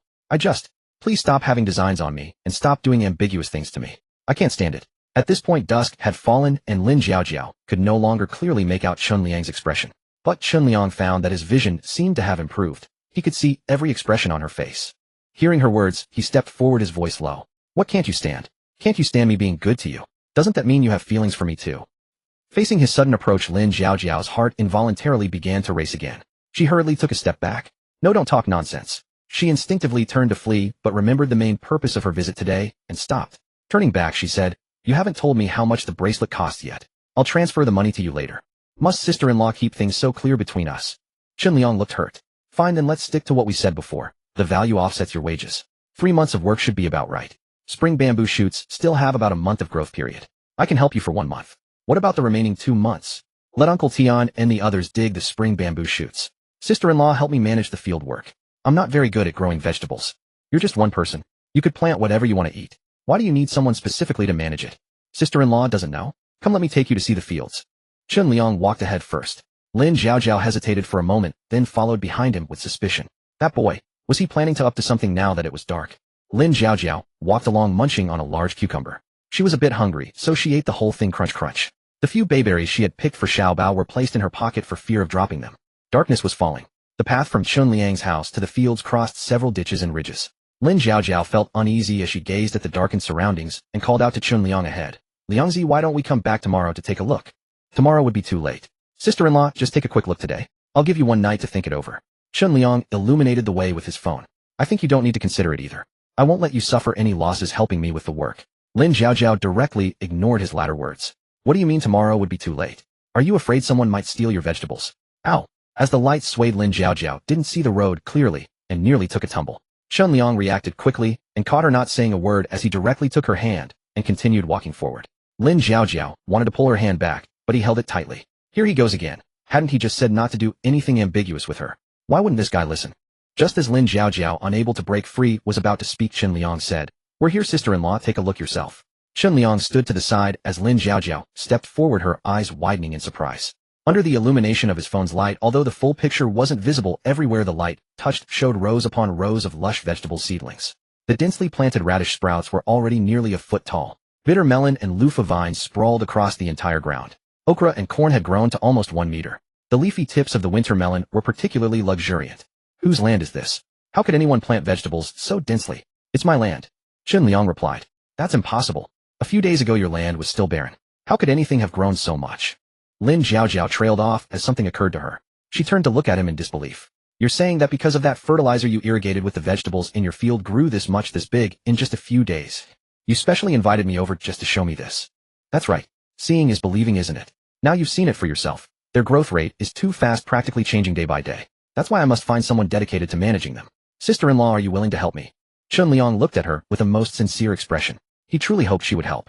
Lin Zhaojiao asked him seriously, why would you look for me? The bayberry prices. You're the only one in the whole village who knows them. I don't want anyone else to find out. Besides, everyone else is either elderly or children. Unlike us, we're both young people able to adapt to new things faster. You're my only choice. Look at all these vegetables here. I can't possibly handle them all by myself. So I can only ask sister-in-law to help me. Are you saying all the vegetables in your field are the same quality as that cucumber? The kind that can sell for dozens of yuan per gene. Then can you tell me now what kind of fertilizer you're using that makes them grow so well? Only when sister-in-law becomes one of us can I tell you this secret. Now it all depends on whether you're willing to be of one heart with me. Chun Liang guided her with patient persuasion, watching her intently. The wild outdoors, the dark night, a man and a woman alone. Lin Zhaojiao gave him a sidelong glance. What was this talk about being of one heart or not? This guy always says things that lead to misunderstandings. Nevertheless, his fertilizer was indeed remarkably effective, not only making the vegetables and fruits taste better, but their growth rate was also visibly faster than other crops. The prospects for this new agricultural product were definitely excellent. If she could work for him long-term, she wouldn't need to travel far to find a job elsewhere. You said you'd give me one night to consider. Can I give you my answer tomorrow? Sure. It's dark now, let me walk you back. As Chun Liang was about to take her hand, Lin Zhaojiao dodged. No need, I can walk myself. She made her way back alone through the darkness. She really couldn't see clearly at night, so she planned to come back early tomorrow morning to take another look. If things were truly as he said, this job wouldn't be impossible to take. 200 yuan per day, that's 600 yuan per month, better than any job outside. Chun Liang watched until Lin Zhaojiao stumbled her way back to the main road before returning home. He took out his phone and searched for suitable organisms for his second round of genetic simulation. He found several options. Electric eel capable of releasing over 800 volts of electricity instantly, with an electric field diameter of about 3 meters. Archer fish, its water cannon projectiles can strike targets dozens of times its own distance away. King cobra capable of spraying venom. Octopus can blend perfectly with surrounding environment to achieve camouflage and can also spray ink. King cobras were difficult to purchase, so Chun Liang placed orders for archer fish, electric eels, and octopuses. He also ordered some instant noodles, bread, and instant hot pot supplies on the side. There was no express delivery station in the village. All packages were delivered to the town. He could simply drive his tricycle to town to pick them up. Returning to the space, Shen Qingqing and the others had finished dinner and were all planting vegetables in the field. They greeted him when he appeared. Xiao Yixiao blushed, looking rather embarrassed. She had quietly asked Shen Qingqing about it. Shen Qingqing told her that on her first day here, she had already become intimate with Chun Liang, and with his help she had awakened an ability. This made her feel both nervous and expectant. The 4 classmates had followed her here, but Chun Liang had only let her in. She had enjoyed a comfortable hot shower and wore new clothes. The lingering stench of many days had finally washed away. This made her incredibly happy. Hearing that Chun Liang had specifically instructed Shen Qingqing and the others to take good care of her made her feel truly honored. Did this mean that Chun Liang Gij liked her a little? The girl blushed more and more as she thought about it. Seeing Su teacher and Shen Qingqing both walk toward Chun Liang, she followed behind them. Noticing her limping walk, Chun Liang asked, "What's wrong with your foot?" "Oh, it's nothing, Chun Liang Gij. I just twisted it when I jumped over the school wall. It's fine, it'll heal in a couple of days." Of course, Chun Liang wouldn't let an injured helper work for him. With a thought, a cup of spiritual spring water appeared in his hand. "Here, I added medicine to this. Drink it, it will heal your injury." "Thank you, Chun Liang Gij." Xiao Yixiao's eyes lit up, amazed by his ability to conjure things out of thin air. She took the water and drank it down in one gulp. So sweet. Xiao Yixiao affection 45. Watching both young girls looking every bit like lovesick maidens, Su Meyer's heart churned with indescribable feelings. Gazing at Chun Liang with flickering eyes, she could tell he was clearly plotting something wicked. Before he could speak, she preemptively said, "Chun Liang, you must be tired. Would you like to go take a shower first?" "Sure." Chun Liang glanced at her, a smile in his eyes, but he said aloud, "Ching Ching, come wash me." He walked toward the villa. "Okay, Chun Liang, gidge." Just as Ching Ching was about to follow, Su Meyer grabbed her arm. "I'll do it." Ching Ching. Xiao Yixiao. Inside the bathroom, Chun Liang pressed her against the wall at a 90-degree angle, his hand seizing her grand mountains, those trembling peaks of his grandfather's wife. "What do you mean by that? Are you trying to protect your student?" No. It's mainly that. I just worked up a sweat earlier, and want to take a shower too. Is that so? Then let me help you wash thoroughly. The sound of splashing water echoed from the bathroom. Through the frosted glass, two figures could be seen engaged in bold movements. Ching Ching and Xiao Yixiao, two young girls, blushed as they walked away hand in hand. After a few steps, Xiao Yixiao suddenly paused, stamping her foot in confusion. "Huh. Ching Ching, my foot. It doesn't hurt anymore. Brother Chun Liang's medicine really works." "Of course it does," Ching Ching said proudly. "I told you so. Brother Chun Liang is extremely powerful." "Then, is that part of is also very powerful?" Xiao Yixiao leaned close to her ear and whispered, glancing back toward the bathroom. "He was way too intense. I'm worried I couldn't handle it." Ching Ching comforted her.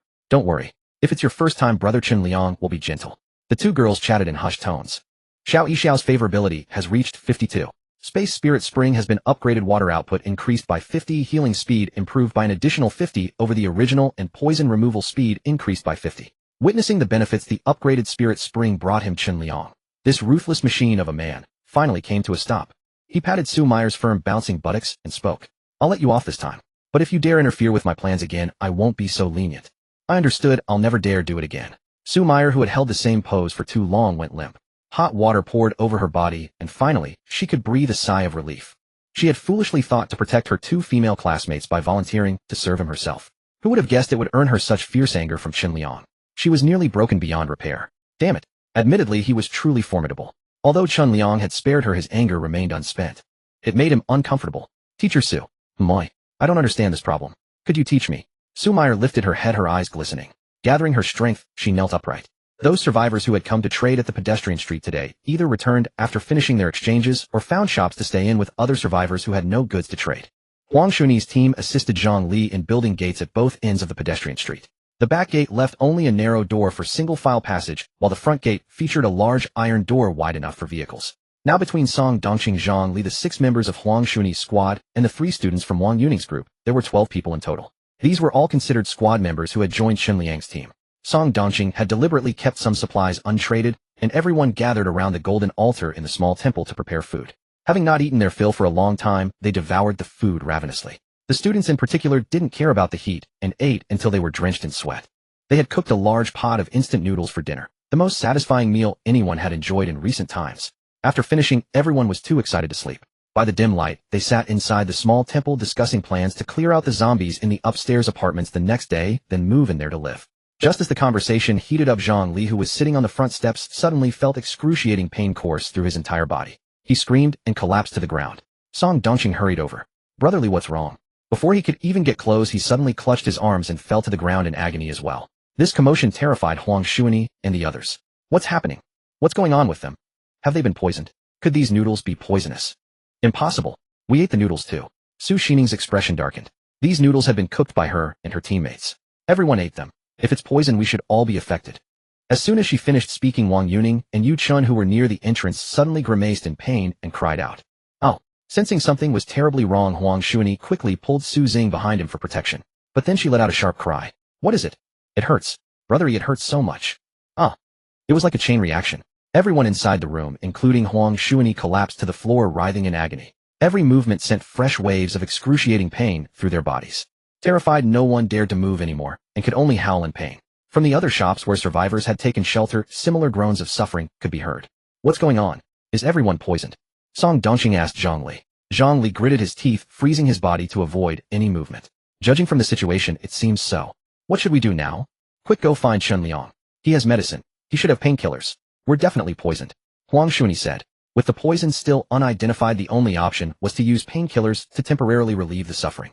Zhang Li was about to crawl up, but the moment his palms touched the ground it felt as though he had plunged them into boiling oil. The tremendous pain caused him to collapse again. Once down, his entire body pressed against the ground, making him grimace and sweat profusely. I can't move. Think of something quick. We're dying of pain. Help. Why it hurts. The students were on the verge of tears.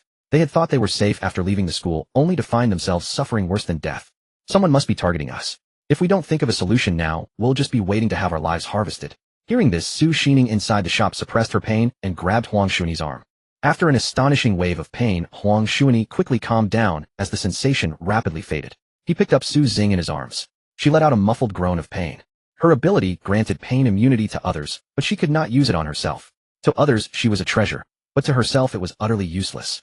Huang Xuani carried her to the doorway and asked Zhang Li, "Where is Chun Liang?" Zhang Li looked up. Although he was curious about why she wasn't in pain seeing her petite form writhing in agony in his arms, he had no time to dwell on it. He pointed across the way. There, the door beside the shoe store. Chun Liang is in there. Huang Xuani hurried toward that direction carrying Su Xining. The slight vibration and friction made Su Xining feel as though 1,000 blades were slicing through her body, nearly causing her to faint from the pain. Reaching the door, Huang Xuani dared not shift her in his arms at all and knocked on the door with his head instead. Thud, thud, thud. Boss Chun, come out quickly. Something's wrong. Chun Liang shivered.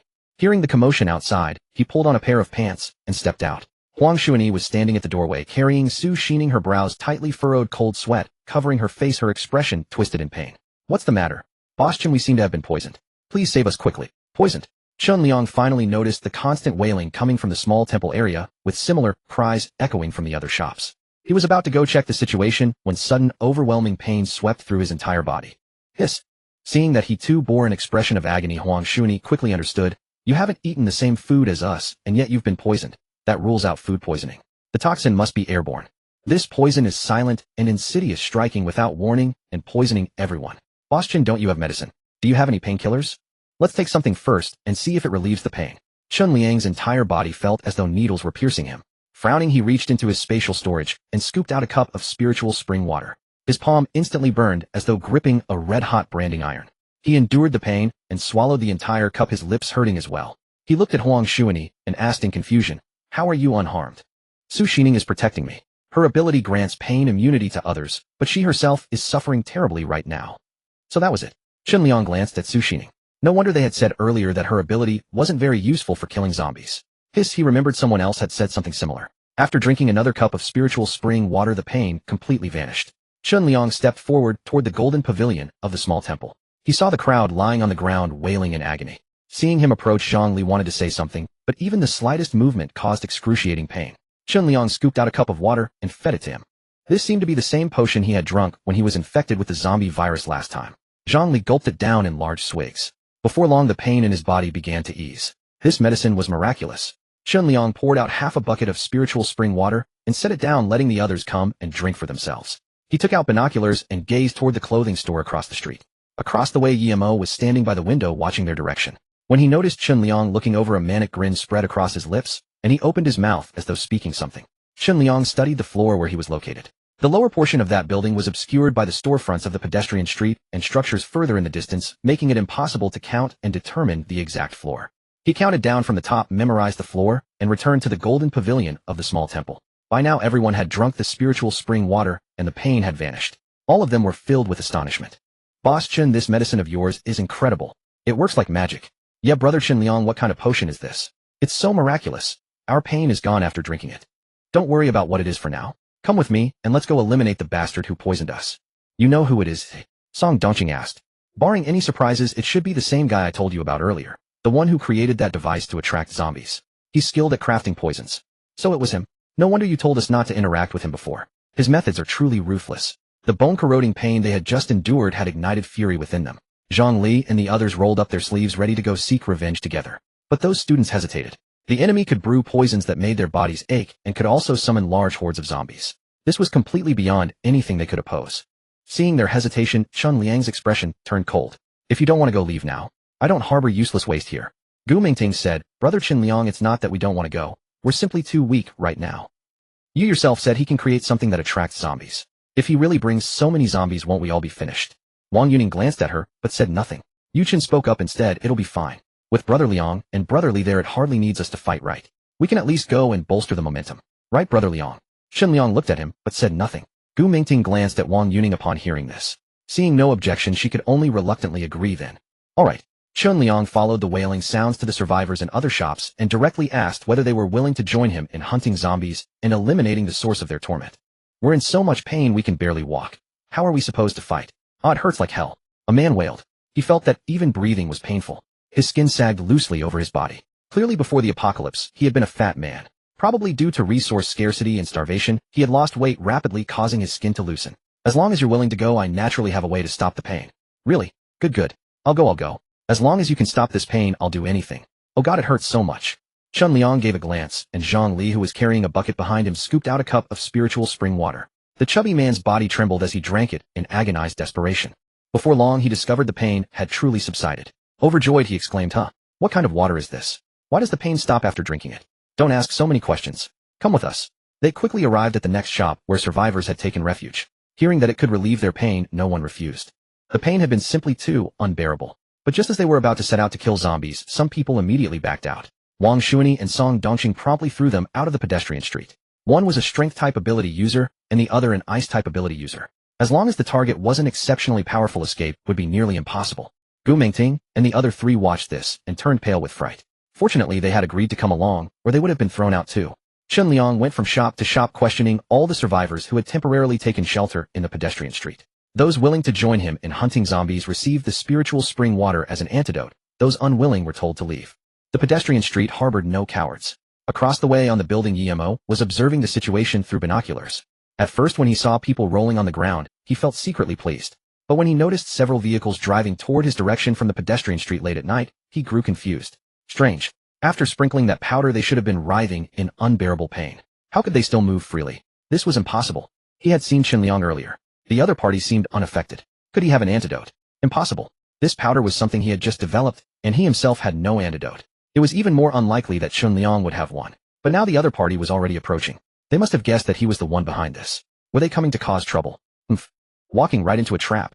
That stingy fellow who wouldn't even buy a few kilograms of bayberries from him. He was hoping Liang wouldn't come, and now that he'd never leave alive. Those bayberries were his to take. Yemo turned and grabbed several bottles and jars from the glass cabinet, his eyes flashing with madness. Daring to offend me, and still coming to my door. I'll make you taste what it means to suffer worse than death today. He put on a gas mask and began mixing preparations. The zombies at night were calmer than during the day, but their hearing was sharper. The slightest sound could send them into a frenzy. As Song Dongqing's group of vehicles passed by, a large horde of zombies immediately gave chase. They did not slow down, racing all the way. When passing an area without cover, Liang glanced at the building where Yemo was located and confirmed his floor. Later, Zhang Li and Old Song, you take the others and seal off all exits so he can't escape.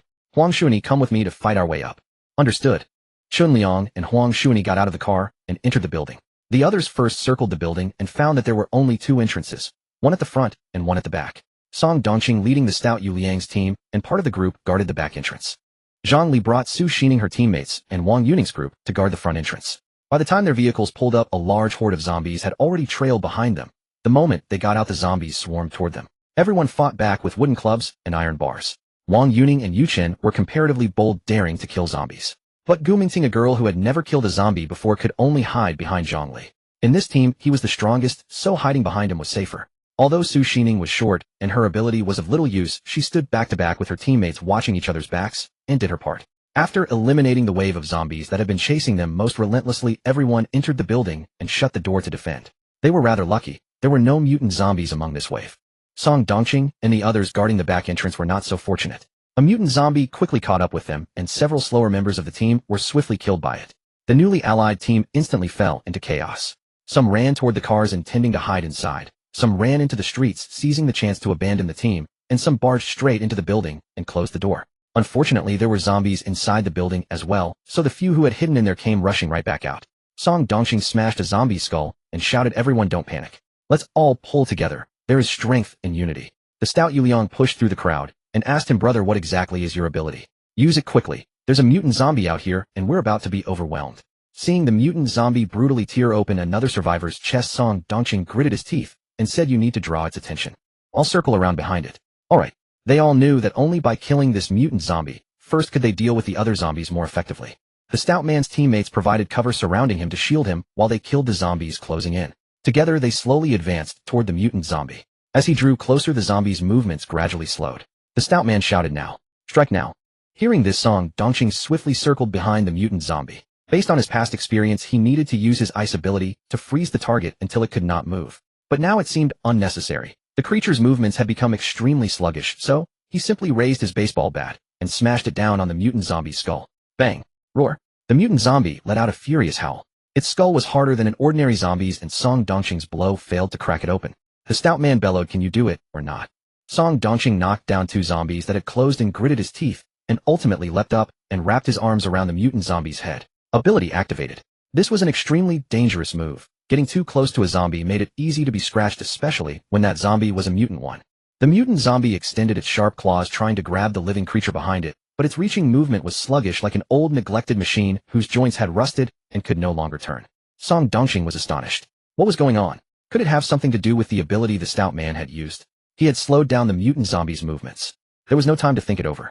After freezing its solid, Song Dongqing jumped down and dealt a vicious blow to the mutant zombie's head. Crack! Shards of skull scattered in all directions. At last it was done. A frozen skull was far more brittle. The baseball bat had smashed its head into frozen bits. With the mutant zombie dead, killing ordinary zombies became much easier for them. They entered the building, cleared out the zombies in the lobby, and blocked the door. Only then did they gasp for breath and rest wherever they could.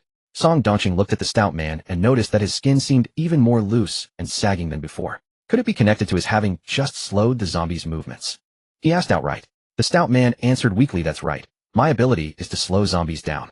But the cost is that every use costs me a pound of flesh. I used to be a huge man weighing over 200 gene. At first I thought this ability was tailor-made for me. Not only could it kill zombies, it could also help me lose weight. Haha, but you've seen it too." Yu Liang pinched his loose, swaying skin and said with a bitter smile, "Without enough food to sustain me, I'm about to become too thin. Even with my ability, I don't dare use it." "There's actually an ability like that. Then wouldn't you be no different from an ordinary person?" Song Dongqing asked. The other survivors looked at him with curiosity. Yu Liang grinned. "Not exactly. If there's enough food, I can actually keep using my ability all along. I originally wanted to buy some supplies from you, but you've sold out. Will you be selling more tomorrow? There should be some for sale. I'll have to ask my boss about that." Song Dongqing looked at him and thought for a moment. "Your ability is quite formidable. I think you should come follow our boss. He has ample supplies and should be able to put that flesh back on you." "If he truly has enough supplies, then that's not out of the question." Yu Liang patted his belly. "But I have quite an appetite. It just depends on whether he's willing to feed me." One of his teammates next to him laughed. "That's right. Our brother Yu has a huge appetite.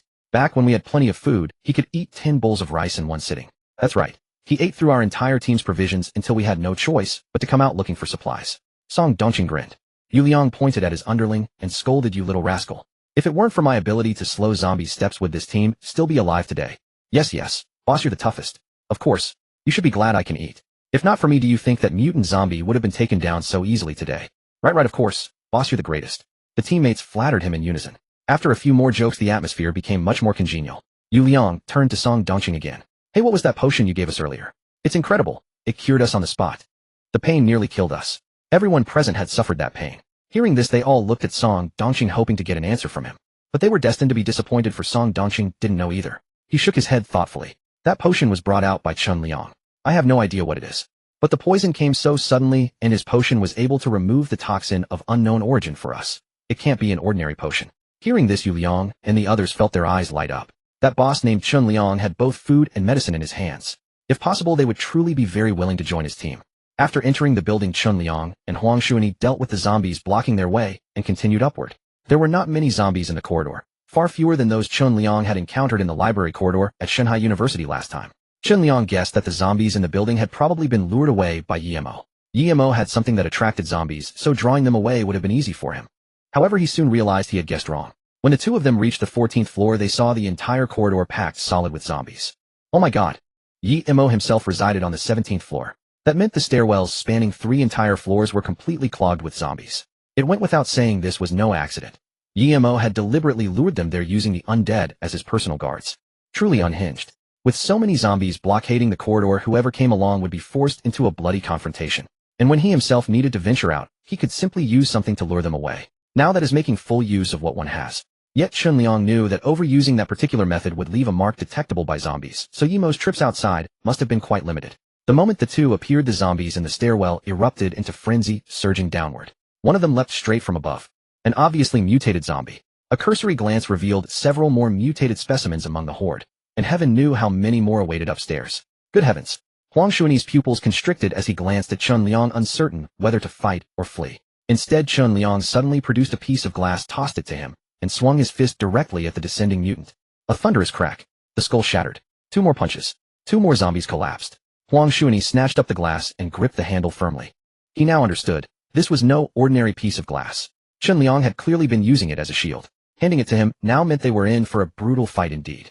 Huang Xuani did not retreat. Having promised to stay for Chun Liang's supplies, he would fight alongside him to the end. He raised the shield, and facing an oncoming zombie, swung his fist straight for its head. A heavy thud. The zombie staggered. Huang Xuani followed up with another swift punch. His strength was no match for Chun Liang's, but after 2 solid blows he finally crushed the creature's skull. Chun Liang, on the other hand, dispatched one, with every punch his power far greater than Huang Xuani's. He had also shouldered the majority of the undead, leaving only a handful for Huang Xuani. One hand raised the shield, the other slew zombies. The duo halted at the landing between the 14th and 15th floors, conserving energy rather than fighting uphill. Zombies came wave after wave, but fortunately the narrow corridor prevented them from swarming all at once. Those at the forefront were swiftly eliminated. 1 came, 1 fell. 2 came, both died. The corpses piled beneath their feet grew higher and higher, reversing the terrain. They stood ever taller, while the advancing zombies became increasingly disadvantaged. Huang Xuani laid the shield horizontally to protect both their legs, freeing both hands to strike. Half the 100+ zombies in the corridor were soon slaughtered, and the rest were shoved downstairs to clear the path. Against the zombie onslaught, Huang Xuani dared not relax even slightly, and his strength began to falter despite giving it his all. After killing 2 zombies, Chun Liang paused to offer him a cup of spirit spring water. Huang Xuani didn't understand the gesture. The enemy was upon them, yet Chun Liang found time to drink. Still he complied and drank it down. Then he felt it. His lost vitality returned. What? There was no time to ask further questions. Fully restored, he immediately threw himself back into the carnage. While killing a mutated zombie that had circled around Chun Liang and lunged at him, Huang Xuani's arm was slashed open, black blood welling immediately. Chun Liang quickly dispatched the mutant and handed him another cup of water. Shortly after drinking, Huang Xuani discovered his wound was already healing rapidly. This astonished him utterly. This liquid not only restored stamina, but also healed wounds. What kind of miraculous elixir was this? He now felt certain that joining Chun Liang's team had been the wisest decision of his life. Chun Liang possessed both a glass shield and healing potions, and his combat prowess was formidable. Huang Xuani had absolutely nothing to worry about. This only fueled his battle fervor. Suddenly, another mutated zombie burst forth. Its forearm, stretched over a meter long, transformed into a bone blade. It cleaved through 2 zombies in its path. With 2 sharp cracks like slicing melons and vegetables, the ordinary zombies' heads were cleanly severed from their bodies. So lethal. Seeing the bone blade swing toward him with a whistling force that seemed capable of shattering skulls, Chun Liang stepped back, tilting his head to dodge the strike. Huang Xuani raised his shield to intercept. Crack. The blade carved a fissure into the bulletproof glass before lodging. Damn, how powerful is this thing? Chun Liang's eyes lit up. He reached out, pinned the bone blade, and drove a fist straight into the mutant's arm joint. Crack. The blade tore free from the body. Chun Liang wrenched the bone blade and sliced it across the creature's neck in one fluid motion. A wet gurgle, and the head fell. The mutated zombie could never have imagined its own bone blade would one day claim its life. Clang! Chun Liang smashed off the creature's other bone blade and tossed it to Huang Xuani. Armed with bone blades, the two slashed through the charging horde. 1 kill per stroke, sometimes 2. The bone blades were extraordinarily sharp, far more effective than Huang Xuani's fists. Their length also allowed them to keep the zombies at bay, minimizing the risk of injury. Working in tandem, they finally slaughtered all 100+ zombies clogging the corridor. Chun Liang made no move to ascend and find Yemo. After each had a cup of water to replenish their strength, he began collecting the crystallized cores. From over 100 zombies, they gathered more than 20 mutated cores. Chun Liang excitedly stowed them away. 80 more mutated zombies, and he would reach level 3. Ho ho. He noticed that after his ability awakened to level 2, the power of his violent mantis fist had also increased somewhat. It would grow even stronger upon reaching level 3. Coupled with genetic simulation, he would unlock even more attack techniques. Hearing Chun Liang say that storing cores with him could be exchanged for food and medicine, Huang Xuani unhesitatingly handed over his entire share. Chun Liang's storage space expanded by another 12 square meters. Boss Chun, what is this glass? Huang Xuani picked up the dirt-streaked pane, now cracked from the battle, and wiped it clean against the zombie corpse. Bulletproof glass. No wonder I couldn't break it last time. Chun Liang examined the crack. Toss it. I've got more at my place. Song Dongqing had only cleared out a few jewelry stores for their gold. Next time he would haul away the display cabinets. Then every member of his team could carry a bulletproof shield. After confirming no crystallized cores had been missed, Chun Liang gripped the bone blade and began ascending. The man upstairs is named Yemo. He excels at brewing potions, and we haven't found any signs of companions yet. He likely has contingencies prepared for our arrival, so stay alert. Understood. Huang Xuani glanced down at his arm, where the mutated zombie's claw had grazed him. The wound was already gone, leaving not a scar. As he followed Chunliang upward, he spoke quietly. Boss Chun, that water you gave me earlier, isn't it the same as the pain relief? Chunliang signaled for silence. We'll talk about it when we get back. This was Yemo's territory. Nobody knew what ambush tactics he might have in store. The two reached the 17th floor. Unlike the other floors which were plunged in darkness, this one appeared particularly spacious and bright. The two exchanged a glance, both understanding that if this was not an ambush set by Yemo, then he must possess something capable of countering them. Something that gave him such bold confidence. The door was closed. Chunliang scanned the surroundings, found no visible mechanisms, and punched the door lock. Click. The lock fell off. The door opened with ease. Huang Xuanyi, already accustomed to Chunliang's formidable strength, showed no surprise. The two entered the room, and Chunliang's eyes immediately fell upon a giant over 2 meters tall, standing in the center. A pair of glasses hung from his ears. His facial features could barely still be recognized as Yemo, but he had changed dramatically from before. Yemo's stature was now tens of centimeters taller than before, his white lab coat torn apart by bulging muscles. He looked incredibly imposing and powerful. Clearly he had taken some special potion that made him exponentially stronger in a short time. Huang Xuanyi had never seen him like this. Clutching his mutated bone blade with both hands, he watched the towering figure warily. Upon seeing the bone blades in their hands, Yemo's originally confident expression shifted slightly. He recognized those blades. They came from one of the mutated zombies he had lured over. He had deliberately lured several mutated zombies to block the stairwell, forming a nearly impenetrable defense line. Huang Xuanyi bore some bloodstains on his body, but Chunliang was entirely unharmed. This puzzled Yemo, and he looked at Chunliang, asking, "You used the thing I gave you to lead those zombies away?" Chunliang smiled faintly. "Is that necessary?" "Exactly," Huang Xuanyi chimed in. "Leading zombies away is nothing impressive. You're greatly underestimating Boss Chun. We killed our way up." Huang Xuanyi asked pointedly. "I want to know, were you the one who made us all feel unbearable pain? Did you poison us?" "So what if I did? I almost forgot about it myself. How come you stopped hurting so quickly? Did I underdose?" Yemo said, glancing at the counter before him, which was filled with all kinds of bottles and jars. These kids really did fight their way up. His expression grew noticeably grave. Chunliang had claimed to be a power-type ability user, and the two of them partnering to kill one mutated zombie was not difficult. But if they hadn't lured any zombies away and instead slaughtered over 100 of them to reach here, then his combat strength was truly formidable. But so what? He himself was extremely powerful now. Hearing Yemo admit to poisoning them, Huang Xuanyi erupted in fury. "You bastard! Why did you poison us?" Thinking of the excruciating pain they had endured, he tightened his grip on the bone blade, ready to strike at any moment. However, seeing the array of bottles and jars beside Yemo, he dared not attack rashly. He had no idea what consequences might follow if one of them shattered. At his accusations, Yemo burst into laughter. "Why? What reason would I need? It is your honor to be test subjects for my newly formulated potions. I have even better ones. Want to try?" As he spoke, he produced a bottle containing a dark green-black liquid. Obviously something far from benign. The two watched him with extreme caution. "Chunliang, hand over all the yangmei you have, and I might let you live." Yemo issued his final ultimatum. Chunliang had no intention of wasting words. From his spatial storage, he drew a poison dart and hurled it directly at Yemo. Yemo attempted to dodge, but failed. After feeling the toxin seep into his body, he took a deep breath and said fearlessly, "Ah, that neurotoxin. Didn't I tell you? I have the antidote." "Huh. Do you really think I would sell a drug that can kill in a short time without keeping a backup? You underestimate me, don't you?"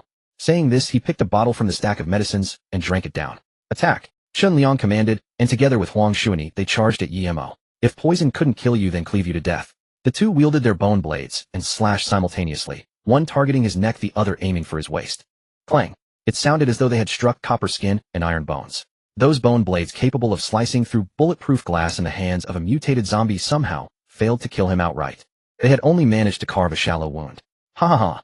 Yemo erupted into manic laughter. "You call this attacking me? You're still a bit naive." With 2 swift motions, he grabbed both of their arms, his strength so immense it seemed he might twist their limbs right off their sockets. But were they the type to sit idle and wait for death? Following the force of his grip, they twisted their bodies, one thrusting toward his lower body, the other slashing at his eyes. These were all vulnerable points. Yemo was forced to withdraw his hands to defend himself. Snap!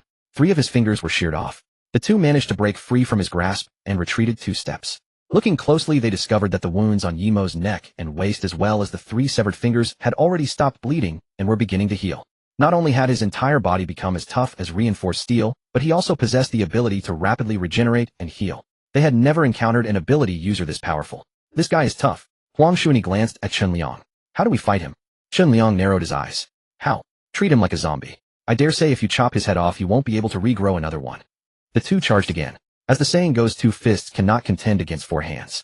Although Yimo's double-handed strength was monstrous, capable of blocking the two incoming mutated bone blades, he could not guard against Chun Liang's devastating mantis fist. Crack! His head was split open. Blood began to flow, but his powerful regeneration ability caused the cracked skull to quickly knit back together. Yimo shoved Chun Liang back, glaring at him in rage. You brat. You said you were a power-type ability user. This strength doesn't resemble an ordinary power type at all. Were you lying to me? Why wouldn't I be? I don't have any other abilities. Isn't fighting with my fists exactly what a power type does? Besides, didn't you lie to me as well? That thing you used to attract zombies. Dare you claim it won't have unpredictable consequences if used multiple times? So what? As long as it achieves the goal of attracting zombies, isn't that enough? Who cares about the consequences? Fine. Someone like you is a calamity waiting to happen. Then taste my fists once more. The two pressed their advantage again, but having suffered once before, how could Yimo afford to let his skull be broken again? He casually snatched a bottle filled with blue powder from the counter and hurled it directly at them. The two sidestepped to evade. Smash! The glass bottle shattered on the ground and clouds of dust erupted in all directions. They quickly covered their noses and mouths. Seeing this, Yimo laughed triumphantly. It's useless, unless you stop breathing entirely, and even then these particles can be absorbed through your skin. With that, he lunged forward, going straight for Huang Xuanyi. He could see this man's strength was clearly inferior to Chun Liang's. He would eliminate him first, then devote his full attention to dealing with that cunning brat.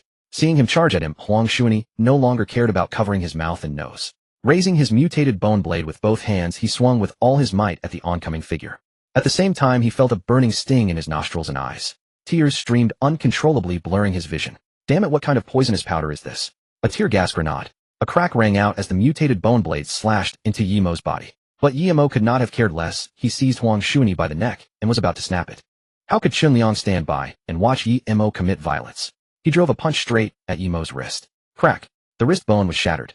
At the same time, tears and snot streamed uncontrollably down his face. He quickly stepped back, scooped out a cup of spirit spring water, and drank it. Only then did the discomfort vanish. Wiping away his tears, Chun Liang saw Yimo setting his own broken wrist back in place. Chun Liang shot out his fist and slammed it into Yimo's head again. Crack! A second punch followed and cerebrospinal fluid leaked out. As the third punch came flying toward him, Yimo forgot about resetting his bones. He swung his arm up and caught Chun Liang with an elbow, sending Chun Liang flying. With the spirit spring water at hand, Chun Liang's broken bones would mend no slower than Yimo's. Seeing that Chun Liang was not shedding tears and snot like Huang Xuanyi, Yimo grew even more puzzled. Why is the windward pain toxin ineffective against you? Does the tear powder toxin fail to work on you as well? Why? Chun Liang retorted, other people infected with the zombie virus all die. Why don't you die? Why do you stay here bringing calamity upon the world? Why? Yimo glanced at his pitch-black rotting arm. Heh, so you found me out, have you? Since you know, hurry up and hand over the bayberry, so I can neutralize the poison. No, wait. What exactly did you just drink? It can cure poison. It cured the windward pain toxin, and it cured the tear powder toxin too. Then it must also work on the zombie virus, right? Give it to me now. Dream on. Yimo's severed fingers had regrown, and his shattered wrist had reconnected, though it was slightly deformed. He charged at Chun Liang again, his heavy footfalls rattling the glass bottles and jars in the room. His enormous fist hurtled straight at Chun Liang's head. Chun Liang raised his own fist to clash against Yimo's. Bang! Crack! Blood sprayed in every direction. For all the bulk of Yimo's fist, Chun Liang's violent mantis fist carried dozens of times more force, blasting Yimo's fist to pieces. Even though he had already used a pain-numbing potion, the agony still pierced deep into his heart. Chun Liang pressed his advantage and threw another punch at Yimo's head. Yimo kicked out at him. Chun Liang's fist, aimed at Yimo's head, met the knee squarely instead. Crack! The kneecap was shattered. Yimo was truly losing his mind. How the hell is this damn brat's fist so hard? Is he really just an ordinary ability user? No, this can't go on like this. He needed a stronger dose. Yimo scrambled and rolled over, grabbed a bottle of red potion, and poured it down his throat. In an instant, the muscles across his body swelled again as his fractures healed at a frenzied pace. Regeneration. I can't be killed. Huh. Yimo cackled wildly and lunged at Chun Liang with a ferocious expression. His enormous frame bore down as if intent on crushing him flat. He was too tall for Chun Liang to land a clean blow on his head easily. Chun Liang would have to break his legs first. Seeing the man charging, he struck at both knee joints of Yimo's legs with violent mantis fist. Crack! The bones broke. But that monstrous potion granted him terrifying regenerative power. The bones had barely snapped before they knit right back together. Seeing the shattered bones restore themselves and the flesh sliced off by the mutated bone blade regrow, Chun Liang knew that dragging things out would not work. He had to smash Yimo's head to pieces in a single blow to end his regeneration.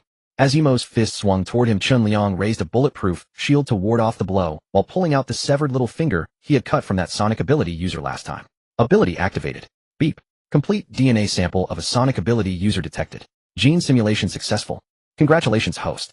You have acquired the infrasound ability. When used, you can control the distance, intensity, and direction of the sound waves, unleashing sonic attacks upon your enemies. Congratulations, host, on completing the second gene simulation. After the ability upgrades, you may proceed with the third gene simulation. Absorb the energy of 1000 ordinary crystal cores or 100 mutated crystal cores to complete the next upgrade. Hey! Turning around, Yimo had closed in again. Chun Liang discarded the shield, clenched both fists, and slammed them into Yimo's knees. Crack! Both knees shattered at the same time. Yimo's height suddenly dropped. Chun Liang opened his mouth. Aya! The powerful sonic attack reverberated through the entire office. Every piece of glassware shattered instantly. The sonic vibrations resonated directly with the brain of Yimo, who stood closest. His brain immediately turned to mush. Yimo's eyes rolled back as if he were still making one final struggle. Chun Liang pressed on, hammering Yimo's head with both fists at 50 punches per second until it burst and shattered. Fearing that Yimo might regenerate again, Chun Liang broke and pulverized his neck, chest cavity, ribs, lumbar, spine, hands, and feet as well. He picked up only the last sliver of a finger and stored it in his space. Then he took out a bucket of oil, poured it over the mangled body, and set it ablaze. On the other side, Huang Xuanyi clutched his head and cried out in pain. Caught in the sonic attack, he was now bleeding from all 7 apertures. Chun Liang inwardly cursed. This was his first time using the sonic skill, and he had failed to control its force and direction, nearly killing his own ally. He hastily scooped out a cup of spirit spring water and made Huang Xuanyi drink it. The 150 healing and detoxification effect quickly restored Huang Xuanyi to normal. Staring at Yimo, who had been reduced to a pile of shredded flesh, Huang Xuanyi gave Chun Liang a thumbs up. Boss, you're a badass. Quick, let's go. This place is full of poison gas. Putting away the mutated bone blade, the two headed out. Just as they were about to descend the way they had come, they saw the stairwell piled with zombie corpses. After a moment's thought, Chun Liang led Huang Xuanyi toward another escape route. Buildings like this had at least 2 exits on every floor. When they smashed open the emergency exit door, sure enough, this side was likewise packed full of zombies. This is all Yimo's doing. Having done this once before, Huang Xuanyi rolled up his sleeves ready to get to work. But Chun Liang pulled him back. Step back. Cover your ears, open your mouth, and watch closely. Just now, when Chun Liang killed Yimo, Huang Xuanyi's eyes had been blurred by the tears streaming down, so he had not been able to see clearly. He only felt an intense pain exploding through his head and internal organs. Fortunately, Chun Liang gave him the life-saving medicine and saved him once again. He backed away 2 steps and saw Chun Liang cup his hands around his mouth like a megaphone, bellowing at the surging zombies. Instinctively, he covered his ears and opened his mouth wide. Even so, his eardrums rang with a buzzing sound. He was behind Chun Liang and still affected this badly, while the zombies caught head-on instantly collapsed with blood flowing from all 7 apertures and eyes rolling back. The zombies in front toppled backward, immediately blocking those behind them. Before the rear ones could scramble over, the extraordinary sonic waves shattered their blood vessels and snapped their nerves. Without drawing a single blade or sword, they fell dead. Those closest collapsed and died on the spot, but the sonic attack was far less lethal to the zombies farther behind. Chun Liang was about to head downstairs to unleash another sonic blast. Yet he suddenly realized that the zombies showed no sign of charging at him. Instead, they seemed to be backing away. Huang Xuanyi was splitting open a zombie's head with his mutated bone blade to dig out its crystal core. Seeing this, he could not help asking, "Boss, are they afraid of you?" "No, not that," Chun Liang said as he continued down the stairs. This time, even closer, he discovered that not only did the zombies refrain from attacking him, they pressed against the walls and railings on both sides, as if making room for him to pass. Their faces bore no obvious expression, but their body language radiated deference. What was this? Chun Liang stopped and frowned in thought. He suddenly remembered the message Yimo had sent him. King-level pheromone spray could mimic the aura of a king zombie, and once on one's body, it would make ordinary zombies, and even mutated zombies, actively keep their distance. The effect lasted 30 minutes. But Chun Liang, guided by a shrewd businessman's instinct for deception, detected the hidden information behind the message. While this king-level pheromone made the zombies retreat, it would also lure the real zombie king over to investigate. At that thought, the hairs on his neck stood up. Old Huang, forget those ordinary zombies for now. Kill the mutated ones first. As he spoke, he cut down the nearest mutated zombie with a single blow to its head. Huang Xuanyi also realized that when things stray from the norm, something sinister must be behind it. Something extraordinary was definitely happening. How could an ordinary person blend into a zombie horde without being attacked? He intended to scoop out all the crystal cores of the mutated zombies hidden among the mass of ordinary zombies. Chun Liang told him there was no time to scoop out the cores. Just sever the mutated zombies' heads, store them in the space, then hurry downstairs. Earlier, when Chun Liang had killed Yimo with a sonic attack, nearly every bottle and jar in the laboratory had been shattered. The king-level pheromone had been broken as well. Since Chun Liang had been closest, a great deal of its scent had soaked into his body. Huang Xuanyi had been farther away at the time, but now that he was close to the living zombies, they immediately snarled and lunged to attack him. As soon as Chun Liang approached, they quieted down again. The two of them could only move shoulder to shoulder, cutting off mutated zombies' heads as they rushed downstairs and out. Chun Liang told Huang Xuanyi to go to the front entrance, regroup with their teammates, and tell them to evacuate. He himself took the backdoor route where he found Song Dongqing Fatty and their squad. The moment he arrived, the zombies retreated, and everyone fixed him with strange looks. Chun Liang, what is going on? They're not even attacking you. Song Dongqing exclaimed in astonishment. Chun Liang waved a hand. It's a long story. You all withdraw first, while head back soon. After leaving the building, Chun Liang took out his tricycle and rode away. The pedestrian street was his own cleared territory. He could not lead the zombie king there. The king-level pheromone lasted 30 minutes. If it really did draw out the zombie king, he would have to lead it far away.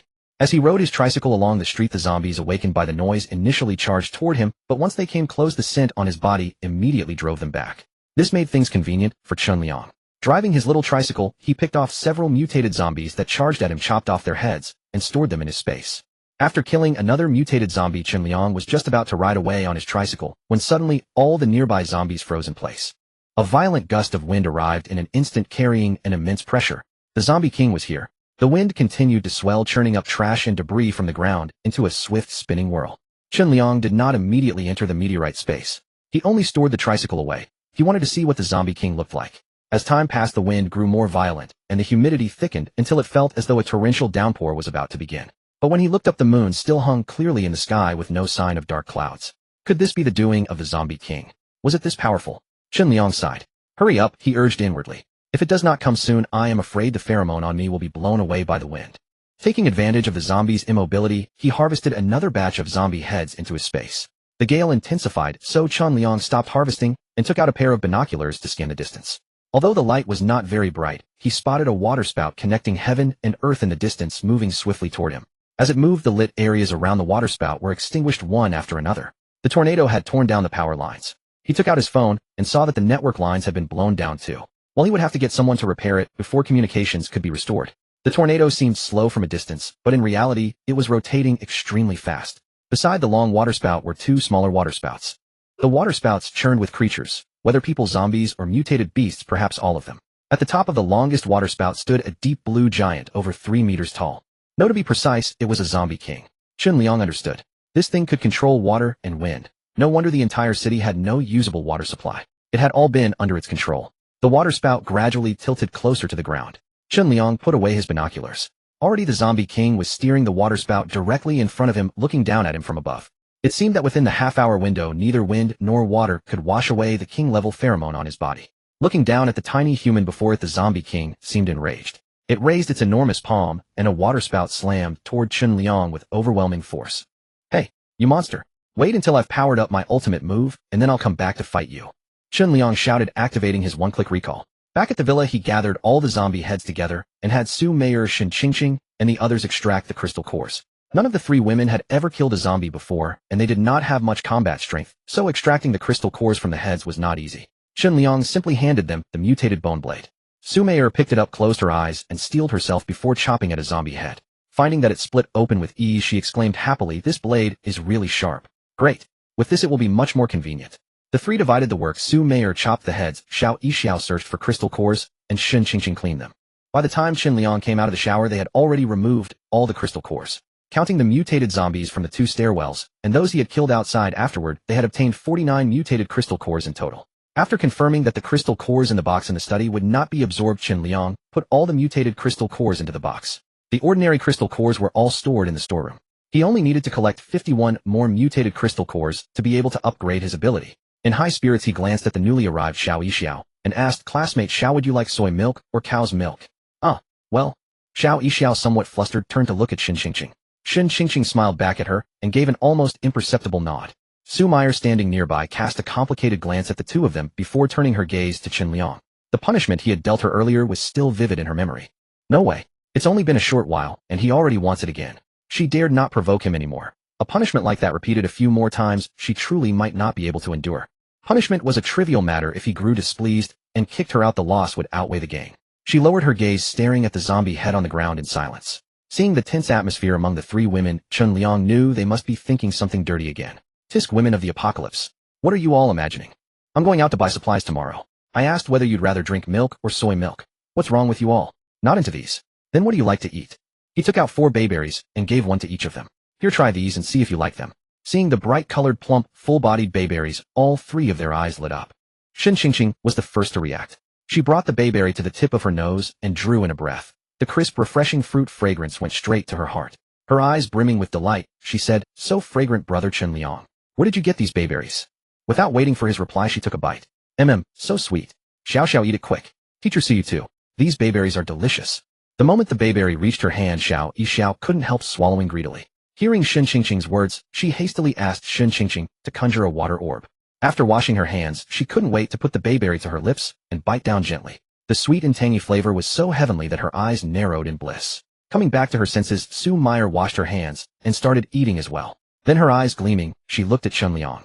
"Classmate Chen Liang, this bayberry. You don't like it?" "No, it's too good. I've never eaten such delicious bayberries." Even before the end of the world, she had never tasted a flavor like this, let alone in the middle of the apocalypse. To think she could still have fruit this tasty, it was pure bliss. Ding. Su Meyer's favorability has reached 81. Congratulations, host. Skill learning efficiency increased by 600. Excellent. Chen Liang arched an eyebrow, popped the bayberry into his mouth, gathered the zombie heads scattered on the ground, and hurled them all out. Ding. Xiao's favorability 70. Chen Liang washed his hands, scooped out another handful of bayberries, and shared them among the three women.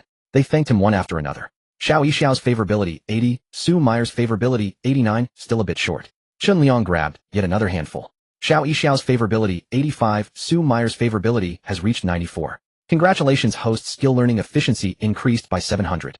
At this rate, a single read-through of a book would be enough to master it. Well satisfied, Chen Liang immediately took out several books and started flipping through them. The books covered farming, martial arts, biological research, driving skills. Early the next morning, Chen Liang sent out a big batch of bamboo shoots for Song Dongqing and the others to sell. As for himself, he left the space and made his way to the bamboo grove, collecting all the yellow bamboo shoots that Grandpa Tian and the others had dug the day before. Then he hacked down several tall bamboo plants, chopped off all the side branches, and used the violent mantis fist to blast them into fine strips, which he stored in the space along with the branches. These strips could be used to make climbing frames for vining vegetables. After casually snapping off a few mozo bamboo shoots, Chen Liang headed to the bayberry grove and watered the trees he'd fed with spirit spring the day before. The bayberries on the spirit spring watered trees were clearly much larger than their neighbors. Even the wild raspberries on the ground had grown big and red. He plucked a raspberry and popped it into his mouth. It was exquisitely sweet with a flavor no worse than the bayberry, and even a better texture because it had no pit. But precisely because it had no pit and was hollow inside, it was even harder to preserve than bayberries, so selling it wasn't worthwhile. Chen Liang picked only the largest ones and stored them all in his storage space. Aside from bayberries, he had selectively watered the wild peaches, loquats, and cherries on the mountain with spirit spring. Once they ripened, he would gather them all into the storage space so he could enjoy them whenever he wanted. As for the fruit sold to Jiang Neely's shop, supplying only bayberries was enough for now. There was after all a whole bayberry grove on the mountain, and he could ripen it at any time. When bayberries from other places hit the market, he would stop supplying them and switch to another fruit instead. What should he switch to? Chen Liang took out his phone and searched, discovering that lychees would be on the market in just over a month. Lychees were also expensive when they first appeared, and some famous premium varieties could naturally fetch dozens of yuan per caddy. Equally juicy yet completely different in taste from bayberries, lychees were the answer. But Qingshui village had no lychee trees. One day, he would take a trip south and contract an entire lychee orchard. Once they ripened, he'd store them in the storage space. Having absorbed the energy from the 200-odd zombie crystal cores collected yesterday, the storage space now boasted over 100 cubic meters. More than enough to preserve a large quantity of vegetables and fruits. By then he could send them out in batches to sell. How convenient. At Chen Liang's field, Lin Xiaojiao had come over right after breakfast. She hadn't seen clearly last night. Today, faced with the lush and thriving scene of his field, she nearly dropped her jaw. The vegetables were growing so well, far better than what she had planted in her own field much earlier. Now she was absolutely certain Chen Liang's new fertilizer truly worked better than any chemical fertilizer or pesticide. These vegetables were growing too fast. Just days ago there had been nothing here, now it looked as lively as if someone had hit the fast-forward button. Seeing the radish seedlings packed closely together, Lin Xiaojiao hurried over and pulled some out to thin them. She set the pulled seedlings aside for now. Several okra pods had already grown big enough to turn woody if left much longer, so she picked those too. As for the squashes, the plants were spaced too closely, causing the leaves to press and crowd together. But they had grown so big that thinning was no longer possible. Parting the leaves, she saw that every plant had set 10 to 20 fruits beneath, and the large ones were already ready to pick. When she saw Chen Liang coming to the field, Lin Xiaojiao said, "Liangzi, I've arranged it with Xiaobao's grandpa and grandma. From now on will help you work in your field. His grandpa will help dig bamboo shoots for you, and the child's grandma will take care of the baby. But she asked me to ask you, could she come over once in a while to help out and earn a bit of pocket money?" Chen Liang approached her. "Better not, sister-in-law. Though the field isn't as dangerous as the mountains look, there's a pond right beside it, and that's not safe either. Besides, with all these vegetables here, if word gets out to them, who knows what nasty rumors might circulate." "Then you're not afraid I might have my own nasty rumors?" "You're different. You're young, and you have a general idea of how far our country's technology has developed. Your guesses shouldn't be far from the truth. Is that so? You trust me that much? Of course. I'm an excellent judge of people. Lin Jiao picked a few squashes and carried them to the edge of the field, then looked up at him. Now can you tell me, what kind of fertilizer did you actually use? I've agreed to help you work from now on. So can you tell me now? Of course. Didn't I tell you yesterday? As long as you become one of my own, I'll tell you everything. Sister-in-law, are you sure you want to become one of my own? Lin Jiao bent over to pick squash from amid the green, leaves her two plump mounds nearly bursting out of her clothes. She kept her head down and worked earnestly as if she hadn't noticed at all. Hearing Chun Liang say that she looked up, what kind of one of your own do you mean? I came to work for you. It's not like I'd go around telling your secret to anyone. Doesn't that count as being one of your own? Nope, that definitely doesn't count. Chun Liang swallowed quietly at that flash of snow-white skin and said keeping a secret is just basic professional ethics for a partner. When I say one of my own, I mean the kind who eats lives and sleeps together sharing complete honesty. You don't qualify yet, sister-in-law. See, you didn't even have dinner with me last time. How can that count as being one of your own? Do you think it does? Forget the meal. Now you want me to live and sleep with you too. Why don't you just fly up to the sky? Lin Jiao was almost amused and annoyed at the same time. She hurled the squash at him, shot him a glare, then turned around to pick squash from another plant. Forget it. I don't want to know your precious secret anymore. I'll just keep my head down and be a wage earner. Don't say that, sister-in-law. Chun Liang's gaze switched to autolock and tracked her automatically. Sister-in-law, I really still want to tell you. After all, this secret is stuck in my heart, and it's suffocating me. I'm going to tell you anyway. TSK, I don't see you feeling unwell. All I see is you thinking about taking advantage of me. Lin Jiao straightened up and tugged at her collar. Having large breasts was sometimes a real annoyance. When doing farm work, a slight bend would reveal a large expanse of snow-white skin. As the weather grew hotter, she couldn't wear high-necked clothes the way she did in winter. I swear on my conscience, sister-in-law, when did I ever take advantage of you? Chun Liang wore a deeply pained expression. Sister-in-law, if you really think I took advantage of you, then you can take advantage of me back. I promise I won't say a thing. Give me a break. Lin Jiao didn't want to keep tangling with this topic. She pointed at the radish seedlings on the field ridge and said, I saw that your radishes were planted too densely, so I thinned some out for you. Thinned well. From now on, all the management work in this plot is in your hands, sister-in-law. You can plan it however you like. I won't interfere. That was more like it. What she feared was him pretending to know what he didn't and trying to boss her around. Lin Jiao said, look, the bitter melons, loofahs, and green beans all need trellises. Go find some branches or wooden sticks. Sure. Wait for me, sister-in-law. I've already got it ready. Coming right now? Chun Liang went back and came hauling the bamboo strips he had split and stored in his space earlier. If he needed them later for the field in the meteorite space, he could just go cut some more bamboo. Lin Jiao took them and stuck them one by one beside the loofah and bitter melon seedlings. Chun Liang humbly asked for instruction beside her. How do you do it, sister-in-law? Lin Jiao guided impatiently. Stick it here. Don't put it so close, you'll damage the roots. Yes, right, put it in the middle so the vines on both sides can wrap around it. She showed him hand over hand how to wind the growing vines onto the bamboo strips. With her soft warmth beside him, Chun Liang caught the fragrance drifting off her. It clawed at his heart. He really wanted to hug her. His hand had already reached out. Smack! Lin Jiao swatted his hand away. Where are you reaching? Wind it around the vine in front of you. Oh. Together the two quickly finished setting up the trellis. Actually, Chun Liang had skimmed through all the farming books at a glance last night. He knew exactly how to do it. The learning ability teacher Su had given him was no joke. He simply wanted to close the distance with Lin Jiao. He wanted to win the final 20% of her affection. Unfortunately, she wasn't like the women from the apocalypse who would flock to him for even a little food or a few small favors. Lin Jiao had neither food nor clothing to worry about. If he was too good to her, she would instead suspect he had ulterior motives. For now, he could only take it slowly. Sister-in-law, I'm going to the city today to sell bayberries. Do you need me to buy anything? I'll bring it back for you. Hearing he was going to the city, Lin Jiao couldn't help thinking of that beautiful woman head and shoulders above others who ran the fresh food supermarket. Last time when Chun Liang told Jiang Meili he could sell her high-quality vegetables, she thought he was just boasting, slapping his own face to look fat, as the saying goes. She never would have imagined that the vegetables really could be grown. Maybe he wasn't as unreliable as she had thought. No need. I don't need anything. That Miss Jiang who buys your bayberries kept asking me last time where our village is. She wants to see the bayberries and vegetables you grow. Did you tell her? No. I've made it clear to her from now on when it comes to the produce I sell her exactly what I sell, and how much I sell is for me to decide. She'll listen to whatever you say. And she agreed. Lin Jiao was a little surprised. Of course. If she doesn't, there are plenty who will. After all, my stuff is one of a kind. Chun Liang packed the pulled radish seedlings and squash into the watering bucket and carried it away. Once he got home, he put them into his space. Woof, woof. Wang Kai came waddling over. Chun Liang gave it a couple of radish seedlings. The little thing crunched them up. Chun Liang also cracked 2 eggs for it to supplement its nutrition.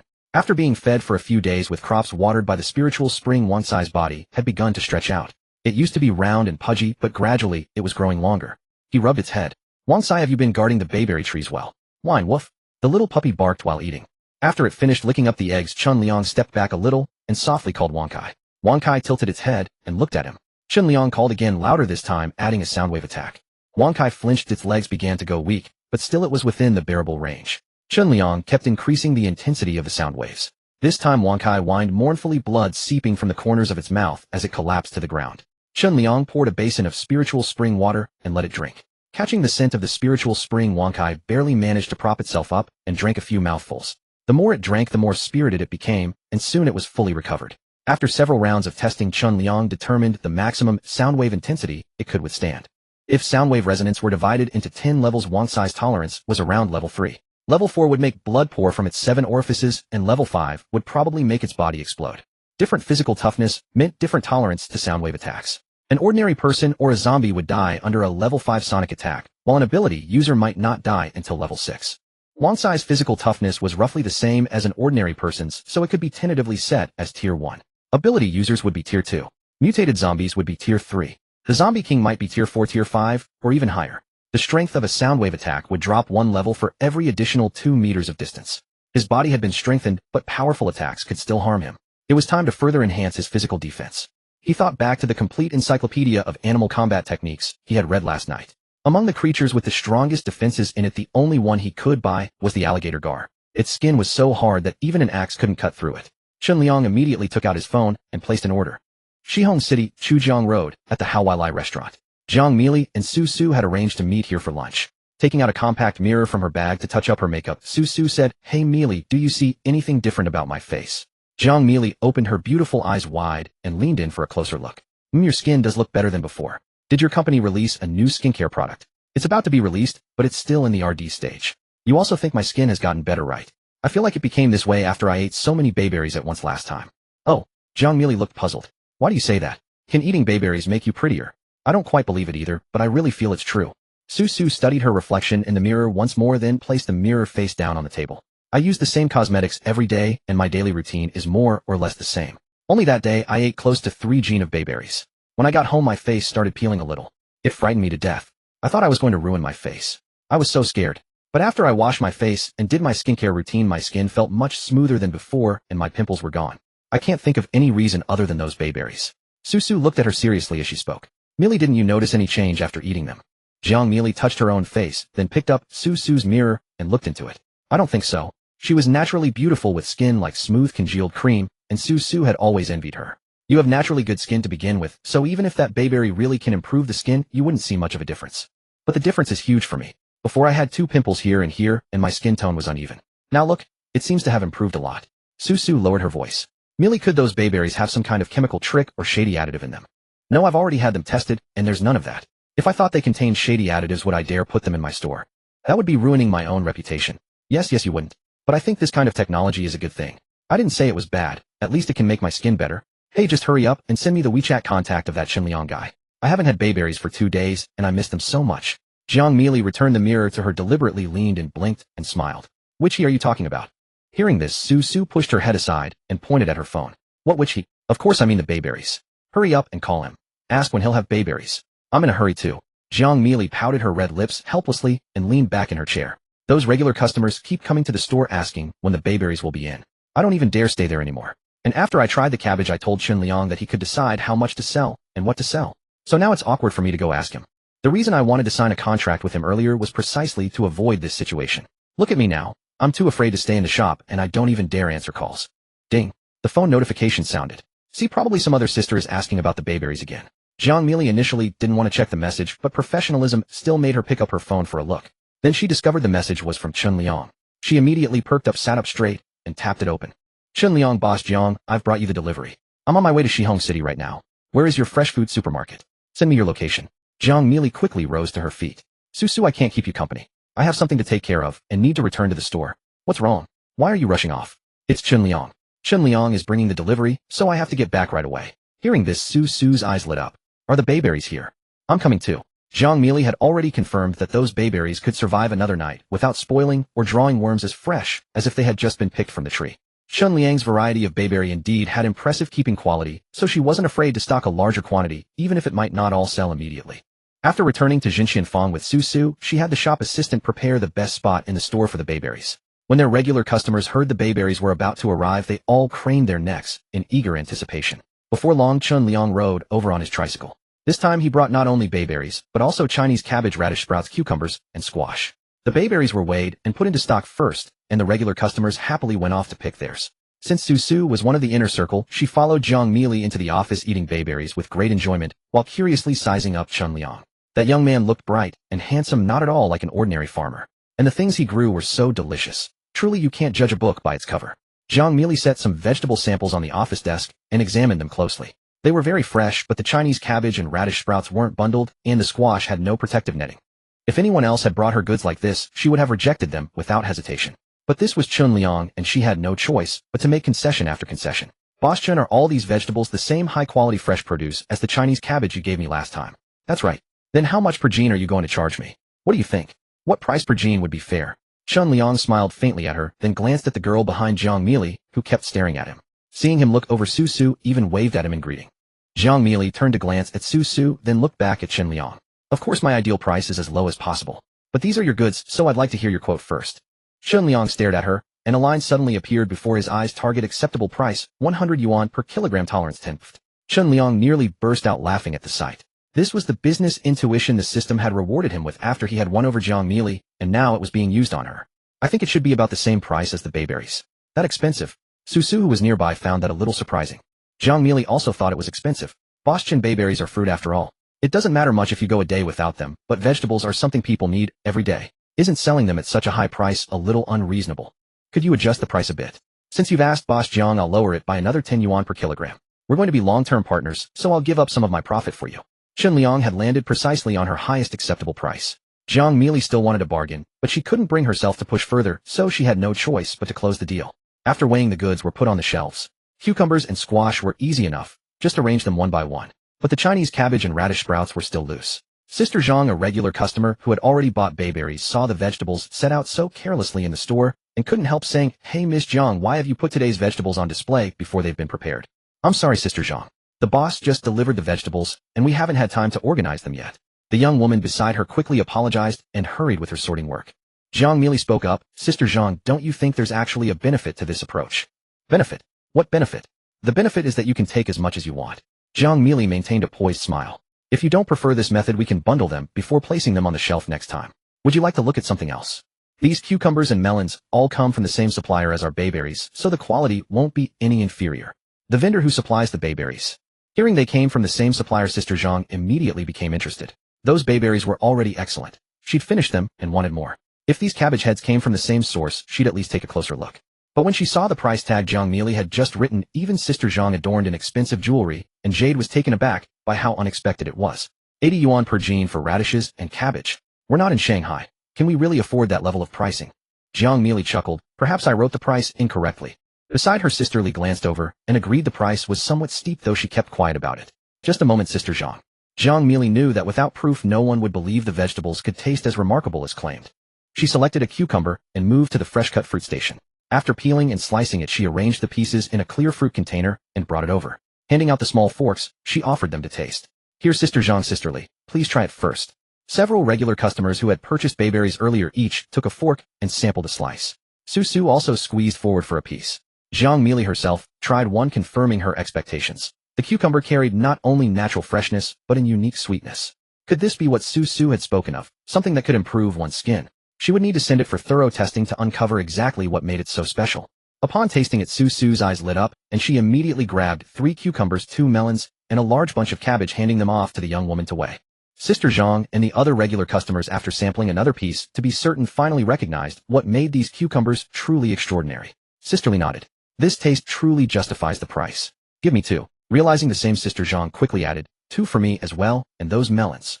Boss Zhang, with the cabbage and radish greens, be just as delicious." "Yes, Sister Zhang. I've already tried the cabbage. It's several times better than ordinary varieties." "Excellent, then I'll take some of everything." They were all women of means who wouldn't hesitate to buy fruits at dozens of yuan per gene, so these vegetables were well within their comfort zone. The vegetables Chun Liang had brought in weren't abundant, yet half sold almost immediately upon reaching the shelves. The harder it got to increase her affection, the less impatient Chun Liang became. In his view, the gap between 90% and 100% was negligible. He exchanged a few words with Zhang Meili and was about to leave when Su Su called out, "Hey, Boss Chun, wait up." Chun Liang paused and turned to look at her. Let's talk somewhere private. Su Su gestured for him to follow her away from the store entrance to a place where others couldn't overhear. Young boss Chun, I'm Su Su, a close friend of Mealy's. I wanted to ask, do your bayberries and vegetables contain anything special? Chun Liang raised an eyebrow. Miss Su, one shouldn't make careless remarks. Everything I sell is purely natural and chemical-free. How could there be anything else added?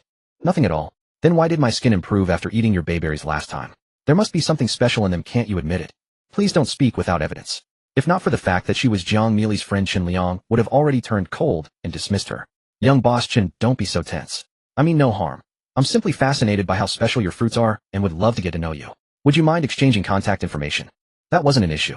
After they exchanged contacts, Chun Liang mounted his tricycle and rode away. He was on his way to find a pawn shop to sell the 1.5 kilograms of gold Song Dongqing had arranged for him last time.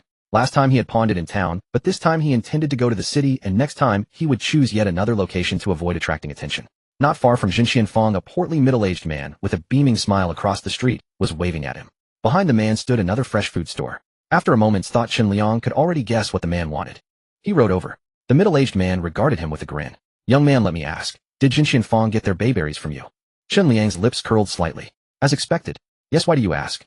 Haha, you look like a smart young man, so I'll be direct. Do you still have bayberries in stock? I'd like to order some for my shop. The middle-aged man was named Zhu Tao, the owner of a fresh produce shop called Fresh Fruit Premium.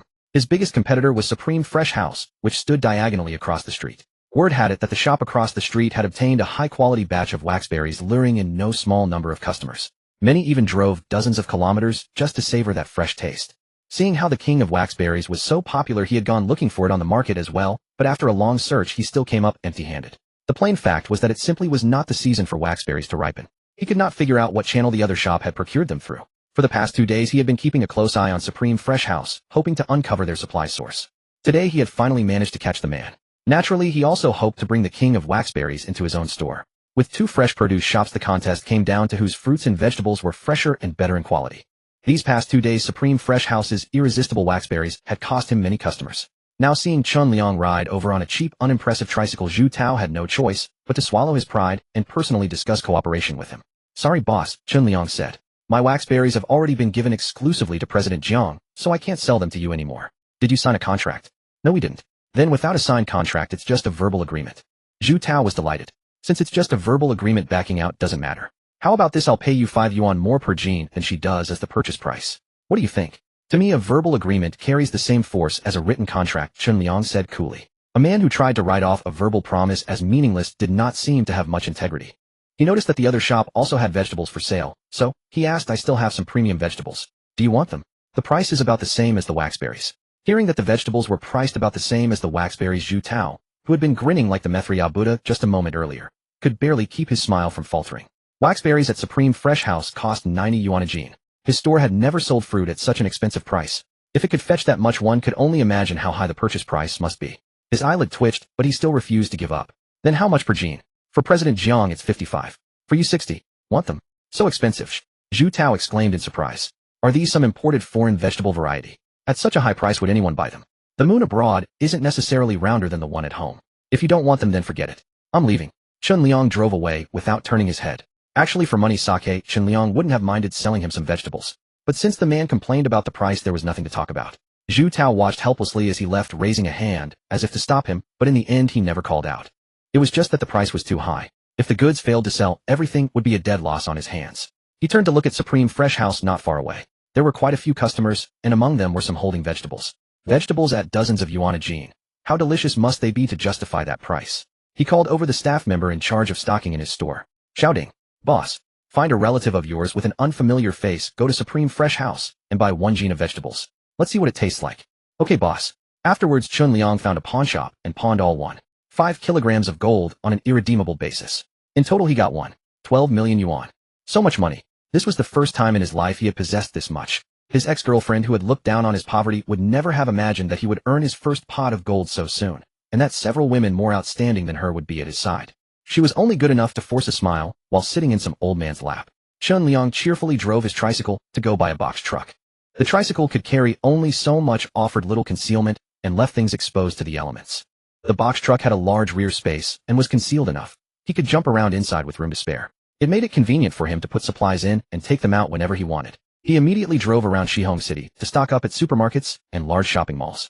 By then it was already afternoon, and the market and supermarket had little meat left, so he placed orders at several stalls for a whole pig, half a cow, and some fish. The power had already gone out in the apocalypse world, so he went to a wholesale market and bought some self-heating rice and self-heating vermicelli for convenience. He also bought some ready-to-eat cooked and braised dishes. Passing by a bakery, Chen Liang went inside and bought a piece of bread to sample. The taste was pretty good. He said to the owner, "Pack up all the bread and cakes in your store. I'll take them all." The owner was a young man in his 20s. Hearing this, he asked in disbelief, "Sir, you must be joking, right? Pack up all the bread. No joke. Calculate how much it costs." Seeing him take out his phone to pay, the young owner finally believed he was serious and hurriedly called his assistant to start packing. While packing, he asked, "Sir, what do you do? Why are you buying so much bread in one go? Is your company organizing some event?" "Why do you ask? Can't I buy it unless the company is holding an event?" "That's not what I mean. I'm just curious. Unless it's for a company team building event, you won't be able to finish so much bread. Also, bread's flavor suffers over time. Our bread contains no preservatives, so it doesn't last long." Chen Liang said, thoughtfully, "I've heard that some bakeries never sell overnight bread and throw away all the leftovers from the previous day. You don't do the same here, do you?" "Pretty much," the owner nodded. "Whatever we don't sell, we normally have our own people eat. If we really can't get through it all, then we have no choice but to throw it away. Why not sell it at a discount? Or give it to people in need? Isn't throwing it all away too wasteful?" A wry smile appeared on the young owner's face. "That's a lesson learned through blood and tears. If you put items on sale near closing time, everyone will wait until then to buy them, and no one will come during regular business hours." Chen Liang nodded. Indeed, that made sense. The owner went on, "Giving it away is even less possible. We tried that before as well. If someone had a problem, they would say it came from eating our food. Good intentions turned into a bad outcome. We not only lost money but also lost face. That's why we would rather throw it away than give it to others." Chen Liang shook his head at that. Throwing it away was truly wasteful. How nice it would be to take it to the apocalypse world and exchange it for crystal cores. After thinking it over, he said, "Tell you what, boss. From now on, if you have any big leftovers, call me. I'll buy them all back at half price." "What do you say?" The owner looked at him. "May I ask what you're going to do with the bread after buying it?" "Eat it, of course." Seeing the doubtful look he received, Chen Liang gave him reassurance, "Don't worry. If anything goes wrong after eating it, I won't come after you. We can sign a contract." He had never liked being restrained by contracts before. He never expected that there would come a day when he would be the one asking to sign one. In any case, his storage space kept everything fresh, so no matter how much bread there was, it would never go bad. Purchasing at half price also saved money. With someone willing to take over the unsold bread every day, the owner was naturally glad to agree. Moreover, after signing a contract, there would be no worries down the line, so he smiled and accepted. The two signed the contract on the spot. The terms read, if the bakery had leftover bread or cakes, they were to be delivered by express courier to Qingshui village. The courier fee would be paid by the bakery, and Chen Liang would buy the goods at half price. The leftover bread at one shop was limited, so Chen Liang simply visited several more bakeries and bought up all their unsold bread. This meant a steady supply of bread would be delivered to his door every day. The combined surplus from those shops was quite considerable. He had previously agreed with people from the apocalypse side that one ordinary crystal core could be exchanged for 25 gene of food and water. However, bread was lightweight, and even at half price it wasn't particularly cheap. He decided to calculate the exchange rate as one crystal core for 2 loaves of bread. He needed to come early tomorrow to collect meat and vegetables, so Chen Liang decided not to return home tonight and found a nearby hotel to check into. He chose a twin bedroom. It was said that such rooms had fewer cameras and were cleaner.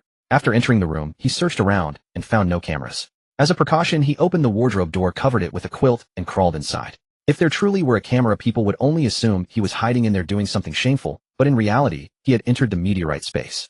Shen Qingqing was feeding chickens in the coop she had built in the corner. Chen Liang walked over to take a look. The chicks had grown a bit larger than before. Meanwhile, Shen Dang, who was chasing and playing with the chicks, seemed even smaller than Wang Kai. Seeing him approach, Shen Qingqing affectionately hugged his arm and said in a soft voice, "Brother Chen Liang, I saw all the self-heating hot pot you brought. Are we having self-heating hot pot tonight?" "Sure, eat whatever you want." "Yay? Brother Chen Liang, you're the best." Shen Qingqing wrapped her arms around him and pressed a kiss on his cheek. Chen Liang pulled her close into his embrace. She was fragrant and soft, wonderfully comfortable. Shen Dang, tired from running around, came over to drink water from the basin. "What kind of water is this, say?" Chen Liang asked. Shen Qingqing replied proudly, "The water I made with my ability." Seeing her somewhat boastful expression, Chen Liang nuzzled his chin against her head. "You silly girl, don't use your water. You should use water from that spring to feed them." "Why?" Shen Qingqing was puzzled. "Using my ability to condense water is quite convenient for feeding them. As a water-type ability user, haven't you noticed anything different about this spring water compared to ordinary water? I just felt it tasted sweeter and more refreshing." Looking at him, staring at her, as if she were foolish, Shen Qingqing wore a completely innocent expression. "Brother Chen Liang, did I do something wrong? Is my water ability useless? There's already plenty of water here, and I can't use it to kill zombies either." "No, who said your ability is useless? Your ability is very useful. The fact that you can manipulate those springs to water the vegetables is already impressive. Do you have any idea how much trouble you've saved us? It's just that you shouldn't use your own water to irrigate the land or feed the animals.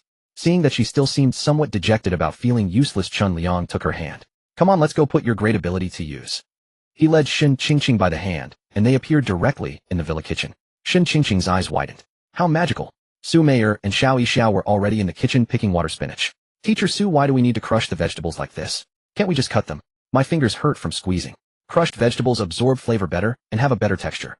Noticing Chun Liang and Shin Qingqing appear out of nowhere, the two of them hurriedly greeted them. Chun Liang nodded at them, opened the back kitchen door, and led Shin Qingqing outside. The pedestrian street now had more survivors. Besides the several squads that had gone out with Chun Liang the day before, newcomers had also arrived to settle here. Because of the water-type zombie king that had appeared the previous day, a minor uproar had occurred outside, and some people had fled to this area. Zhang Li and Song Dongqing conducted preliminary screenings of the survivors who wanted to settle in the pedestrian street. Those willing to follow instructions were let in, while those who refused to comply were turned away.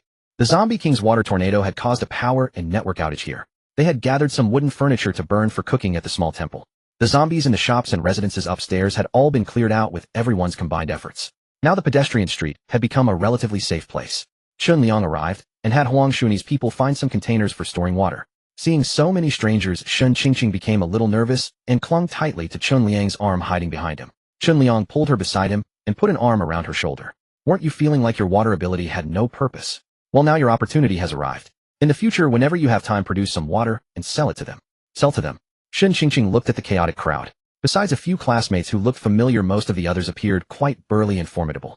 A petite girl like her selling water to them could easily be bullied at any moment. Brother Chun Liang, I'm scared. It's fine. We're all part of the same team now. They wouldn't dare to bully you. Anyone who dares to bully you, I'll flatten them. Chun Liang said, of course you're not giving them water for free. You must collect crystal cores as payment. Set your own price, and those crystal cores are yours to keep for upgrading your ability. Really? Shin Qingqing's eyes instantly sparkled. She knew how precious water was in the apocalypse. If all the crystal cores from selling water belonged to her, wouldn't she be set for life? Brother Chun Liang treated her so well. She couldn't help but press herself against Chun Liang and rub against him happily. Brother Chun Liang, you're the best. At that moment, Huang Shuani and the others carried over some water containers from other shops, and Shin Qingqing began filling them with water. Gu Mingting walked over with a surprised expression and whispered, Shin Qingqing, are you a water-type ability user now? Yeah, what about you? Did you awaken an ability? No. Gu Mingting cautiously glanced at Chun Liang, who was talking to someone else, then looked back at Shin Qingqing, hesitating before speaking. Shin Qingqing, earlier, when Brother Chun Liang took Xiao Yixiao away, do you know where she went? Of course I do. She's in the kitchen right now cooking with Teacher Su. Teacher Su is here too. You all are with Brother Chun Liang. Like that. Shin Qingqing turned to look at her. What do you mean? What are you trying to say? Nothing, it's fine, I was just asking casually. Gu Mingting knew that Shin Qingqing, Xiao Yixiao, and Teacher Su were all quite beautiful. On the way here, Yu Chun had worried whether they would all be taken into Chun Liang's harem. Now it seems she didn't even have the chance to join that harem, which was neither fortunate nor unfortunate for her. Upon seeing Chun Liang appear, Song Dongqing brought the fatty Yu Liang over to find him and explain the person's ability situation. Hearing that the person possessed an ability that could slow down zombies by consuming their flesh and blood, Chun Liang agreed to let him and his squad join. Yu Liang looked at him and said, Boss Chun, is bamboo shoot the most abundant thing you have? This stuff is barely enough to fill your stomach, but it doesn't seem to help you gain much weight, right? Song Dongqing said that following you means eating well and drinking well. Is that true? Naturally it's true. Chun Liang waved his hand and released a bag of rice, a bag of flour, a large piece of meat, and a case of self-heating rice. Yu Liang's eyes lit up. Great, great, great. Boss Chun. From now on I'll follow you. Chun Liang smiled and said, welcome, welcome.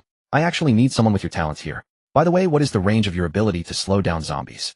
Yu Liang rubbed his flabby belly and thought for a moment. When I was level 1, or I could control a 2-meter radius. I'm level 2 now, so I can control a 4-meter radius. I guess at level 3 it'll be about 6 meters. Chun Liang nodded. That distance was completely sufficient, but he went on to ask, will everyone within that range be slowed down? No, I can choose who to slow down. Chun Liang smiled in satisfaction. That was more like it. If everyone were slowed, it would be no different from nobody being slowed. This was exactly right. Teaming up with him against enemies would be a perfect match. While the other restrained the foe, he could unleash his ferocious mantis fist. Unstoppable. How durable is this ability? Chun Liang asked again. Yu Liang subconsciously poked at the flesh on his own body. It consumes 1 caddy of flesh and blood every minute. The more flesh and blood I have, the longer it lasts. Chun Liang raised an eyebrow. This was indeed a remarkable skill, arguably the strongest support ability. Alright, from now on you stick with me. There will be plenty of food. First put some meat back on your bones. Once you've gotten chubby again, we'll go kill zombies together. Sure thing, thanks Boss Chun. Seeing how he had gained so many supplies without having given anything in return, everyone else was deeply envious. Chen Liang took the chance to ask the newcomers what special abilities they had. One was fire type and one was earth type. How many mutant crystal cores do you all have? Could you take them out now? Think of it as me borrowing them from you. How about it? Chen Liang wanted to gather mutant crystal cores as quickly as possible, but this request seemed unreasonable to the others. This was the apocalypse. If they lent these things out, would they ever get them back? Hearing his words, everyone hesitated. Chen Liang glanced at Gu Mengting, who was talking with Shin Qingqing, and called her over. Brother Chen Liang, is something the matter? Gu Mengting shuffled over nervously. He couldn't be. Go find some paper and a pen and write down the names of everyone who lends me mutant crystal cores. All right, Brother Chen Liang. Gu Mengting hurried to a stationery store and brought back paper and a pen. She had thought Chen Liang had called her over for that too, but it turned out to be only such a trivial errand. Unaware of all the inner drama going on in her head, Chen Liang looked at the hesitant crowd and took out 2 loaves of bread as bait. They were golden brown and springy to the touch. Seeing the sweet, tempting bread, everyone couldn't help swallowing hard. The fire-type ability user was the first to take out a mutant crystal core to test the waters. Boss Chen, I'll lend it to you first. No, let me use this core to buy your bread. How much bread do you still have? Chen Liang took the core and handed both loaves of bread directly to him. A loan is a loan. Consider the bread interest. Later, when I've obtained enough mutant crystal cores, I'll repay you. Okay. Bread in hand. The ability user paid no attention to anything else. After asking his name, Gu Mengting wrote it down. Liang. Liang tore open the packaging and started eating. It had been a long time since he'd had bread so fresh and delicious. What a treat. Several teammates beside him watched longingly and swallowed hard. Brother Yang. Liang looked at them and reluctantly tore off a small piece for each. Thanks, Brother Yang. They held the pieces in their hands and sniffed hard. So fragrant. They even split those small pieces into even tinier bits and ate them slowly, savoring every bite. Seeing them eating so happily, the others gulped and took out their own mutant crystal cores one after another. Chen Liang collected 5 mutant crystal cores. He knew the others probably still had more in hand, but since they weren't familiar with one another yet, it was impossible to expect them to hand over all they had. He called everyone over and counted heads. Not counting him, Shin Qingqing, and the 2 at the villa, there were now 26 people residing on the pedestrian street. When they were told that they could buy water from Shin Qingqing from now on, everyone was overjoyed. They had come out specifically to find water and supplies. Now that a reliable water source was available here, what better place could there be? As they crowded around Shin Qingqing to buy water, Chen Liang clapped his hands to call for quiet. From now on, those of you with combat ability will come with me to kill zombies. Those with less fighting strength will handle the logistics. The network is already down. You need to find ways to inform the other survivor teams and let them know there is a supply trading post here. Also, if you get the chance, help me find the gold jade jewelry and other things in the city that no one wants anymore. Things that were valuable before the apocalypse. Bring them to me, and you can exchange them for supplies. At these words, everyone started whispering among themselves. What's the point of looking for those things? Who cares what the point is? If they can be traded for supplies, they're useful. Chen Liang then assigned the next day's task. Song Dongqing would lead a team to wipe out the Chaoran squad's hideout, while Zhongli would go with him to the War God camp to trade supplies. He also wanted to see whether there was a beautiful woman there who met the system's requirements. Hearing that they were going to the Chaoran squad, Shin Qingqing hurriedly asked Song Dongqing to help her find Su Manqing. Seeing that they had begun preparing the communal meal, Chen Liang had Shin Qingqing hand the water over to Song Dongqing to sell, then took her back to the villa for dinner. Today there were more ingredients, and the dishes were even richer: emerald green stir-fried water spinach, bright red tomato braised beef brisket, sautéed pork with peppers, and quick-fried spring bamboo shoots. Fortunately, the young bamboo shoots they had stir-fried were tender, so no matter how much they ate, it never felt greasy. The group dug in with gusto, savoring a rare, delicious moment. Xiao Yixiao's favorability toward him reached 94%. Chen Liang glanced at her and placed a piece of brisket into her bowl. Xiao Yixiao smiled until her eyes curved like crescents. Thank you, Brother Chen Liang. Her favorability reached 95%. Su Meyer glanced at the 2 of them, but said nothing. After dinner, Chen Liang went to check on the fields. The small number of tomatoes planted first had already begun to turn red, and another 3 large baskets of cucumbers had been picked. The edamame, long beans, winter melon, and loofah were already starting to flower. That morning, Su Meyer and the others had seen the bamboo poles in the space, and had already taken the initiative to set up part of the trellises. Some remaining seedlings were still lying in the field waiting to be dealt with. Chen Liang, who had now mastered professional agricultural knowledge, guided them in transplanting the densely packed lettuce. A single packet of seeds had produced a large plot crammed with seedlings, though once they were transplanted separately, they covered half a mu. They transplanted every cabbage, Napa cabbage, bok choy, and water spinach that could be transplanted, allowing them to grow stronger and sturdier. After the planting was done, all 4 were drenched in sweat. Chen Liang had first priority for bathing, so he went into the bathroom first. Under Shin Qingqing's encouraging gaze, Xiao Yixiao shuffled in after him and slipped into the bathroom. Brother Chen Liang, let me scrub your back. She was after all the one who had greatly increased the spirit spring's output, so Chen Liang smiled at her kindly. Come here. Unlike Shin Qingqing's slightly wavy hair, Xiao Yixiao's hair was long, straight, and black. It was very thick, especially when wet, clinging to her body and contrasting with her snow-white skin, making her look exquisitely delicate and alluring. Under the bridge in front of the door, another flock of little yellow ducks came. First blood.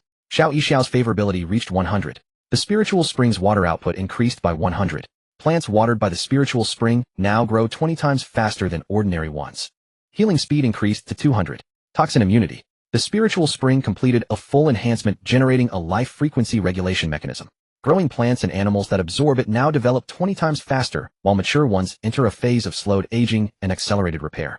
Double kill. Since Xiao Yishiao, new to the ways of love, was too delicate to endure, Chen Liang pulled Su Meyer over and went several more rounds with her. Amid her enchanting, seductive voice, Su Meyer's favorability toward Chen Liang reached its peak. Chen Liang's skill learning speed increased by 800. While they frolicked like mandarin ducks in the water, the idle Shen Qingqing went back to the fields to practice her ability to control the spiritual spring. She channeled the water from the spring's source to irrigate the chili seedlings, the lettuce beds, and the bean vines. Before she could finish watering the entire field, she suddenly noticed something unusual in the bean plot. She hurried over to take a closer look and was shocked to find the beans had grown far longer than before. How could they have grown so suddenly? Just a while ago they were as thin as cotton swabs, and now they were as thick as chopsticks, ready to be picked and eaten. Afraid they would turn too old, Shen Qingqing hastily picked all the grown beans. The more she picked, the more there were, until she had filled 5 whole baskets. Then she noticed the newly transplanted water spinach had already grown to a foot tall, so she hurried over to harvest that as well. She felt she could barely keep up. And with teachers Su and Chen Liang busy with their own important matters, she had no choice but to toil away all by herself in a whirlwind of work. Oh my god. Help. Why are these vegetables growing so fast all of a sudden? Chen Liang Gij. Woo. In Shihong City, at Villa No. 8, A Jingruei Mingdu. Little sis, has Meili mentioned me lately? Su Xinqing took out his phone and looked at the chat window with Jiang Meili. If he didn't reach out first, she would never send him a message on her own. Su, no, she's been busy lately. Busy with what? The bayberries I told you about, and the cucumbers and cabbages. You've all eaten them, haven't you? They're delicious, right? She's been busy with all that lately. Those vegetables really do taste great. They all came from Meili, right? She's becoming more and more capable. Su Xinqing put away his phone. Hey, when are you going to bring her over for a meal at home? Bro, I think you should just give up waiting. You've known each other for so long now. If Meili had any feelings for you, you'd have been together long ago. Feelings can be cultivated slowly. Then go cultivate them. You spend all day at the office, and Meili stays in her shop all day. Are you planning to cultivate a relationship through the clouds? Huh. If that can actually develop feelings, then I truly admire you. Su looked up at the sky in exasperation. I'd love for her to be my sister-in-law, but you're just not ambitious enough. Not ambitious. What am I supposed to do? When I ask her out, she won't come. On the phone, she makes excuses to hang up after a few words. When I text her, she barely replies. What can I do? That's why I wanted you to help play matchmaker between us. Forget it. I think you should just find someone else to marry. Su Xinqing was taken aback. What? Does she already like someone? Well, that's hard to say. Su couldn't be sure either. Jiang Meili was clever and capable, a formidable businesswoman who rarely made concessions. But the way she kept making exceptions for Chen Liang. Could it be that she? No, after all, he was just a small farmer. Meanwhile, she was the boss of a fresh food chain company with several branches under her name. They probably weren't a real possibility, were they? Her tolerance toward him must simply be because of those incredibly delicious bayberries, fruits, and vegetables. Yes, that must be it. Seeing her fall silent, Su Xinqing grew anxious. What is it, Su? Does Meili really have someone she likes? No, I didn't say that. Don't jump to conclusions. I'm going to sleep now. Su returned to her room and immediately called Jiang Meili. Meili, my brother brought you up again. He wants me to bring you over for a meal. What do you think? Your brother and I can never happen. Su stopped trying to push us together. Jiang Meili declined the invitation outright. In fact, there was something she had never told anyone. Once when she went to inspect a branch of Jinxian Fong, she happened to see her brother Su Xinqing dining intimately with someone along the way. She hadn't had much feeling for him to begin with, and now she had even less. She knew Su had a fairly good relationship with her brother, so she saw no need to ruin the image Su had of him. That was why she had never mentioned it. Hearing her refusal, Su wasn't all that surprised and shifted into gossip mode. Hey Meili, do you have a crush on that Chen Liang or something? Jiang Meili's mind conjured Chen Liang's sunny, handsome face. Why do you ask? I've noticed you keep making concessions to him. You've never been like this before. If that's not a sign of affection, what is? Well, isn't it so he'll feel at ease placing his produce in my chain stores? Is that really the reason? What else could it be? Fine if you say so. Su's nimble mind swiftly shifted the topic. They exchanged a few private words before ending the call, and Jiang Meili resumed watching videos while hugging her pillow. On the screen, a young man and woman were just reaching an ambiguous intimate scene. Thinking back on Su's words, she couldn't help but ask herself, did she actually have feelings for Chen Liang? She couldn't deny it. Yes, she did. From the very first bite of bayberry, she had already grown fond of him because she wanted to bring such exquisite fruit into her own stores. Aside from insisting on controlling the supply, quantity, and variety himself, he had made no other excessive demands. So she harbored almost no dislike for him at all. On the contrary, because his produce was so popular, her fondness for him had only grown. The new fruits and vegetables sold today had received excellent feedback from customers who even said they would come back every day to buy vegetables here. Although Chen Liang had said he would determine the supply volume, she still wanted to discuss it with him. After all, she ran chain stores, and she hoped to stock this premium produce across her other locations as soon as possible. She carefully drafted a message weighing every word, but ultimately never sent it. She suddenly realized she was afraid of angering him, afraid he would stop supplying her altogether. She was actually becoming anxious and unsettled. The next morning, bright and early, Chen Liang went to the market to pick up the pork and beef he had ordered. Now that he had Yu Liang by his side, someone whose assistance grew stronger with more flesh and blood, he stepped up his purchases, clearing out the entire stock of pork at the butcher's stall. Add in chicken, fish, and a whole cow. Once he finished eating all of this, he should be able to fatten him up right. After loading everything into the truck, he stowed it all into his space. Having a truck was certainly convenient. He could buy rice flour, oil, and grain by the ton. Seeing the freshly picked baskets upon baskets of cucumbers, green beans, water spinach, lettuce, and chili peppers in his space, Chen Liang decided to deliver them all to Jiang Meili. Seeing that he had switched to a different vehicle, Jiang Meili was a bit surprised. "Boss Chen, did you buy a new truck?" "Yeah, it's more convenient with a vehicle." Chen Liang began unloading the vegetables. Seeing him bring so many fresh vegetables at once, Jiang Meili was delighted and quickly called her assistant over to weigh and stock them in. Noticing that he had brought far more than before, Jiang Meili probed cautiously, "Boss Chen, has your fruit and vegetable output increased?" Chen Liang nodded. "Yeah, it's just the season for fruits and vegetables to hit the market." So that was it. "Jiang Meili, if it's convenient, you could send more produce over. Our Zhangxian Fang has several chain stores in Shihong City. No matter how much you send, I can take it all." "Really?" Chen Liang glanced at her, then quickly caught on. She must have assumed his high-quality vegetables were limited in output, which was why she said that. What she didn't know was that his vegetables now grew 20 times faster than ordinary ones. He couldn't help but laugh. "Are you sure about that, CEO Jiang? What if I bring it all, and you can't take it?" The moment the words left her mouth, Jiang Meili realized she had been a little rash. After all, he had never brought large quantities before, and now, with this sudden surge, she had grown anxious. Chen Liang glanced at the owner of Fresh Fruit Premium diagonally across the street, who was eagerly watching their direction. He spoke up, "CEO Jiang, we agreed earlier that I'd give you exclusive sales of my bayberries in this city. That still stands. But since a large harvest of fruits and vegetables is coming, your stores probably can't handle it all. You wouldn't mind if I supply other fresh food supermarkets, would you?" Actually, he didn't need to ask her at all. He could sell to whoever he wanted. But Chen Liang still wanted to try to win over the last few percentage points of Jiang Meili's favorability. Following his gaze, Jiang Meili also looked at Fresh Fruit Premium across the street, and a sense of urgency rose in her heart. The two of them had always been rivals. Right now, thanks to the produce Chen Liang provided, she was about to pull ahead. But if they started selling these same vegetables, that advantage would quickly shrink. She had secured the exclusive agency for the bayberries, true, but the test report she'd just received told her that whether it was the bayberries, the cabbages, or the cucumbers, they all tasted better than ordinary produce because they contained a unique bioactive component. This was the decisive factor behind their superior taste. Beyond the usual nutrients, they also contained amino acids and polysaccharides, substances that could repair and moisturize the skin. Moreover, they contained alkaloids and flavonoids, which had antibacterial and anti-inflammatory effects. Su's intuition was right. Eating them could improve the skin. Not only that, they were also enormously beneficial to overall health. If this selling point were promoted, these new agricultural products would sell even more explosively. So even without bayberries, the rival store could quickly close the gap with these vegetables alone. That couldn't be allowed. She could not let that happen. "Chen Liang, boss Chen, how much land do you have? How much produce can you turn out each day? How about you give me a number, and I'll see if I can take it all?" Chen Liang smiled at that. His space might only be 10 mu, but that didn't matter. Its output was immense. No matter how many stores Jiang Meili had, she couldn't possibly take it all. After all, these were fruits and vegetables costing nearly 100 yuan per caddy. Without ordinary people to absorb the supply, the wealthy of Shihong City alone could never eat that much. He looked at her with a smile. "Don't worry about how much land I have. It's just that you couldn't possibly take it all." Jiang Meili was instantly put in a difficult spot. If she asked him not to sell these vegetables to Fresh Fruit Premium across the street, would he agree? Even if he did, other stores had different competitors. He couldn't very well refuse to sell to anyone else just for her sake. She wasn't anyone special to him. Why would he give up perfectly good business?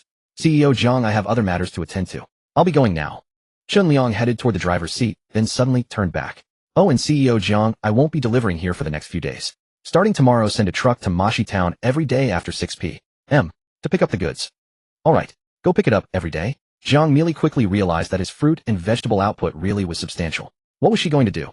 After watching Chen Liang drive away, she took out her phone, called Su and told her all about her dilemma. "Su, what do you think I should do?" "Oh dear, since when is there anything the beautiful CEO Jiang can't handle? If push comes to shove, just use your feminine wiles." "Would that even work? Would he really give up making money for me? Would he just stop selling his vegetables and let such good produce rot in the fields? That's impossible. He wouldn't, and I'd feel sorry for the waste myself." Oh, so you're already feeling sorry for him. Jiang Meili, don't tell me your heart's been moved. That was what she said, but Su could not bear to let her best friend actually stoop to that. She called Chun Liang herself. I heard from Meili that your produce output has increased, and you're planning to sell to other fresh produce stores. Is that true? Didn't you say you would sell exclusively to her? Chun Liang said what I agreed with her was exclusive rights to the Chinese bayberries, not to the other vegetables and fruits. Besides, she can't handle that much. Is that so? What a pity. As a close friend, Su naturally felt concerned for Jiang Meili. Hey Chun Liang, what if? I mean, just suppose. What if Jiang Meili asked you not to sell those vegetables and fruits to other fresh stores? Would you agree? If she begs me, maybe I will. Su was somewhat surprised. If she comes to beg you, you'd agree. Meili was just telling me what if you really agreed to sell those vegetables to them. Would you let them rot in the fields? She also said she would feel bad about it. She'd feel bad. Does she feel bad for me, or for my vegetables? Probably both. After all, these vegetables sell for such a high price. It would be a shame if they spoiled. Hey, is there any way to have the best of both worlds? Chun Liang raised an eyebrow. Let's talk about it when she comes to me. I still have things to do, so I'll hang up now. He then drove back to Mashi Town, and first went to the parcel pickup point to collect his packages. The seeds for scallions, ginger chives, garlic potatoes, and sweet potatoes had all arrived. The electric eels, archerfish, and octopuses had just arrived, and some of the supplies such as rice flour and cooking oil had come as well. The alligator gar had only just been shipped. He took the parcels out and loaded them into the truck, then put all the creatures intended for genetic testing into the storage space. With Yemo's genes added, he now had 4 backup samples. On his way back to the village, he passed the place where he had found the chicks last time, stopped the car, asked someone where the chicken farm was, and bought 20 boxes of eggs. He parked the truck on the main road and rode his tricycle home. In the yard were some okra and chili peppers, probably picked and delivered by Lin Jiaojiao. He put them all into the space. Woof, woof. Little Wonkai greeted him warmly. Chun Liang ruffled its little head, glanced at the Chinese bayberry tree, and poured the upgraded spiritual spring water around its base. The branches that had newly bloomed were already bearing fruit, and before long another round of picking could begin. Seeing him watering their, Wonkai eagerly came over to lap at the water. Chun Liang simply took out a basin, filled it with a large basin of spiritual spring water for it, then cracked an egg into its food bowl and added some beef. The little thing ate with gusto.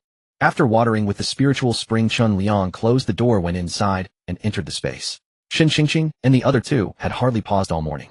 As soon as they finished picking the tomatoes in one plot, the green beans in another had grown out again, but just after they picked the water spinach here, the chili peppers over there were already heavy on the branches. They had no idea what was wrong with these vegetables. Why were they growing like mad? When she saw Chun Liang appear, Shin Qingqing nearly cried.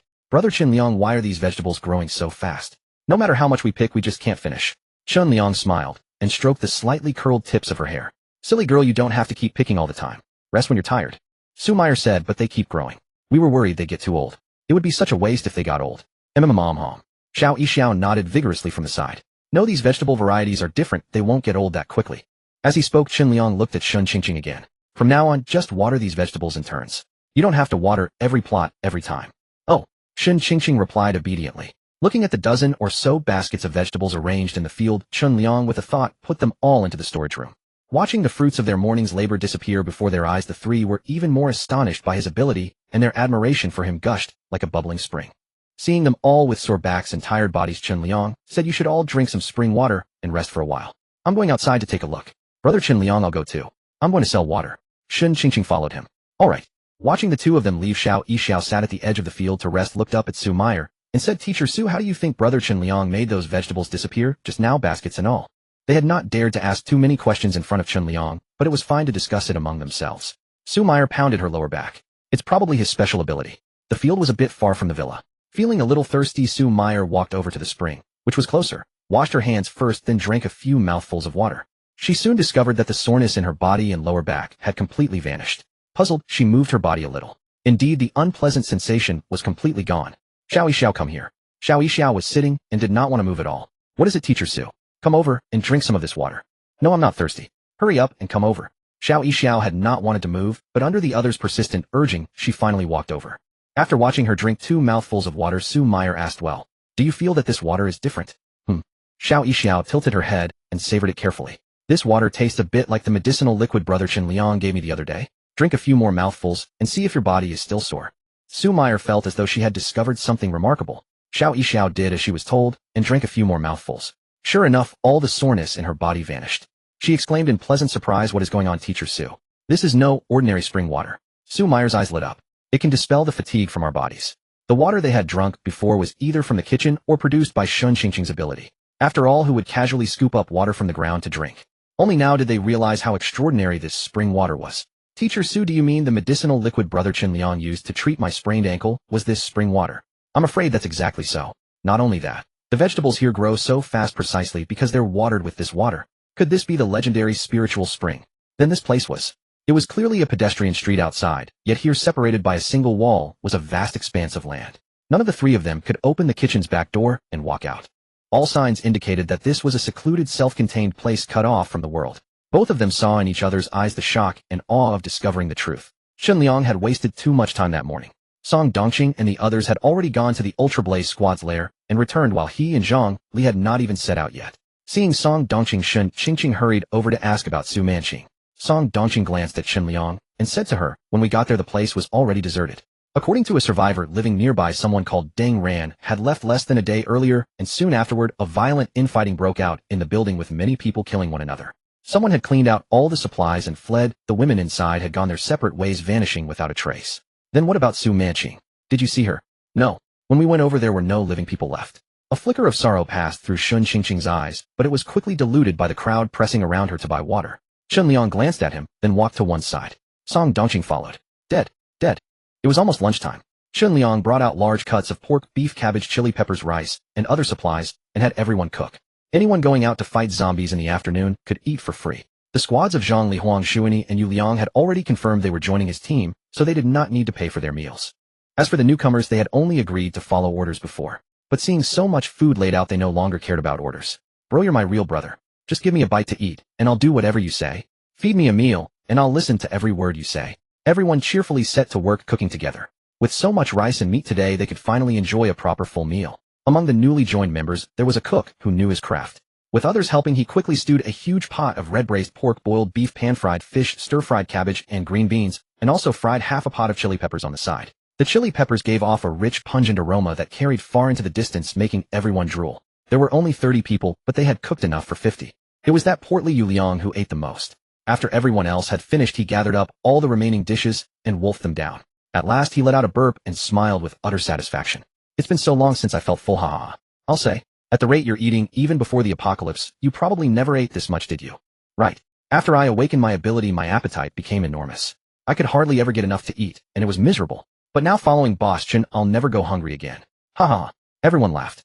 It was rare to have such a happy moment. In the cruelty of the apocalypse, a single full meal could make them happy for a long time. After the meal, Chen Liang escorted Shen Qingqing, who had earned a large pile of crystal cores, back to the villa. Then he went outside the pedestrian street, found 2 wandering zombies, tied them up, and locked them inside an empty shop. After pouring a spoonful of spirit spring water into their mouths, he called Yu Chen over. You stay here and watch them. From now on, give them a spoonful of spring water every hour. Chen Liang placed half a bucket of spirit spring water beside him.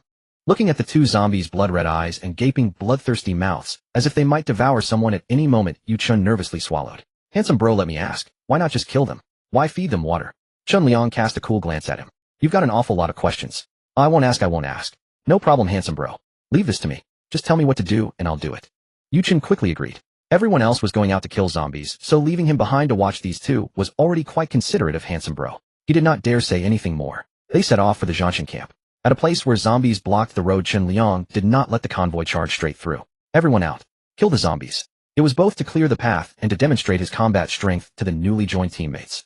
He had food and drink, and although everyone claimed to rely on him, no one knew what little schemes they were hiding in their hearts. He had to make them understand that he offered more than just food and drink. He also had overwhelming fighting power. Facing the charging zombies, Chen Liang did not even take out his mutated bone blade. He simply stunned them with his bare fists. One punch, one zombie down. Sure enough, the newcomers, including Yu Liang, Lai Yang, and the others, watched his ferocity with blazing, fanatical eyes. Just how much strength did it take to smash a zombie's head clean off with one punch? And he did it without so much as a pause. They too had once used their fists on zombies, but after only a few punches their skin would split. Chen Liang's fists, by contrast, seemed forged from iron, unrelenting, unchanged, and bloodless. Seeing them all frozen behind him, Chen Liang turned sideways. What are you standing there for? Dig out the crystal cores. Oh, all right. Everyone immediately moved, scooping crystal cores out of the zombie heads he had shattered. Watching Chen Liang stroll through the battle with effortless ease, everyone was filled with deep admiration. They had no choice but to submit, honestly, whose head could withstand a single punch from him. After digging out the crystal cores, Wang Yuning and the others dragged the zombie corpses to the roadside to clear the way. Suddenly, a beastly roar set everyone on alert. Several monsters resembling wild dogs dashed out from behind a garbage heap. They looked like dogs but were larger and more imposing than ordinary ones, with knotted muscles and sharp snouts full of jagged teeth, obviously mutated. At the sight of living humans, the zombie dogs charged, drooling disgusting saliva from the corners of their mouths. The ordinary people who had been hauling corpses were so terrified that they turned and fled. Wang Yuning ran straight toward Chen Liang. His fighting power was the strongest, and staying beside him was the safest. Seeing the wild dogs charge, Huang Xuanyi raised his mutated bone blade and chopped at the neck of one zombie dog. The others did not slow their charge. They opened their jaws and lunged at the person in the rear. That person was Wang Yuning. Tall and sturdy, as he was 2 months of being trapped had caused his physical condition to deteriorate. He could not compare with those who had been lingering on the edge of life and death in expedition squads. Seeing the monster about to catch up to him, Wang Yuning was scared out of his wits. Ahead, Lai Yang pressed his palms together, and when he opened them, a fireball appeared and hurtled toward the zombie dog. Oh woo! The closest zombie dog let out a mournful yelp and fell to the ground, rolling around. Just as another zombie dog was about to bite down on Wang Yuning's calf, Yu Liang's skin rippled and his eyes hardened. The zombie dogs that had been moving like lightning all slowed. His teammates in tacit coordination moved in to finish off the dogs. Song Dongqing, who had once fought alongside him, also closed in to kill the nearest zombie dog. Meanwhile, Huang Xuanyi, who had already beheaded one dog on the other side, caught up and, crack, lopped off another dog's head. All the zombie dogs were killed by the group. Wang Yuning, so frightened that he had nearly pissed himself, collapsed onto the ground, gasping for breath. Everyone's gaze unconsciously turned to the blade in Huang Xuanyi's hand. So sharp. Huang Xuanyi, completely unaware, casually fished the crystal core out of the zombie dog's head and handed it to Chen Liang. Seeing this, the others hurriedly handed over all the crystal cores they had dug out. Yu Liang's eyes lit up as he approached Huang Xuanyi and examined the mutated bone blade in his hand. Brother, your blade is incredibly sharp. Where did you get it? Boss Chen gave it to me. We took it from a mutant zombie, Huang Xuanyi said. Impressive. Not like me. The food I just ate has already been used up completely. Yu Liang lifted his belly and let out a self-deprecating laugh. Chen Liang rinsed the crystal cores clean and put them away, then looked around and said everyone performed well. Let's go. Boss, where are we going? To Zhanshan camp. Boss, did you hear that there are plenty of beauties over there? Are you planning to drag a few back to warm your bed, huh? Du Jia, the Earth Attribute ability user, asked. His teammates exchanged knowing smiles and laughed. Just as he was about to get into the vehicle, Chen Liang stopped and turned to face the group. Raise your hand if any of you have ever clashed with someone from Zhanshan camp. Let me see. City outskirts. Artificial lake. Little Star Kindergarten. Fang Juexiao, dressed in camouflage, stood at the window on the 5th floor, gazing outside with concern. Dense fog shrouded the outside world. Visibility was poor, and through the haze, zombies could be seen shuffling about on the opposite shore of the artificial lake. Previously, this area was located at the city's edge, where zombies were relatively few, making it comparatively safe. Therefore, her team chose to make camp here. But 2 nights ago, a violent storm swept through, severing all power and internet connections. That alone would have been manageable. They had experienced outages before. However, when dawn broke the following day, she was alarmed to discover numerous zombies had appeared in the vicinity. What troubled them most was the arrival of a zombie king. This one could control water. The zombie king's water manipulation was nothing like the limited abilities of ordinary mutants. It could conjure water tornadoes connecting earth and sky. This was beyond what ordinary mutants could withstand. The War God Camp team had mutants who could purify water, and with this artificial lake at their disposal, they had never lacked for daily water supplies. Now that the zombie king had arrived with a horde of zombies, they dared not venture out for water. Moreover, it seemed they intended to settle here as well, making their movements extremely inconvenient. Since they refused to leave, the War God Camp would have to relocate. Juexia, don't worry too much. With more zombies here, that means fewer zombies elsewhere. We'll definitely find a safer place than this. The speaker was Bai Wanzhou. Before the apocalypse, she had been Fang Juexia's psychologist. They had met when Bai Wanzhou treated her for post-traumatic stress disorder. After the apocalypse, they reunited and founded the Women's Alliance, later renamed the War God Camp. Bai Wanzhou had always been Fang Juexia's capable assistant. The apocalypse had caused psychological distress in many people, and as a psychologist, Bai Wanzhou had provided counseling to numerous members of the team. As a result, most members of the War God Camp remained psychologically healthy. Unlike other groups where chaos reigned due to the absence of authority, countless people had fallen morally corrupt, their minds twisted to varying degrees. Wanzhou, let's go check on everyone's packing progress. The zombie king seems to be away. We need to leave quickly. Otherwise, we might not be able to get away when he returns. All right. The two descended the stairs. Thump, thump, thump, thump. A young woman with a high ponytail rushed up from below. Seeing them coming down, Su Jinhuan stopped and caught her breath looking up at them. Juexia's sister, Aunt Li, says a group of men has arrived outside the gate. They say they've come to trade for supplies. We have no supplies to trade. Tell them to leave, Fang Juexia said. It's not that they're trying to buy supplies from us. They say they have supplies, and they want to trade for our spirit crystals. They have supplies. In this day and age, who with supplies would be willing to part with them? Fang Juexiao exchanged a glance with Bai Wanzhou. Let's go take a look. The three descended the stairs. Through the iron gate, they saw a group of over a dozen people standing outside. Their leader was a seemingly sunny man who looked quite young. Fang Juexiao approached. You want to trade supplies for spirit crystals? What supplies do you have? Show me. Ding. A qualifying romantic interest detected. Target name Fong Juexia. Occupation warrior queen. Age 25. Post-apocalypse female powerhouse eligible for recruitment. Current capture progress 5. Chun Liang gazed at her lips curving into a slight smirk. With a subtle tilt of his head, he gestured behind him. Zhang Li and the others hauled out a crate of cucumbers, a crate of peppers, a crate of meat, a crate of water spinach, and a bag of rice. Fong Juexia by Wanzhou, and even Aunt Li at the gate all brightened at the sight. Such remarkably fresh supplies. Bai Wanzhou's heart raced as she looked them over. How much for all of this? We'll take everything. Ding. A qualifying romantic interest detected. Target name Bai Wanzhou. Occupation psychologist. Age 29. Intellectual femme fatale eligible for recruitment. Current capture progress 10. Chun Liang studied her carefully before speaking. Rice and meat are 3 ordinary spirit crystals each. Vegetables are 1 mutated spirit crystal per crate. Naturally, prices in one's own trading zone differed from those when venturing out to trade. While Chun Liang examined them, they were studying him in return. Fong Juexia studied him. The rice and meat prices were quite reasonable, but the vegetables were far too expensive. Sir, I understand growing vegetables isn't easy these days, but isn't this price a bit too high? What if you match the price of rice? I'll take however much you have. Another one with big talk. For the sake of her being his target to pursue, Chun Liang forgave her ignorance. After all, she knew nothing of his abilities. To buy all my supplies at once, you probably don't have the means yet. Besides, these aren't ordinary vegetables. Beyond filling stomachs, they can also cure illnesses, expel toxins, and heal wounds. Oh. Fong Juexia's eyes filled with doubt. Bai Wanzhou spoke up beside her. Is that true? What if they don't have those effects? If you buy them and find them ineffective, you're welcome to come find me and cause trouble anytime. We've established a supply trading zone on Pedestrian Street. Feel free to come find me whenever you'd like. Alright, I'll come personally to trade another day.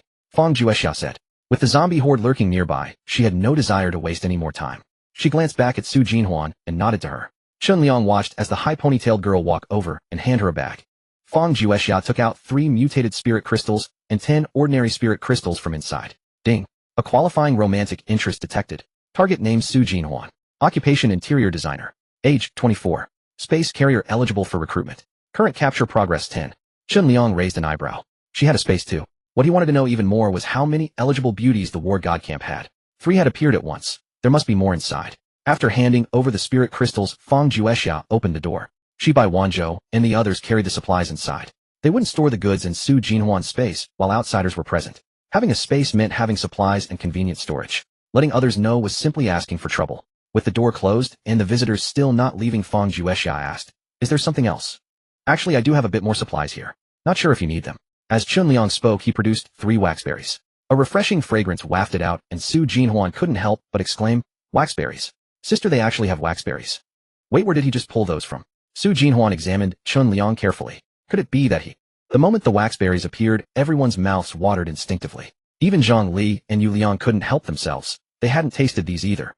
How many good things did Chun Liang still have hidden away? Slurp. A few children leaning out from the floor above sucked in their breath and whispered to each other, "Mommy, those are bayberries. They actually have bayberries." Chill. Don't speak. Their mouths were quickly covered by the adults who pulled them away from the windowsill. Seeing those fresh crimson bayberries, Fong Juexia was somewhat surprised too. Besides vegetables, could the other party actually produce fruit as well? And everything was remarkably fresh. Setting aside whether they truly possessed the detoxification and healing properties, he claimed any survivor capable of preserving goods so fresh in the apocalypse possessed considerable strength. The fact that he dared to display such items without fear of being robbed said everything. She glanced at the bayberries, then lifted her gaze to Chun Liang, asking, "What should I call you?" Chun Liang. Fong Juexia nodded. "I'm Fong Juexia. You're at the Pedestrian Street, right? We'll come find you to trade soon. You should leave now too." Unlike those unkind visitors who had come here before, who had leered at them with indecent gazes the moment they arrived, this party truly seemed to be here for business. Chun Liang, who had not yet achieved his objective, certainly could not leave just like that. Today our material trading zone is having a grand opening promotion with discount events. Since you 3 have traded 3 mutant spirit cores worth of goods with us, you can now purchase our goods at half price. 1 ordinary spirit core can buy 2 gene of special tomatoes, but only for destined customers. Su Jinhuan stepped forward and asked, "What do you mean by destined customers?" Chun Liang. "I think you 3 look quite destined to me. Here, take these bayberries and share 1 each. I won't charge you for them. Consider it making a friendly connection." Upon hearing this, Su Jinhuan instinctively reached out to accept, but she restrained herself in the end and turned to look at Fong Juexia instead. Fong Juexia frowned slightly, staring at Chun Liang. What kind of destined customer nonsense was that? What kind of grand opening promotion with discount events? Was this something a normal person in the apocalypse would say? She couldn't help but cast her gaze toward the psychologist Bai Wanzhou. She gestured with her eyes, asking her to evaluate whether something was wrong with this person. Bai Wanzhou was also studying Chun Liang intently. What he had just said was indeed strange. No one living through the apocalypse would talk like that. Anyone who did was probably driven mad by the apocalypse itself. But looking at his clear bright eyes, he didn't seem like someone with psychological problems. Since his goods were so cheap, who cared about his issues? Let's buy the stuff first. She nodded at Feng Juexiao. Feng Juexiao reached through the bars and took the bayberries from Chun Liang. Beside her, Li Shun's eyes were firmly fixed on those bayberries, drool practically spilling from her mouth. There were only 3, making them difficult to divide for the moment. Feng Juexiao passed them to Su Jinhuan, then took out 5 ordinary spirit cores and said, "Let's start with 10 gene of tomatoes." Chun Liang took the spirit cores and directly brought out a box of tomatoes, bending down to pick out 2 through the bars and passed them inside. Feng Juexiao reached out to catch them and handed them to Bai Wanshou beside her.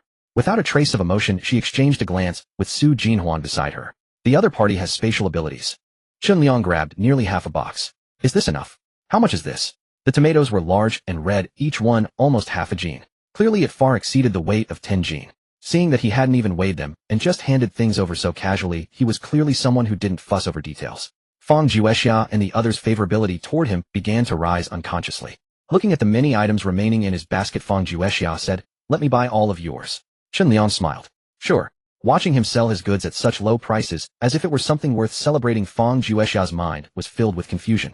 But Chun Liang was looking at their affection toward him still below 50, and said, "Why don't you eat those bayberries first? Hurry up and eat them. I still have stuff to sell you after." The moment he said this, Feng Juexiao's vigilance immediately spiked. He wanted them to eat in front of him. Was there something wrong with these bayberries? This made them even more afraid to eat them. "No thanks, we'll save them for later. You should go." "Wait, do you want eggs?" "I have eggs here. Do you want some?" Feng Juexiao, who had just bent down to carry the tomatoes inside, straightened up again to look at him. "Eggs? How do you sell them?" "I said just now destined people can buy them. You 3 are destined with me, so each of you can buy a tray. Do you have other people here? Why don't you all come get eggs?" As he spoke, Chun Liang raised his head and shouted toward the building, "Attention people upstairs. Come get your eggs. Everyone can get at least 1, and the destined ones can get 10. Hurry and get your eggs." Feng Juexiao, Bai Wanshou, Su Jinhuan, Zhang Li. This time not only Feng Juexiao and the others, but Song Dongqing and the people behind them felt somewhat bewildered too. What was he trying to do? Song Dongqing knew that Chun Liang had come here to find pretty girls. After leaving those who had come to provoke the war god camp, standing there to kill zombies, he had brought over a dozen people. Now watching him sell goods at low prices and give away eggs, could this be his way of trying to pick up women?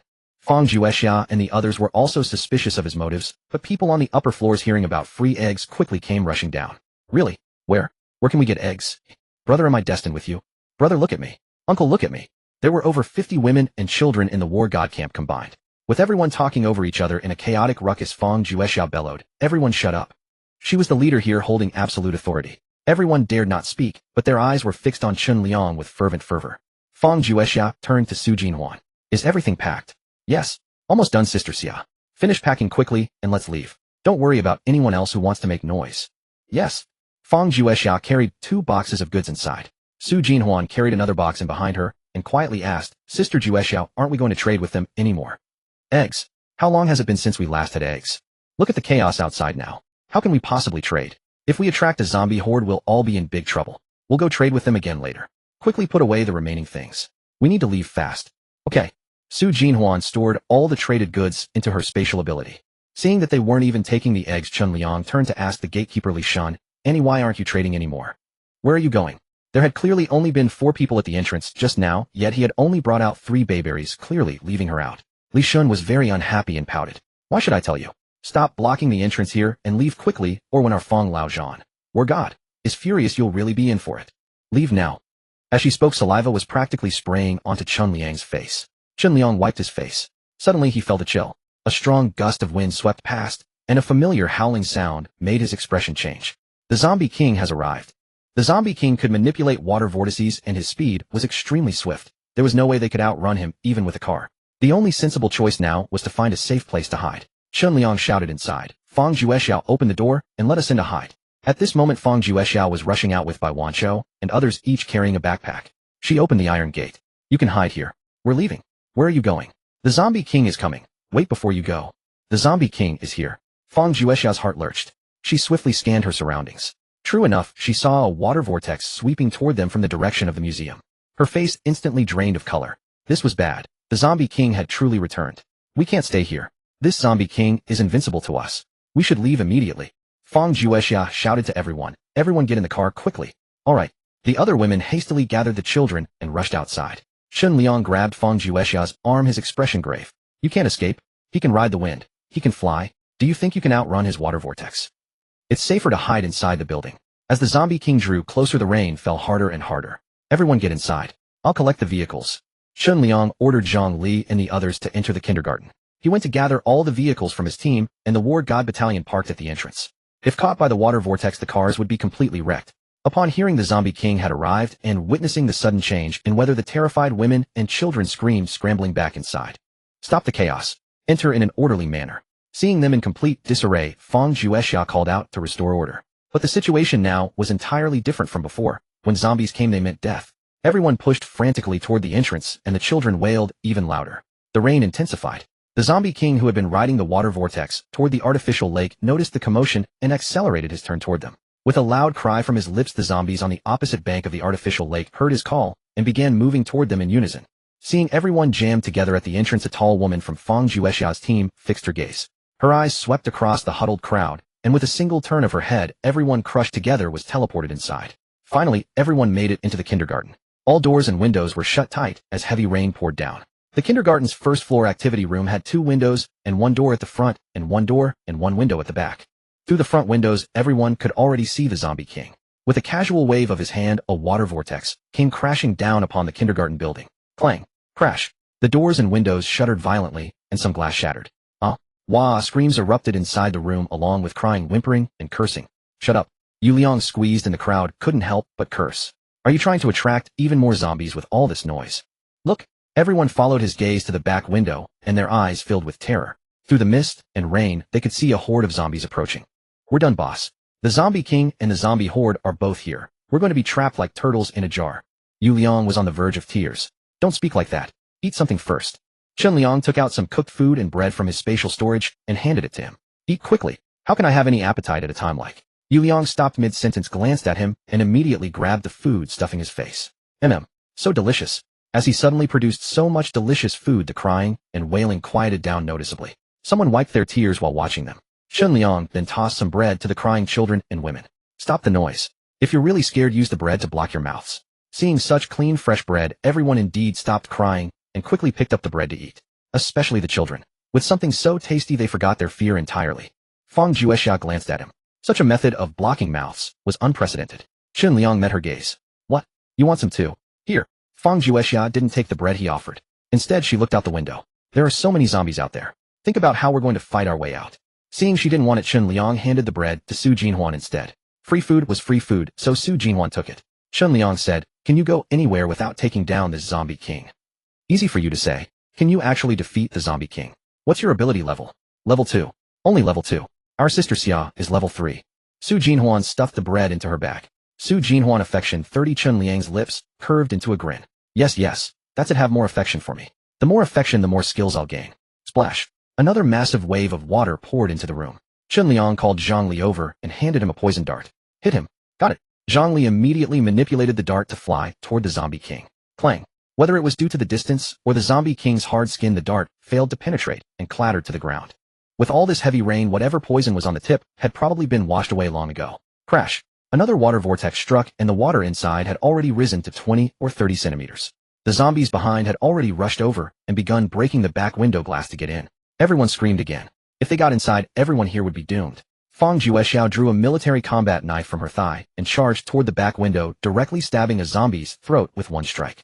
Huang Xuanisong, Dongqing, and others on that side also grabbed their weapons and attacked the zombies. Fortunately, there was only one window at the back. With them holding the line, the zombies couldn't get in for now. Seeing Su Jinhuan was about to help on that side, Shen Liang wiped the rain from his face and stopped her. Hey, what do you like?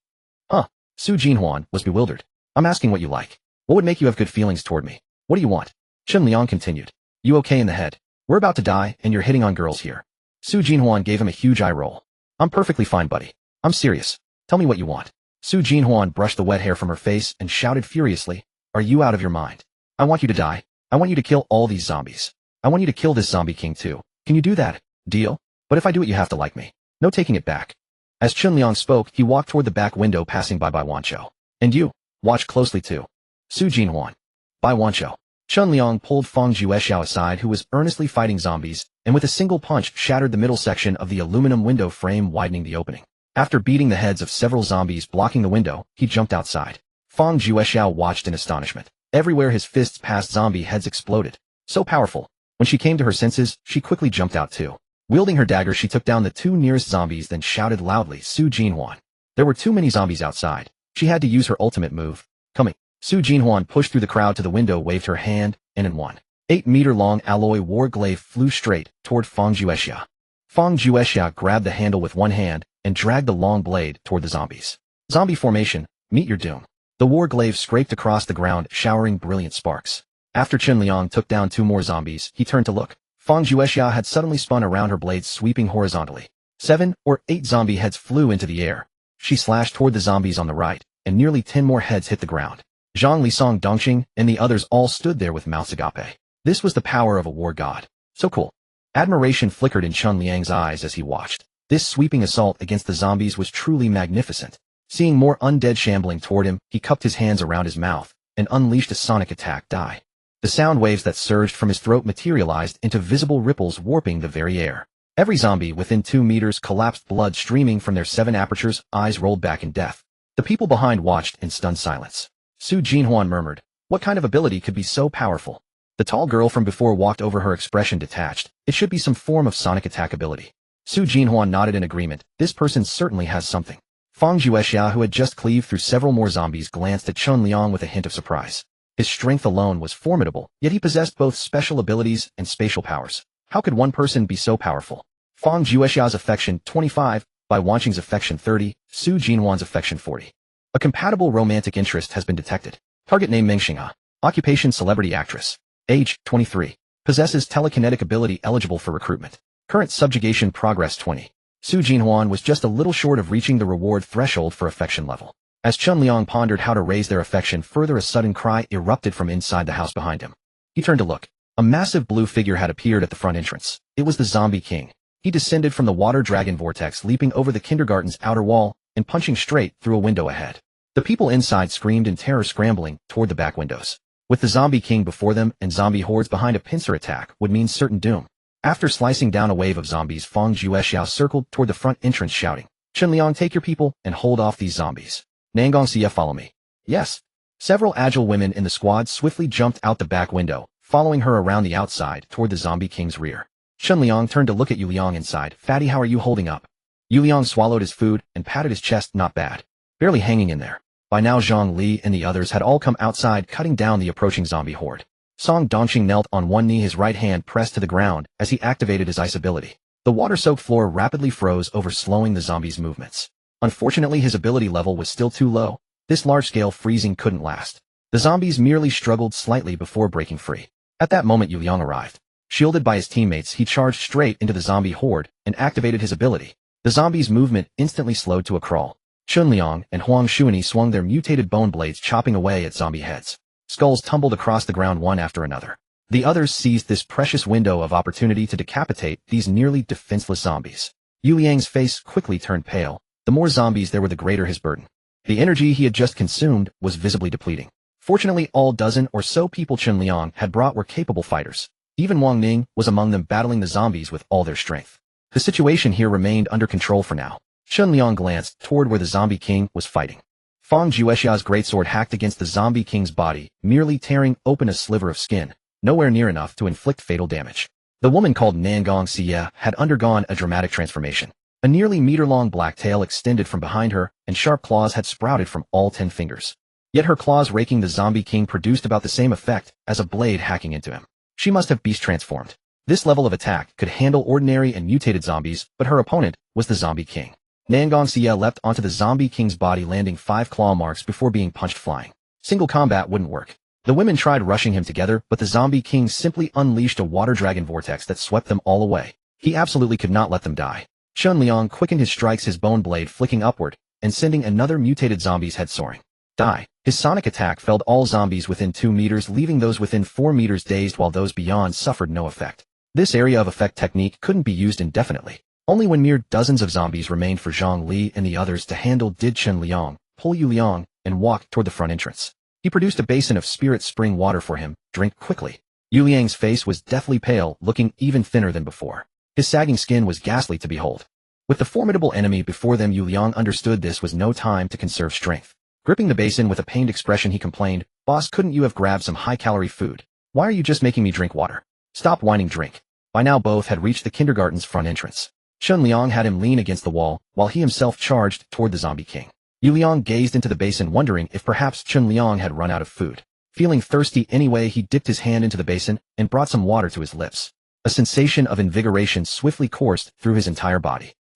Yu Liang was bewildered. This water was not only delicious, but the energy that had just disappeared seemed to be returning. He gulped down several more mouthfuls, even submerging his face in the basin to drink desperately. Meanwhile, after abandoning him, Chen Liang rushed toward the zombie king, catching Fang Juexia as she was blasted flying again, then channeling his strength to strike the zombie's left knee. Crack! A bone shattered. His knee caved inward. The zombie king kicked toward him. Fang Juexia bellowed, "Watch out."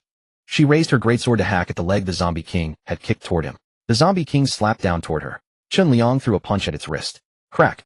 Another bone shattered. Even the mighty zombie king could not withstand the full power mantis punch. A miserable howl escaped its throat. It was enraged. It straightened to its full height and swept both arms outward. Instantly, howling winds shrieked and torrential rain poured down. A massive water dragon vortex began taking shape, centered on the zombie king. Everyone's hair whipped wildly, clothes flapping violently. They could barely keep their feet. If this vortex sucked them all into the sky, none would survive. "Yu Liang," Chen Liang called out. "Coming." Yu Liang tossed aside the basin, his belly sloshing with water as he hurried over. He sprinted to a spot 3 meters from the zombie king and activated his ability. The forming water vortex lost its rhythm, and even the zombie king's movement slowed.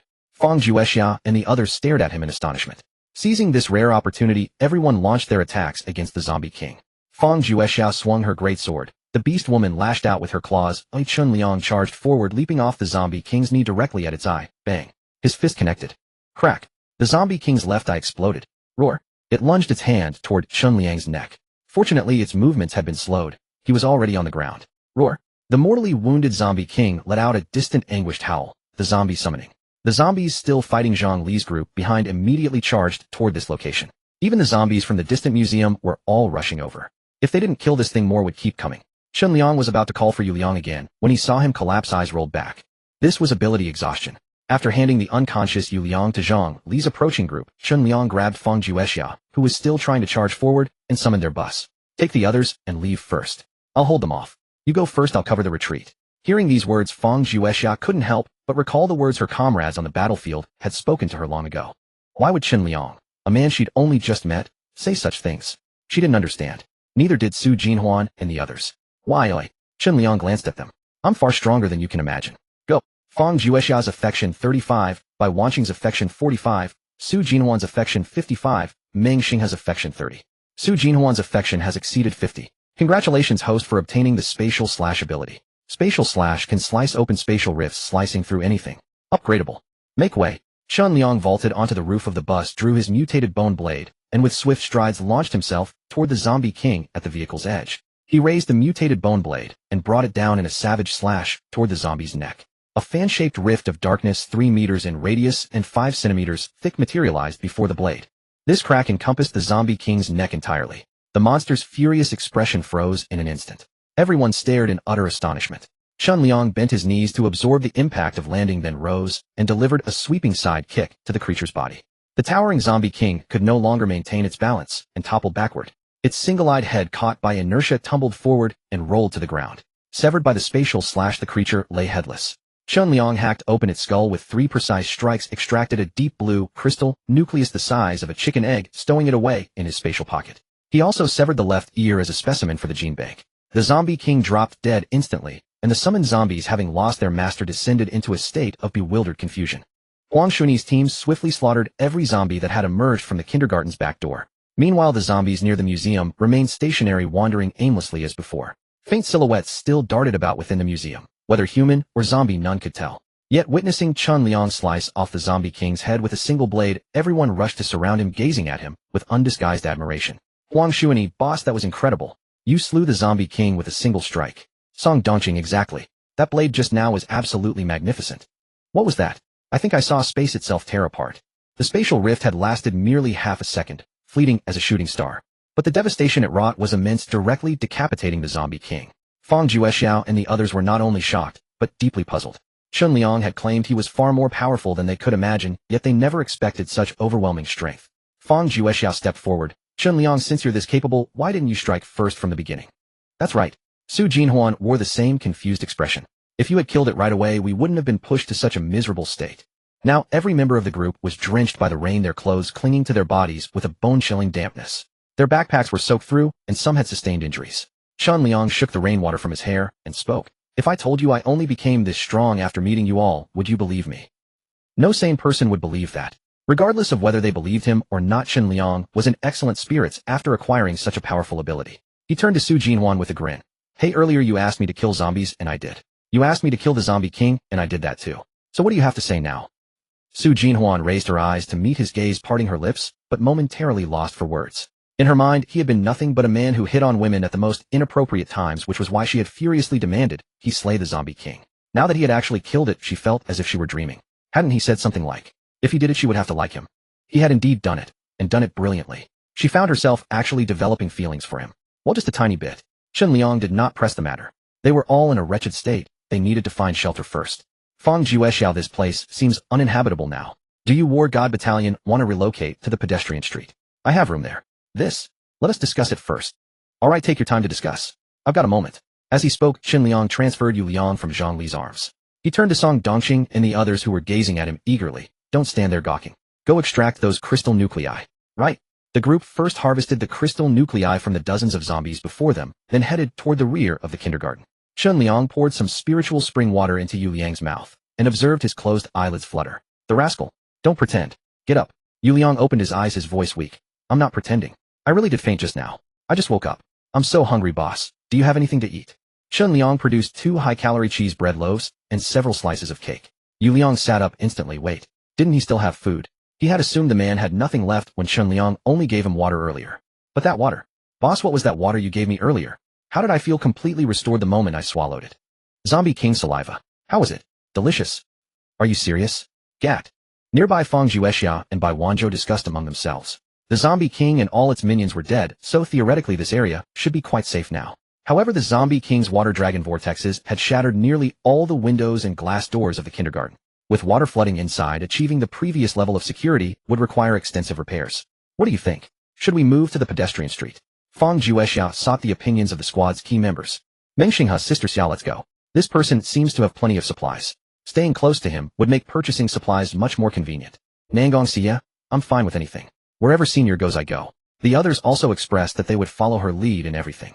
Fang Juexiao gazed at the utterly devastated kindergarten and the shivering women and children huddled together. This place simply cannot be lived in for now. Let's go take a look. If that place is safe and doesn't have too many ruffians, we'll settle there temporarily. If it's not livable, we'll find somewhere else.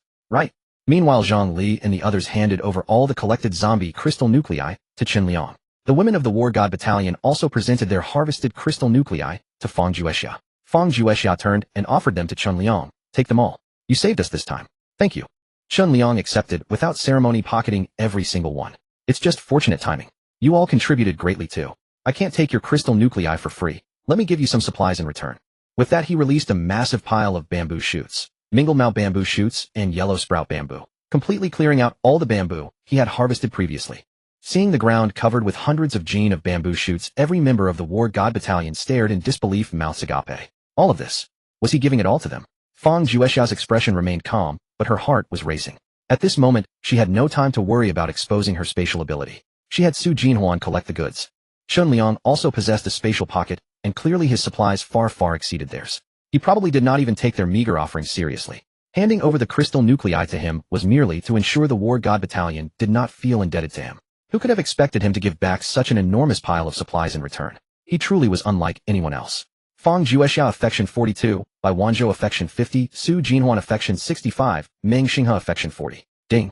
Bai Wanzhou's affection has reached 50. Congratulations, host, for unlocking heart sense. You can instantly determine a target's affection or malice toward you and may apply emotional markers. Green signifies friendliness or affection, yellow signifies neutrality or caution, red signifies hostility or murderous intent. Chun Liang, nice. He glanced at the people of the War God camp. The marks above their heads were mostly green with only a small stretch of yellow. He then looked at his own group. Nearly all of them were green.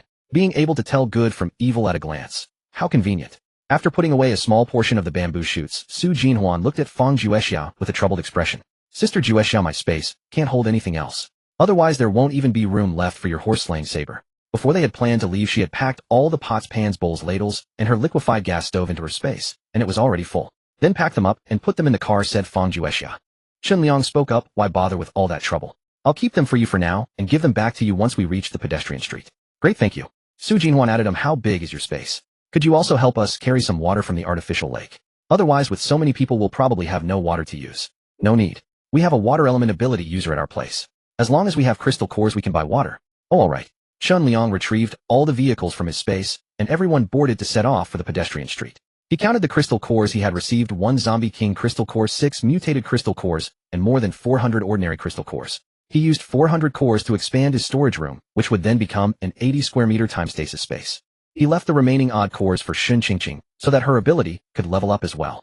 When they reached the place where the road had been blocked before, Du Jia's team, the one led by that earth element ability user, and another small squad called Liechi, were killing zombies nearby, as Chun Liang had instructed. The two sides converged. Seeing the War God Camp convoy following behind Chun Liang's motorcade, Du Jia and his people's expressions changed. Boss Chun, why are they together with you? Noticing the red marker above the other man's head, Chun Liang frowned almost imperceptibly. Earlier Du Jia had openly admitted to provoking the War God Camp, so Chun Liang had left them there precisely to prevent another clash that would ruin his plans. Now looking at him, Chun Liang saw that Du Jia not only still harbored illusions about the War God Camp, but also bore malice toward him. He said with a blank expression, how many zombies did you just kill? Hand over all the crystal cores. Du Jia's face changed again. Boss Chin, we did agree to take your orders while living on the pedestrian street, but these zombies were killed by us ourselves. There's no need for us to hand them over, is there? That's right. The Liechi squad members also said back then, because you killed most of the zombies, and we only helped dig out the cores, it was fine to give them to you. But now these were entirely our own work. Isn't it inappropriate to hand over all the cores? At most we can hand over half.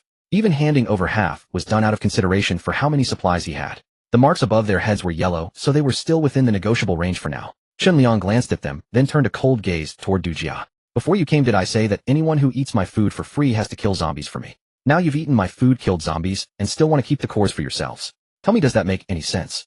Or do you want to spar with me? As he spoke, he cracked his knuckles. Both teams had seen him plant a punch through zombie skulls with every blow. How could they dare to clash with him outright? Their faces changed at once as they forced smiles. No, Boss Chun. We were only joking with you. Here, take them all. Both teams handed over their crystal cores.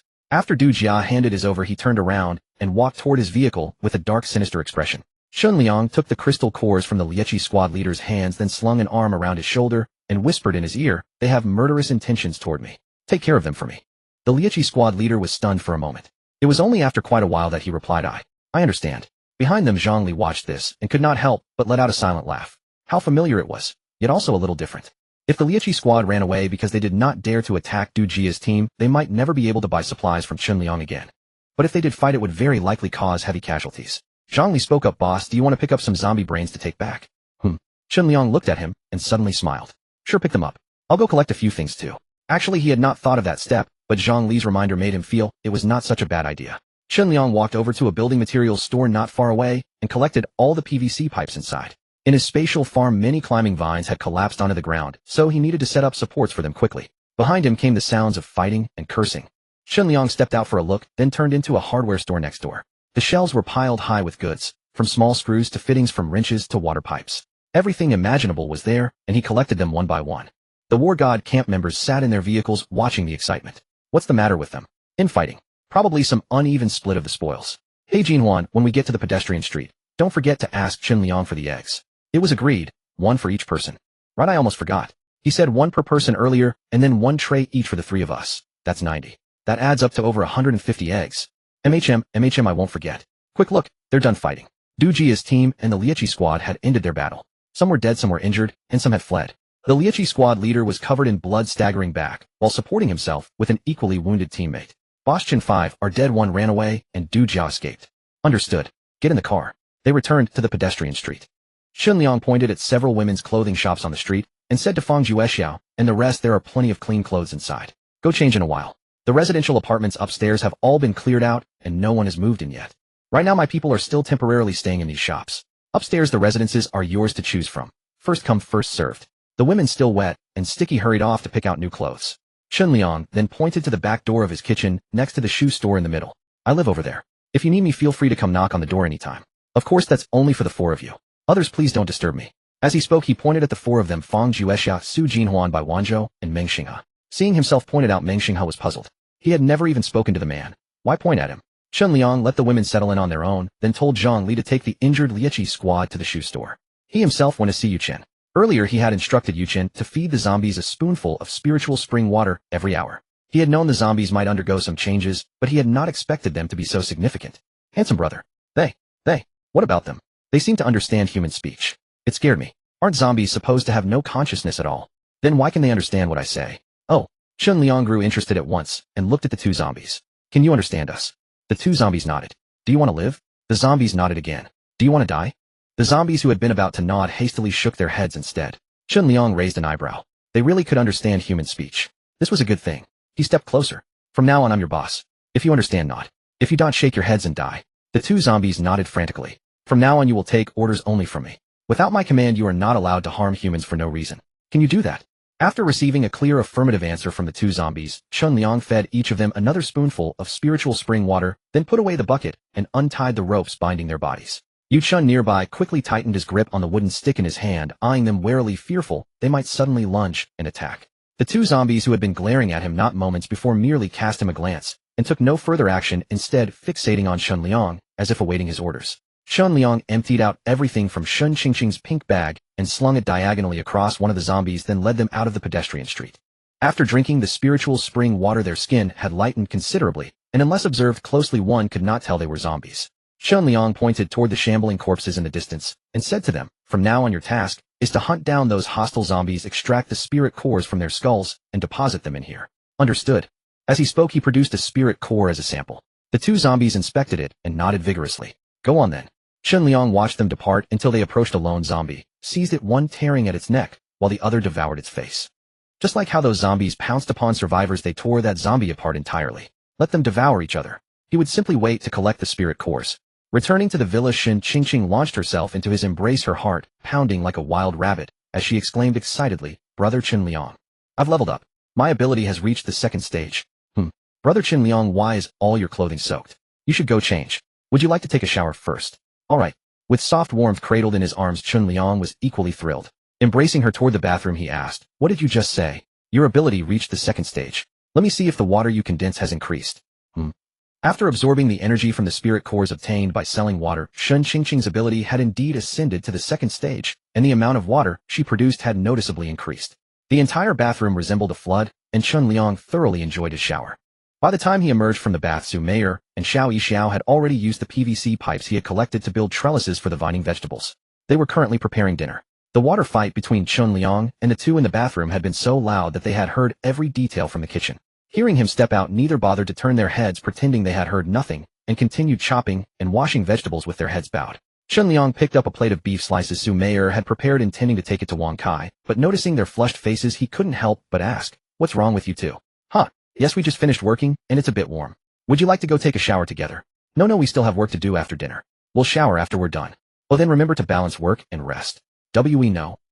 Chun Liang carried the beef over to check on the baby chicks. In just one day, they had grown significantly, now 3 to 4 times their original size. Small combs were sprouting on their heads and feathers had covered their bodies. After 2 more days of feeding, they would be ready to eat. A humming sound reached his ears, and Chun Liang followed it to discover the source: the display cabinet, whose bulletproof glass he had previously pried off. A swarm of bees was dancing inside, and a honeycomb had already been constructed in the corner of the cabinet. Excellent. Stepping out of his spatial realm, he fed the beef to Wang Kai. Wang Kai, who had been drinking spiritual spring water for several days now, sported a glossy, lustrous coat, far superior to when he first arrived. His eyes also appeared remarkably perceptive. Chun Liang plucked 2 bayberries for him to eat, grabbed a few for himself, and headed toward the mountain. He collected the bamboo shoots that Old Man Tian and the others had dug, stored them in his spatial realm, and then chopped some bamboo into chunks and stored them as reserves. Arriving at the 2 bayberry trees he had watered with spiritual spring, he took out a plastic basket and began picking. These were trees he had deliberately selected for their low height, making harvesting convenient, and he finished quickly. He then chose 2 more bayberry trees and watered them with spiritual spring.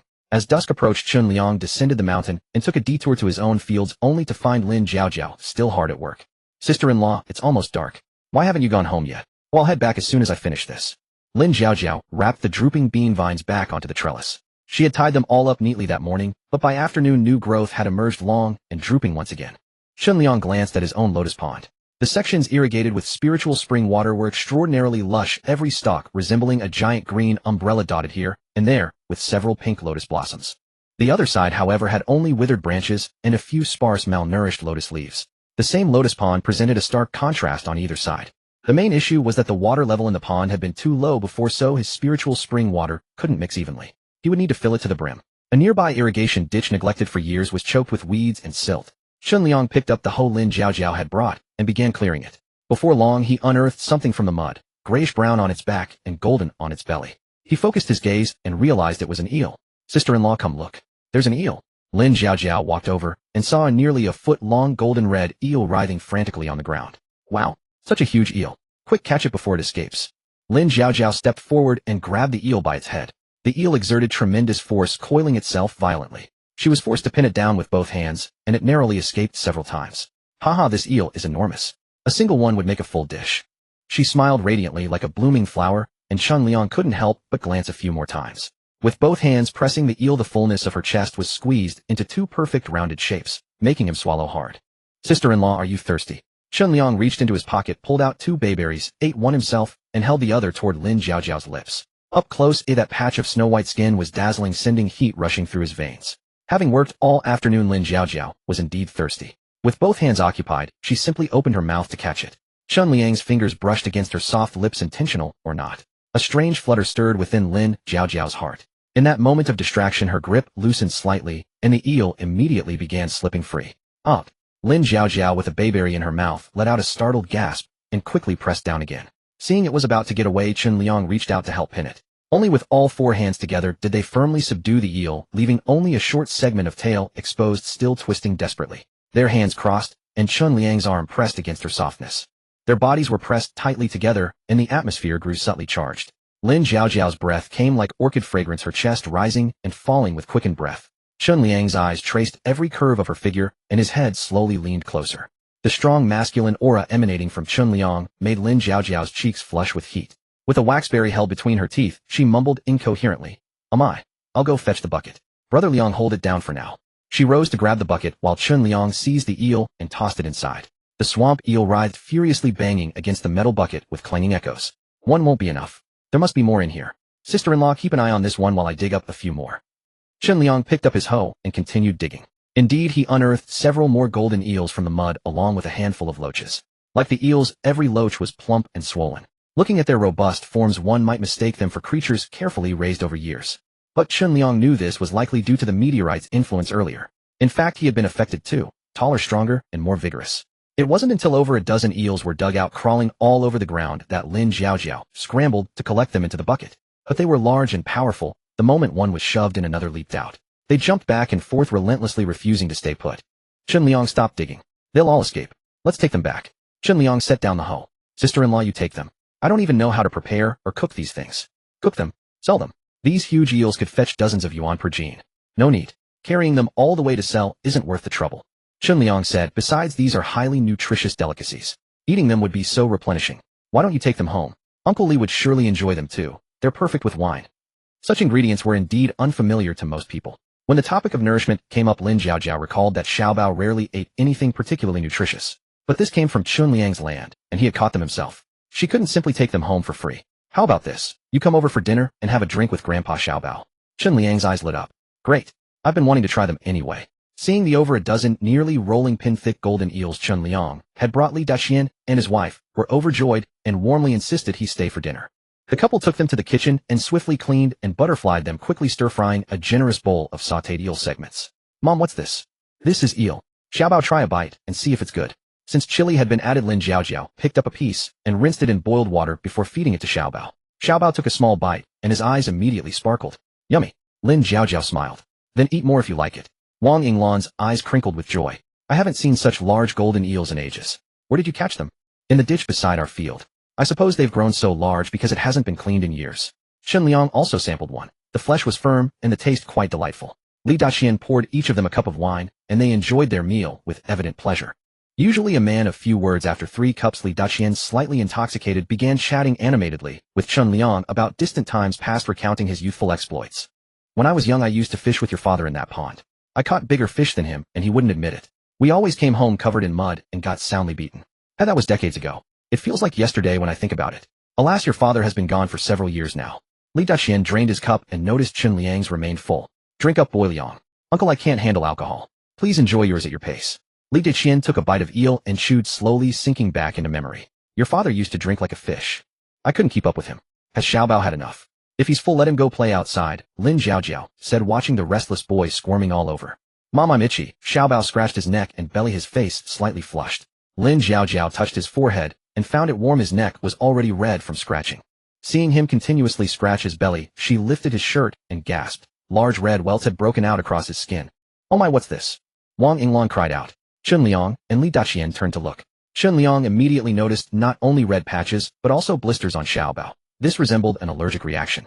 Lin Jiaojiao also sensed something was wrong and quickly scooped up Xiaobao. Mom, we need to rush him to the hospital. At this hour, old man. What's wrong with Xiaobao? Li Daqian stood up unsteadily, still drunk, his steps wobbling. Chen Liang rose. I'll drive. Sister-in-law, where are the keys? On the bedside table inside. Chen Liang entered the room, grabbed the keys from the nightstand, and briefly glanced into Lin Jiaojiao's bedroom.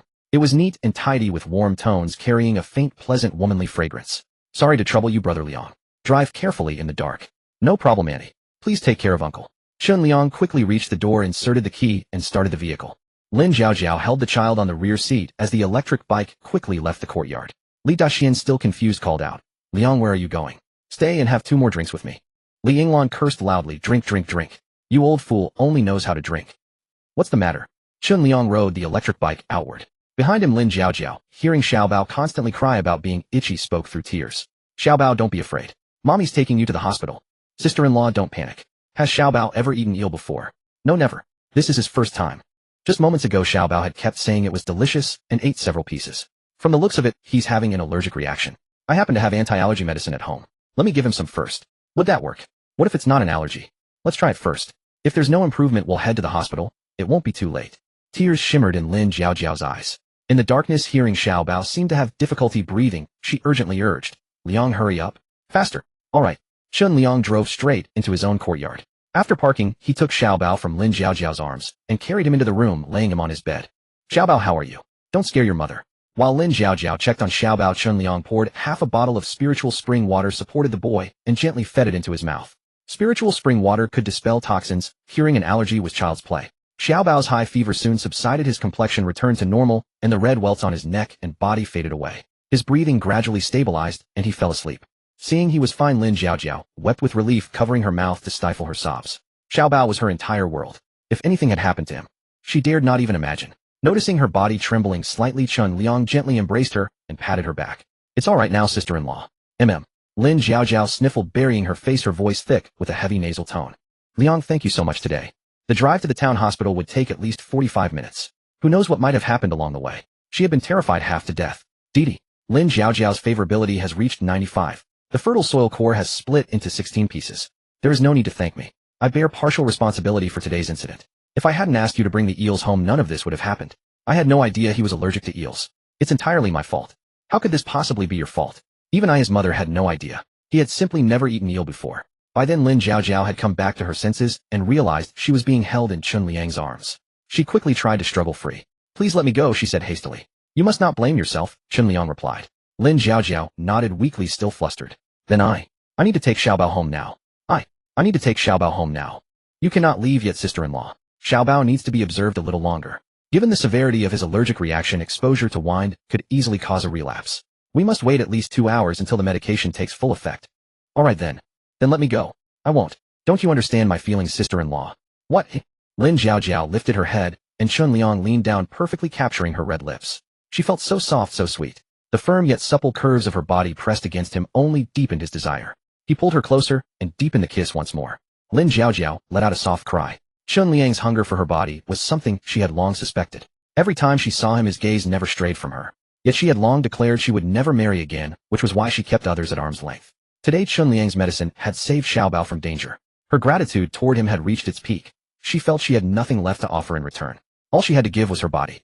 Feeling his arousal against her, Lin Jiaojiao's body had softened. She gently pushed him and whispered, Liang Zai. Please, brother-in-law. Not where Xiaobao can see. Was this her way of saying yes? At her words, Chen Liang's blood surged with excitement. He swept her into his arms and carried her swiftly to the next room.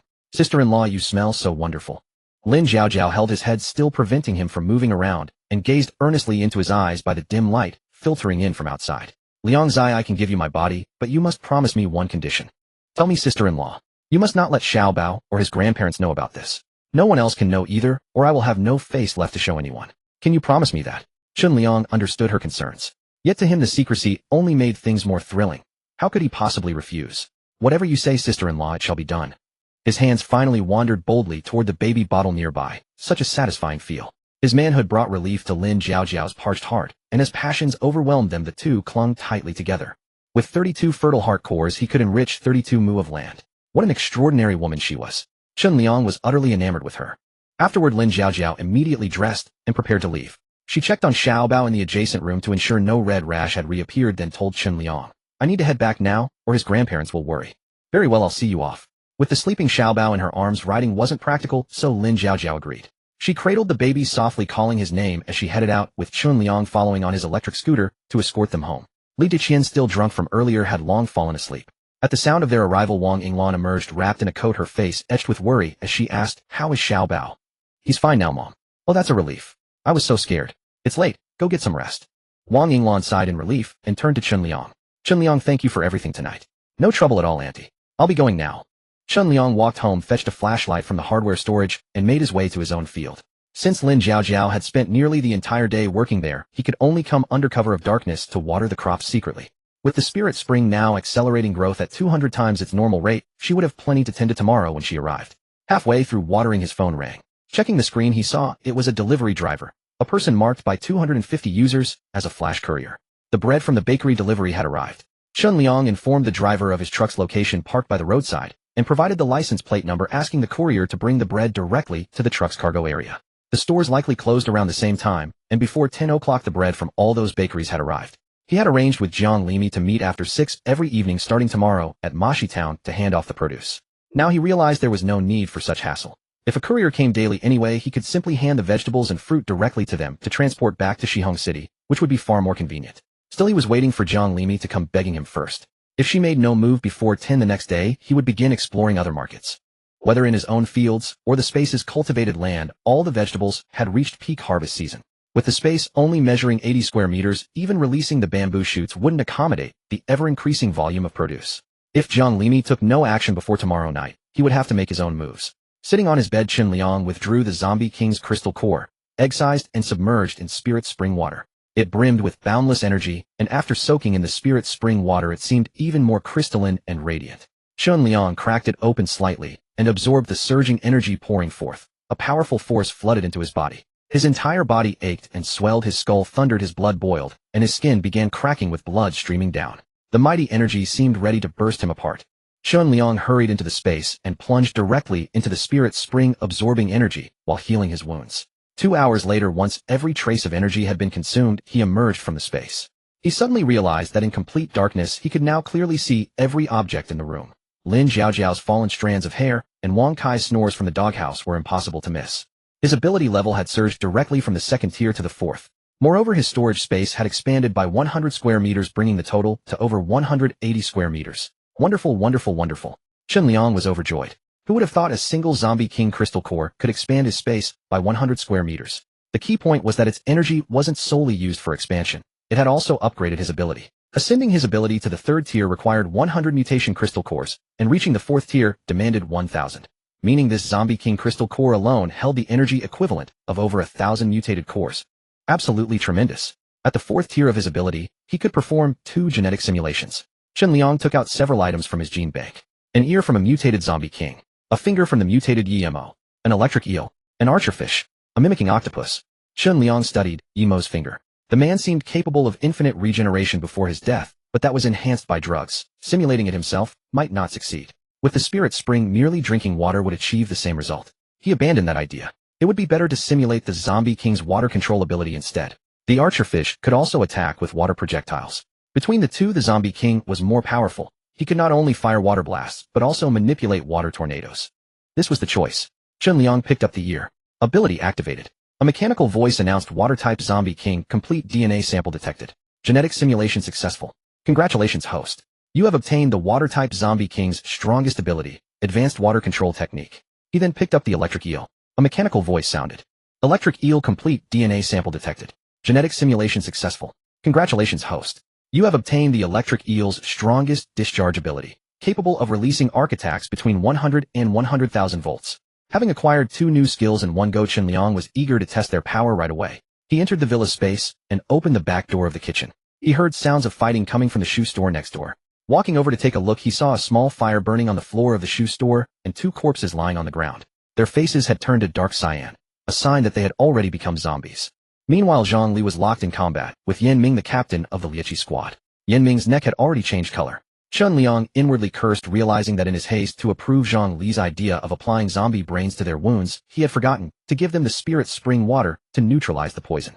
They had been infected and were turning into zombies. He immediately opened the door and walked in. With a flick of his finger, an electric arc shot directly toward Yan Ming of the Liechi squad. The latter instantly began trembling all over. Startled by Qinliang's sudden action, Zhang Li stepped back, then turned and hurried over upon seeing Qinliang enter. Boss, these 3 showed no signs of awakening abilities. Instead, all of them turned into zombies. Only this one still has a shred of consciousness. The other 2 had fully become zombies, so I killed them. It's fine. They weren't good people anyway. Qinliang took out half a bucket of spirit spring water and fed a spoonful to Yan Ming. Zhang Li remembered that when he himself had been infected with the zombie virus, he had also drunk the potion Qinliang gave him. Seeing that Yan Ming indeed calmed down significantly after drinking the potion, he quickly asked, "Boss, will drinking this potion turn someone into an ability user?" "I'm not sure either. You succeeded, but whether he will, I don't know. Let fate decide." "Oh." Zhang Li looked at him and asked again, "Boss, what was that just now? Looks like he got an electric shock." "You saw right. He did get an electric shock? Give him some water in a while. I'm going out for a bit." "All right." At the entrance of the pedestrian street, Huang Shuni's squad was staying in the shop closest to the gate. Hearing the door, someone immediately dashed out. Seeing who it was, Huang Shuni asked in confusion, "Boss Chun, you're still going out this late?" Something came up. "Since you're all awake, come out and have some fun with me." "Going out to have fun in the middle of the night? Play what? Disco with zombies?" Besides, it was pitch dark and there was no electricity. The others were utterly baffled, but since Qinliang had spoken, they had no choice but to follow along whether they wanted to or not. Huang Shuni woke the rest of the team, sorted out their gear, and each grabbed a steel rebar or wooden club before following him out. As soon as he walked out the gate, Qinliang spotted the 2 mutant zombies carrying pink bags, the ones who had helped him dig out crystal cores. They were lingering at the entrance. Seeing him come out, the 2 sniffed the air and quickly walked toward him. Oh, they couldn't speak, but they could recognize him. Seeing them point at the pink bags hanging on their bodies, Qinliang walked over and opened one. Inside was a large handful of ordinary crystal cores. Around 30 cores, neither too many nor too few. "Good job. Follow behind. There's more work for you later." Qinliang had them join Huang Shuni's group and follow behind him as he headed toward another street. Huang Shuni and the others looked at the 2 with confusion. They seemed unfamiliar, but since they were Boss Chen's people, they naturally counted as teammates. They glanced at them without saying anything. Arriving at another street, the zombies were noticeably more numerous compared to the cleared entrance of the pedestrian street. Qinliang told Huang Shuni and the others to stay put on a set of steps while he walked straight toward the zombies. He first tested the destructive power of the electric arc. Zap! A blue arc shot from his fingertip straight at the zombie charging at the front. A 100-volt shock had almost no effect on the zombie. Increasing it to 200 volts, the zombie's body began to spasm uncontrollably, though it could still barely move. 400 volts. The arc struck the zombie's body, leaving it stiff and unable to move, but still alive. Qinliang then directed an arc directly at a zombie's head. This time the zombie collapsed and died on the spot. It seemed that hitting the head directly was the most effective method. He then tested the range of the arc. 5 meters, 10 meters, 100 meters. An arc accurate enough to kill a single zombie could reach over 100 meters away. Excellent. This was exactly the long-range attack he needed. Haha. Watching him release arcs that killed zombies from a distance, the shock in Huang Shuni's eyes was impossible to conceal. What's going on? Boss Chen's previous skill that could kill the zombie king was already outrageous. Now he's got another one. He can discharge electricity. And this skill can kill zombies at range. It's far safer and more efficient than melee. He can kill them without even touching them. Exactly. It's amazing. I'm so envious. Haha, we really made the right call following him. Not only does he have supplies, he also possesses such a powerful ability. From now on, any raiders who try to mess with us will probably never make it back. That's right, the boss is awesome. Qinliang was also quite satisfied with his electric shock ability, but he had only used pure electricity just now. Now he wanted to try combining water and electricity. Huang Shuni and the others watched as he raised both hands, and moisture in the air around them began to slowly increase. This scene was similar to the one when the zombie king had appeared earlier. Su Xining and the others suddenly panicked. Brother, could that zombie king be back again? That shouldn't be possible, right? Huang Shuni looked around. It was pitch dark and hard to see clearly. We all saw that zombie king get its head chopped off by Qinliang this afternoon, and even its crystal core was taken out. There's no way it can resurrect. Could it be that Boss Chen absorbed that crystal core, and this scene is caused by him? Su Xining asked. Looking at the debris on the ground beginning to swirl around Chun Liang, Huang Xuanyi said uncertainly, before the internet went down I think I read on an official website that only high-level ability users can absorb a zombie king's crystal core. A low-level ability user who tries would probably explode and die. Yeah, I've seen that too. Could Boss Chen already be a high-level ability user? No. When we went to War God Camp before I think I heard him say he was only level 2. The group was thoroughly puzzled by this matter. Looking carefully in the dim glow, a water dragon whirlwind swept over from the distant moat. When it reached the zombies rushing toward Chun Liang, it collapsed with a splash, and the enormous spray of water knocked the zombies staggering in every direction. Then an electric arc shot from his fingertip and connected with the ground. Zap! Zap!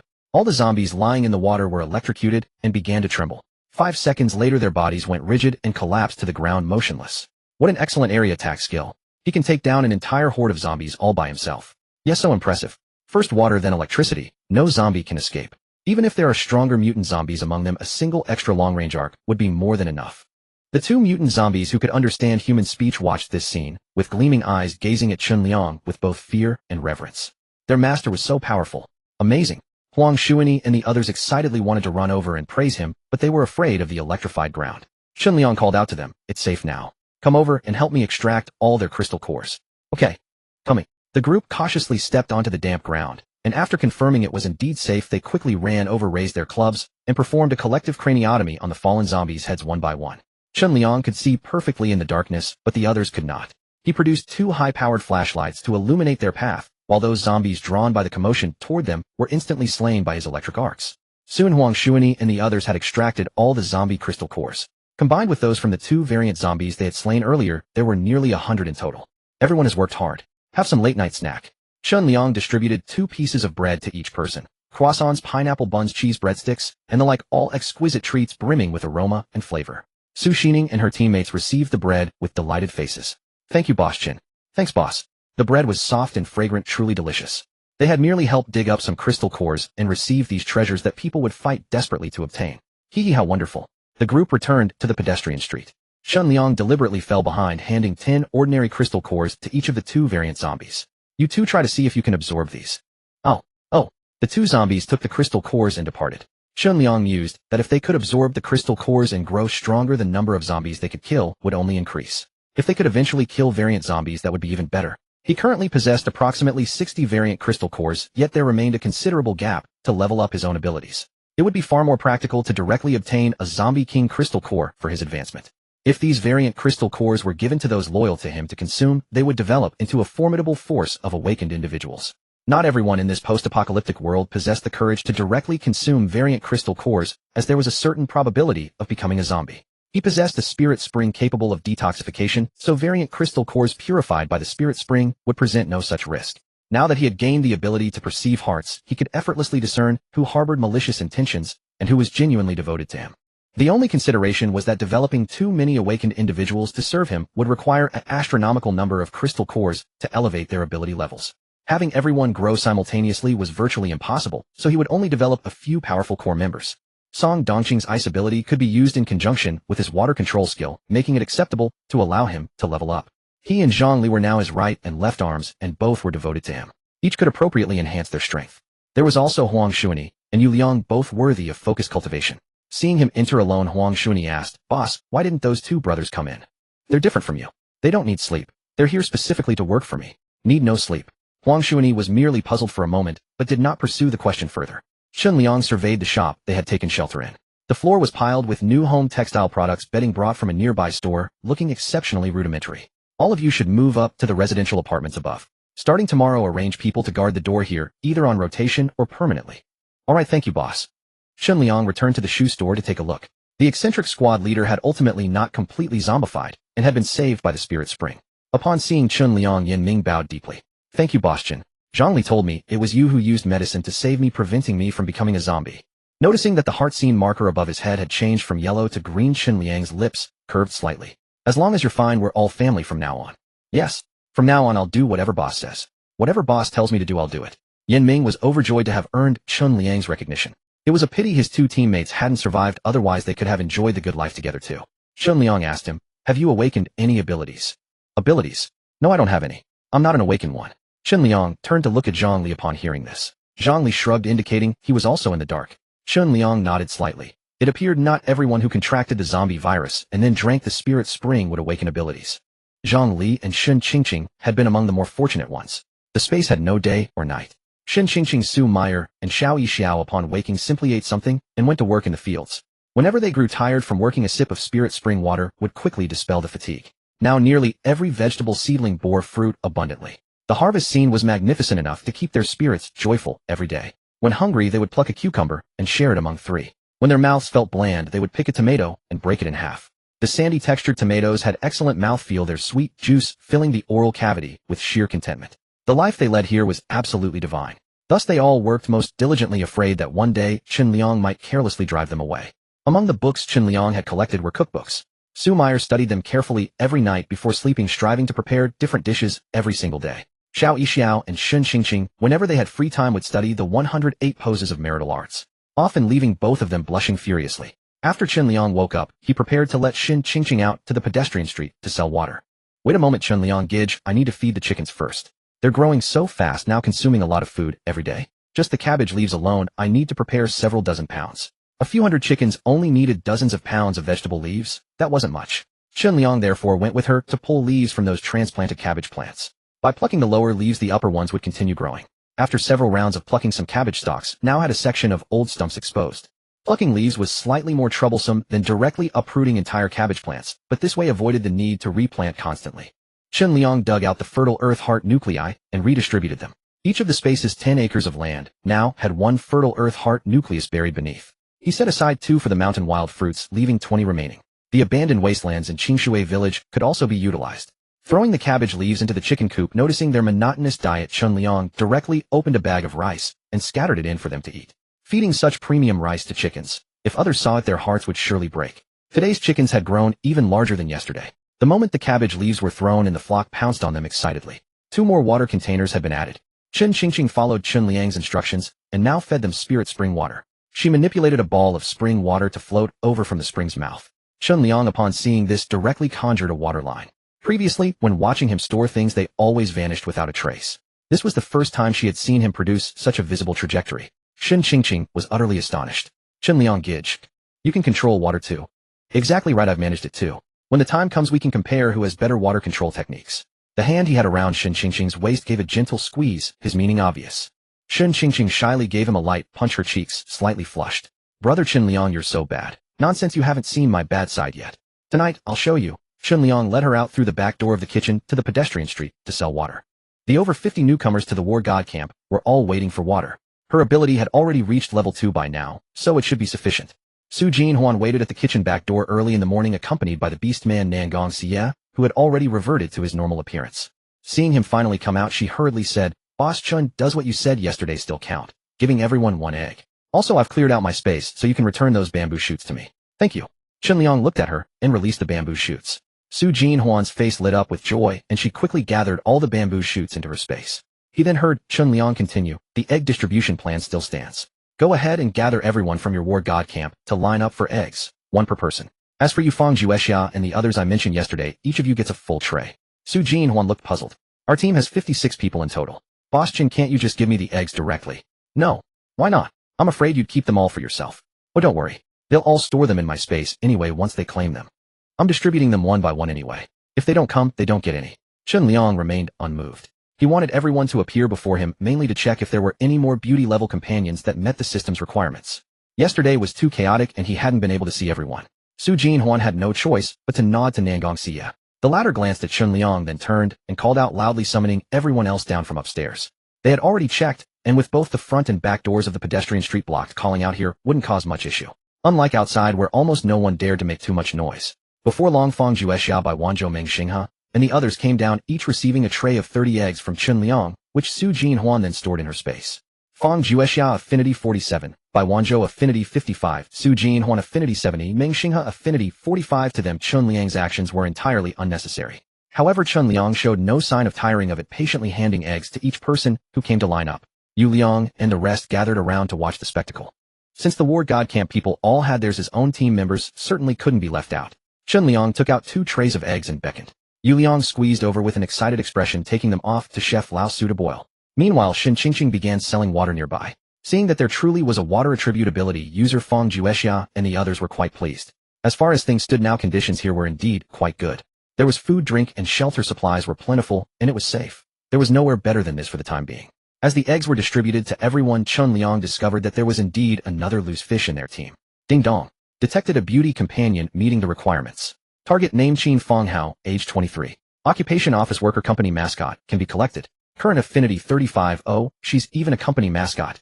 It was said that some company bosses specifically sought out employees whose birth charts aligned with theirs, claiming they could bring good fortune and skyrocketing performance to the company. Normally, they didn't need to do anything at work. Just showing up on time for shifts was enough, making them one of the most relaxed types of employees. After handing the eggs to the other party, Chun Liang quickly took them back. To her bewildered gaze, he exchanged them for an entire tray and handed it to her. Since fate has brought us together, I'm giving this whole tray to you. Really? Thank you, Boss Chin. Qin Fonghao happily accepted it, her round little face breaking into a joyful smile. This was a privilege reserved for Captain Fong and Dr. Bai and the others. She never expected to receive it too. Just as she was about to take it to Su Jin Huan, Chun Liang called out to her, "Wait a moment, I have something else for you." Chun Liang took out a bayberry. "Come taste this first. If you like it, I can give you more." What did he mean? Fong Juexia and the others standing nearby watched him with confusion. Earlier worried that the 3 bayberries Chun Liang had given them might have issues, they had asked the team member who purified water to cleanse them the night before. Then they had rewarded the teammates with the most severe injuries, each taking only a small bite, and they all said it was incredibly delicious. It wasn't just the kind of deliciousness from not having eaten fresh fruit for months, but something even better than any fruit they had ever tasted before. Seeing him take out bayberries again, everyone's mouths began to water uncontrollably. Qin Fonghao had barely contributed yesterday. She had no ability and no notable combat skills, always staying hidden at the back with those useless women and children. So in resource distribution, she rarely got anything good. Now seeing herself receiving such fresh fruit, it would be false to say she wasn't excited. One hand supporting the egg tray, the other receiving the bayberry, she bit into it gently. The refreshing sweet and sour flavor went straight to her soul, making her eyes instinctively squint. So delicious. Qin Fonghao, affinity 42, is it good? Chun Liang asked. Delicious. Want more? MHM. Chun Liang smiled and took out several more bayberries plus a self-heating hot pot box, 2 packs of instant noodles along with cucumbers, tomatoes. As he handed the items to her, he asked, "What's your name? What did you do at your company? What kind of company was it? How were the results?" Qin Fonghao's eyes sparkled as she answered while receiving the items. "My name is Qin Fonghao. I used to work at a logistics company. I don't know the exact performance figures, but the company was quite busy. However, our boss assigned me a relaxed position. Every day, I just played games, made tea, or bought milk tea, and ordered meals for colleagues." Watching Chun Liang keep handing her more and more things, Qin Fonghao's face turned red with excitement. She could barely hold it all. "Su. Sister Su, come help me hold this." Su Jin Huan hurried over and collected everything she had into her space in one go. Then she cast a complex glance at Chun Liang. Didn't he say yesterday that he wanted her to like him? How could he be setting his sights on Qin Fonghao today? Qin Fonghao, affinity 51. Ding dong. Qin Fonghao's affinity has exceeded 50. Congratulations, host, for obtaining a cold chain logistics company upgradable. Please select which world the company should be placed in, the real world or the apocalypse world. Chun Liang emerged from his spatial realm and loaded dozens of vegetable baskets onto his tricycle, heading to the fields. Meanwhile, Lin Jiaojiao had been up since dawn, busy working in the fields. Seeing the vegetables in the fields so lush and heavy with fruit, she had to check her phone to confirm only one night had passed, otherwise she would have sworn she had traveled 2 months into the future. Spotting Chun Liang approaching, she felt a slight bashfulness at the thought of the previous night. But noticing he didn't immediately cling to her as if nothing had happened, she quickly composed herself and asked openly, "Brother Liang, how did these vegetables grow so much overnight?" "They grew far too fast. A single okra plant bore over a dozen okra pods." She pinched the largest one. It was still tender and not fibrous at all. The corn stalks had already reached over 2 meters tall, each bearing 4 or 5 cobs. And the beans, they hung in neat rows like waterfalls laden with produce. As Chun Liang brought over the baskets, Lin Jiaojiao began picking beans. Hearing her question, Chun Liang continued clearing the irrigation ditch with his hoe and replied, "Sister-in-law, I told you before. These are all new varieties, of course they grow fast." Lin Jiaojiao thought for a moment and said, "Wait a minute. Didn't you say last time you used some special fertilizer? What exactly did you use? You can tell me now, right?" Chun Liang had previously said that once she became one of his close people who shared meals and sleep, he would tell her. They had eaten together and slept together last night. If that didn't count, she'd beat him to a pulp. A plump eel squirmed out of the excavated mud. Chun Liang let it writhe on the ground and walked over to the tricycle to grab a burlap sack. He then picked up a bottle of water and approached Lin Jiaojiao. "All right, I'll tell you, sister-in-law. It's this water. You drank it when you were digging bamboo shoots before, and I gave some to Xiaobao yesterday too. It can heal illnesses, relieve fatigue, and promote plant growth. Such versatile benefits." Lin Jiaojiao took the bottle, opened it, and smelled it. It did smell the same as before. "What kind of water is this? Why is it so effective?" It's just that effective. As for the reason, Chun Liang leaned closer, his gaze unconsciously drawn to her full breasts, fair and large. Sister-in-law, do you also want to know the specific ingredients? I can tell you that. It probably contains amino acids, minerals, calcium, iron, zinc, selenium, and perhaps alkaloids, flavonoids, polysaccharides, and... Sister-in-law, did you enjoy last night? Caught off guard by his sudden topic change, Lin Jiaojiao was stunned. Why did he suddenly pivot to that? I'm talking about the city gate tower, and you're talking about your hip bone. She quickly glanced around. Fortunately, his field was surrounded by wasteland with no one in sight. Hey, did you remember what I said to you yesterday? I remembered. Tell no one. Chun Liang leaned close to her ear and whispered, but I really want to know your feelings, sister-in-law. If anything felt uncomfortable, please tell me, and I'll definitely improve next time. You? Lin Jiaojiao gave him a playful glare. I'm done talking to you. She turned back to picking vegetables. Technically, it was time to top the pepper seedlings and prune the eggplant side branches. But these vegetables had grown so fast that they were already towering high before anyone could prune them. Seeing them produce abundantly, without any intervention, Lin Jiaojiao felt it might not be necessary to bother with those steps. With Chun Liang's fertilizer or nutrient solution, there was no need to worry about malnutrition. As for the sweet potato vines, they normally required turning at a certain growth stage. But when she lifted one section to inspect, the roots already forming sweet potatoes were visible underground. Harvesting soon, turning them over now, would only waste them. Let them grow wildly then. Watching her dive into the bean vines, Chun Liang glanced toward the other end, where thick corn stalks towered over a person's height. He mused, this spot would be perfect. He picked up the eel and tossed it into the burlap sack, then hung it up and continued digging the irrigation ditch. All the eels, loaches, and crayfish he dug up went into the sack. He tried storing a small loach directly in his storage room, but it was immediately spat back out. The space could not hold living creatures. Lin Jiaojiao certainly wouldn't dare take these home, and Su Mayer likely wouldn't know what to do with them either. He'd just hand them over to old Su later for processing. By noon, the diversion channel was complete. He led the fresh water directly into the lotus pond and added some spiritual spring water while he was at it. Now he could simply wait to harvest lotus roots. Lin Jiaojiao had picked nearly 10 baskets of vegetables and headed home for lunch. Chun Liang stored the produce in his spatial realm and plucked leaves from all the cabbages along the field edges. While Lin Jiaojiao was away, he also watered them. Then he took a chicken, a fish, and a large piece of beef and headed to the village chief's house. The village chief, whose surname was also Chun, was named Chun Guangming. His family and Chun Liang's traced kinship back 3 generations. The chief and his wife were having lunch. Seeing Chun Liang arrive with gifts, they immediately invited him to eat with them. Chun Liang politely declined, saying he had already eaten. I came to discuss something with you, village chief. Please go ahead with your meal, don't mind me. But when someone came specifically to discuss matters, how could the chief eat in peace? He finished his meal in a few bites and sat with Chun Liang under the eaves. Speak, what's on your mind? Chun Liang then explained that he wanted to contract the village's wasteland. He still had 20 fertile earth cores available for farming. His own family already had 5 mu of land, and the 1 mu currently under cultivation did not require the cores. That meant he needed to contract an additional 16 mu. Appreciating Chun Liang's thoughtfulness and being generous himself, the village chief readily agreed. The land was contracted at 1,000 yuan per mu for a 3-year term with a total rent of 4,800 yuan. However, formalities still needed to be completed. Not knowing the procedures himself, Chun Liang handed the village chief 4,000 yuan and asked him to handle all the paperwork and contracts. He understood the power of the fertile earth cores and spiritual spring. To avoid unnecessary complications, he would not plant a single vegetable in the wasteland until the contract was in hand. Chun Liang arrived at the bayberry forest on the mountain. While eating braised beef rice made by Su Mayer, he scrolled through Douyin. Searching for Big Bayberry King, he indeed found videos of people who had purchased Xingxian Fang's bayberries and filmed content with them. Some filmed food videos, others filmed provocative content, some compared the bayberries to table tennis balls for size, and one was begging for business cooperation. All the others were local, but the one seeking cooperation was from out of town. He clicked on their profile and saw the IP address indicated Guangzhou or Shenzhen. They were in the fruit business, operating under the name Fruit King. He happened to be planning a trip to the south soon anyway. Chun Liang followed the account and sent them a private message. I am the Bayberry King supplier. The notification displayed an unread message. They must be busy. He glanced at the logistics tracking. The alligator gar had arrived.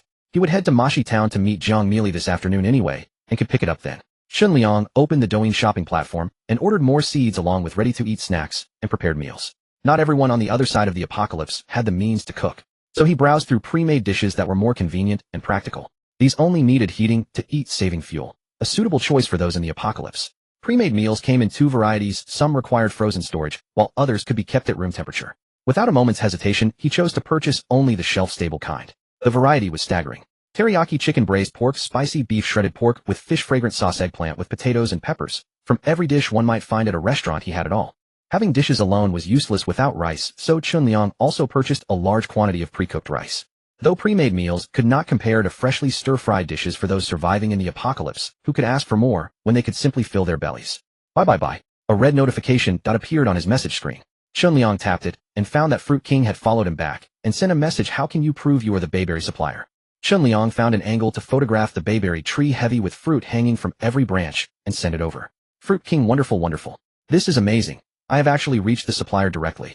Boss Chen, did you know these bayberries came from a lucky draw in that streamer's live broadcast room? One of my company's assistants won them in a prize bag. I tasted too, and thought they were truly delicious. Moreover, it took 3 days for them to arrive from shipping, yet the bayberries remained in impeccable condition. That is when I decided to pursue a collaboration. I approached that streamer and asked him to act as an intermediary, but that fellow, puffing himself up because he had a few followers, demanded an exorbitant brokerage fee. Could I possibly indulge him? I took that very brokerage fee and used it to boost my videos with paid promotion. Who would have guessed I would actually find you? Fruit King: this is excellent news, Boss Chen. When can we meet? I want to buy your bayberries. I work in fruit wholesale and my demand is enormous. Chun Liang: it is possible. I can sell my bayberries to you, but may I ask, do you or anyone you know have lychee orchards at home? Fruit King: of course we do. Almost every household here has a lychee orchard. Why do you wish to buy lychees? It is not yet the lychee season, you will have to wait a while. Chun Liang: no matter. I only want unripe lychees. Under Chun Liang's explanation, Fruit King agreed to help him lease several acres of lychee orchard provided that he purchased several thousand gene of bayberries from Chun Liang. However, upon hearing that the bayberries cost 60 yuan per gene, the quantity he wanted to purchase shrank dramatically. Fruit King: then let us start with 500 gene. Chun Liang smiled. Very well. Handling several thousand gene at once would have overwhelmed him anyway. A few hundred gene was quite manageable. He finished picking the bayberries from the tree, watered them with some spiritual spring water, and buried another fertile earth core within the bayberry grove. He went to check the cherry trees. All the cherries had turned red. He picked one and savoringly tasted it. The flavor and texture of the cherry resembled a woman's sweet, fragrant lips. After finishing the cherries, he moved on to the loquats and finally came to the peach tree.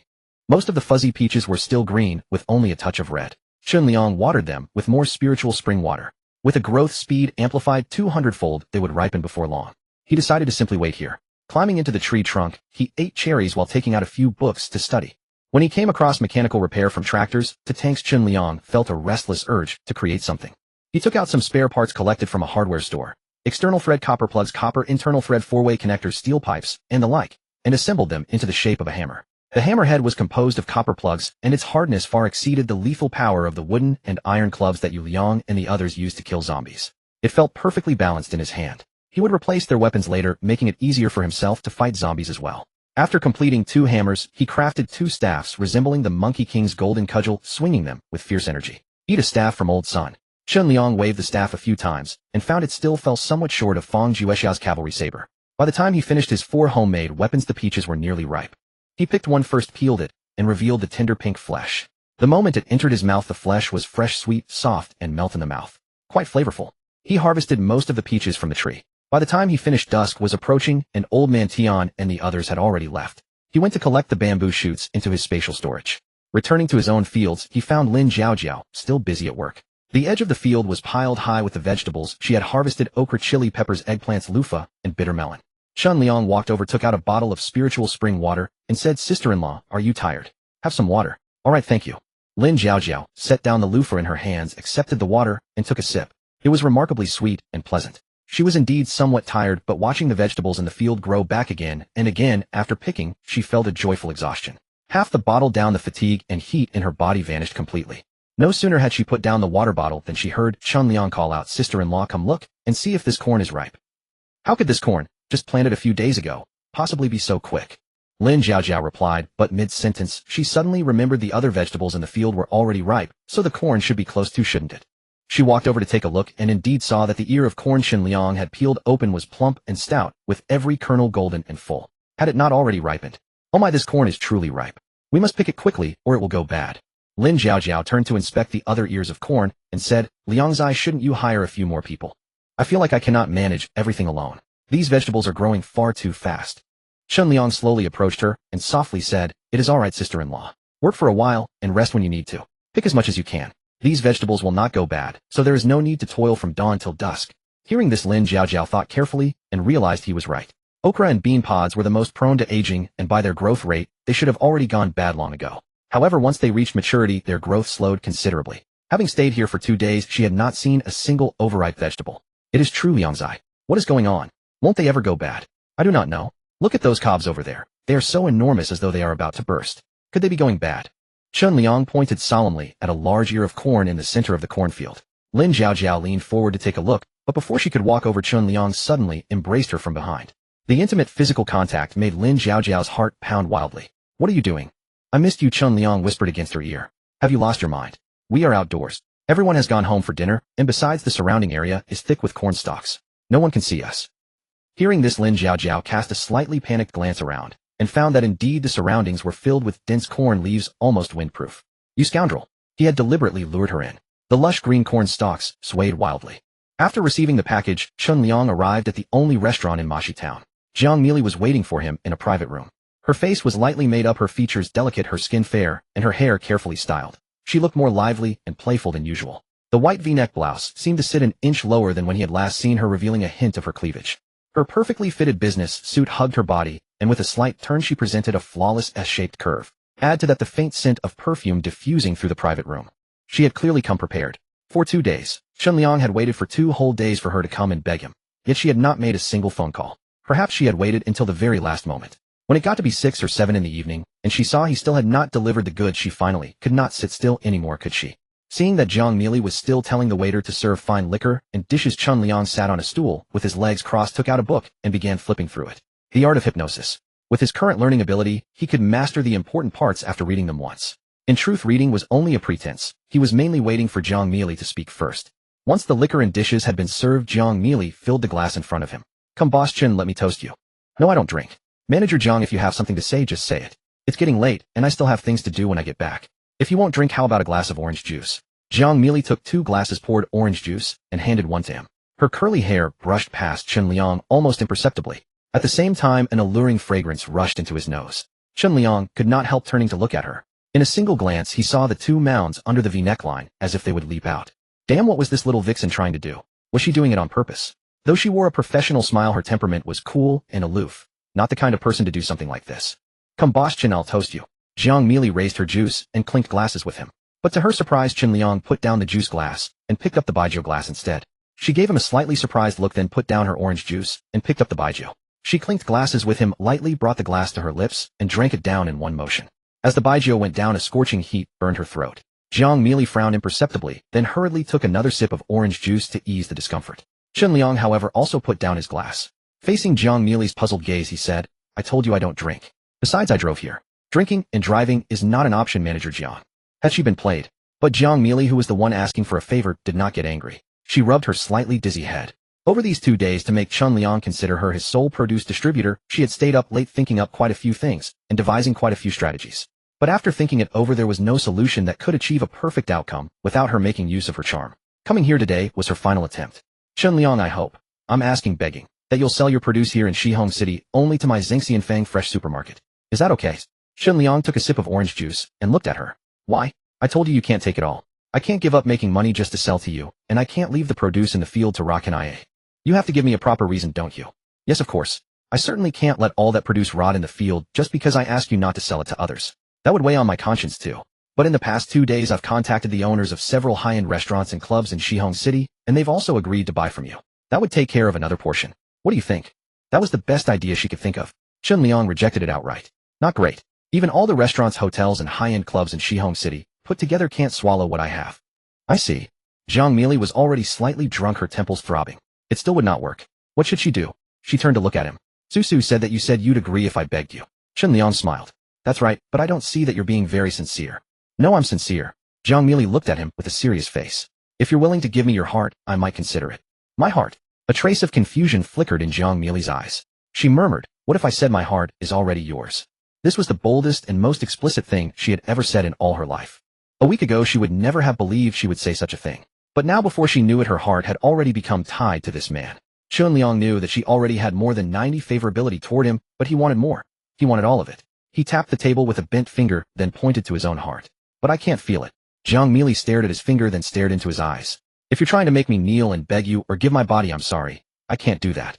Chun Liang looked back at her and shook his head gently. No, you don't have to kneel and beg me. As long as your heart truly belongs to me, I can agree to whatever you ask. Whatever you want, I can give it to you.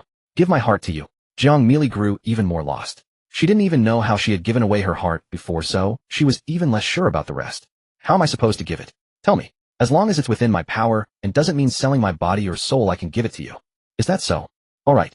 Chen Liang had her sit back properly in the chair. He took a gold necklace with a pendant from his pocket and began swinging it in front of Jiang Meili in a steady rhythm. Look at this necklace. You feel very relaxed now. Your eyelids are getting heavier and heavier. Starting from the top of your head, slowly relax your body. Relax your forehead, relax your eyes, then your shoulders and neck. Finally down to each toe. Jiang Meili slowly closed her eyes. Her delicate features made her look like a sleeping beauty. Now empty all other thoughts from your mind. From now on, the only thing in your mind is me. Your whole heart and soul belong to me. When I count to 3, your heart will belong entirely to me. 1, 2, 3. After you hear the snap, you will wake up. Chen Liang put the necklace away. He was not sure if this method would really work. A woman in Jiang Meili's position could not possibly give her body to a man as easily as the women from that apocalypse world had. So he did not hold out much hope for that final bit of favorability.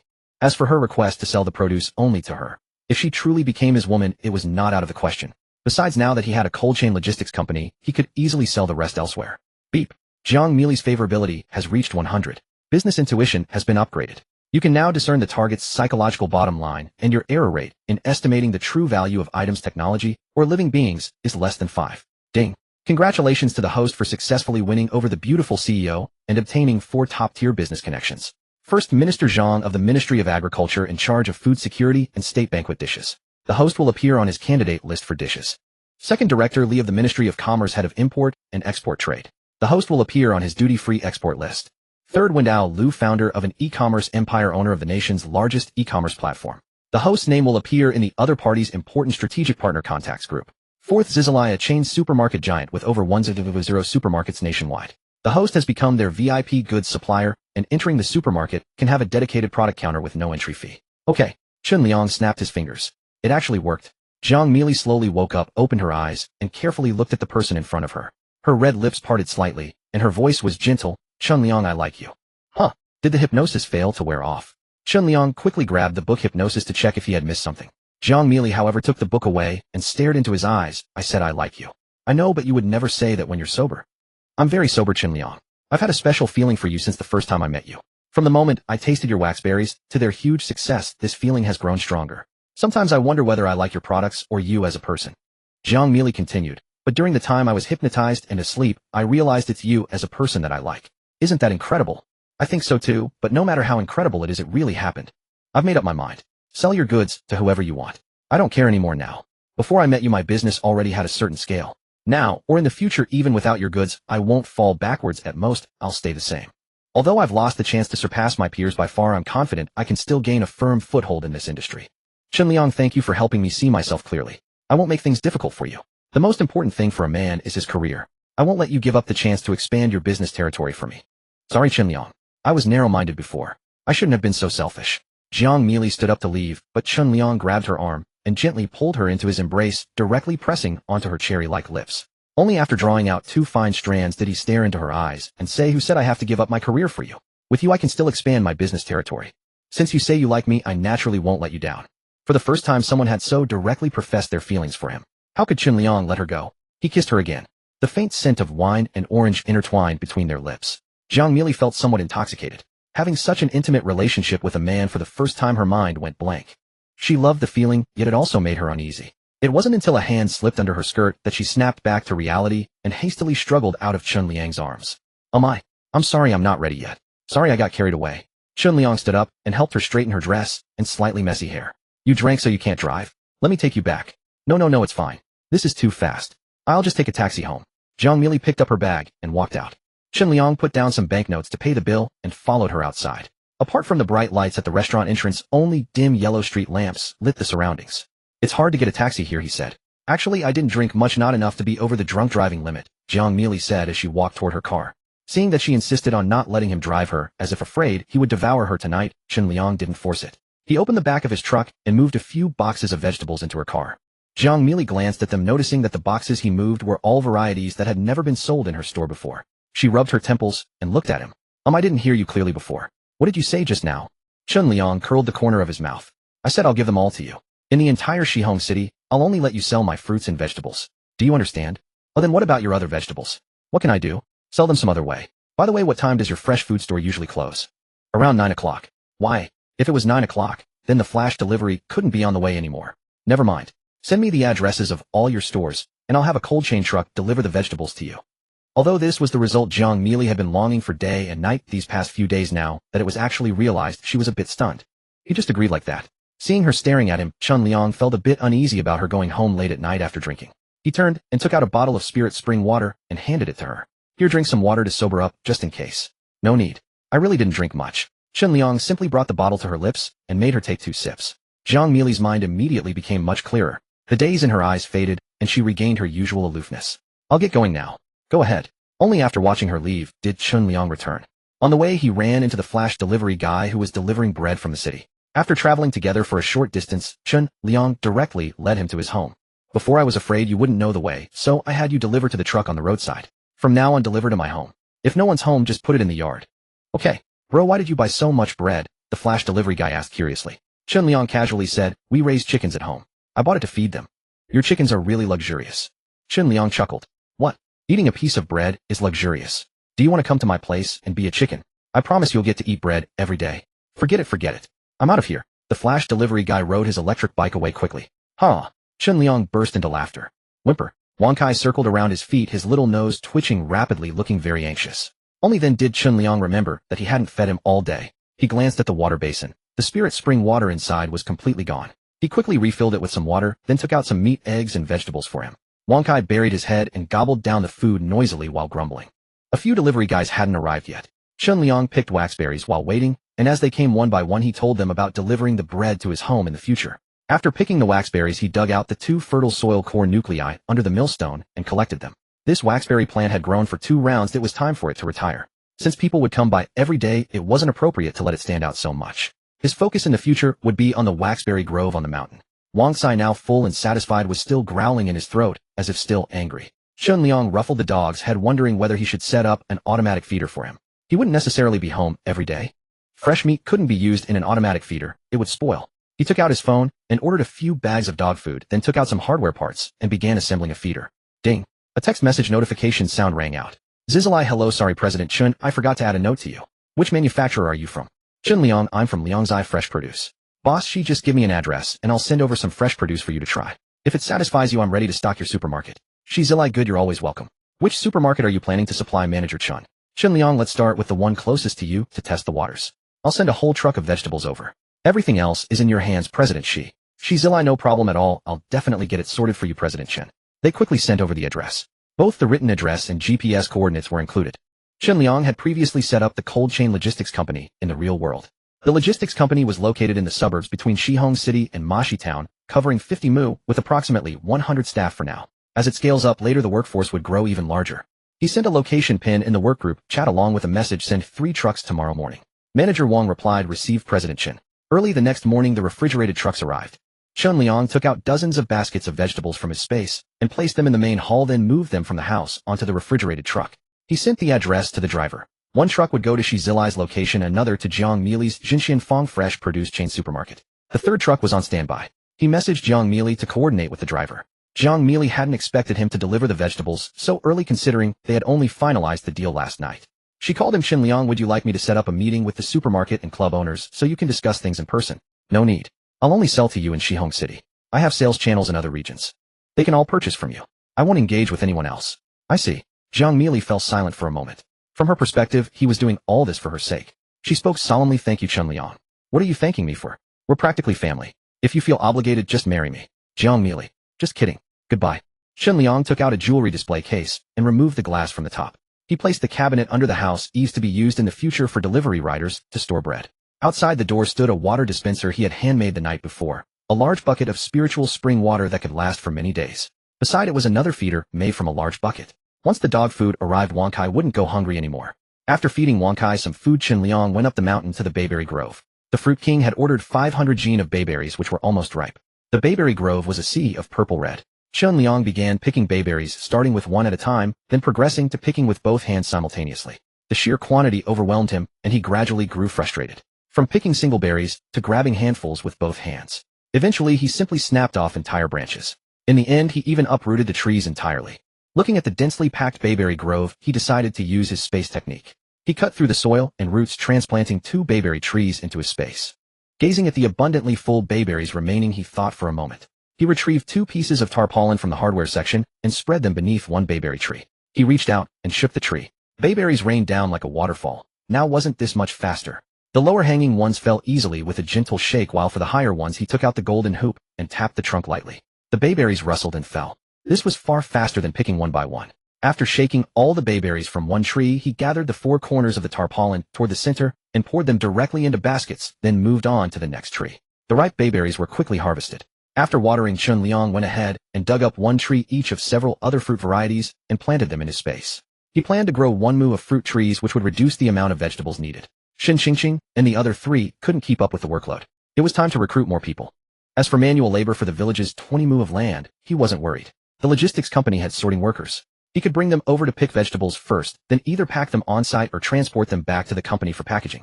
This meant everyone would essentially be working 2 jobs, and correspondingly wages would double. Surely no one would complain about earning more money, right? Vegetables watered with spiritual spring water would have a life frequency regulation mechanism. They would grow rapidly during the maturity period, and once mature, they wouldn't age as quickly. They could then assess supermarket sales and pick as needed. There would be no situation requiring urgent harvesting once crops ripened. He returned home and moved the bayberries out of the interior space, loaded them onto vehicles, and shipped them to the Fruit King in Guangzhou and Shenzhen. Afterward, Chun Liang entered the house and went into his space for a meal. Su Meyer had prepared a table of dishes: stir-fried pork with green peppers, chive, and egg-cold, mixed eggplant, hand-torn cabbage, blistered green peppers, and boiled beef with chili oil. All the dishes were exquisite in color, aroma, and taste. Wow, Teacher Su has really improved her cooking lately. If I eat such delicious meals every day, I'll gain weight before long. Chun Liang didn't hold back his praise. You're exaggerating. Su Meyer sat beside him with her rice bowl. She was wearing a sleeveless floral blouse today, her figure perfectly on display. Amid global turmoil, one desired to tear open the facade of peace and control the world, preferring instead to seize global opportunities and deeply understand the social situation. Su Meyer, unaware that Chun Liang was observing the global turmoil situation from her presence, casually said, "Just copying and improvising. I learned all this from your books. Good, keep it up." As he said this, Chun Liang extended one foot, slowly sliding it up along her calf. Su Meyer's entire body trembled. She glanced at him, then continued eating as if nothing had happened, slowly opening her legs. Chun Liang raised an eyebrow. She was quite perceptive. Beside him, Shin Qingqing was completely oblivious to his little movements, cheerfully saying, "Chun Liang ji Shinda Ing has grown bigger. I wonder if it's growing faster than those little roosters. Today I saw some chickens flapping their wings and almost flying out. Is that so?" Chun Liang took a bite of beef and glanced down at Shunda Ing circling at their feet. He had bought an extra dog to watch over the chickens, but now the chickens had grown, while the puppy hadn't grown as fast. He needed to find another solution.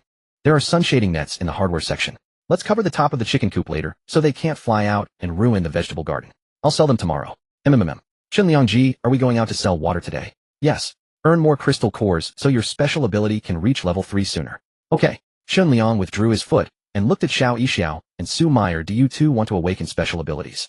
I want a Chun Liang ji, said Xiao Yixiao. Among the three of them, Shin Qingqing had special abilities, and Su Meyer could cook. Only she seemed like a good-for-nothing with no skills. If she could awaken special abilities, that would be wonderful. But Su Meyer didn't think so. She said, "I heard that using mutant crystal cores doesn't guarantee 100 awakening of special abilities. There's also a chance of becoming a zombie." Probably. So do you want to use one? I'll pass. At her age, she lacked the fearless courage of the young ones like Xiao Yixiao. Since she wasn't willing, Chun Liang didn't push. Even if she awakened special abilities, she would only be a level 1 ability user. After all, he had no plans to allocate resources to them for now. After the meal, Chun Liang took out several mutant crystal cores and let Xiao Yixiao choose from. Xiao Yixiao examined it carefully and picked a green one. Chun Liang had her fetch a rice bowl, added some spirit spring water, and dropped the crystal core inside. We'll use it tonight. All right. Xiao Yixiao carried the bowl and placed it on the refrigerator with great care. Her eyes sparkled with eager anticipation. She wondered what kind of ability she would awaken. If only it were a speed-type ability, then she could harvest more vegetables for Chun Liang. Together, they built a shed over the chicken coop to prevent the birds from escaping, and Chun Liang took Shin Qingqing out to sell water. Fang Juexia and the others brought containers to buy water, while Old Su carried a large bowl. His face was covered in a thick beard, and when he smiled it resembled an old chrysanthemum. "Boss Chin, I fried those eels you brought. I made them at noon, and everyone loved them, so I saved you a big bowl." "Thanks." Chun Liang accepted it, and picked up a piece to taste. The eel was crispy on the outside, quite different from how they prepared it at Li Deqian's house that day. But it was just as delicious. Yu Liang approached with a flushed, pleased face, seeking favor. "Boss, these big eels have thick, succulent meat, really nourishing." Chun Liang smiled. "Is that so? Then next time I'll catch more specifically for your health." Yu Liang's belly shook as he laughed. "Then let me thank you in advance, boss." "Haha, boss is so good to me. Don't worry, from now on this fat body is all for you." Chun Liang looked at his still sagging belly without comment, then retrieved from his space several forged hammers and golden staffs he had assembled. Old Song Zhongli, pick a weapon you like. Zhongli and the others gathered around to look. Wow, they're all assembled with screws. Look at these plugs, they're pure brass. One hit to a zombie's head, and it would shatter. Huang Xuanyi already had a mutated bone blade, so he didn't need one. Song Dongqing and Zhongli each selected a hammer, turning them over in their hands. These are far better than those iron bars. Right, they're very handy. The two swung the hammers as if striking zombies, beaming with delight, and unable to put them down. They chose the hammers, so Yu Liang grabbed a golden staff and practiced wielding it like the Monkey King. Unfortunately, he couldn't really handle it in his current flabby state. It would come once he got his fat back. Shen Liang gave Song Dongqing and Zhongli 10 mutated crystal cores each. Absorb these tonight to advance your abilities to level 2. Both accepted the cores with amazed expressions. Understood, thank you, boss. Noticing Yu Liang's longing gaze, Chun Liang handed him a large pile of food, both raw and cooked. Yu Liang hurriedly thanked him and cheerfully directed his men to carry everything to his quarters.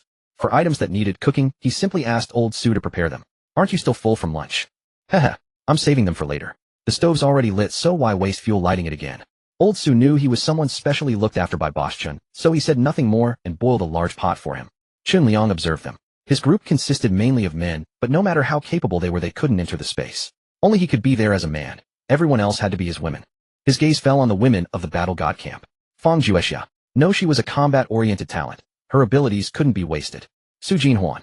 After her favorability reached 70, his spatial slash had already advanced to the point where it could tear open a spatial rift with a 7-meter radius. But she served as the mobile warehouse for the battle god camp with most of their essential supplies stored through her, making her unsuitable as well. Chen Liang turned his attention elsewhere. Meng Xinghe by Wanzhou and the mascot Qin Fanghao. Those three would work. He stepped toward Meng Xinghe. She was tall and slender, well over 172 meters, wearing a nude-colored dress that reached her ankles today, accentuating her already impressive height. She wore a Chanel-style jacket over it, giving her an air that set her apart. As a major celebrity, she was naturally more beautiful than ordinary people, with a more striking presence, though her figure was much thinner than average. Perhaps because of her acting background, she was too thin. Her collarbones were so prominent, they could have held fish. Right now she was touching up her makeup with a small mirror. When she saw Chun Liang approaching, Meng Xinghe's heart raced, and she hastily put away her mirror to greet him. Boss Chun. Earlier, when Chun Liang had specifically called her name, she had already suspected something. She knew her beauty ranked among the top in the battle god camp's dozens of women, so it was only natural that he would be interested in her. Chun Liang's strength was undeniable, so even knowing he might have designs on her, the ambition-driven Meng Xinghe felt little resistance. If Fang Juexiao weren't straight, she might have already surrendered herself long ago. Chun Liang asked her, "Are you getting used to staying here?" "It's okay, but all the water has to be purchased. It's not as convenient as when we lived near the artificial lake." Chun Liang fell silent for a moment. Noticing his expression, Meng Xinghe quickly added, "But having so much good food here is pretty nice. Everyone has their own advantages, I suppose. Would you like to go somewhere with easier access to water with hot showers?" Chun Liang coaxed gently. "Hot showers?" Meng Xinghe's eyes widened, sparkling like a galaxy. She blinked, her long curled lashes fluttering like butterfly wings. "Boss Chun, don't kid me. Where would such a place even exist now? Haven't you run out of water and power here too? If you don't believe me, I can take you to see. Come on." "Really?" Meng Xinghe followed him skeptically toward the shoe store, then turned to call out to Fang Juexia and the others, "Captain Fang, do you want to come take a look too? Boss Chun says there's hot water for bathing here." Upon hearing about hot water available for bathing, Fang Juexia and the others instinctively approached Chun Liang. "Is that true, Boss Chun? Are there really such places left now?" "Of course it's true, why would I lie to you? Can we go too then? Even the strongest women would feel uncomfortable after going without showers for so long. Who would turn down an opportunity like this?" Seeing their eager, hopeful expressions, Chun Liang smiled and said, "It's possible, but only Meng Xinghe, Qin Fanghao, and Bai Wanzhou can enter now. The rest of you will have to wait." The three followed him through the kitchen's back door, full of anticipation. Chun Liang closed the door and greeted them. "Come, there are canned goods here. Each of you can have one bottle and eat as much as you like." As he spoke, he handed each of the three a bottle. Bai Wanzhou, Qin Fanghao, and Meng Xinghe all received them with joyful expressions. "Thank you, Boss Chun." Meng Xinghe twisted the lid off the can with force. Before the apocalypse, she might not have managed it, but after in extreme circumstances they'd pried open zombie skulls. She brought the can to her lips and took a sip of the syrup. Wow, how sweet. She then pinched out a segment of orange with her fingers and ate it directly. The smooth, sweet texture was absolutely delicious. Chun Liang fetched several plates and washed a dish of cherries, loquats, and bayberries, placing them on the table. The three girls' eyes widened. So much fruit. And so fresh. "Boss Chun, where did you get all this delicious food?" Chun Liang's eyes curved into a smile. "Eat up." "Thank you, Boss Chun." All three picked up a piece and began eating. Truly delicious. How I wish we could have this every day. Ding. Meng Xinghe's favorability has exceeded 50. Congratulations, host, on acquiring the spatial leap ability. The power to manipulate your own spatial position and complete spatial jumps. Upgradable, current jump distance 100 meters. Each jump requires visual positioning or memory coordinates. This skill Chen Liang was very familiar with. He could appear anywhere within his own space, which was essentially the same as spatial jumping. But this new spatial leap was far superior. It could be used anywhere in the outside world. It was truly an indispensable skill for daily life travel and emergency escapes. Looking at Meng Xinghe with eager anticipation, he knew that the higher her favorability toward him, the farther he could leap through space. Noticing her gaze, Meng Xinghe shyly lowered her hand from the pile of things she had been collecting. Boss Chen, didn't you say there was hot water for bathing here? Where is it? There. Chen Liang pointed toward the bathroom and handed her 3 sets of clothes. Go on and wash up. These are all brand new. Take them and change.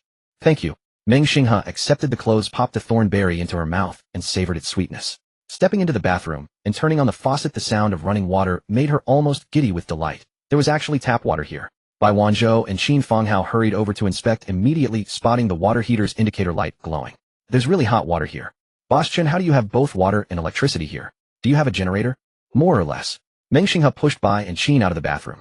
You two wait outside first. I'll shower, then it'll be your turn. Why don't you check out what's at the entrance? There are some good things there, Chen Liang said, pointing toward the villa's front door. What good things?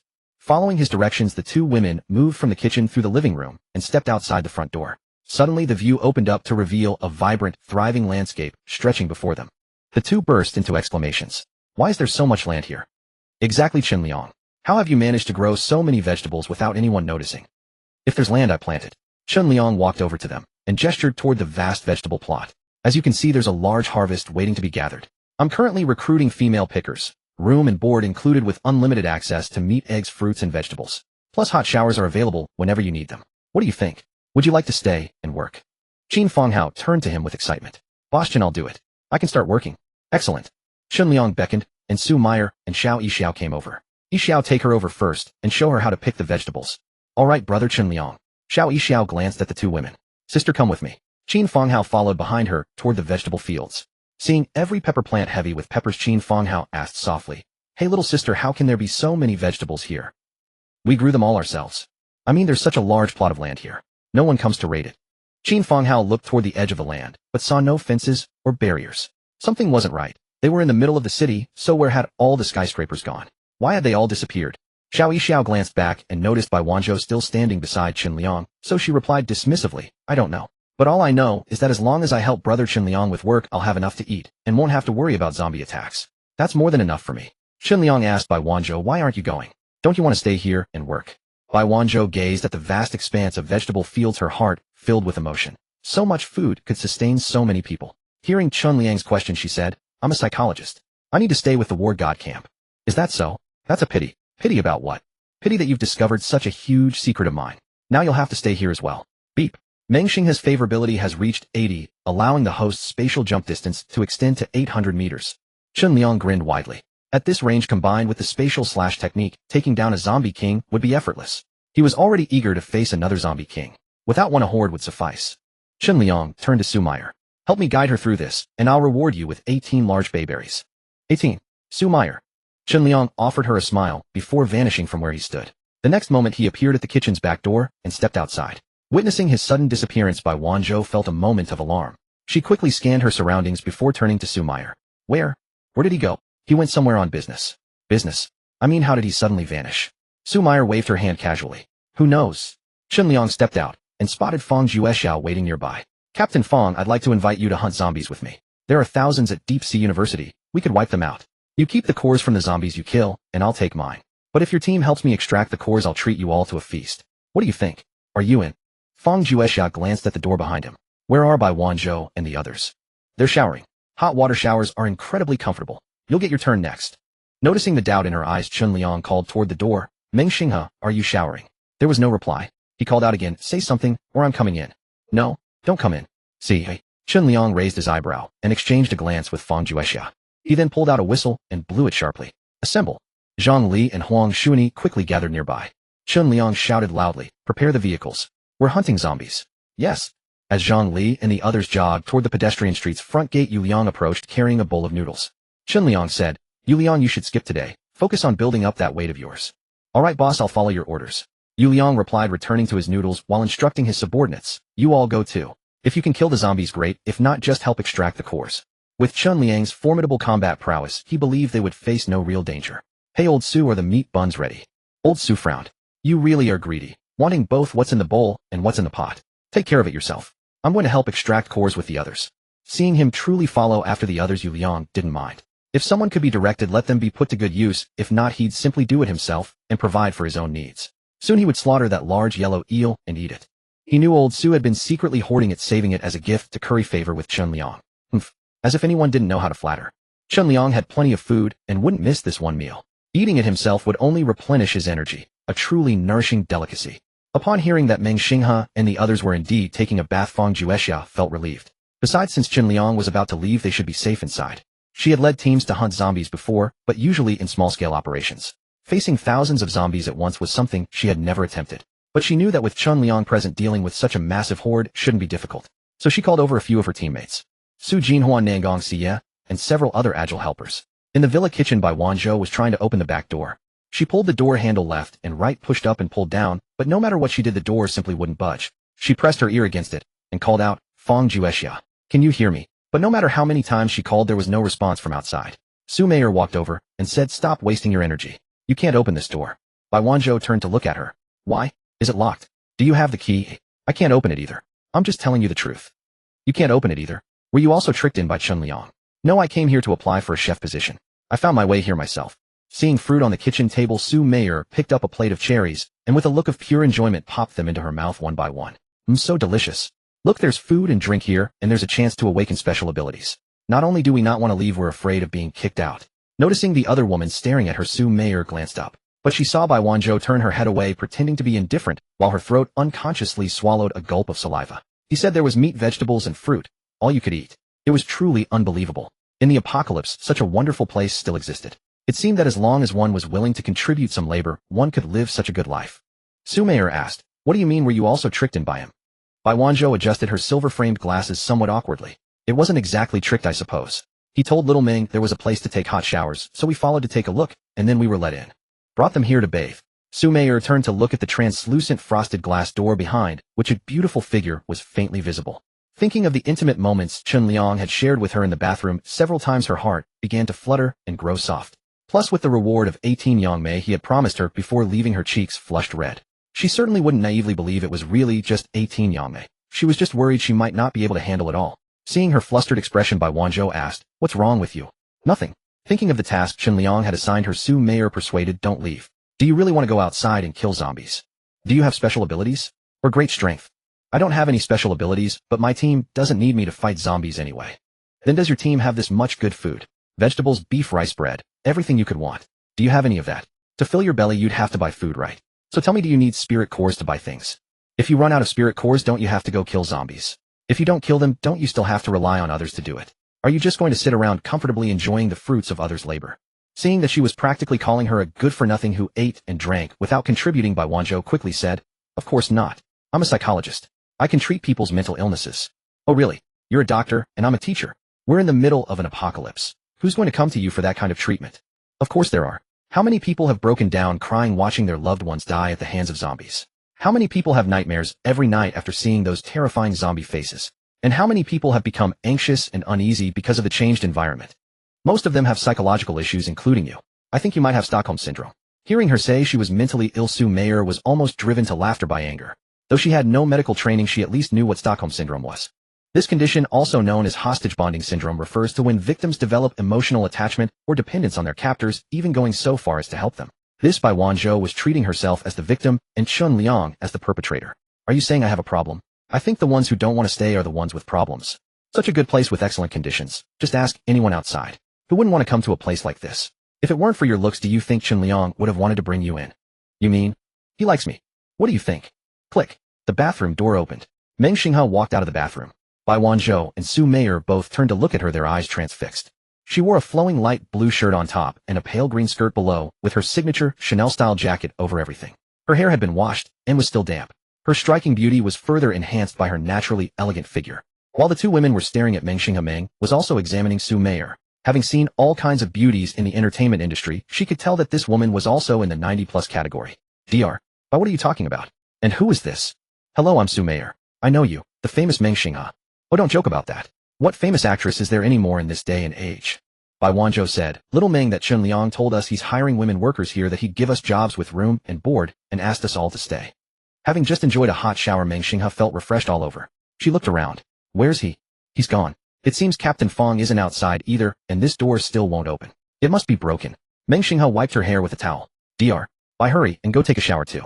The hot water feels amazing. Where's Qin Fonghao? I know where she is. Come, let me take you to her. Su Meier led Meng Xinghe toward the villa's entrance. Since Chun Liang brought you here, just settle in and stay. There's endless good food here, and it's very safe. From now on we just need to pick vegetables and cook. Seeing the vast farmland spread out before her, Meng Xinghe rubbed her eyes in astonishment.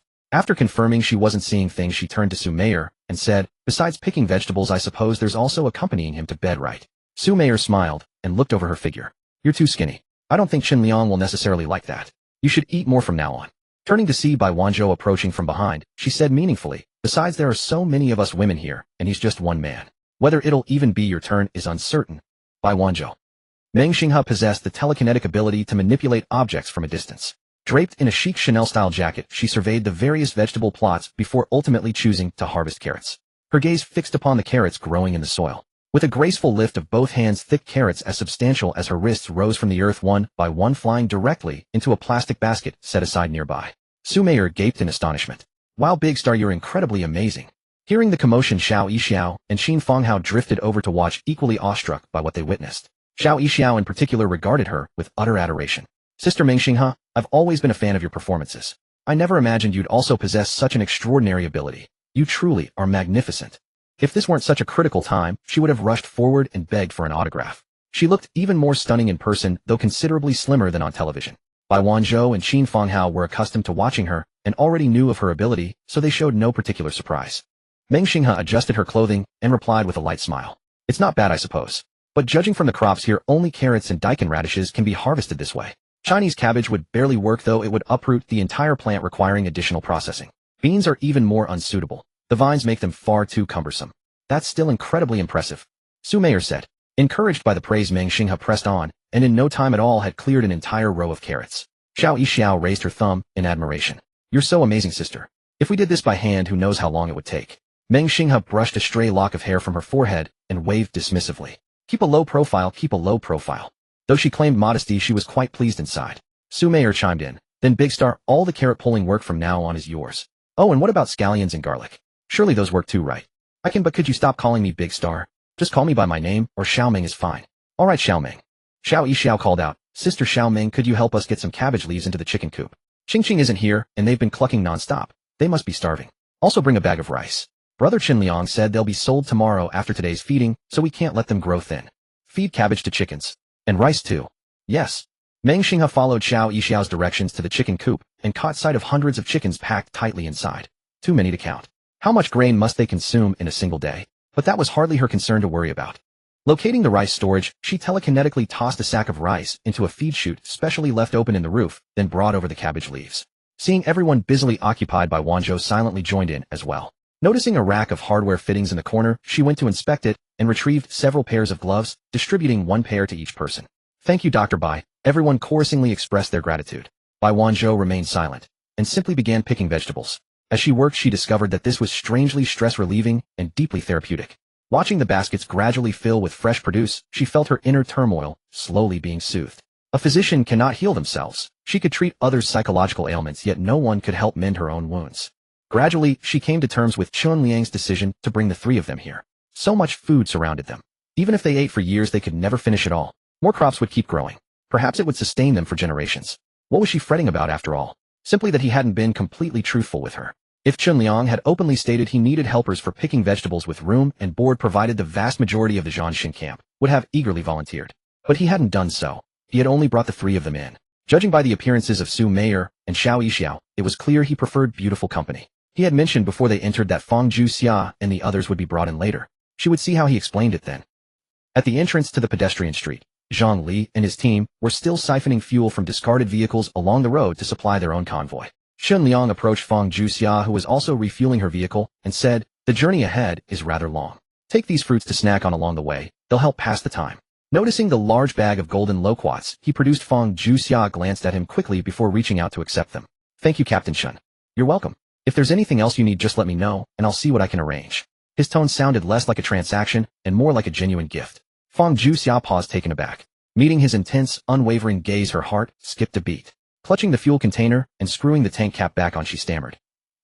I should go share these with the girls. They haven't had fruit in such a long time. She hurried back to her vehicle as if fleeing the scene. How embarrassing. Seeing so many loquats brought her companions erupted in delight. Sister, why is Boss Chin being so generous to us? Exactly. It seems he hasn't asked for any spirit stones from us. How strange. I've never encountered a boss this generous. Anyone else with goods this good would demand dozens of spirit stones. Right? They'd probably add other conditions on top. No act of kindness comes without ulterior motives. Nan Gong Shiyu coldly poured a bucket of reality over the mood from the sidelines. Fong Juxia. Su Jinhuan. Everyone wordlessly took a loquat, peeled it, and began eating. An incomparable sweetness bloomed on their tongues and melted into their hearts. Su Jinhuan's affection 75 Fong, Juxia's affection 53 beep. Fong Juxia's affection has exceeded 50. Congratulations, host, on obtaining combat arts mastery. Chun Liang's lips curved into a faint smile. Get in the vehicle. Let's move out. Shanghai University viewed through the iron bars of the perimeter wall. Last time Chun Liang and his team had lured the zombies roaming the campus together using bait. Now a large number remained clustered on the sports field. Zhang Li and Song Dongqing exchanged glances. During their previous visit, the three of them hadn't dared to confront the zombie horde head-on. This time Chun Liang's abilities seemed greatly strengthened, and they had brought Zhan Shun Fong Juxia along. With her wielding that great sword and cutting down enemies by the dozen, a combined effort might actually succeed in eliminating the entire horde. Seeing so many zombies inside, Fong Juxia instructed Su Jinhuan to take out the detonators and explosives. The surface of the explosives looked rough, clearly homemade. Noticing the surprised looks on the men's faces, Su Jinhuan said proudly, all of this explosive was personally mixed by our sister Xia. Pretty impressive, right? Zhang Li and the others gave enthusiastic thumbs-ups. Impressive, truly impressive. Meanwhile, the members of Huang Shuni's team turned their attention to Chun Liang. Only their squad currently knew about Chun Liang's new trump card. Sensing their gaze, Chun Liang met their eyes briefly before turning to Fong Juxia. Since you have explosives, shall you take the first strike, and I'll follow up. Fong Juxia secured the detonators at her waist and held the explosives against her chest, surveying the zombie cluster beyond the fence. I can't use explosives right now. There are too few zombies nearby, and without Meng Xinghai here, I can't throw the detonators far enough. Unless they all converge in one spot, we won't maximize their effect. You take the first strike. As she spoke, she had Su Jinhuan retrieve her great sword as well. Chun Liang raised an eyebrow and smiled faintly. Then I won't hold back. Chun Liang closed his eyes and focused his senses for a moment, then led the group toward the rear of the campus. Almost every university had an artificial lake, and this one was somewhat smaller than the one Fong Juexia and the others had stayed by earlier. However, its water volume was just about enough to drench the ground and conduct electricity. Chun Liang told the others to stand on higher ground while he faced the artificial lake, his hands rising and falling slightly. The surrounding moisture gradually grew dense. Su Jinhuan and the others cried out in surprise, why does this look so much like the water vapor the zombie king conjured before? Everyone panicked and whipped their heads around only to spot a water vortex gradually taking shape in the small artificial lake not far away. The War God camp members exclaimed, Captain, has another zombie king come? Fong Juexia stared at the water vortex with knitted brows, remaining silent. Song Dongqing and the others couldn't help but look panicked as well. Seeing everyone frightened, Huang Shuni spoke up, don't panic everyone. It's not a zombie king. That was Boss Chen's doing. The crowd, what? Chun Liang. Everyone looked at Chun Liang ahead with astonishment, only to see his clothes stirring without any wind. As his hands moved, the wind grew stronger. Looking again at the water vortex, its scale was also gradually expanding. Fong Juexia was astonished. He could create a water vortex. He could open spatial rifts, so he should possess spatial abilities, but he could also create a water vortex. Could he also be a water element ability user? No, this should be related to the crystal core from the water element zombie king last time. As for low-ranked ability users dying from their bodies exploding after using a zombie king's crystal core, she couldn't help but recall what Chun Liang had said last time about his vegetables being able to heal injuries. That explained everything. As the water vortex expanded, the artificial lake's water level dropped rapidly. The crowd could only watch as the water vortex swept toward the zombie horde. Captain, is he going to fling those zombies into the sky and let them fall to their deaths? With this many zombies, the vortex probably can't lift them, right? Fong Juexia told Su Jinhuan to put away the bombs. Once what, they wouldn't explode. The crowd stared intently at the sports ground, watching the water vortex begin to spin around the zombie horde. A small number of zombies were indeed sucked in, but it seemed more like it was pulling them together into a tighter mass. A torrential downpour began to pour, and the zombie horde, unable to keep its footing, started swaying and staggering. Some zombies let out furious roars from time to time. After circling once, the swirling water serpent reached the center of the zombie horde and suddenly lost its momentum, crashing downward. Though the massive column of water slapped some zombies flat, the vast majority nearby were not seriously harmed. They quickly scrambled back up. Hey, what do you think Boss Chin is doing? Giving the zombies a bath? No idea. It looks like he's using the water flow to blast the zombies, but they're not human, so a blast like that doesn't seem to do much to them. It looked impressive at first, but that's it. Seeing that they didn't think much of Chun Liang's water vortex, Huang Shuni glanced at them, without speaking, his eyes fixed tightly on the zombie horde. He knew the real show was about to begin. Sure enough, as Chun Liang changed his hand, gestures of blinding light suddenly descended from the sky. Boom. A tremendous clap of thunder exploded in everyone's ears, deafeningly loud. The lightning bolt slammed directly into the center of the zombie horde. It blasted apart with a boom. Countless severed arms and broken limbs were blasted into the air. Some zombies were thrown back by the shockwave. A powerful current quickly conducted through the ground into the zombies, sending them into a trembling rave mode. Some zombies could no longer make a sound, while others still managed to let out piercing shrieks. What are they doing? Looks like they're being electrocuted. Haha, what bad luck. They get drenched and then electrocuted right after. All the debuffs stacked, they're doomed. Sure enough, soon after, the zombies in vibration mode all switched to silent mode and fell still. As the high-intensity current coursed through them, wisps of black smoke rose from their bodies. When the black smoke drifted away, everyone saw a ground covered in fallen zombie corpses. Only a few zombies that had been blasted far away or hadn't been soaked by the rain were still moving. This scene stunned Fang Juexia's team and Song Dongqing's group alike. What kind of move was that? Was this really Chun Liang's doing? Fang Juexia dug a finger into her ringing ear and walked over to Chun Liang in disbelief. Chun Liang, you know lightning summoning. Chun Liang also dug at his ear and grinned. Sorry, I used a bit too much force. Did I scare you?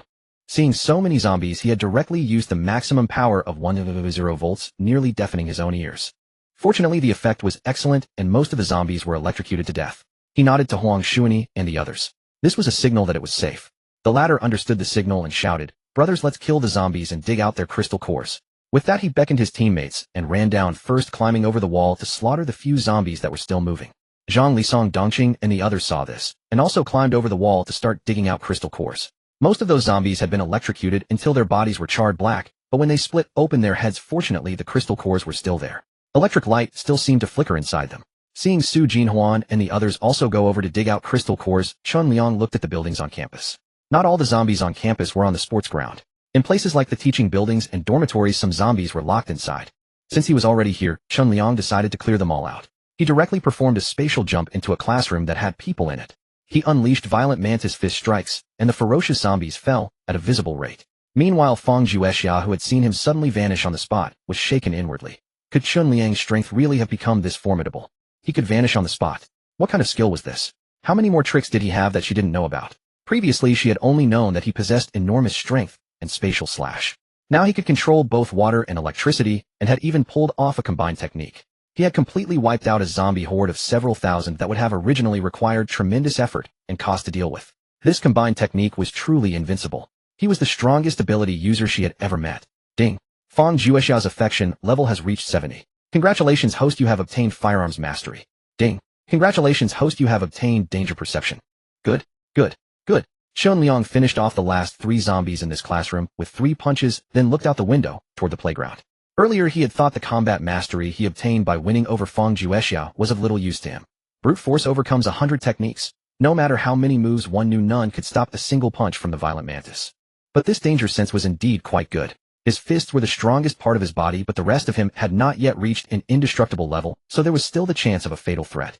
With danger sense, he no longer had to worry about that. As for firearms mastery, he had previously collected books on both cold weapons and firearms, but unfortunately, he had no firearm in hand. Why not handcraft a couple himself? On second thought, it was not worth the effort. A direct jolt of electricity was far more economical. He moved straight on to the next classroom that still had zombies. On the playground, Fang Juexia's team and Song Dongqing's group, more than 20 people in total, dug out crystal cores together and quickly finished nearly half of them. When they reached the middle section, the zombies that had been directly caught in the 100-volt electric blast had not only been reduced to charcoal, but their crystal cores had also been shattered beyond use. Some had even been vaporized completely. Fortunately, the area affected by the blast was not very large. Compared with the result of having electrocuted every zombie at once, this small loss was nothing at all. However, the thunderous explosion from just now had been heard by nearly all survivors within dozens of kilometers. When no other unusual signs followed, some survivors followed the direction of the thunderclap and came to investigate. Seeing the campus playground covered with a thick layer of zombie corpses, everyone was stunned. Seeing only about 20 survivors inside digging cores, they assumed that they too had rushed over after hearing the commotion. No one would believe that just 20-odd people could kill these several thousand zombies. Looking at the charred black state of most corpses, they guessed it must have been the work of the thunderbolt earlier. Some had gotten there first, but as latecomers they were not to be outdone. The crowd climbed over the wall and charged in. Just as they were about to start digging cores, Fang Juexia turned dagger in hand and shouted, "Stop! What are you doing? Share and share alike." "What do you mean share and share alike?" These zombies were all killed by us, so the cores naturally belong to us as well. Leave now. The others also stopped and looked over. Though the newly arrived group was smaller than theirs, they were not about to be frightened away by a woman. Are you kidding? You 20-odd people killed several thousand zombies. Who would believe that? Exactly. Look, there aren't any wounds on these zombies. They must have been electrocuted by that thunderbolt just now. Naturally, anyone who sees them can dig out the cores. That's right. We won't let you hog all this windfall. With that, they surged forward. Seeing Fang Juexia block them without any regard for her life, they immediately pulled out knives and attacked her. Fang Juexia had once been the army's most elite female fighter. She grabbed one man's arm, twisted it, and threw him to the ground with a shoulder throw. Pressing the dagger against his neck, she said, "Get out of here now, or I won't be nice." Su Jinhuan and Zhang Li also closed in. Leave now. These zombies were indeed all killed by our people. They all showed their weapons: a hammer assembled from hardware parts, an extraordinarily sharp mutated bone blade, and a ball of fire conjured by Lai Yang, the fire-type ability user. The newcomers looked at them, seeming to realize that they were not easy to deal with. Still, it was hard to swallow not getting a share of so many zombie crystal cores. Just as they were thinking about trying to negotiate with them, a sudden screech of brakes sounded behind them, and another convoy arrived. From the flamboyant letters and patterns sprayed on the vehicles, these were raiders. Raiders were the villains among survivors. They robbed people indiscriminately on sight, and had absolutely no moral code. Seeing the campus playground densely covered with zombie corpses, the raiders' eyes gleamed with excitement. Bang! Bang! Without a second thought, the raiders fired 2 shots at the crowd as an intimidating show of force. Fang Juexia's expression changed. She rolled aside on the ground and dodged the bullet by the narrowest of margins. The man who had been tangled with her earlier was hit square in the back, let out a miserable cry, and fell to the ground barely breathing. Captain Fang, watch out. Nangong Xia let out a fierce roar. Her aura surged, and black fur visibly grew out of her exposed skin. Her hands curled into claws and sharp nails extended in an instant. Ears grew from her head, and behind her a tail, nearly a meter long, appeared. In one leap, she blocked Fang Juexia's front and stared warily at the raiders. Fang Juexia patted her gently. I'm fine. Go protect Su Jinhuan. When the raiders saw that their group actually included a beast-eared girl who could transform, lecherous light immediately flashed in their eyes. The first group, however, had no time to admire the beast-eared girl. Seeing that someone in their ranks had been shot, and unwilling to fight on 2 fronts, they quickly retreated, climbed over the wall, and left. The group with the woman was not easy to offend, but the raiders were even more fearsome. They had guns, and could sometimes even kill ability users, making them the most bitterly hated presence among all survivors. The raiders saw easy prey before them, and did not chase after the first group. Aiming their guns at Fang Juexia and the others, they said, "Leave the crystal cores and the women behind. The rest of you get lost." Haha, these women are quite good looking. They'll be enough to keep us entertained for a long time. Exactly. This short-haired woman is the prettiest, and that one, the beast-eared girl, is the most distinctive. Haha. She'll definitely be the most fun too. Haha. The raiders burst into lewd laughter, and filthy remarks poured out endlessly. Fang Juexia and the others had long grown accustomed to such obscene talk, and showed no emotional reaction. Their eyes remained fixed on the 5 armed raiders as they thought hard about how to handle the situation. Behind her, Zhang Li secretly made a gesture. One raider's gun nearly flew out of his hand, frightening him into gripping it tightly. What the hell? Who was that? There's an expert here. Third brother, someone here can control objects or metal. He almost snatched my gun away. What? The men holding guns immediately clutched their weapons with both hands. The man called Third Brother pointed at the crowd. Who was it? Get the hell out here now, and I guarantee I won't kill you. Zhang Li sighed inwardly with regret. He had failed to swipe that man's gun. No one stepping up. Then I'll start killing.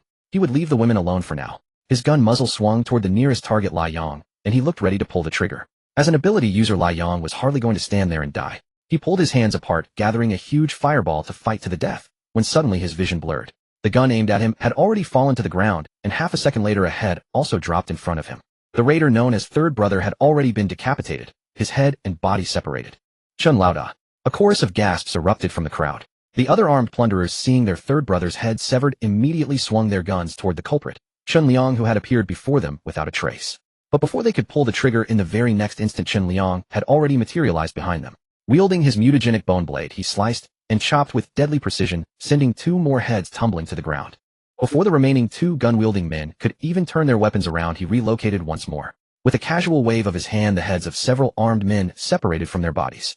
The other plunderers closed in, attempting to strike at him, but unfortunately, they couldn't so much as touch the hem of his clothes. Zhang Li and the others watched him with expressions of utter astonishment. Is Chun Lauda teleporting?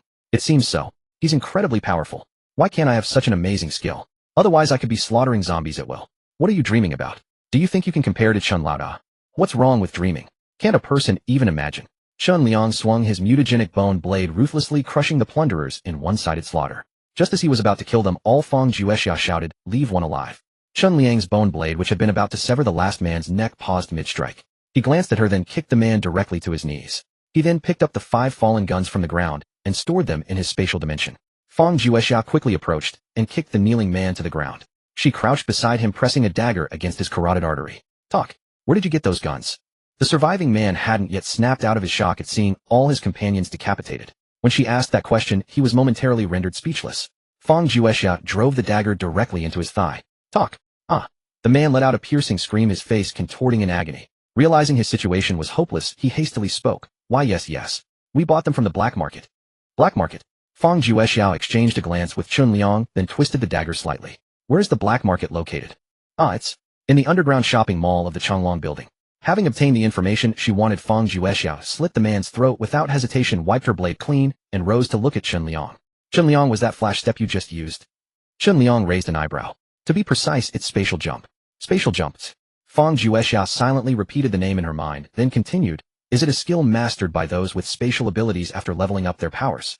Noticing Su Jinhuan behind him was also staring intently at him, Chun Liang shook his head. "I can't be certain about that. I don't know whether other spatial holders possess this ability." "All right, trouble's handled. Hurry up and help me dig out the crystal cores. I'll treat you all to a feast afterward." Chun Liang continued into the buildings to clear out the zombies. He had now developed a keen sense of rhythm. With a single stroke of his mutagenic bone blade, he could slice off half of a zombie's skull, consistently exposing the crystal core within. Then with a casual reach, he could pluck out the crystal core, making him far more efficient than before. By the time he had cleared all the zombies from the buildings, their work of digging out crystal cores on the playground was also nearing completion. Seeing him emerge, everyone handed over all the crystal cores they had gathered. Chun Liang didn't count them. He simply picked out the mutagenic crystal cores and stored half of the ordinary crystal cores into his storage space to expand its capacity. With several thousand zombies, extracting all their crystal cores was no small undertaking. He wasn't so stingy as to merely treat them to a single meal and call it even. Looking at the group, he said, "Everyone has worked hard. I'll credit each of you with materials equivalent to 20 crystal cores. You can redeem them from me anytime in the future." This was simply an unexpected bonus. Upon hearing this, everyone was overjoyed, repeatedly expressing their gratitude. "Thank you, Chen Laoda." "Thanks, boss." It had been agreed upon beforehand that whoever killed the zombies would keep them. Moreover, before the engagement began, Chun Liang had yielded the first strike to Fang Juexia. However, because she was temporarily unable to use her explosives, she had passed that opportunity back to him. Who could have predicted that by yielding like that she would completely lose her chance to fight? Nearly all the zombies had been killed by Chun Liang alone. Now giving each of them 20 crystal cores was far beyond an ordinary employer-employee relationship. He was treating them as one of his own. Even Nangong Xie, who had always maintained vigilance toward Chun Liang, saw the yellow warning light above her head turn green. Fang Juexia's affection 75, Su Jin Huan's affection 88. Host spatial/range now reaches 9 meters. "Chun Liang, I want to check out that black market and pick up a few guns. Will you accompany us?" Fang Juexia asked. Chun Liang nodded. "I'd like that. I was thinking the same thing. Could you teach me how to shoot?" "You bet." Digging out crystal cores had taken considerable time. By the time they arrived at Changlong building, it was already dark and the black market had closed for the day. Returning to the pedestrian street now and coming back tomorrow morning would be too exhausting. After discussing it, the group decided to find a place to stay overnight nearby and return after completing the transaction the next day. They found a secure location to rest. Since Chun Liang had promised to treat them to a grand feast, and Chef Lao Su had happened to come along, Chun Liang retrieved some ingredients for him. Everyone else helped with the preparation. Tomato and egg stir-fry, scallion pancake, sautéed okra, braised pork ribs stewed with green beans, boiled beef, and twice-cooked pork with garlic sprouts. The aromatic dishes made everyone's mouths water uncontrollably. However, before the food was even finished, Fang Juexia said with some concern, "Isn't this a bit too conspicuous? Others will surely smell it. The well-fed don't understand the hunger of the starved." This was Chun Liang's first time treating others to a meal outdoors, and he hadn't yet grasped the meaning behind Fang Juexia's words when someone suddenly knocked at the door. Bang, bang, bang. Fang Juexia's expression changed instantly. She quickly said, "Su Jinhuan, hurry and put everything away." "Okay, Sister Xia." Su Jinhuan rushed over and absorbed all the food, both finished and unfinished, into her spatial dimension in one go. But the fragrance wafting through the room was not so easily eliminated. Everyone watched the door warily. Huang Shuani, who was guarding the entrance, turned and asked, "Who is it?" "Brothers, you're here to trade supplies, right? We caught the smell of cooking from your direction and figured you must have goods we need. Our boss said he's making a special exception for you, extending our trading hours accordingly. Of course, we also have things you might need." Upon hearing this, Huang Shuani turned to look at Chun Liang. Chun Liang glanced at Fang Juexia. "What do you think?" Fang Juexia pondered for a moment and asked him, "Can you still use that high-power electric shock device?" "Not until tomorrow." "Doesn't matter if it can't be used. How much stronger could they possibly be compared to a zombie king?" Recalling how the zombie king's head had been cleanly severed by Chun Liang, Fang Juexiao nodded. True. Since they've already discovered us, there's no point in hiding. Let's just conduct the trade and leave as soon as it's done. Hopefully the other party wouldn't pull any sneaky tricks, otherwise they would be sealing their own fate. To avoid any unnecessary complications, several members of the war god camp darkened their faces with soot. Nangong Xia also restored her appearance to normal. She opened the door. Standing outside was a middle-aged man with graying hair. He took a deep breath, and the rich aroma of the cooked food made him indulge in a moment of bliss. With seasoning side ingredients and fresh meat, they were eating quite well. However, after noticing that there was nothing else in the room besides people, he realized there must be someone with spatial abilities among them. The smile on his face grew even broader. Everyone please come in. Everyone please. Everyone filed out in succession. After descending the stairs, the man noticed Chun Liang walking ahead, immediately grasping his identity. He approached and asked, "Brother, where have you come from?" "The pedestrian street," Chun Liang replied. Fang Juexiao beside him immediately tugged at his arm. How could he so brazenly reveal their origin? But Chun Liang didn't think much of it. He had originally intended to establish the pedestrian street as a supply trading zone. Without sharing their address, how could they conduct future transactions? He also planned to transfer a portion of the supplies from his spatial dimension to hers once Su Jin Huan's affinity reached 100%, making trade far more convenient. Only a small amount would remain outside for Song Dongqing and the others to use as samples. After all, even the freshest produce would eventually wither over time. It was simply more practical to store them within the spatial dimension. Given how forthright he sounded, the other party became even more skeptical that they truly hailed from the pedestrian street. In this post-apocalyptic world, anyone who had survived this long would naturally keep some guard up. After exchanging names, Chun Liang learned that this man was surnamed Wang, one of the key operators managing the entire black market. Through his introduction, Chun Liang learned that beneath Changlong Building had once been a large supermarket. Its owner Lu Dachuan had seized the location along with all its supplies. Over time it expanded into a specialized trading hub. Much like the pedestrian street, the supermarket had only two entrances, and as long as both were guarded there was no need to fear attacks from zombie hordes. Down below they were quite safe. The only drawback was that lights needed to burn around the clock day and night. Therefore, every survivor entering the black market for trade had to pay a fuel surcharge. 5 ordinary spirit stones per person. They were no exception. To avoid being wiped out after entering Chun Liang, and Fang Juexiao deliberated and decided to bring only a small contingent inside. Fang Juexiao brought only Su Jin Huan. Chun Liang brought Song Dongqing. The rest remained outside ready to provide support at a moment's notice. Seeing their caution, old Wang smiled dismissively and said, "Rest assured. As long as you do not steal or rob, we will not make any moves. Otherwise, if we killed every newcomer, how could this market function?" Hearing this, Lai Yang spoke up. "Boss Chun, I would also like to go down and take a look." "Go ahead." Chun Liang knew the man must still have mutated spirit stones hidden away. When he had previously asked to borrow spirit stones, the man had produced only a single one. Arriving at such a place, he would surely want to purchase items he needed. Chun Liang casually asked Zhang Li and the others, and everyone's desire was strikingly uniform: weapons, firearms. Before their abilities grew strong enough to effortlessly overwhelm zombies, firearms were already the most potent weapons available. After paying the entry fee, old Wang led them through the entrance on the left. Along the short flight of barely 20-some steps, 3 iron doors were installed with guards stationed between them, holding machine guns. Several ammunition magazines were clipped to their waists. The defenses were so tight that ordinary people would not dare to provoke trouble. But should they turn on each other in a predatory scheme, it would be a simple matter. It seemed those daring to trade here were far from ordinary. Seeing the firearms in their hands, Fang Juexiao's heart quickened with excitement, yet her expression remained composed as she asked, "Boss Wang, do you have these types of firearms for sale here? How many spirit stones per piece?" Old Wang glanced at the machine gun in the guard's hands and replied, "Not expensive. This kind of gun requires only 3,000 ordinary spirit stones with ammunition billed separately." "Not expensive." Su Jin Huan was taken aback. At this price, only Chun Liang, who had recently acquired several thousand spirit stones, could possibly afford it. Fang Juexiao, what about pistols? Pistols are even cheaper. You can get one for 666 spirit stones. Ammunition must also be purchased separately. Yes. Seeing that they seemed to find it prohibitively expensive, old Wang continued, "These firearms are in limited supply, so the price is naturally higher. However, we also have cold weapons for sale here which are more affordable." A rumbling sound echoed from below, accompanied by bright lighting. Old Wang explained that a diesel generator powered the facility. In an opaque basement like this, lighting was required at all times except during sleep. Power generation alone constituted a considerable expense. After passing through 3 iron doors, descending the stairs, and rounding a corner, the group finally laid eyes on the so-called black market. What greeted their eyes was a large cabinet towering over a person's height and spanning more than 2 meters wide. Each compartment was stacked with brightly colored instant noodles of every flavor. For survivors lacking supplies, the immediate visual impact upon entering would strike them powerfully, convincing them this was a place abundantly stocked with provisions.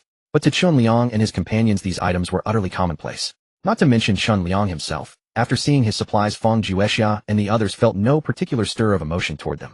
Old Wang had been carefully observing their expressions all along. Seeing their indifference towards such precious instant noodles, he grew ever more convinced they held abundant supplies, and the smile on his face deepened. How do you sell these instant noodles? Chen Liang asked. The beauty in a bunny girl costume behind the counter replied, Welcome, distinguished guest. Instant noodles are 10 spirit stones per pack. So expensive. By these prices had he only paid Feng Juexia and the others 2 packs of instant noodles as wages before. How ruthless. What if we sold to you? Before the bunny girl could respond, Old Wang interjected, How many do you have? Chen Liang glanced at him. I have 10 packs. Would you give me 100 spirit stones for them? Brother, you must be joking. 10 spirit stones per pack is our selling price. What we buy at? Haha, we are sellers. We never buy. Not buying meant outright robbery. With firearms in hand, snatching seemed like a straightforward matter. Yet seeing the yellow indicator above the other's head, it did not yet seem the time to reveal their true claws. The other party likely could not yet confirm how much supply he held, so he had not decided whether to make a move. Let me show you around elsewhere first. Brother, sister-in-law, are you planning to purchase weapons? Follow this way. Sister-in-law. Feng Juexia paused, stunned. Wait, who was he calling sister-in-law? Seeing her freeze in place, Chen Liang coughed lightly into his hand. Let's go. Old Wang led them toward the weapons counter. As they walked, he continued, Besides food, we also have weapons, beauties, mutated spirit stones, zombie king spirit stones, and low-level ability users, among other things. Feng Juexia burned with indignation. Ability users could be sold like merchandise. Chen Liang, however, was drawn to the spirit stones. Boss, when you have zombie king spirit stones for sale. How much per stone? Zombie king spirit stones are not sold individually. Our boss established the rules such rare supplies must be offered at auction. The highest bidder wins. Is there an auction today? Not today. We were originally closing early. Right now your team is the only one remaining in the entire market. All other buyers have long since departed. What about tomorrow? Tomorrow there won't be one either. But if you, Brother Chen, can produce rare supplies that truly captivate us, I can apply to the boss for a special additional auction. Do you have many zombie king spirit stones? Impossible. Zombie kings are inherently rare and difficult to defeat. How could we have so many? We generally use them merely as bait. We only bring them out for auction when encountering buyers of genuine strength. Chen Liang gave him a sidelong glance. You see us as particularly capable. Old Wang turned to look at him, pointed to his own nose and grinned. I can smell the scent of fresh food. At that moment, they passed by a place resembling a stage upon which stood about a dozen beautiful women. Some had porcelain-clear fair skin, others boasted extraordinarily long legs, some possessed stunningly beautiful eyes, while others had such generous bosoms they could reportedly feed 3 infants. Each had her own distinctive allure. However, their hair hung disheveled, concealing the bruised and battered marks across their bodies, or their wounds were exposed with bloodstains dotting their garments, and some even bore facial lacerations. Target name Lu Yao. Profession delivery rider. Age 22. Beauty of the deliveries. Eligible for collection. Current capture progress 0%. Chen Liang halted and asked, Boss Wang, what are these women? They're merchandise here.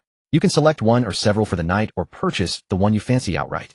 Feng Juexia and Su Jinhuan clenched their fists upon hearing this. Since the apocalypse began, they had witnessed such horrors, all too often rescuing anyone they could. But this place was different. Sentries posted every 10 steps, guards every 20, nearly everyone armed with a firearm. Anyone wanting to intervene would need to carefully consider the consequences. Even an ability user would struggle to escape such overwhelming firepower. While they possessed the desire to save others, they first needed to ensure their own safety. Otherwise, every effort would be futile. Chen Liang extended his hand, pointing at Lu Yao, the woman with the impressive figure beside her, and asked, How much for this one? Seeing him gesture toward her generous bosom, Feng Juexia and Su Jinhuan shot him disdainful glances. Men, she thought.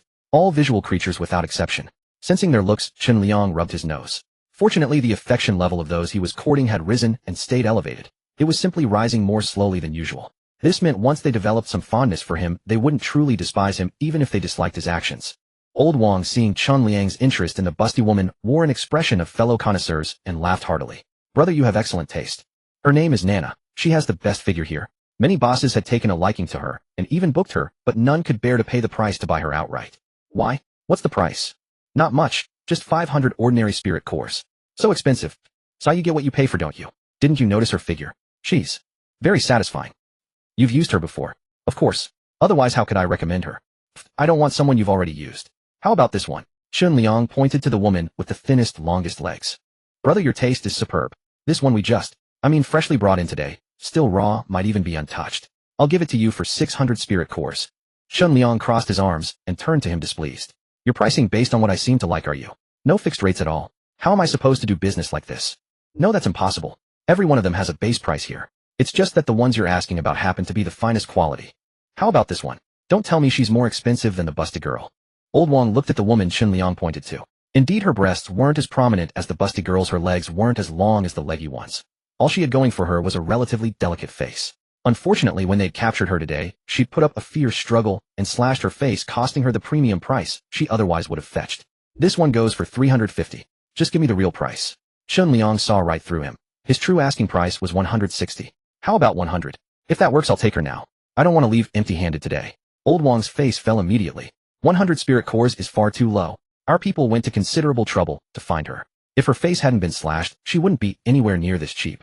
Brother, add a bit more, or perhaps look at something else. 158 final offer. If you won't sell, I'm leaving. Chen Liang pretended to walk away, but Old Wang called after him. Fine, 158 it is. Take her. This is our first business deal, and I want good luck. Chen Liang turned to Fang Juexiao with an expression of regret. Did I overpay? Old Wang chimed in, overpaid. I'm the one taking a loss at this price. Every merchant claims they're losing money. Chen Liang took out 158 spirit cores and handed them over. Old Wang had already suspected someone in their group possessed spatial abilities, but he never imagined it would be Chen Liang. Upon receiving the cores, he waved his hand, and a menacing man standing nearby with a machine gun immediately dragged Lu Yao from the stage. Chen Liang handed her to Su Jinhuan. Keep an eye on her for me. Don't let her escape. Why me? Can't you have them watch her? Su Jinhuan gestured toward Song Dongqing and Lai Yang. After all, they were the ones on his team. Chen Liang leaned close to her ear and whispered, I'll treat you to chicken later. Really? Alright. Su Jinhuan grabbed Lu Yao's arm, and a barely audible cry of pain escaped her. She had touched her wound. Seeing Lu Yao look up, she quickly lowered her gaze. It's nothing. What could she do anyway now that she was someone else's slave? The man said, bear with it for now. I'll get you some wound medicine later. Hearing this, Lu Yao glanced up at him briefly before quickly lowering her head again. Affection level for Lu Yao 10%. Watching Chen Liang purchase the newly arrived woman with the injured face, the busty woman called out, handsome by me too. I'm very capable. As for what kind of capable she meant, that was open to interpretation. Trapped in this hellish place, enduring daily abuse with no hope of escape, she simply couldn't bear it any longer. As long as she could leave this damned place, she'd do anything. Hearing her words, the other women began shouting as well. Handsome, look at me. I can do it too. Handsome by me. I'll do anything. What's all this noise? The menacing man beside them raised his rifle butt and swung it at them. Wails of agony echoed through the area. Fang Juexiao took a step forward, but another man with a machine gun immediately trained his weapon on her. Enough. They're here to conduct business, not start fights. Old Wang signaled the man to stop, then turned to Chen Liang. Brother, what do you say? Do you want to buy them all? For 400 mutant spirit cores, I'll let you take them all away. What do you think? I don't have that many spirit stones, Chen Liang stated bluntly, then followed up with a question. Boss Wang, you just said you're sellers, not buyers of supplies. Old Wang's mouth twitched slightly. Not entirely. If you have rare supplies, there might be some room to negotiate. Chen Liang placed a yellow sprout weighing about 5 kilograms on the counter and asked, how much would you offer for this?